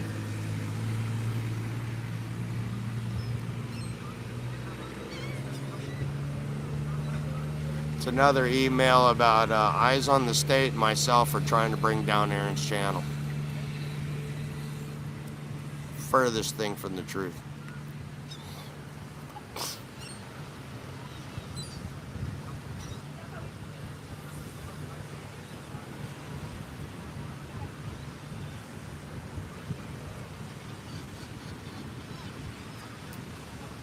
Oh, I know I'm part of the crew. I earned it. I earned it.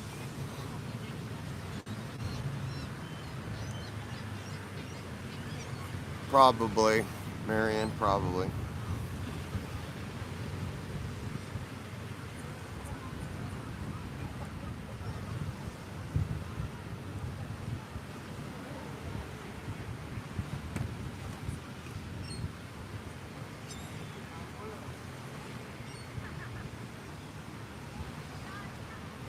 it boils down to I'm not watching enough streams, taking enough notes to see who bashes who.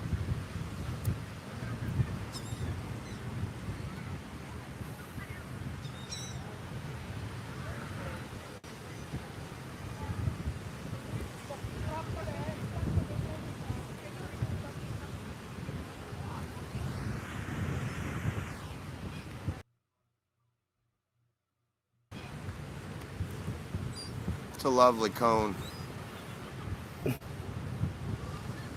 It is a very fashionable cone.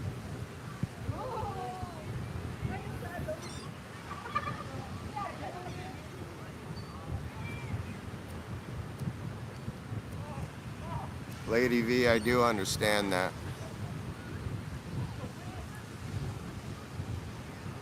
It's not that, really. It's not. Gina, you're very welcome.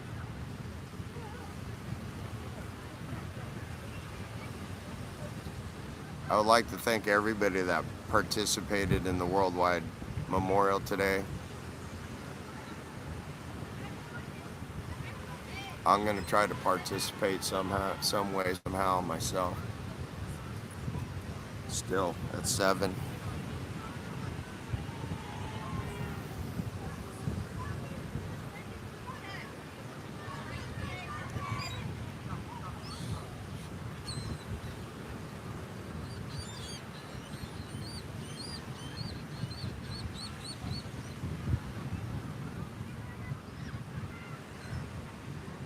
Haggis, thank you. You didn't need to do that. Thank you, though. Thank you so much.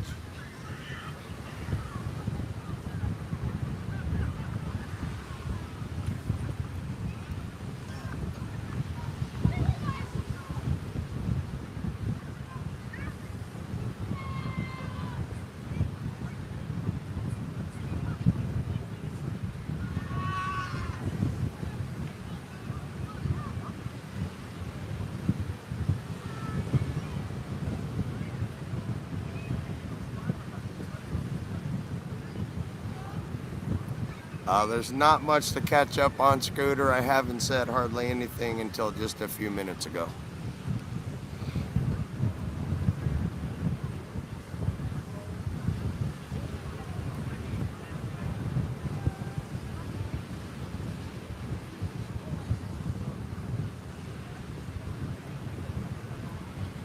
Not only is today the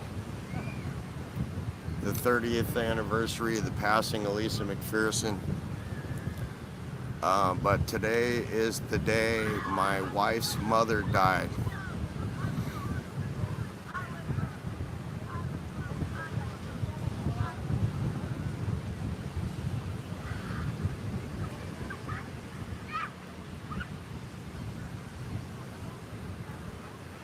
So my wife's not having a good day. She's been extremely supportive of me for this memorial, even though it falls on this particular day. Carrie Ann has said it best.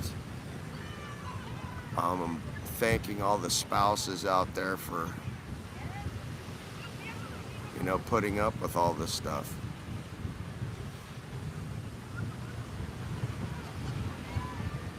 And I do. I thank all the spouses out there very, very much.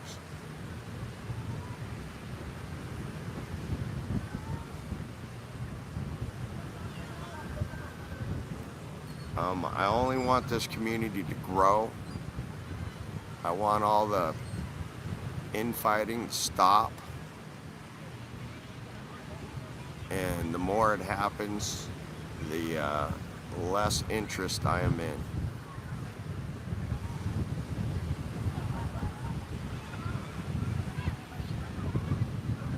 Janet, thank you so much.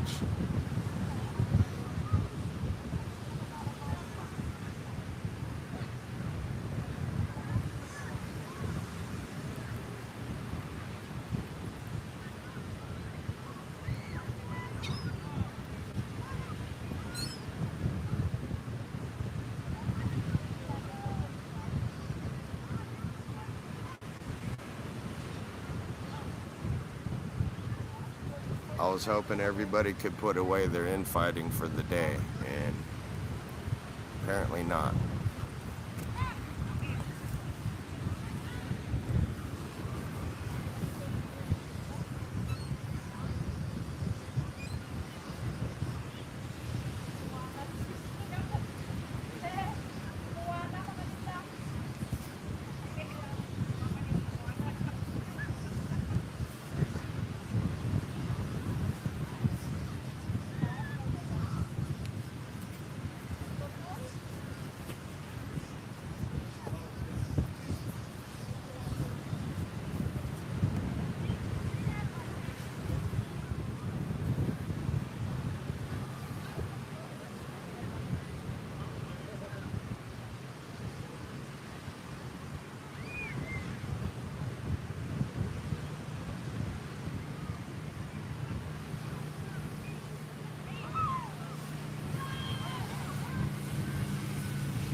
Carrie Ann, there's nothing you need to watch on double time because I didn't say a word for probably 50 minutes, if not longer.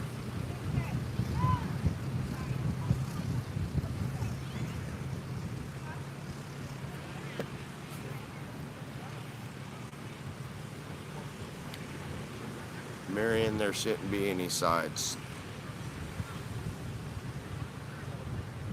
There shouldn't be any sides.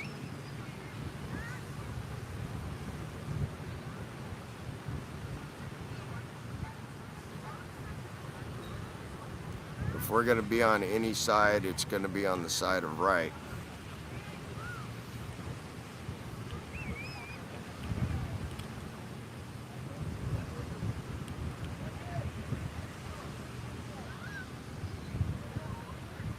Yeah, it wasn't all me. Several people created this event. But it started at the courthouse because I went to the courthouse this morning.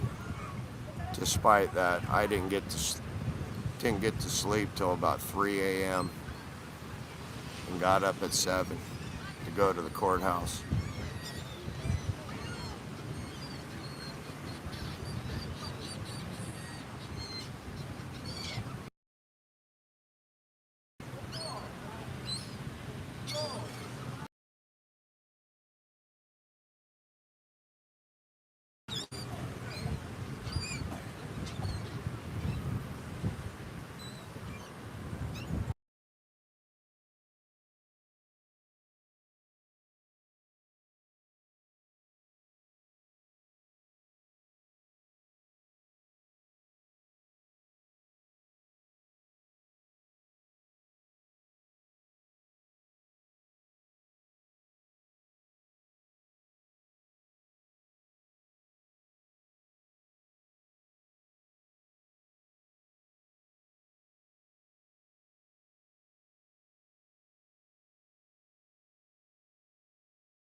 Okay.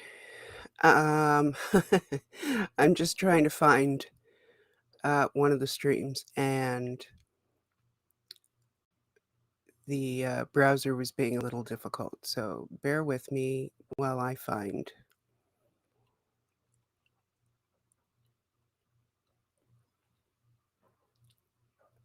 Okay.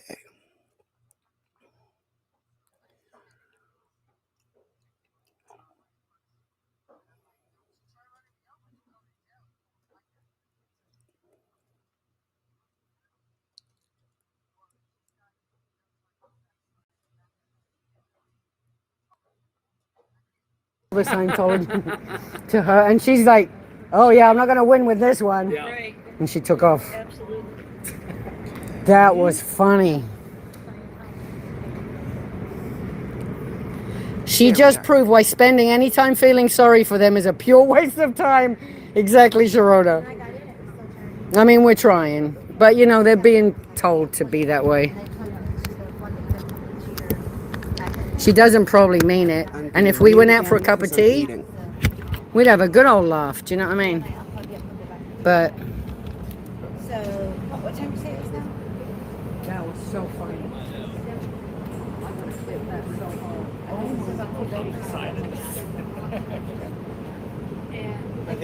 I went to grab my phone on the way back.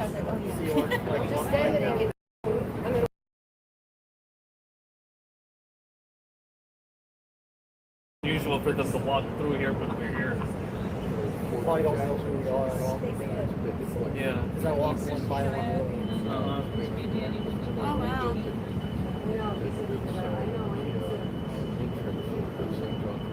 You booked both of the RV sites for. Did you check it out over there? Is it obviously? Yeah, okay, thanks, babe. I couldn't remember if we actually ended up. They'll probably email me everything. That's not going to be coming up. Yeah, this one coming up is our Universal. I know, and then the week after that, so Universal, Clearwater Universal, and then St. Augustine, and then Christmas, and then 26th.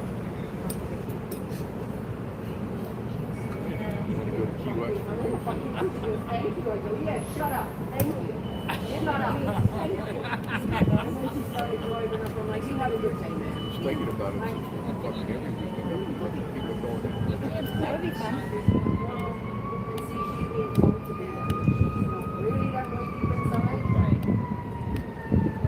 What day of the week is? Oh, it's a Thursday, right? Yeah. My mom's birthday is the 2nd.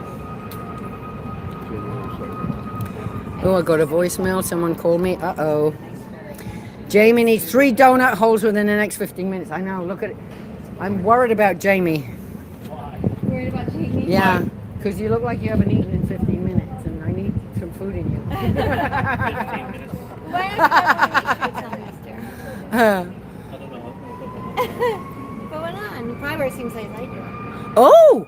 Wait, Abigail. Wait, come here. What? Donut holes will come in the later order, so we will get donut holes later. Full-size donuts are coming in now. For Jamie. Full-size donuts are almost here. Okay, Jamie, I need you to keep an eye out for the delivery. Oh, yes. Okay, Jamie's on it. We'll see because if they're using the Nash Keys address, we'll see them. Right. Well, they're always starting. Is Jessica in there? They're starting to do something in Nash Keys. Yeah, they're setting up. Yeah. Or they're putting decorations up. Yeah. They put Oh, something up right. for like Christmas. The Christmas stuff, yeah.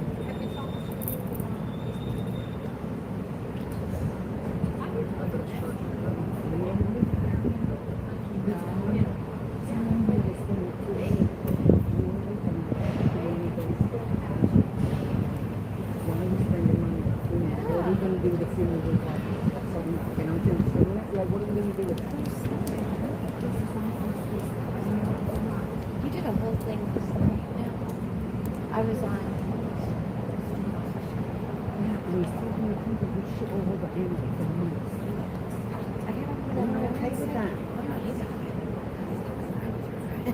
Not anymore. It's yours. No. I'll give it back. Dude, that never happened.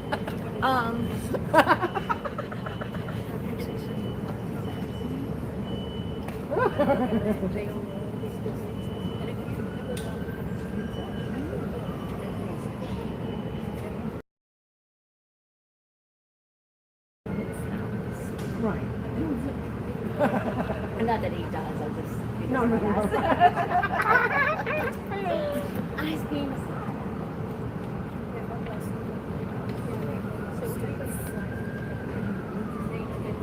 And then in the email, if any of you want to give money towards it, no, don't. So we don't have rules on who sent it? I don't know.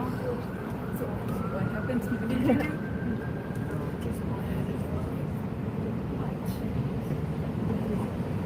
This stuff not here, don't live here, never come to the protest and don't know what we do. I don't even know who these people are. He put the whole thing together. He hasn't been here for 1 second. So he's very bad at communication.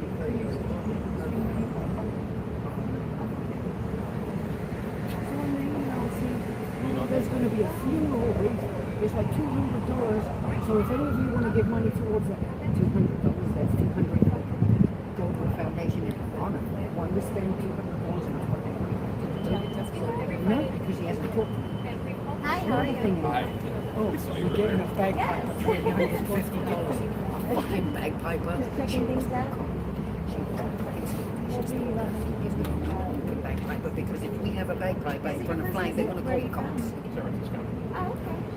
Oh, yeah. Well, we might need to pull a permit. Yeah. We don't want to pull permits because then we will have to start pulling permits for everything. Stop fucking with my protest. Who are you? As soon as I turned 50, like my brain fell off the chair. Dude, we need to text him. We need to get together and I talk had about very thing. intelligent Well, I jobs, didn't and know. now I You said couldn't do them if I had to. that had nothing to do with anything. So I'm very mad at him. I told him, well, you're an asshole. I love you. But we're going to have to talk this out later. Not now, because I'm busy. But he just did a whole bunch of stuff. Oh, he's alive right now. Why isn't he here?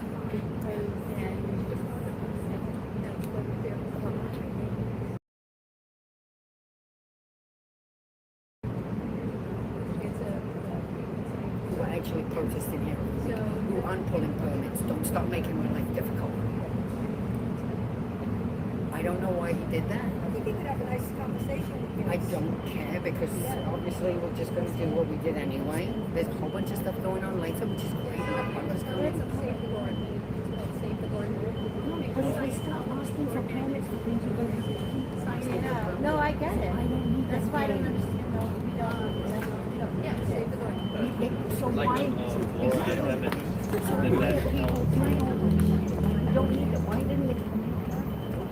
Remember Laura FM disaster in California? Like 3 days ago, I got an email telling me what I'm supposed to be doing. Well, I'm not doing any of that. No, because he won't talk to me. So yesterday when he tried calling me 3 times. Oh, okay. Yeah, no. That's fine.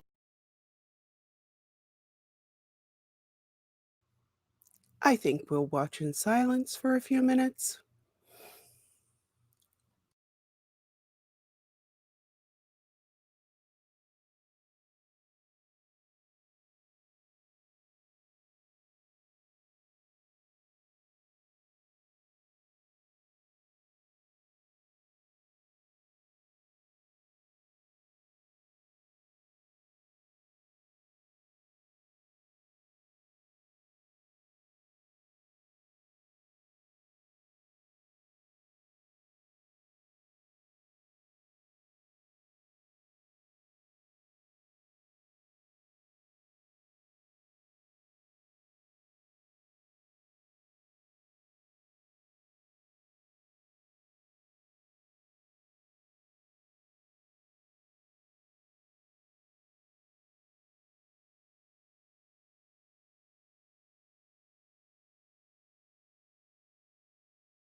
And then another day we went and hung around Dr. Minkoff's office. It's packed full of people.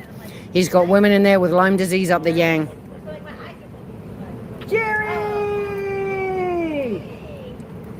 Sarasota Jerry made it. And my roomie's here, SPD. I think her name is, I talked to you online before. Yeah. Oh, good. I love putting faces. Yeah, I had all kinds of problems getting here today. Jesus. Oh, right. Was traffic bad? No, it's just I had a problem with one of my tires. And I'm sorry, your real first Oh, because you just got 4 new tires. No, I haven't got them on yet. They only shipped half of them to me. Oh, you only got 2? Yeah. That's great. That's lovely. Then she married a James. Where's, So my son-in-law's James. Hi, honey. Whoever it is, they'll probably come later. Yes. Oh, okay.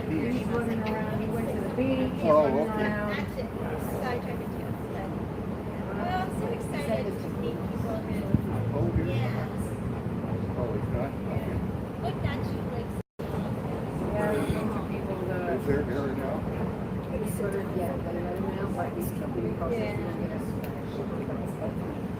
Well, at least she's going to be out. Jenna's from town, right? Yeah, she was up there. Yeah. She was in court today? Yeah, she was at the beginning. Yeah, I parked down along the Fort Harrison by the municipal lot there, and then I come up here, and there's 2 spots right up here at the corner. You know you can park right in there by the church, right? Yeah, but not supposed to until 5. Oh. Oh my gosh, that's beautiful. This is a public alley here, through here, I guess, right? Yeah, this is public, yeah. The thing for me was like, well, I read Jenna's book.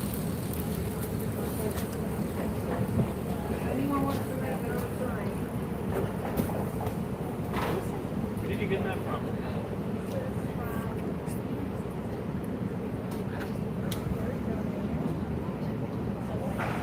Hello. And then I turned it on in the RV. Abigail is our nourisher in chief. Like, you know, so it's like a motivation before it was here. I started watching it, yeah. Keeping an eye out. I know, Gary Brecker supports David Minkoff, really? That would be weird. But that's because he has to kiss Cardone's butt, right?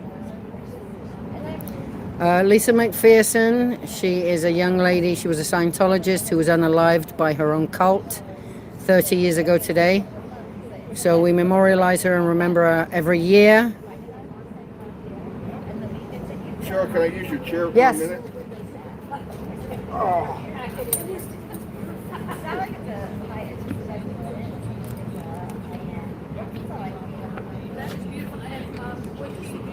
Had she heard about it? So we went to New Orleans. So I've always wanted to be right. Like all you know, in college, I always wanted to everybody. So we took my son was 21, and we had other friends that were sort of in the and they have a daughter.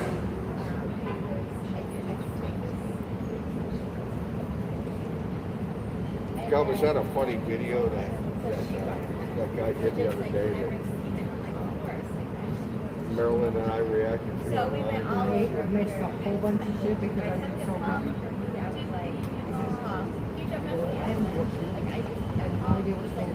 I know that guy, Marilyn said he might show up. Romance will do that to you. I'm not paying attention to any when I'm with my man. Hello? Screw us. I know, I'm not going to be watching. That's why I missed everything in the past 2 weeks. I don't know what's going on. I don't care. I was happy. Pizza qual flag. Oh, there you are, Nancy. Okay, you'll be here after 5. Okay, good. Yeah, there's stuff apparently happening around 7.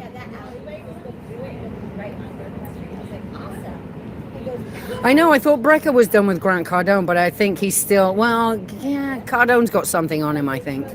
That's why. Flag is America's largest haunted house. It is for sure. full show.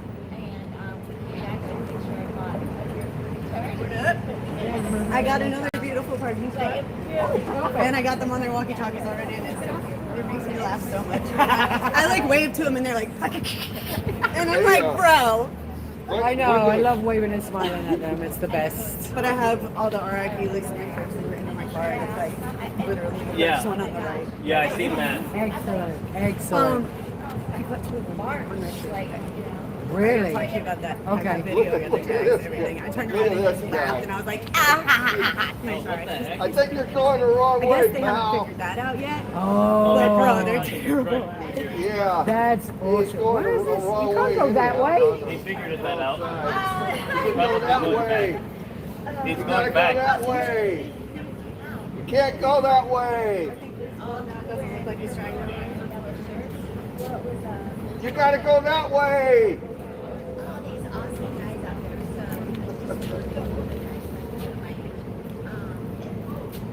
Oh, I'm so glad this is the first break. That's amazing. Erica, what's up? Hey, oh, it's a delivery. Oh, okay. Then he can do whatever he wants.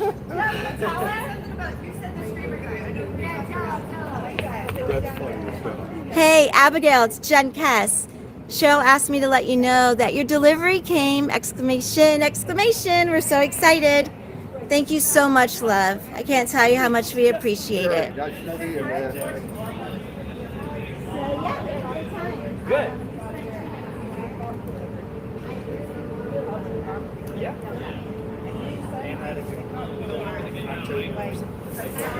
That's the best, like, weather and Ah, una cerveza. Oh, where should I put it at? On the table? No, not on that table. Yeah, just throw it on the floor. I mean, 'cause- Doesn't matter. I don't know if that's a good idea either because of Vance. Okay, well, it's a memorial. I don't want pizza on the table. I'm just saying. If anything, I could just. I'll put it here for now. Thank you, Rhiannon Rose. Thank you. Doing good. I wanted to be here a couple hours ago, but I need your number. I think about like things I need to text you 8,000 times. Well, you made it, Jared. did you go to court this morning? Yeah. How's your new lawyer seem? Better? Oh, they were talking today. Oh, okay. Yeah, oh, yeah, today they were on it. The last couple of times, no. And you could see, Aaron was standing there looking at me, going like, say more. But he didn't know what to say. But this today, there was two of them, and even the judge goes, you've got the best two lawyers in town. Don't squander it. And he's like, yeah, like, yes, ma'am. Yeah. I never heard of anybody getting held that many days on a misdemeanor. On a misdemeanor. With no record. With no violations and no record. No Exactly. record. If he had a record, I see. He doesn't have It's a all record. bullshit. Yeah, if It was bad. criminal, I can see it, but no. Come. Empieza. Oh yeah, I will. I'm gonna get something else first. Oh, you. Ah, sí. I see. I'm just gonna finish this up. Oh, good, Daddy.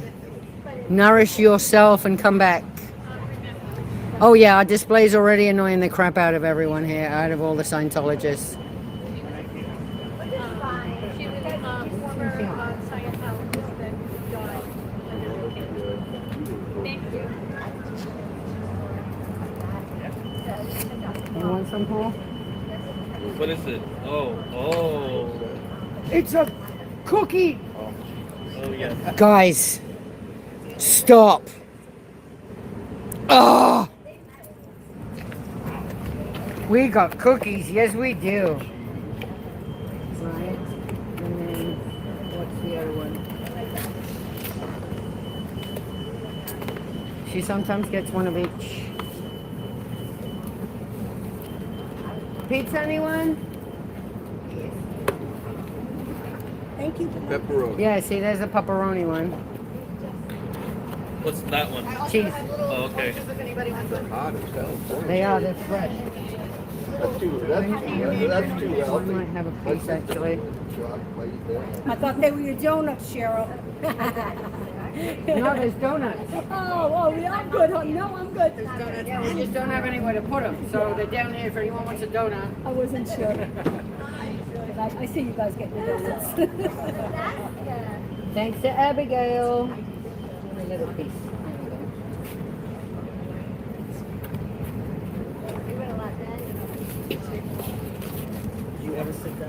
Thank you, Abigail. You're the best. Cookie cake, cookie cake, cookie cake. Professor Kakan, hello. Oh yeah. Okay, let's Eventually. look at the here greasy pizza greases. Put it on the surface. We don't really have a choice. No, we do. We have choices. We have lots of choices. Okay, there we go. Right, yeah.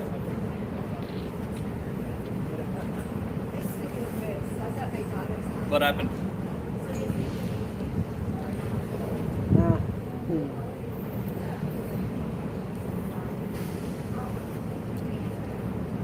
There's Lauren going.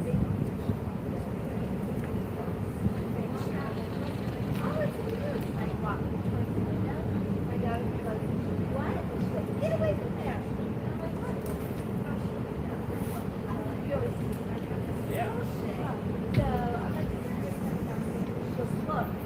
Bilfenstein. Kathy Burkhart, yes, Aaron is being processed out today. Excuse me, I'm eating. He has been set free, but now he's waiting on the bureaucracy part. What are these? Breadsticks? Who did that? I've never seen that before. Have you? Oh yes, yes. She did pizza and donuts? Pizza and And donuts. this. And then she sent in another order later. Okay, I'm gonna get my dirty hands in here before somebody else Yeah, does. do that. Before he manhandles it with his grubbies. That is insane. That was the first thing I was looking to get. Okay, I think while they are eating, I will maybe share a video, like perhaps JoJo's, because I could not do that one at the time. Give me a sec here. Oh, come on.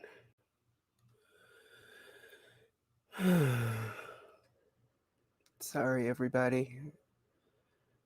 My computer is not being cooperative at this moment.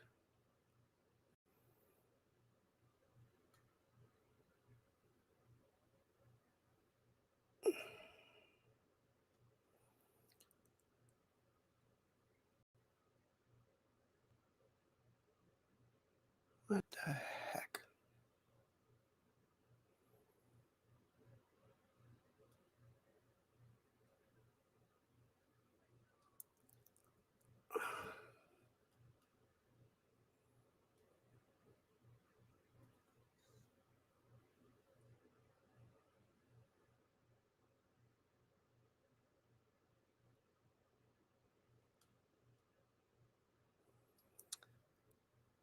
Sorry, trying to figure out what's going on.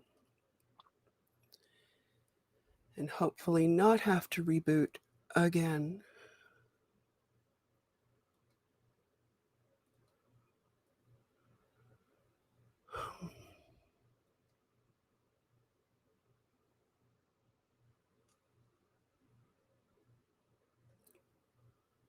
Okay, got that out of the way.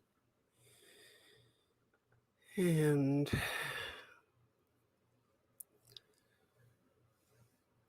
I may have actually closed the tab that I didn't mean to close, but that'll have to do for now, and I will pick it back up in a bit.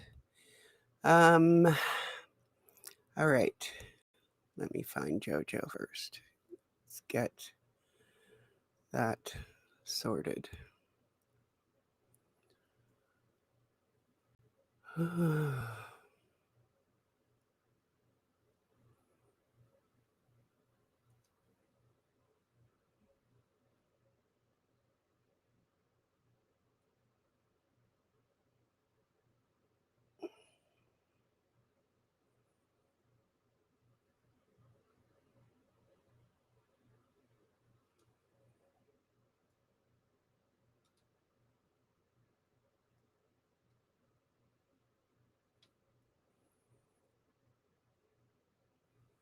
Just bear with me.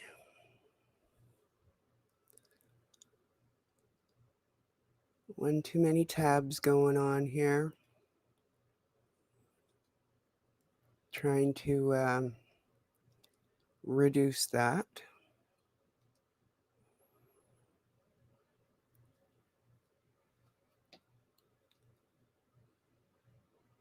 Okay, found it. All right.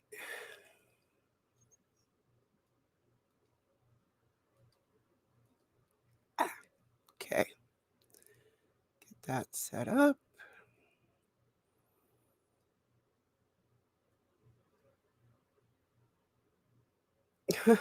Thank you.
She walked through the doors, looking for peace, a promise of freedom, a sweet release.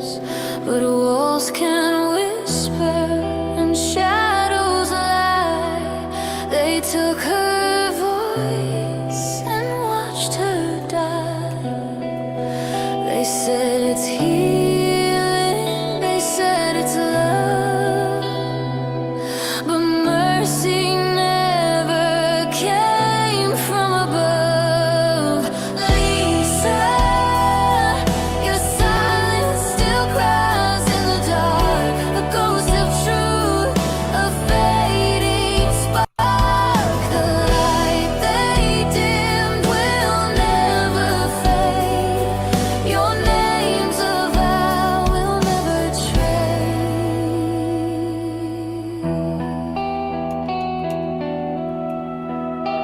Locked in the faith she thought was grace, days blurred by in that hollow place.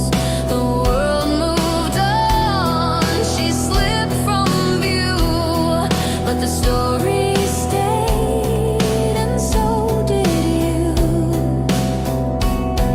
No hand to hold, no one to see the price of their false eternity.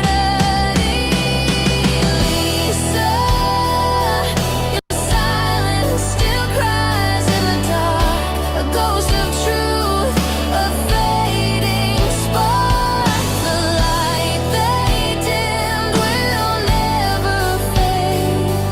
Your name's a vow we'll never trade. They wrote the lies, they sealed the pain, but truth runs wild, it can't be chained. And through the tears your soul breaks free, a quiet hymn to memory.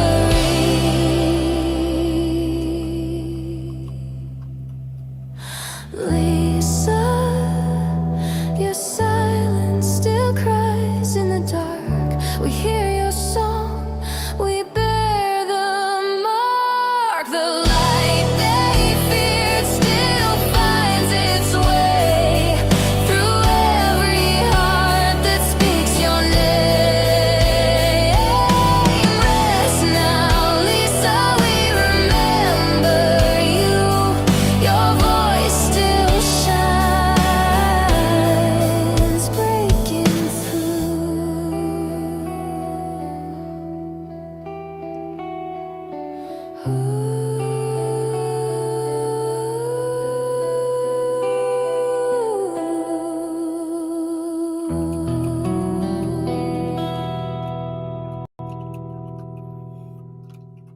This is the receipt of the survivors and the failed. We will not forget. Philip Gale, R.I.P. Liz Gale, Laura Anderson, Sarge Del Mar, Nora Ames, Christy Gordon, Miriam Francis, Sam Francis, Alicia Hoy, Victoria Locke, Liz Ferris, Vanessa LaRose, Dylan Gill, Marisa Segmund, Tyler Reeves, R.I.P. Doug Kramer, R.I.P. Kelly Copter, Jenna Miscavige. This is our voice, this is our stand. We are the children who slip through their hands. We carry each name like a flame in the dark. We speak for the silence, we bear every mark. Justin Miscavige, Sterling Tompkins, Nathan Tompkins, Joey Chait, Marie Bulheimer, Aaron Pouline, R.I.P. Allison Carroll, R.I.P. Sarge Oblensky, Sasha Oblensky, Valiska Parry, Melissa Parry, Gawain Baxter, Laura Baxter, Jamie Mustard, Daniel Mustard, Louis Repetto, Ian Rafaco, Tristan Silverman, Catherine Spalino, Kendra Blanco, Bianca Larson, Lancia. They tried to silence us, but every name speaks louder now. This is our voice, this is our stand. We are the children who slip through their hands. We carry each name like a flame in the dark. We speak for the silence, we bear every mark. Nathan Rich, Lily Webster, Lana Webster, Sina Kamula, Lauren Haggis, Astor Woodcraft, Zoe Woodcraft, Bree Mood, April Cass, Leah Farrow, Dallas Hill, Haley Dawn, Stephanie Keldani, Reese Quebill, Sunny Parada, Damian Perkins, Vicky Palmer, Janice Grady, Derek Gloak, Alden Anderson, Sandrine Litchfield, Taylor Tweed. Sasha's Bitnoff, Julian Wayne, Catherine Wayne, Brandon Reisdorf, Diddy Reisdorf, Julia S. Gilman, Sean Cook, Sam Crabtree, Patricia Decker, Aurora Rucker, Shane Rybacky, Jillian Schlesinger, Heather Powers, Melissa Holmes, Michelle Reed, Sarah Seltzer, Aaron Tweddle, Shane Waitman, Zeb Brady, Laura Brooke, Danny Armando, Zach Hopkins. This is our voice, this is our stand. We are the children who slip through their hands. We carry each name like a flame in the dark. We speak for the silence, we bear every mark. Jason Hortovic, Andrea Lombard, Paul McDaniel, Sean Ongley, Shane Kelsey, Shelby LaFreniere, Nina Lofer, Davila, Mike Laws, Tyler Adams, Mike Brown, Gary Jackson, Moorhead, Aaron Smith, Colin Smith, Levin, R.I.P. Sabrina Zimmer, Claire Headley, Mark Headley, Amy Scobie, Christy King, Colbrin, Mike Rinder, R.I.P. Tara Ryle, Leah Remini, Nicole Remini, Shifarara, Mimi Faust, Valerie Hani, Laura DeCrescenzo, Amy Allen, Chantal Dodson, Sherry Olens, Michelle LeClaire, Chris Shelton, Daisy May, Unknown Child, Jeff Beaumont, Kyle Brennan, R.I.P. Jonathan Needle, R.I.P. Quentin Hubbard, R.I.P. Lisa Marie Presley, R.I.P. Benjamin Q, R.I.P. Vic Stryker, R.I.P. Devin Farrow, R.I.P. Lee Crundall, R.I.P. Johnny Lewis, R.I.P. Jordan Hobden, R.I.P. Samuel Zuli, Kelly Silva, Nichola Kyle Carroll, Deanna Ross, Julie McKernan. This is our voice, this is our stand. We are the children who slip through their hands. We carry each name like a flame in the dark. We speak for the silence, we bear. Cedar Duval, Sarah Murray Foley, R.I.P. Christy Bach, R.I.P. Alexander Jentz, R.I.P. Sonia Torrens, Ashley Fuller, Sky Chalif, R.I.P. Mark Peters, Kimberly Rinder, Rio Wackerman, Max Stevens, Larissa Smith, Connor Rock, Michelle Klein, Haas, Clarissa Huber, Sonia Dos Santos, Shane Carlson, Joyce Miller, Alfred Aravallo, Shane Hutchins, R.I.P. Leah Kaya, Stacy Moxon, R.I.P. Zane David James Gross, R.I.P. Katharina Reyes, Trisha Conley. Every name alive, a story cut short, every silence, a truth they forge. This is our voice, this is our stand. We are the children who slip through their hands. We carry each name like a flame in the dark. We speak for the silence, we bear every mark.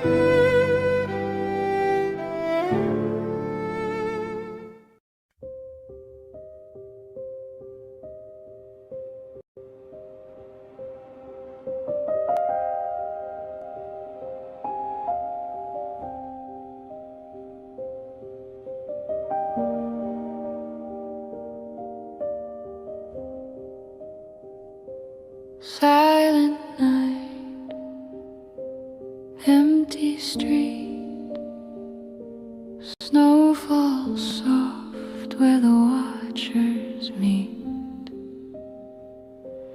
Candles burn behind shuttered blinds, keeping secrets, keeping lines. Sleep in shadows tonight. Sleep in shadows tonight.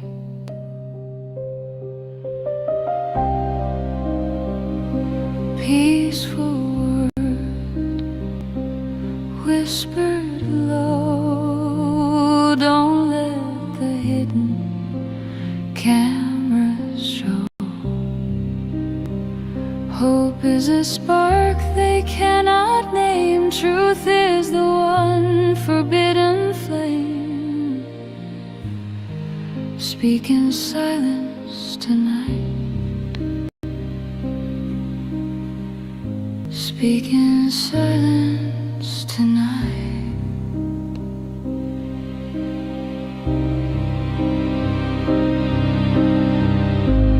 Eyes that gleam, suits of gray mark down names, then drift away.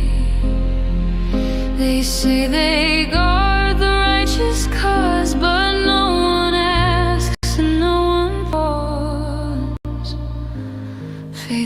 feels colder tonight.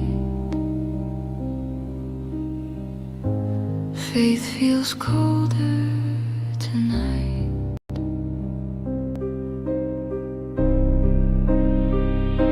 Once I believed in the promise of light, a bridge to stars, to endless sight. But every step, the air grew thin, and the light just dimmed within.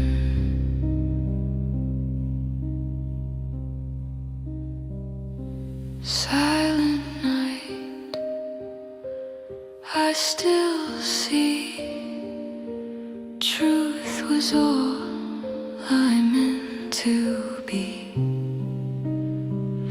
And though they're watching from afar, freedom burns like a northern star, bright and fearless tonight, bright and fearless tonight. Silent night, always stays in sight, but peace still wins the fight.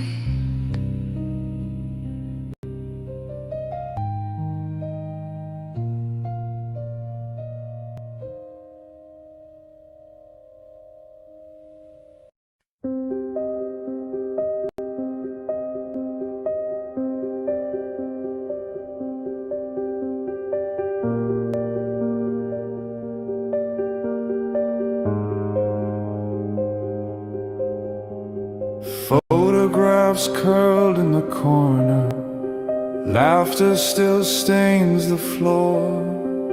Shadows dance where the light is gone, but no one lives here anymore. The air tastes of memory, dust in a golden hue. Stories hide in the wallpaper, waiting to break through.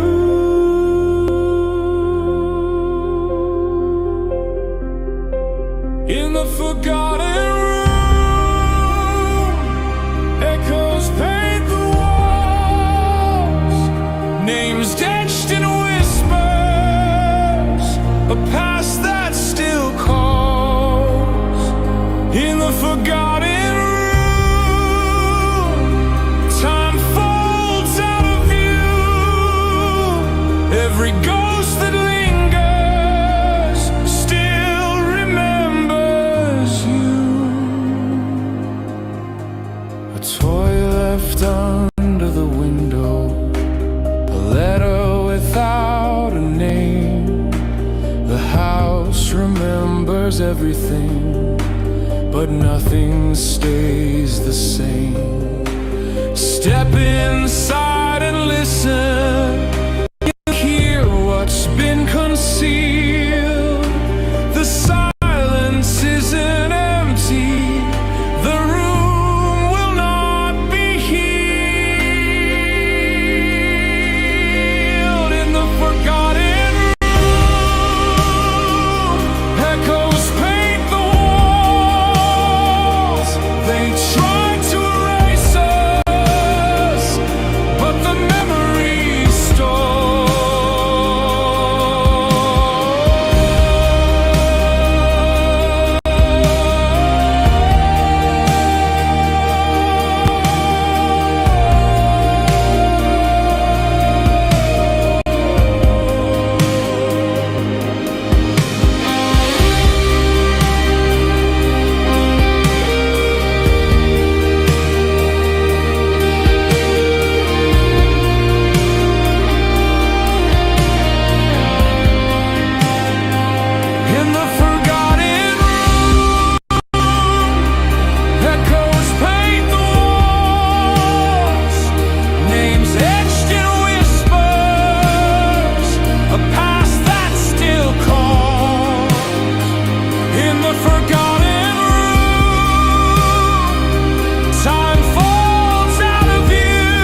She walked in with open hands, looking for something human. They promised light, but built her room with no window. She trusted them, that was her only mistake. Not weakness, just belief in the wrong kind of faith. The room kept her, silence filled the air like dust, and no one came, no one came.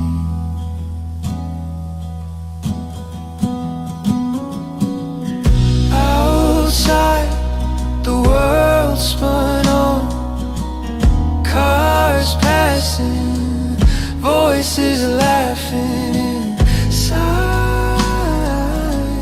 Time just fell apart, and she slipped away unseen. It wasn't God who failed her, or love or light.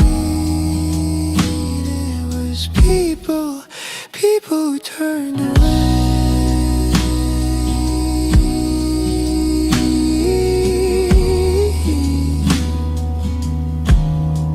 The room kept her, but her story didn't stay inside.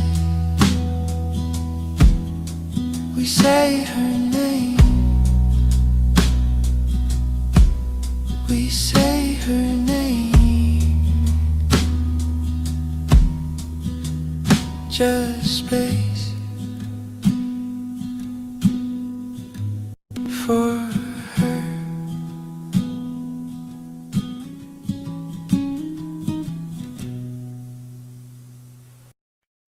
I dial your number, but you won't hear. Another letter disappears. Your voice is silence, your name erased, like I was never in your days. Did you believe them when they said I'm gone? That I'm the enemy for moving on? But I'm still here, I never changed. Still the same heart, still the same face. You don't have to stay a ghost, I'm still your home. I'm still so close.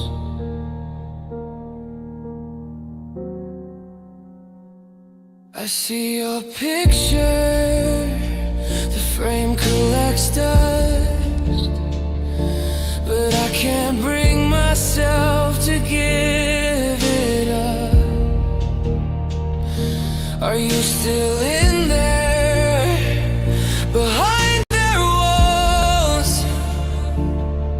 Do you remember me at all? Do they tell you I'm a threat to stay alive?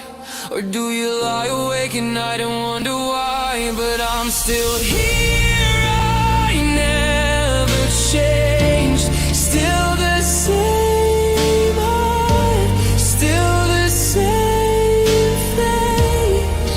You don't have to stay a ghost, I'm still your home. I'm still so close. How can love be something they take? How do they teach you that I was a mistake?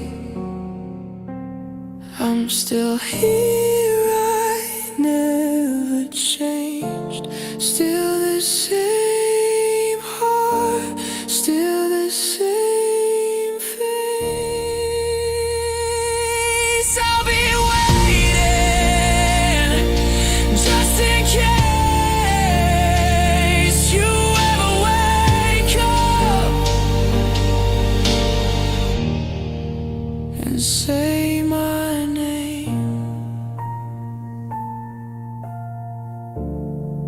Just say my name.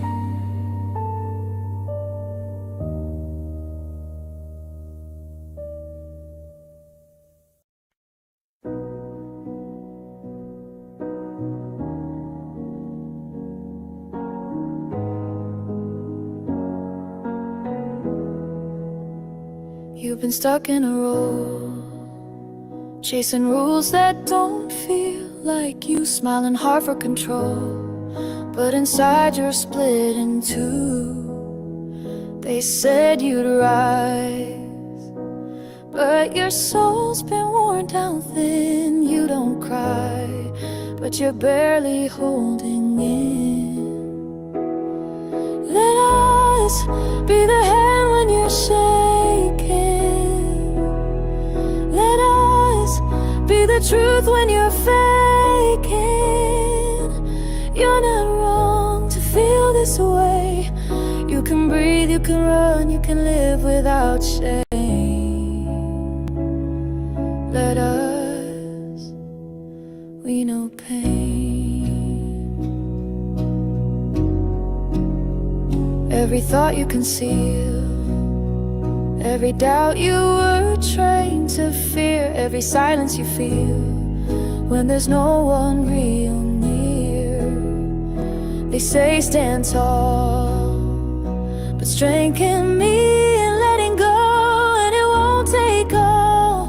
We're just waiting for you to show. Let us be the voice in the quiet. Let us walk you out of the riot. You're not weak for wanting peace. There's a world full of sound and it's waiting to be seen. Let us bring you ease. We stood where you stand, hearts on pause, afraid of the bend. But the truth is not in a test, it's in the breath you can take without strength. So let us hold your heart as it's healing. Let us be the ground while you're reeling. You don't owe them all your days. You can feel, you can laugh, you can go your own way. Let us, we can say,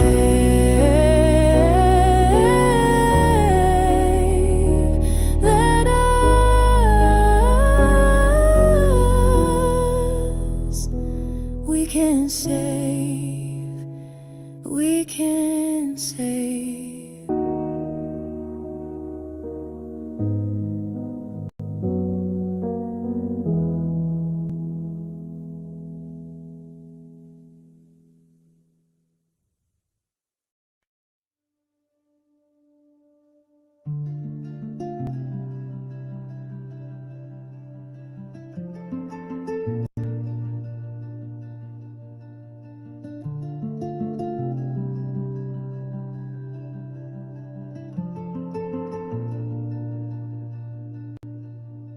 When you try your best, but the bridge still lies.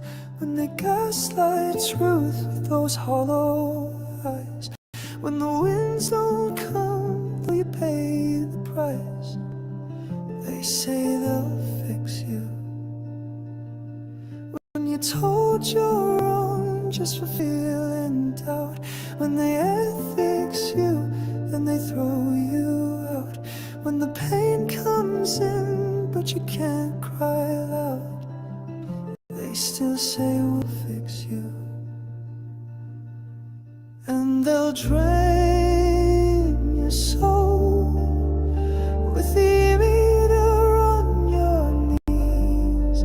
They will take control, say they'll fix you for a fee.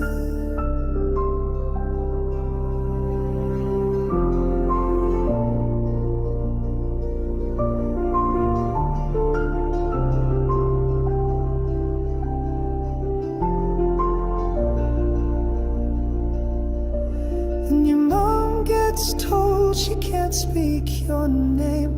Disconnected love is the price of shame. You were promised light, but it's just the flame of the mask that tricks you. Overts withholds, they say you're to blame. Rewrite your past in a twisted game. You try to leave and they call you insane. Still claim they fix you. And they'll drain your soul till you're working there for free, signing billion-year goals. They won't fix you, only bleed.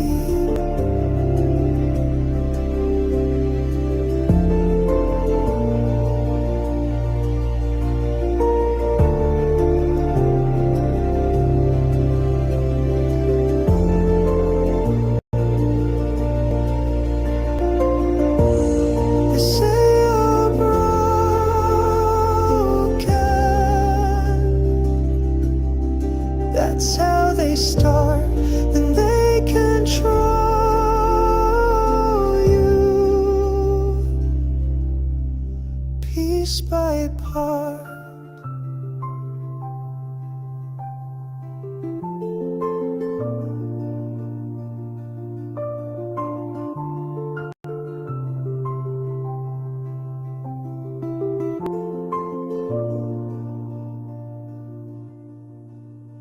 Lights will guide you out. Truth will scream from those who see. And I hope you know they won't fix you. You break free.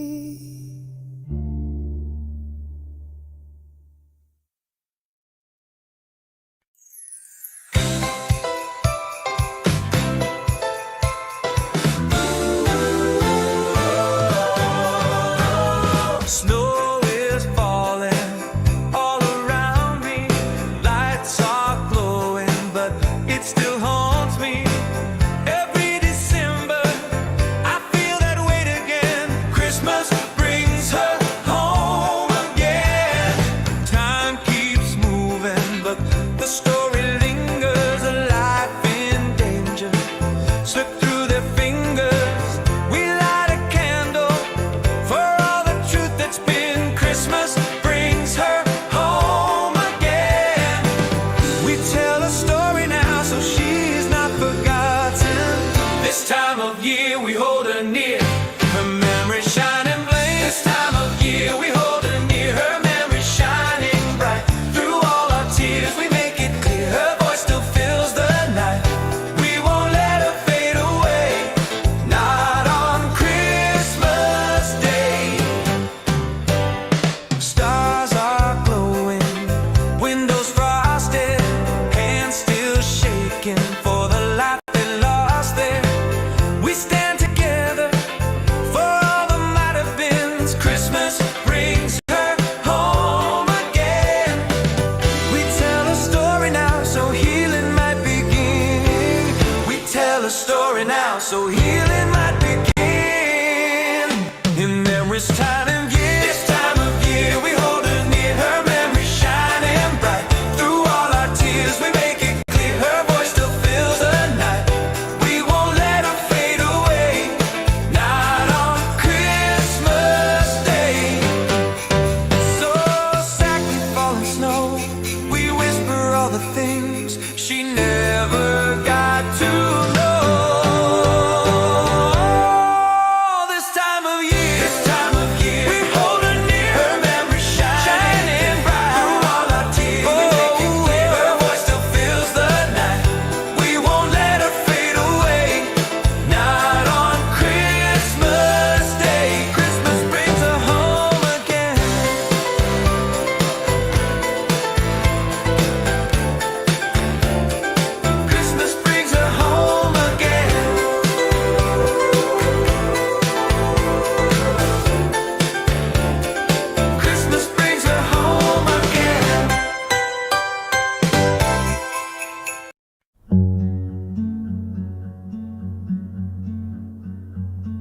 Hello, control, my old friend.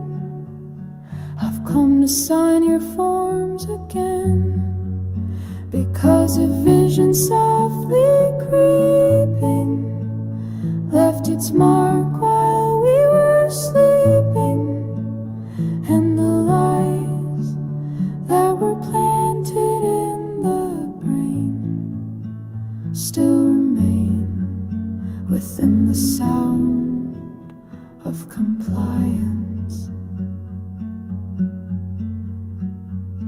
In restless dreams I walked alone down bureaucratic halls of stone, 'neath the halo of a flickering screen.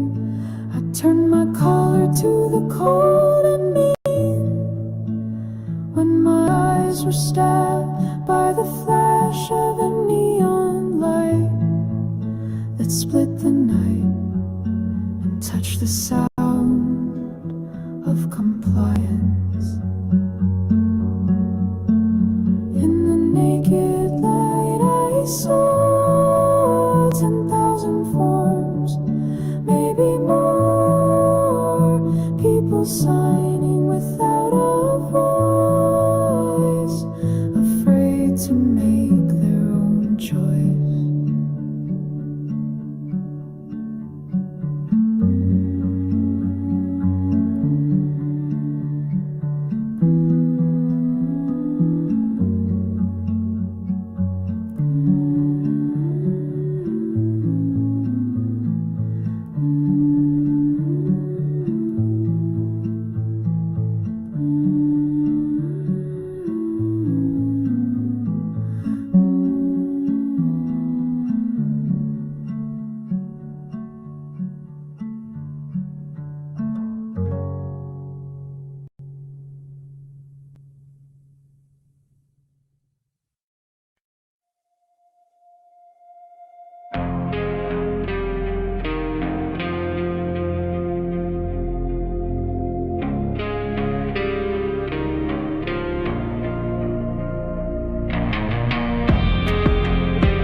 Footsteps echo, steady and slow. I change my pace, they match the flow.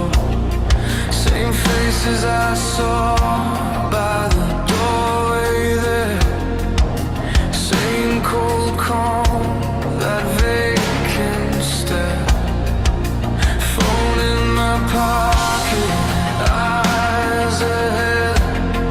They love to think we're scared instead, but we see through their quiet acts.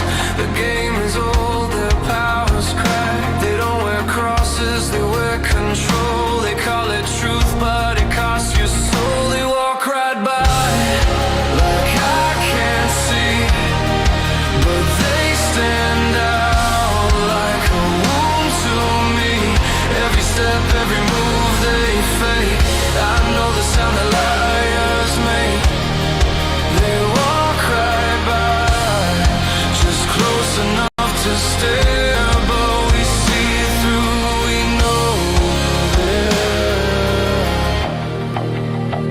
They linger quiet, pretend it's chance, but every look's a second glance. They smile like ghosts with hollow pride. They're empty cars, it can't survive. We call them out, we name the game, expose the lies, dismantle total claim. They sell salvation, they sell control, but they can't touch our fearless soul. No prayers, no mercy to obey, just eyes that turn and walk away. They walk right by like I can't see, but they stand out like a wound to me. Every step, every move they fake, I know the sound that liars make. They walk right by, just close enough to stare, but we see through, we know they're there. We don't bow down, we don't retreat. Their silence breaks beneath our feet. They built their walls on fear and shame, but every voice they try to frame speaks our name. Another street, another track, they follow shadows, we push back. They call it truth, we call it crack. Their mask is thin, their fear's the fact. They walk right by, they walk right by, but we're the ones they can't outlast.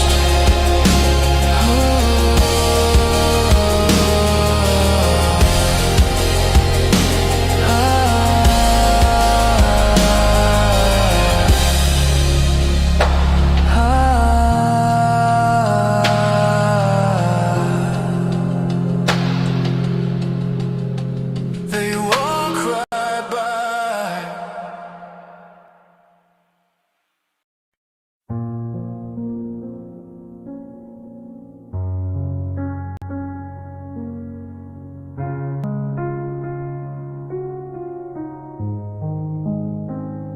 Trust is madness. I'm worn thin in this silence. The weight of fake alliances keeps me restless, keeps me tense. Whispers and pretense. I thought I had real friends, but trust is madness. Words like weapons, twisting truths in the dark. They smile and then they spark a war inside my heart. They don't even know me, still they claim to see, like they're watching some TV, but that ain't me. And I can't breathe in the quiet, and I drown in the noise. I'm caught in this riot of losing and lost boys.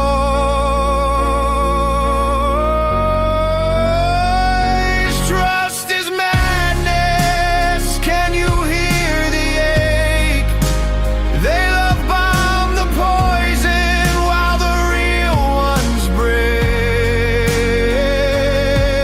Oh,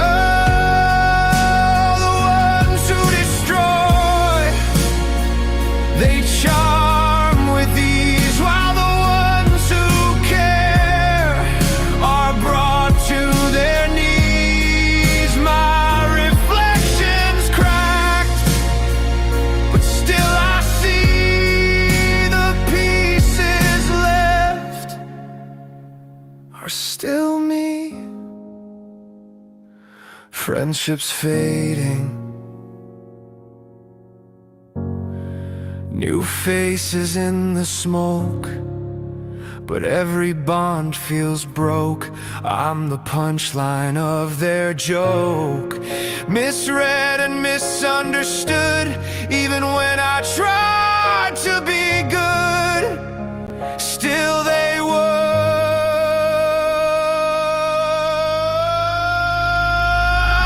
Trust is madness, but I won't go blind.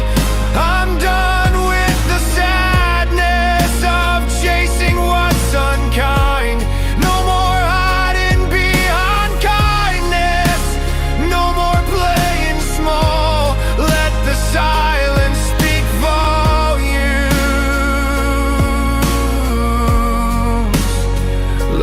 fake ones fall.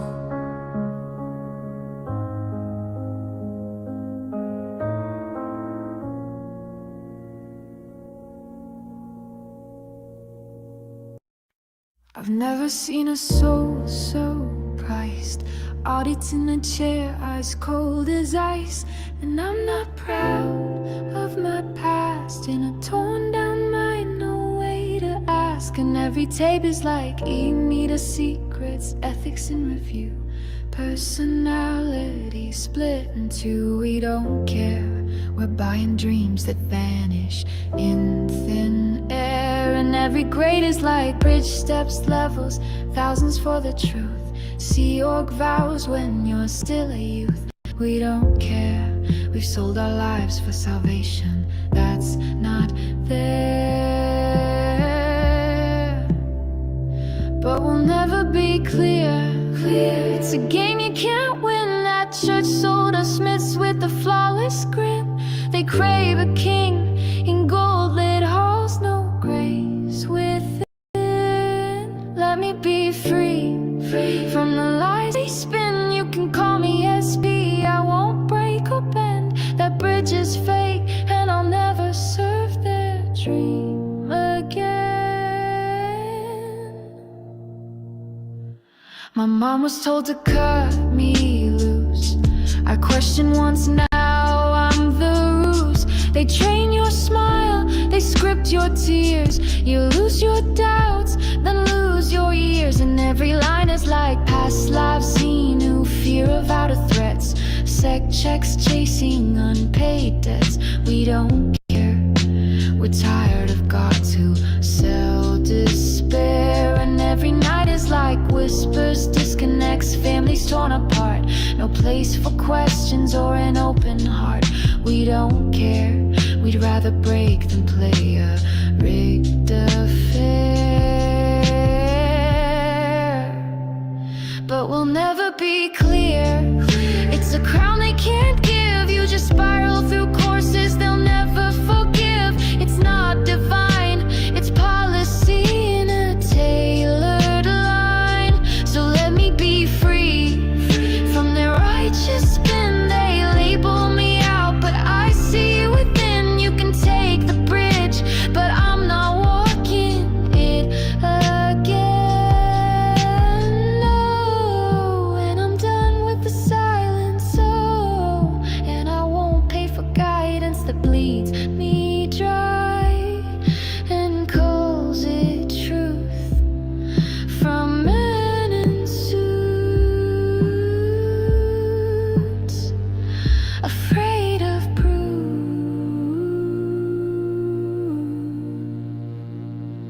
Yeah, we'll never be clear.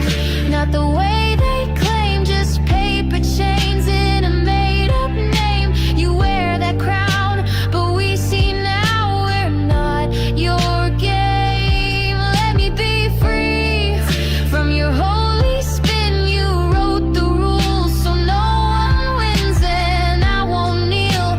That title's nothing without sin.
Twilight glows on quiet sidewalks. Lights are shining in the dark. People rushing home to families. Warm fires fighting winter's spark. But I pause inside the quiet, where her memory softly stays. A life that should have had tomorrow, taken from us far too early on that day. This Christmas we remember Lisa, and name the winter winds still carry on. We light a candle for her kindness, for the life that should have lasted long.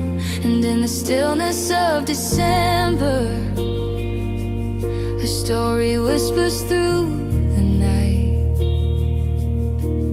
a reminder to protect each other, to choose compassion, truth, and light.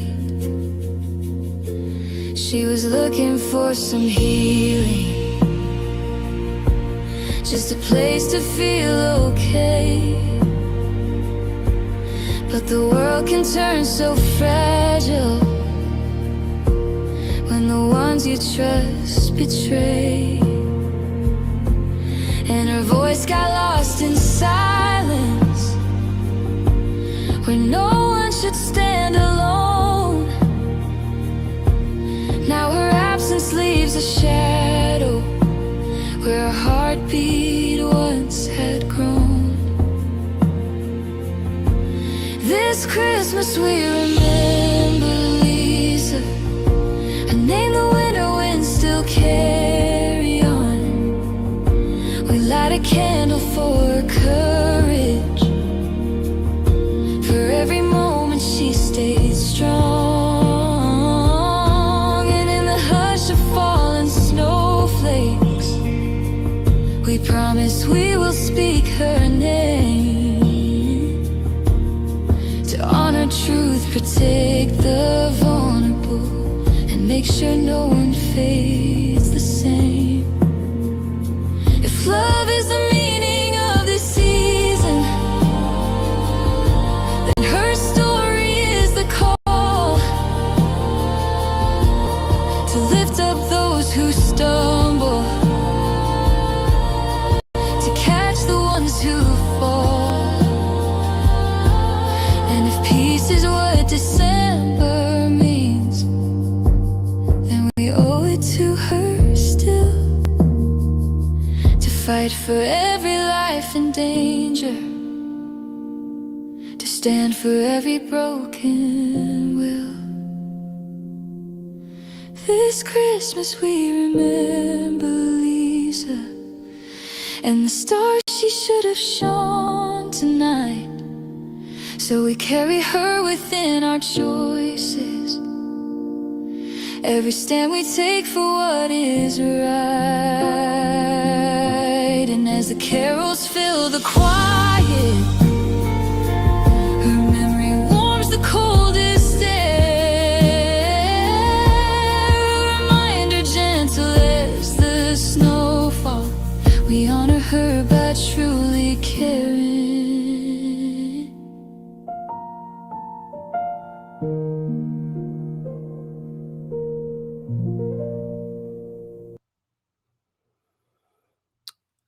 Okay, bear with me a second here while I undo. All right, so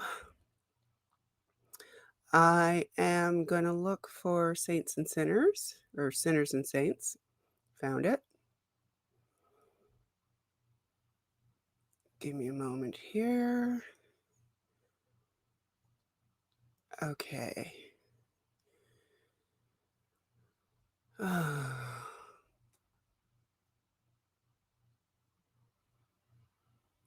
me get back over here. I'm not quite sure how to help you with that. Echo. Stop.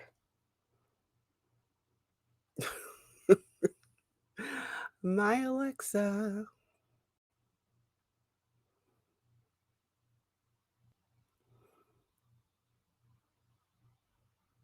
Okay. Sensitive material that may be disturbing or triggering to some listeners. Topics include discussions of psychological abuse, traumatic experiences, and other potentially distressing themes. Viewer discretion is advised. If you or someone you know is struggling, please seek support from a trusted friend, family member, or professional.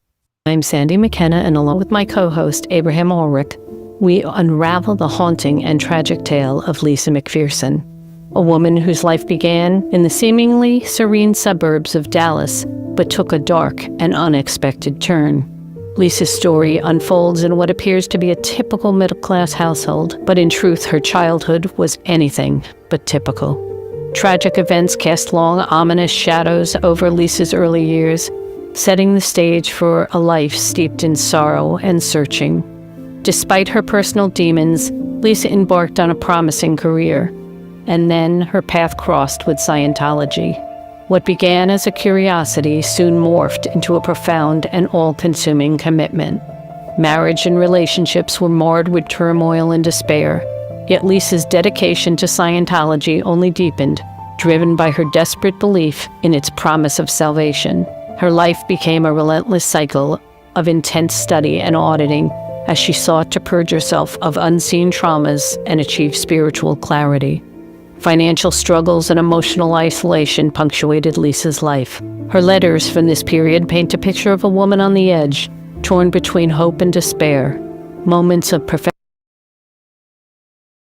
professional success were overshadowed by personal losses and Scientology's suffocating grip. By 1995, Lisa's life was spiraling into darkness.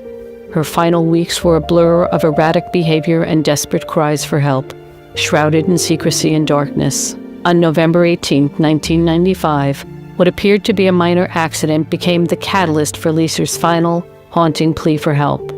This is where the unsettling mystery of Lisa McPherson's last 17 days begins. Join us as we uncover the dark and twisted tale of Lisa McPherson, a woman lost in the winding corridors of faith, searching for salvation, but finding only an abyss. Lisa's is a story that will send shivers down your spine, and a narrative of eerie obsession and ultimate tragedy.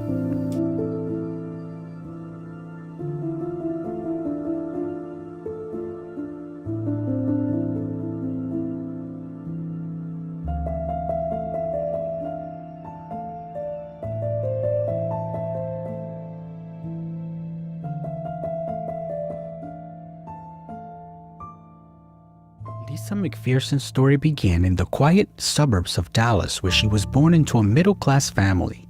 Lisa McPherson was born on February 10, 1959, to parents Jim and Fanny McPherson. Her father Jim was an insurance salesman and her mother Fanny was a homemaker. Despite the seemingly typical suburban facade, Lisa's childhood was far from ordinary. Both her parents struggled with alcoholism. However, in the late 1970s, her mother Fanny found sobriety through Alcoholics Anonymous, bringing a glimmer of hope into their tumultuous household. Lisa was the younger of two siblings with an older brother, Steve, who was just 2 years her senior. In 1973, when he was 16, her brother was involved in criminal activities such as stealing lawnmowers, radios, and other items from local neighborhoods. He'd then bring these stolen items to an older acquaintance who would sell them. Sadly, that wasn't the worst of it, though. Gun in hand, Steve ended his life that year. This devastating event marked the beginning of many difficult periods in her life. Grappling with her grief, Lisa turned to drinking, smoking weed, and promiscuity, seeking solace in self-destructive behaviors. Despite the chaos in her personal life, Lisa loved music and theater. She was in drama in high school, and although she never pursued theater, she was always drawn to the art. In 1977, Lisa graduated with honors from Bryan Adams High School in Dallas, ranking 60th out of 743 students. Her academic success was a testament to her resilience and determination. After high school, Lisa began working as a customer service representative for Southwestern Bell, a phone company. She excelled in her role, earning the admiration of both her customers and colleagues. It was during this time that a co-worker introduced her to Scientology, planting the seed that would become a significant part of her life. At the age of 19, Lisa met Don Boss, a 35-year-old man whom she quickly became entangled with. Don was the uncle to her hairdresser Myra. He called every day 3 times a day until she finally agreed to go out with him. Their whirlwind romance led to an impulsive elopement after just 4 weeks of dating. Unfortunately, the relationship turned abusive and Lisa soon realized her mistake. Within months, the marriage ended, but Dawn remained a lingering presence in her life. Remarkably, in 1982, they remarried despite the unresolved issues of their past. During this tumultuous period, Lisa read Dianetics, the foundational text of Scientology. This introduction marked the beginning of her deepening involvement in the controversial organization, setting the stage for the tragic events that would later unfold. Why Lisa became a Scientologist, in her own words. An on-purpose group is all I ever wanted to work with. With this, I can operate at my best capacity with little counterintention. A sane planet, a better future, a future period. I don't know why, I just knew something about Scientology could save me from the mess I was in.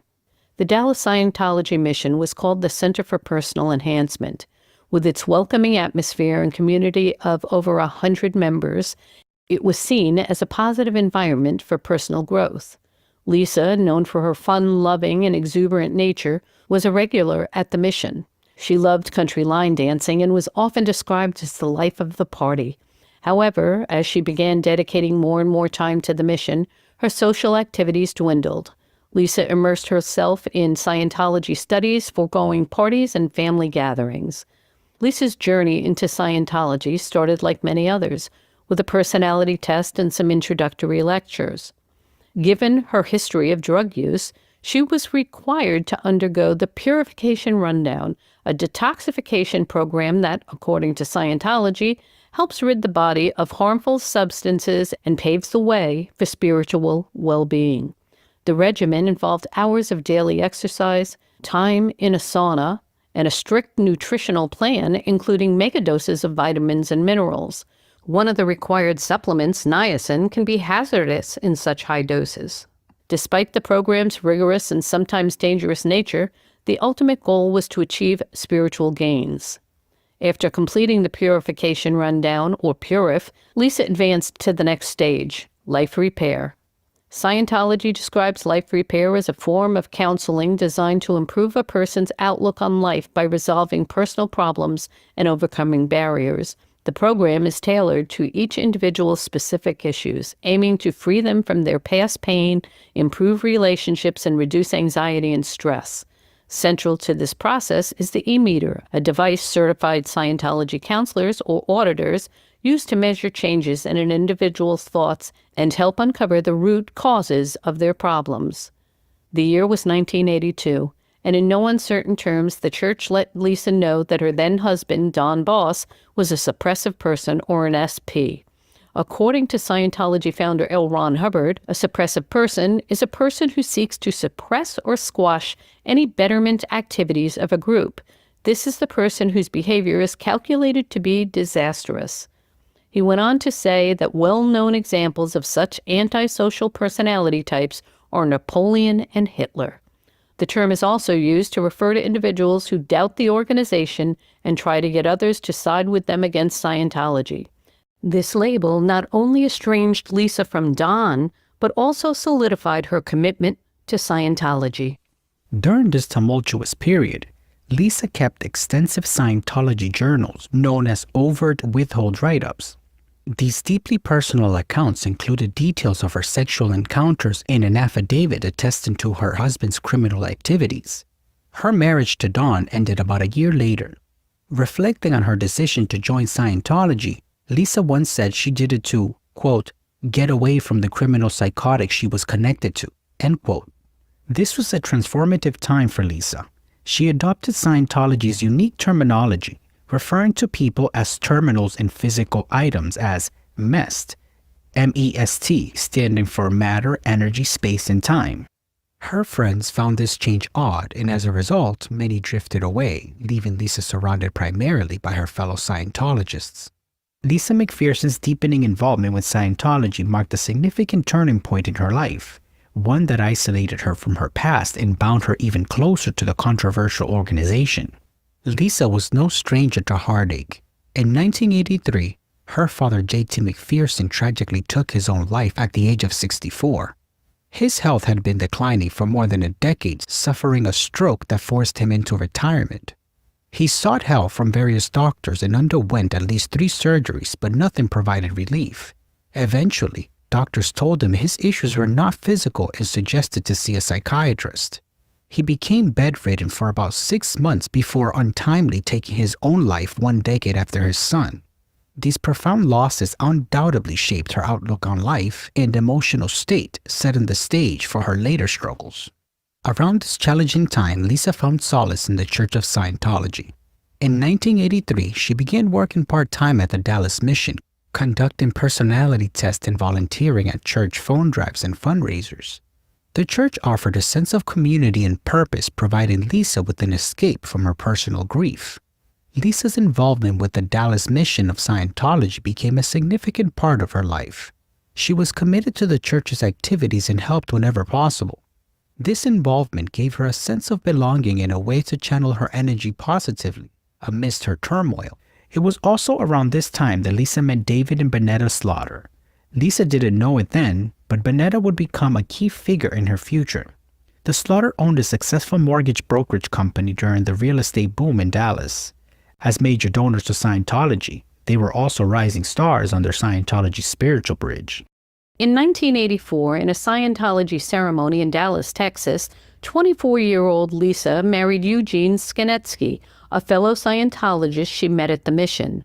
Church records show that in 1985, Lisa worked for a Dallas mortgage company owned by David and Bonetta Slaughter. Lisa was making a really good salary, which was able to furnish the newlyweds' new condo and pay for a Porsche. Her husband Gene worked full-time at the Scientology mission, so I imagine he wasn't paying for a whole lot of the marital assets. While Lisa continued to earn a good living, it wasn't long before they were in serious debt. They owed tens of thousands of dollars to a credit union, 2 banks, and 3 credit card companies. During the day, she worked for dentist Steve Craig till around 4 or 5 p.m. From there, she went straight to the Dallas org and was on post until midnight or after. Then she went home and went to bed. October 1988. Gene was unaffected by the couple's mounting financial woes and took off for L.A. to sign a billion-year contract and dedicate his life to the Sea Org, Scientology's most dedicated. Lisa followed, hoping to build a new life together within the Scientology community, so she left Dallas. Joining the Sea Org was not what Lisa had hoped it to be. The pressures and demands of life in Los Angeles and the Sea Org took their toll on Lisa and the marriage. Lisa left the Sea Org, L.A., and Gene. Only her debt followed. Not only did Lisa owe banks and credit card companies, but she also owed Scientology.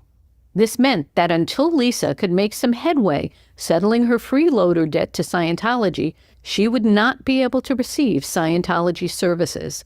This was yet another crushing blow that added pressure to the already overwrought Lisa. When someone joins Scientology as staff by signing a contract for 2.5, 5, or even a billion years, they are technically entitled to free services such as auditing and training. However, if the individual becomes dissatisfied and decides to leave, they are issued a freeloader's bill, which charges them for all the services they received while on staff at full rates. This can add up, and in the case of Lisa McPherson, it most certainly did.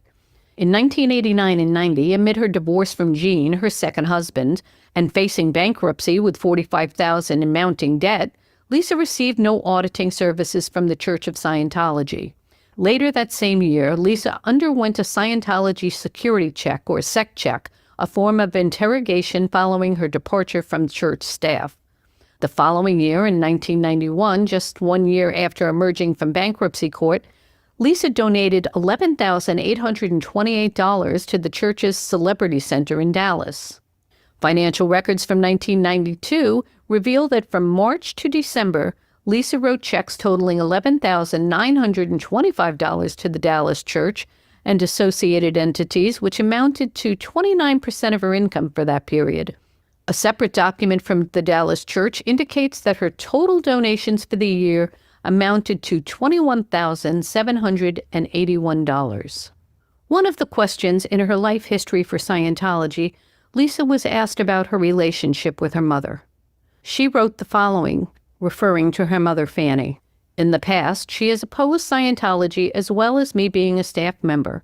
Her comments have been limited to thinking I work too hard, and she has said she thinks the church gets all my money. She asked me on 3 or 4 occasions, when do I plan to get out of Scientology? My answer being probably never led her to threaten to write me out of her will. The last time I queried this, she had not done so. She has never liked the idea of me being in Dianetics or Scientology. She has always believed it to be a brainwashing cult. She saw a 60 Minutes program once and said it had to be true, otherwise they couldn't have put it on TV. This particular program was in theta towards the church. The most frequent question I ask her is what she has observed in me since being connected to the church. Her response is always very positive with regard to my overall happiness, my marriage, my disconnection from the druggy friends I once associated with whom she strongly opposed, my previous promiscuity, my upstat mess. She has evidenced an apartment full of furniture, a new Porsche, a diamond necklace, new clothes, etc. All of these were acquired since my marriage to Jean in the church. I have done OW write-ups and had changes in her communication line, seeing how I have in the past created antagonism with her. I have had a PTS rundown and she was addressed. I have applied good roads and fair weather with her continually since then. She does not openly say things to me. However, in a calm cycle with one of my old friends from high school, he told me that my mother told him I was involved in a goddamn cult. This was about a month ago. I explained Scientology to him and he said he knew that I wouldn't be involved in a cult. I later questioned my mother about it and she denied ever saying anything. My attitude towards my mother is that she's an SP. For all practical purposes, I've spiritually disconnected from her. The only reason I keep any calm line with her whatsoever is to avoid creating antagonism with Scientology. By 1990, the divorce and bankruptcy cases had been settled and Lisa had left the phone company. That summer, she went to work for AMC Publishings, a company owned by Jeffrey Schaefer along with David and Bennetta Slaughter. AMC created advertising packets and sold leads to insurance companies. As a Scientology-owned company, AMC followed the management and administrative principles of L. Ron Hubbard. The World Institute of Scientology Enterprises, or WISE, is an organization within the Church of Scientology that licenses the administrative tech to secular Scientology-owned companies, for a fee, of course. This allows them to use an org board to delegate responsibilities, manage employees by analyzing their productivity, and assign them various conditions of existence to improve their output. Scientology believes there are 3 conditions of existence. These 3 conditions comprise or make up one's life. They are be, do, and have. Be, beingness, that could be someone's name, someone's profession or character. Do, doing, meaning an action, a function, accomplishments, the attainment of goals, fulfilling of purpose, or any change of position in space. Have, havingness, meaning owning, possessing, being capable of commanding, positioning, taking charge of an object, energies, or spaces. Lisa flourished in this environment. She was a natural at sales. In just a year, Lisa was flushed again. Her debt repaid to the church, and she was again able to receive auditing and other church services. Here's something to take note of. Not only was Bennetta Slaughter Lisa's boss, but she was also considered a friend and was her FSM. It's not unusual and acceptable for Scientology business owners and their staff members to become field staff members or FSMs. FSMs are salespersons trained to recruit people for Scientology services. Depending on the type of service, the FSMs earn 10 to 15% commission on everyone they select or sign up for a Scientology service or course. This could be mighty lucrative for someone yielding influence. From the outside looking in, it's a bit unethical. Business and church intersect, muddy in the waters. AMC Publishing closed its Dallas location in December 1983 and relocated to Scientology's Mecca, Clearwater, Florida. With around 20 employees, predominantly Scientologists, Lisa McPherson was one of them. 1994 starts on a high note in Clearwater, Florida. The move seems promising as wealthy Scientology business owners David and Benetta Slaughter and their relocated staff from Dallas, including Lisa, are welcomed into town with plenty of fanfare. But to truly understand how Lisa is adjusting, what she's thinking and how she's feeling, is expressed in the following letters she wrote to friends and fellow Scientologists. January 4th, 1994. My dearest Robin, I received your lovely letter today. Thank you for taking the time to impart your deepest thoughts on me. There simply are no words to express my everlasting, well, you know, it's the thing you say right after you've cleaned out someone's complete grocery supply. Oh yeah, appreciation, that's it. You probably already had figured that out, didn't you? Well, I'm here. Most of the boxes have been emptied and unpacked, and it's beginning to feel more like home. I think you have the best apartment of anyone. It's definitely nicer than the ones I've lived in before. I just need to get some living room and dining room furniture. It's different here for sure. I have to adjust to these Yankee customs of driving like maniacs, and everything else is slow. I mean, they're going to be going backwards if they go any slower. I'm sure I'll adjust. Poor David wasn't prepared for my ability to drive. We got here in a day and a half. I'd do it again tomorrow if I had to. Brenda and I checked out the local country bar. It was a genuine bust, and we went to a movie instead. I'll keep my Dallas dance halls, thank you. Not much else to report here. I just wanted to let you know I'm well and really glad you wrote. Keep in touch. Love, Lisa. January 13th, 1994. Dear Robin, I got your second letter and I'm a little late answering. Sorry, my folders did arrive. Thanks so much for making sure they got shipped. I did see Cindy at the Fort Harrison last night. She was headed somewhere and didn't have time to stop and chat. I'm not really hanging out at Flag. I routed in last night. Actually, half of us did. The base honored us with an incredible steak dinner at the Hibiscus. All of us attended. It was incredible. I've been working late, 8 or so almost every night. I haven't been able to do much else. As for my bridge progress, I got my TE, and guess what my first action is? L11. I was shocked because I never even hinted that I'd be interested in my Ls. My main interest has to be just to move up the bridge. After the Enlightenment, I was more excited than I had ever been to recall about my bridge cycle. I mean, I was thrilled. Did you get that, Robin? Hey, are you paying attention? I was like, it was first Christmas kind of feeling. I can't believe it. I am fucking going to do an L. I'll probably be starting it when you get this letter. My new place is incredible. Of everyone's apartments, mine is the finest. Plus, I'm putting a new living room and dining room furniture so I can make it extra nice. The office is perfect, except I have to empty my own trash. It's great, really. The temp has been fairly mild so far. I'm hoping to try out that fish cleaning IC post you were telling me about. Jeff has collected my initial fees already, and as long as I don't blab to anyone, I may get a cut-rate membership and startup package at a steal. Well, it's 10 p.m. and I have to be sessionable tomorrow, so I better skedaddle for now. Tell everyone hello for me. Hugs, Lisa. P.S. Would you tell Roy thanks for the data and my donos, please? February 25th, 1994. Dear Force, thanks for your letter and staying in touch. I have received the facts, thanks. I did get the tapes, thanks again. I'm on solo and I'm winning like a mother, Force. Not many know, but I've never read Dianetics all the way through before. I am finally getting the scoop on what it is I'm striving for by becoming clear. Pretty scary, huh? I'm on course Monday through Friday, 7:30 to 10 p.m., and just loving life instead of death. I'm changing the idiom because I think it's more theta intention, don't you? Anyway, since I'm actually understanding what Dianetics is, I'm finding my willingness to descend has gone way up. Went dancing last night and told 2 guys I danced with that they had to get the book and read it. Bet they do too. That's about all for me. I'll tell everyone hello for you. You tell everyone hello for me. Love you, Lisa. March 6, 1994. Dear Robin, I finally found a few minutes to write you. Sorry for the comm lag. I need to catch you up on the latest and greatest, but I don't know where to start.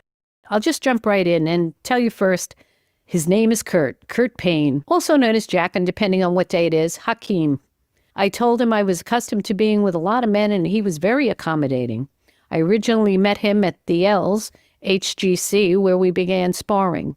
I liked him. He didn't seem intimidated by my magnificent presence and breathtaking, voluptuous breasts. In fact, I don't even think he noticed. It's quite a funny story, actually, and if you have time, I will impart the beginning chapters of our love adventure to you. May 8th, 1994. Dear Robin, got your letter and comments as the devil's advocate.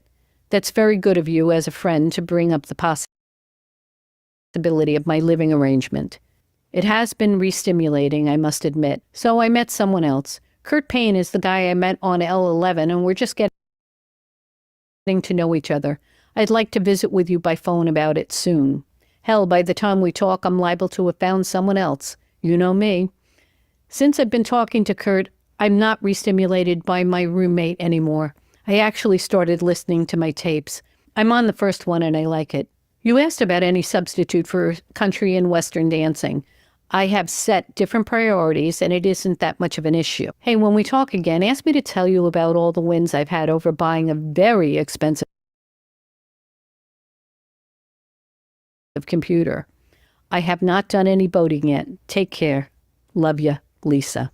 June 19th, 1994. From Flag FSO regarding General Amnesty. CC Ethics Files. Dear Lisa, I have received your request to accept the general amnesty issued on October 7, 1993. With this amnesty, you were forgiven any antisocial or anti-Scientology deeds prior to midnight, October 7, 1993, in accordance with HCO PL March 6, 65 amnesty policy.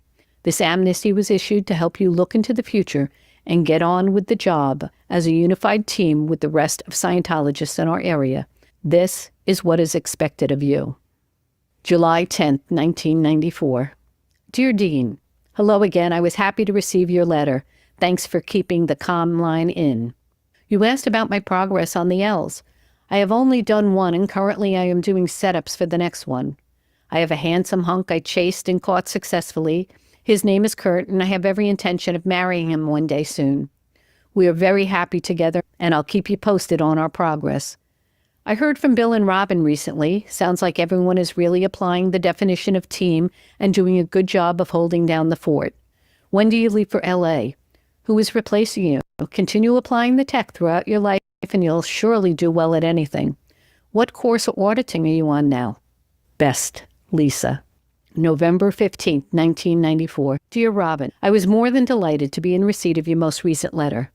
But you certainly were chatty. I'm not on my solo course anymore. Decided I don't really need to do it after all. Heck, I've been in Scientology for 10 years and I certainly know what's going on without having to do a course. I've got me a couple of meters and an electrical outlet. I'm nearly there. Oh, Robin, I've been doing my expanded grades and I'm completely and totally blown out over it.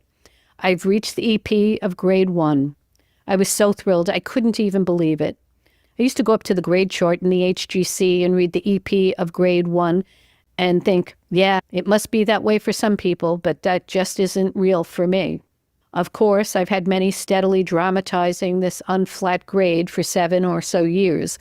I have friends who will attest, so I have no idea what that's all about. But I got it, man. My last comm to you, I may have mentioned that my boyfriend and I broke up, and what a sorry son of a bitch he was. Well, we are back together, and I could write an entire book on it, but not now. Write me a letter and tell me what's going on. Love you, Lisa. November 19th, 1994. Dear Michelle, hey girl, thanks for the letter. Things are going well here. I'm really busy with work and auditing. I'm active on the OTC and I just joined the Hubbard International Women's Association. We had our first meeting last Sunday. I'm about to begin grade 2 EXP and I'm excited about that. What's happening with the Dallas OTC? I have 0 comm lines active in Dallas to send to the org right now. How's Division 6? Best, Lisa. November 24th, 1994. Dear Aaron, well, I got your letter today and I'm so happy to hear from you. I had just gotten letters from Robin and Bill and I thought about you. I should have written you before now, but I'm sorry that I haven't. You asked me a million questions in your letter, and since I don't have it, I'll do my best from the hip. I just completed my grade 1 EXP. Oh my God, what a complete relief. I also did grade 0 EXP, and it was incredible. I've done my setup program, and I'm ready to go on to L12. I should start that next week. That is really exciting about your wife coming home in December. Wow, I bet you can hardly wait. I found myself a true love, a white guy. We have been dating since May, and so far as I can tell, he's a keeper. We're both working at really creating our 2D, and it has not been a cakewalk. We have been through quite a few interesting experiences, but it has steadily improved as we work our scenes out. You asked about Flag. I don't know how I can truly convey what it's like living here, but here are a few things you should know. People move up the bridge here. The public strongly enforces the agreement that being on course or the HGC is what's acceptable. There are some, I'm sure, who don't come around, who are bogged for whatever reason, but the active field is active. You know, after having been here for a short time, that there isn't anything Flag cannot handle. The environment of Scientology schools and businesses makes it very safe and sane. It's like utopia. I live in a townhouse near the water in a very upstate community. It's the nicest place I've ever lived. Well, that's about it from here. Thanks for writing, and let's do keep in touch. Love you, Lisa. 1995 was a rough year for Lisa. Her relationship with Kurt Payne ended that spring. The breakup, combined with lagging sales and decreased commission, sent Lisa into a downward spiral, putting her in a very dark place. She was doing auditing at Flag and ethics handling at work. The purpose of Scientology ethics is to eliminate people's interest in things other than Scientology. She started to complain that she was unable to find herself and expressed she no longer wanted auditing, a crime by Scientology standards. As a result, she was assigned to an audit and repair program designed to repair past auditing mistakes. This, instead of helping Lisa, led her deeper into helplessness and despair. Mentally and physically exhausted, Lisa took a leave of absence from AMC at the end of June 1995. She checked into the Fort Harrison Hotel in Clearwater and began an introspective rundown. The introspective rundown is a controversial Scientology procedure that is intended to handle a psychotic break or complete mental breakdown. The first step is to isolate the person with all attendants in complete and utter silence. Auditing sessions were given frequently, otherwise Lisa was not to be spoken to. The theory here is that if you can find what caused the person to become psychotic, then you can handle the cause and break the psychotic episode. At the hotel, Lisa was assigned a roommate who saw it that she ate well and rested in order to be sessionable. In other words, that nothing would get in the way of Lisa's auditing. During this time, Lisa would roller coaster from upbeat to dark and moody. Here's a letter from September 2nd, 1995 that Lisa sent her friend Robin. Dear Robin, I'm alive. Holy smokes, I didn't think I would make it. Ask Dan Levin. He'll tell you how pitiful I looked. Looks like I'm out of the woods now. Thank you for being there for me. Although I didn't write much, I thought about you many, many times, and the stability of our comm line definitely helped see me through. I'm still in the Hubbard Guidance Center, HGC, and get in sessions daily. You'll never believe the level of care and service I received at Flag. I am ready to go on tour and tell the world how anything can be handled. Although the last several months are still sort of blank for me, I can tell you that the days ahead will be much brighter, and I will keep you posted on my progress. The Deputy Senior CS is waiting for me. Can you believe it? I barely can. These guys are something else. Do you know who should come to Flag? I'll help them get here. I got your card. I love it. Thank you for being my friend. I love you. Lisa. In September 1995, during a ceremony at the Fort Harrison Hotel, Lisa McPherson was publicly declared clear, a state in which a Scientologist is believed to be free from inhibitions caused by painful subconscious images. It was a grueling and expensive journey to get here. The last 5 years of her life, Lisa spent more than $175,000 on Scientology counseling. Marty Rathbun served as the senior executive of the Church of Scientology, holding a position of Inspector General at the Religious Technology Center, RTC. His responsibilities included overseeing the internal maintenance and consistency of Scientology practices and procedures across its organization. He ensured strict adherence to all church policies as stated by Scientology founder L. Ron Hubbard. In this interview with the St. Petersburg Times, Rathburn discusses Lisa McPherson's attainment of the state of clear. Let's listen to this audio clip. When all this, where it's a completely quiet area, everybody knows that there's been a Scientology for very long. That whole huge floor, it's all connected by a common hallway, is a silent zone because people are having auditing sessions in each one of them.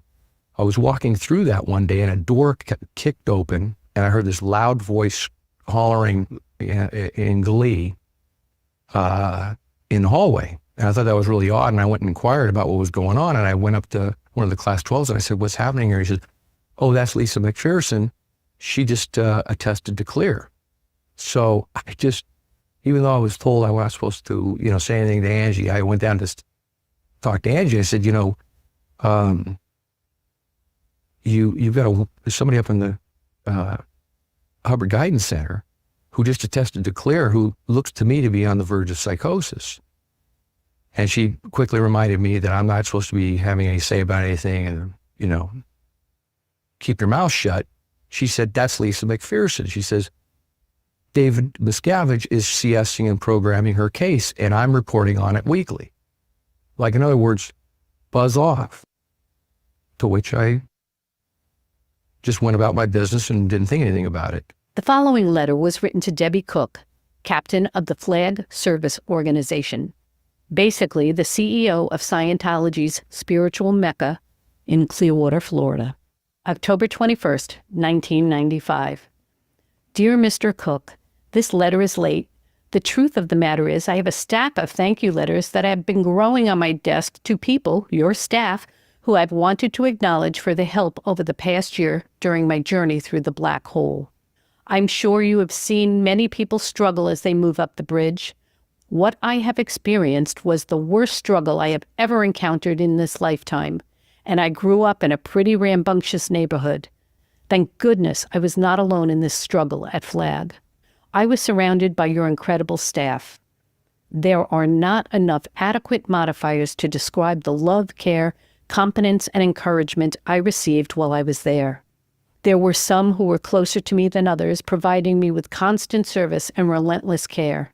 I tried to name them in order to send thank you notes, but I feared I would unintentionally leave someone out and did not want to take the chance.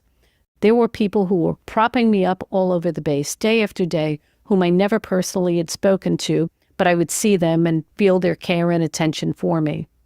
It is because of this group that exists at Flag and how very close you work together as a team that helped me through. This letter is extended to each and every staff member. Thank you all for helping to save my life.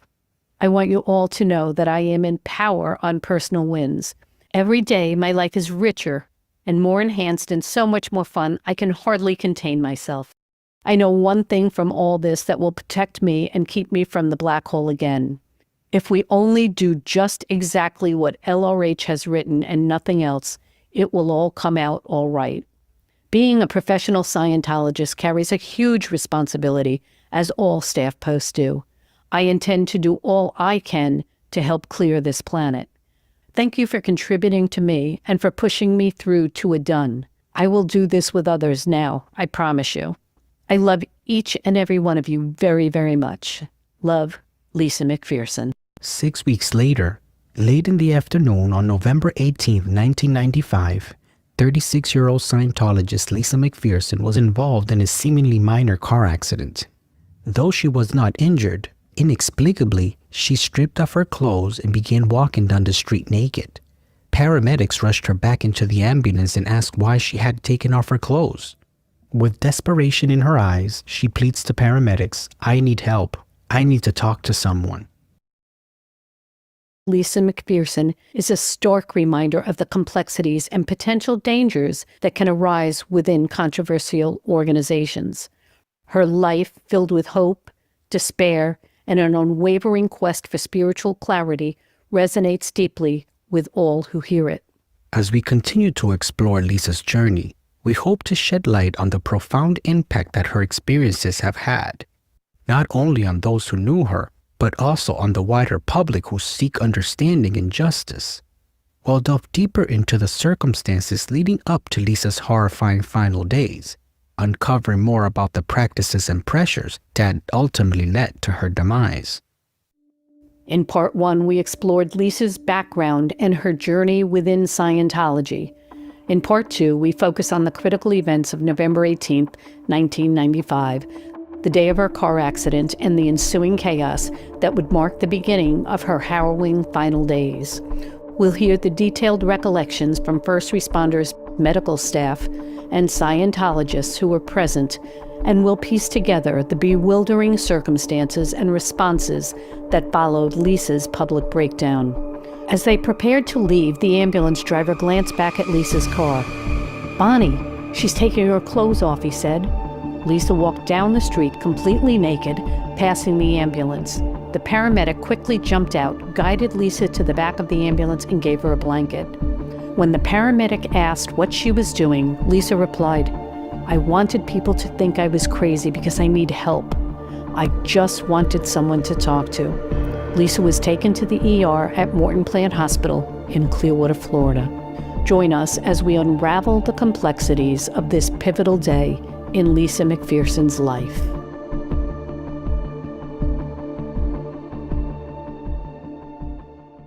The following summaries are derived from sworn statements recounting the recollections of those individuals who were present with Lisa at Morton Plant Hospital on November 18, 1995.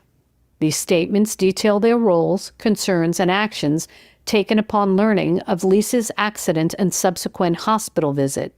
The individuals involved include church officials and medical personnel, providing these accounts under oath to explain their presence and involvement in the situation surrounding Lisa McPherson's ER visit and release. The accident, November 18, 1995. Police report, Officer J. Farrow.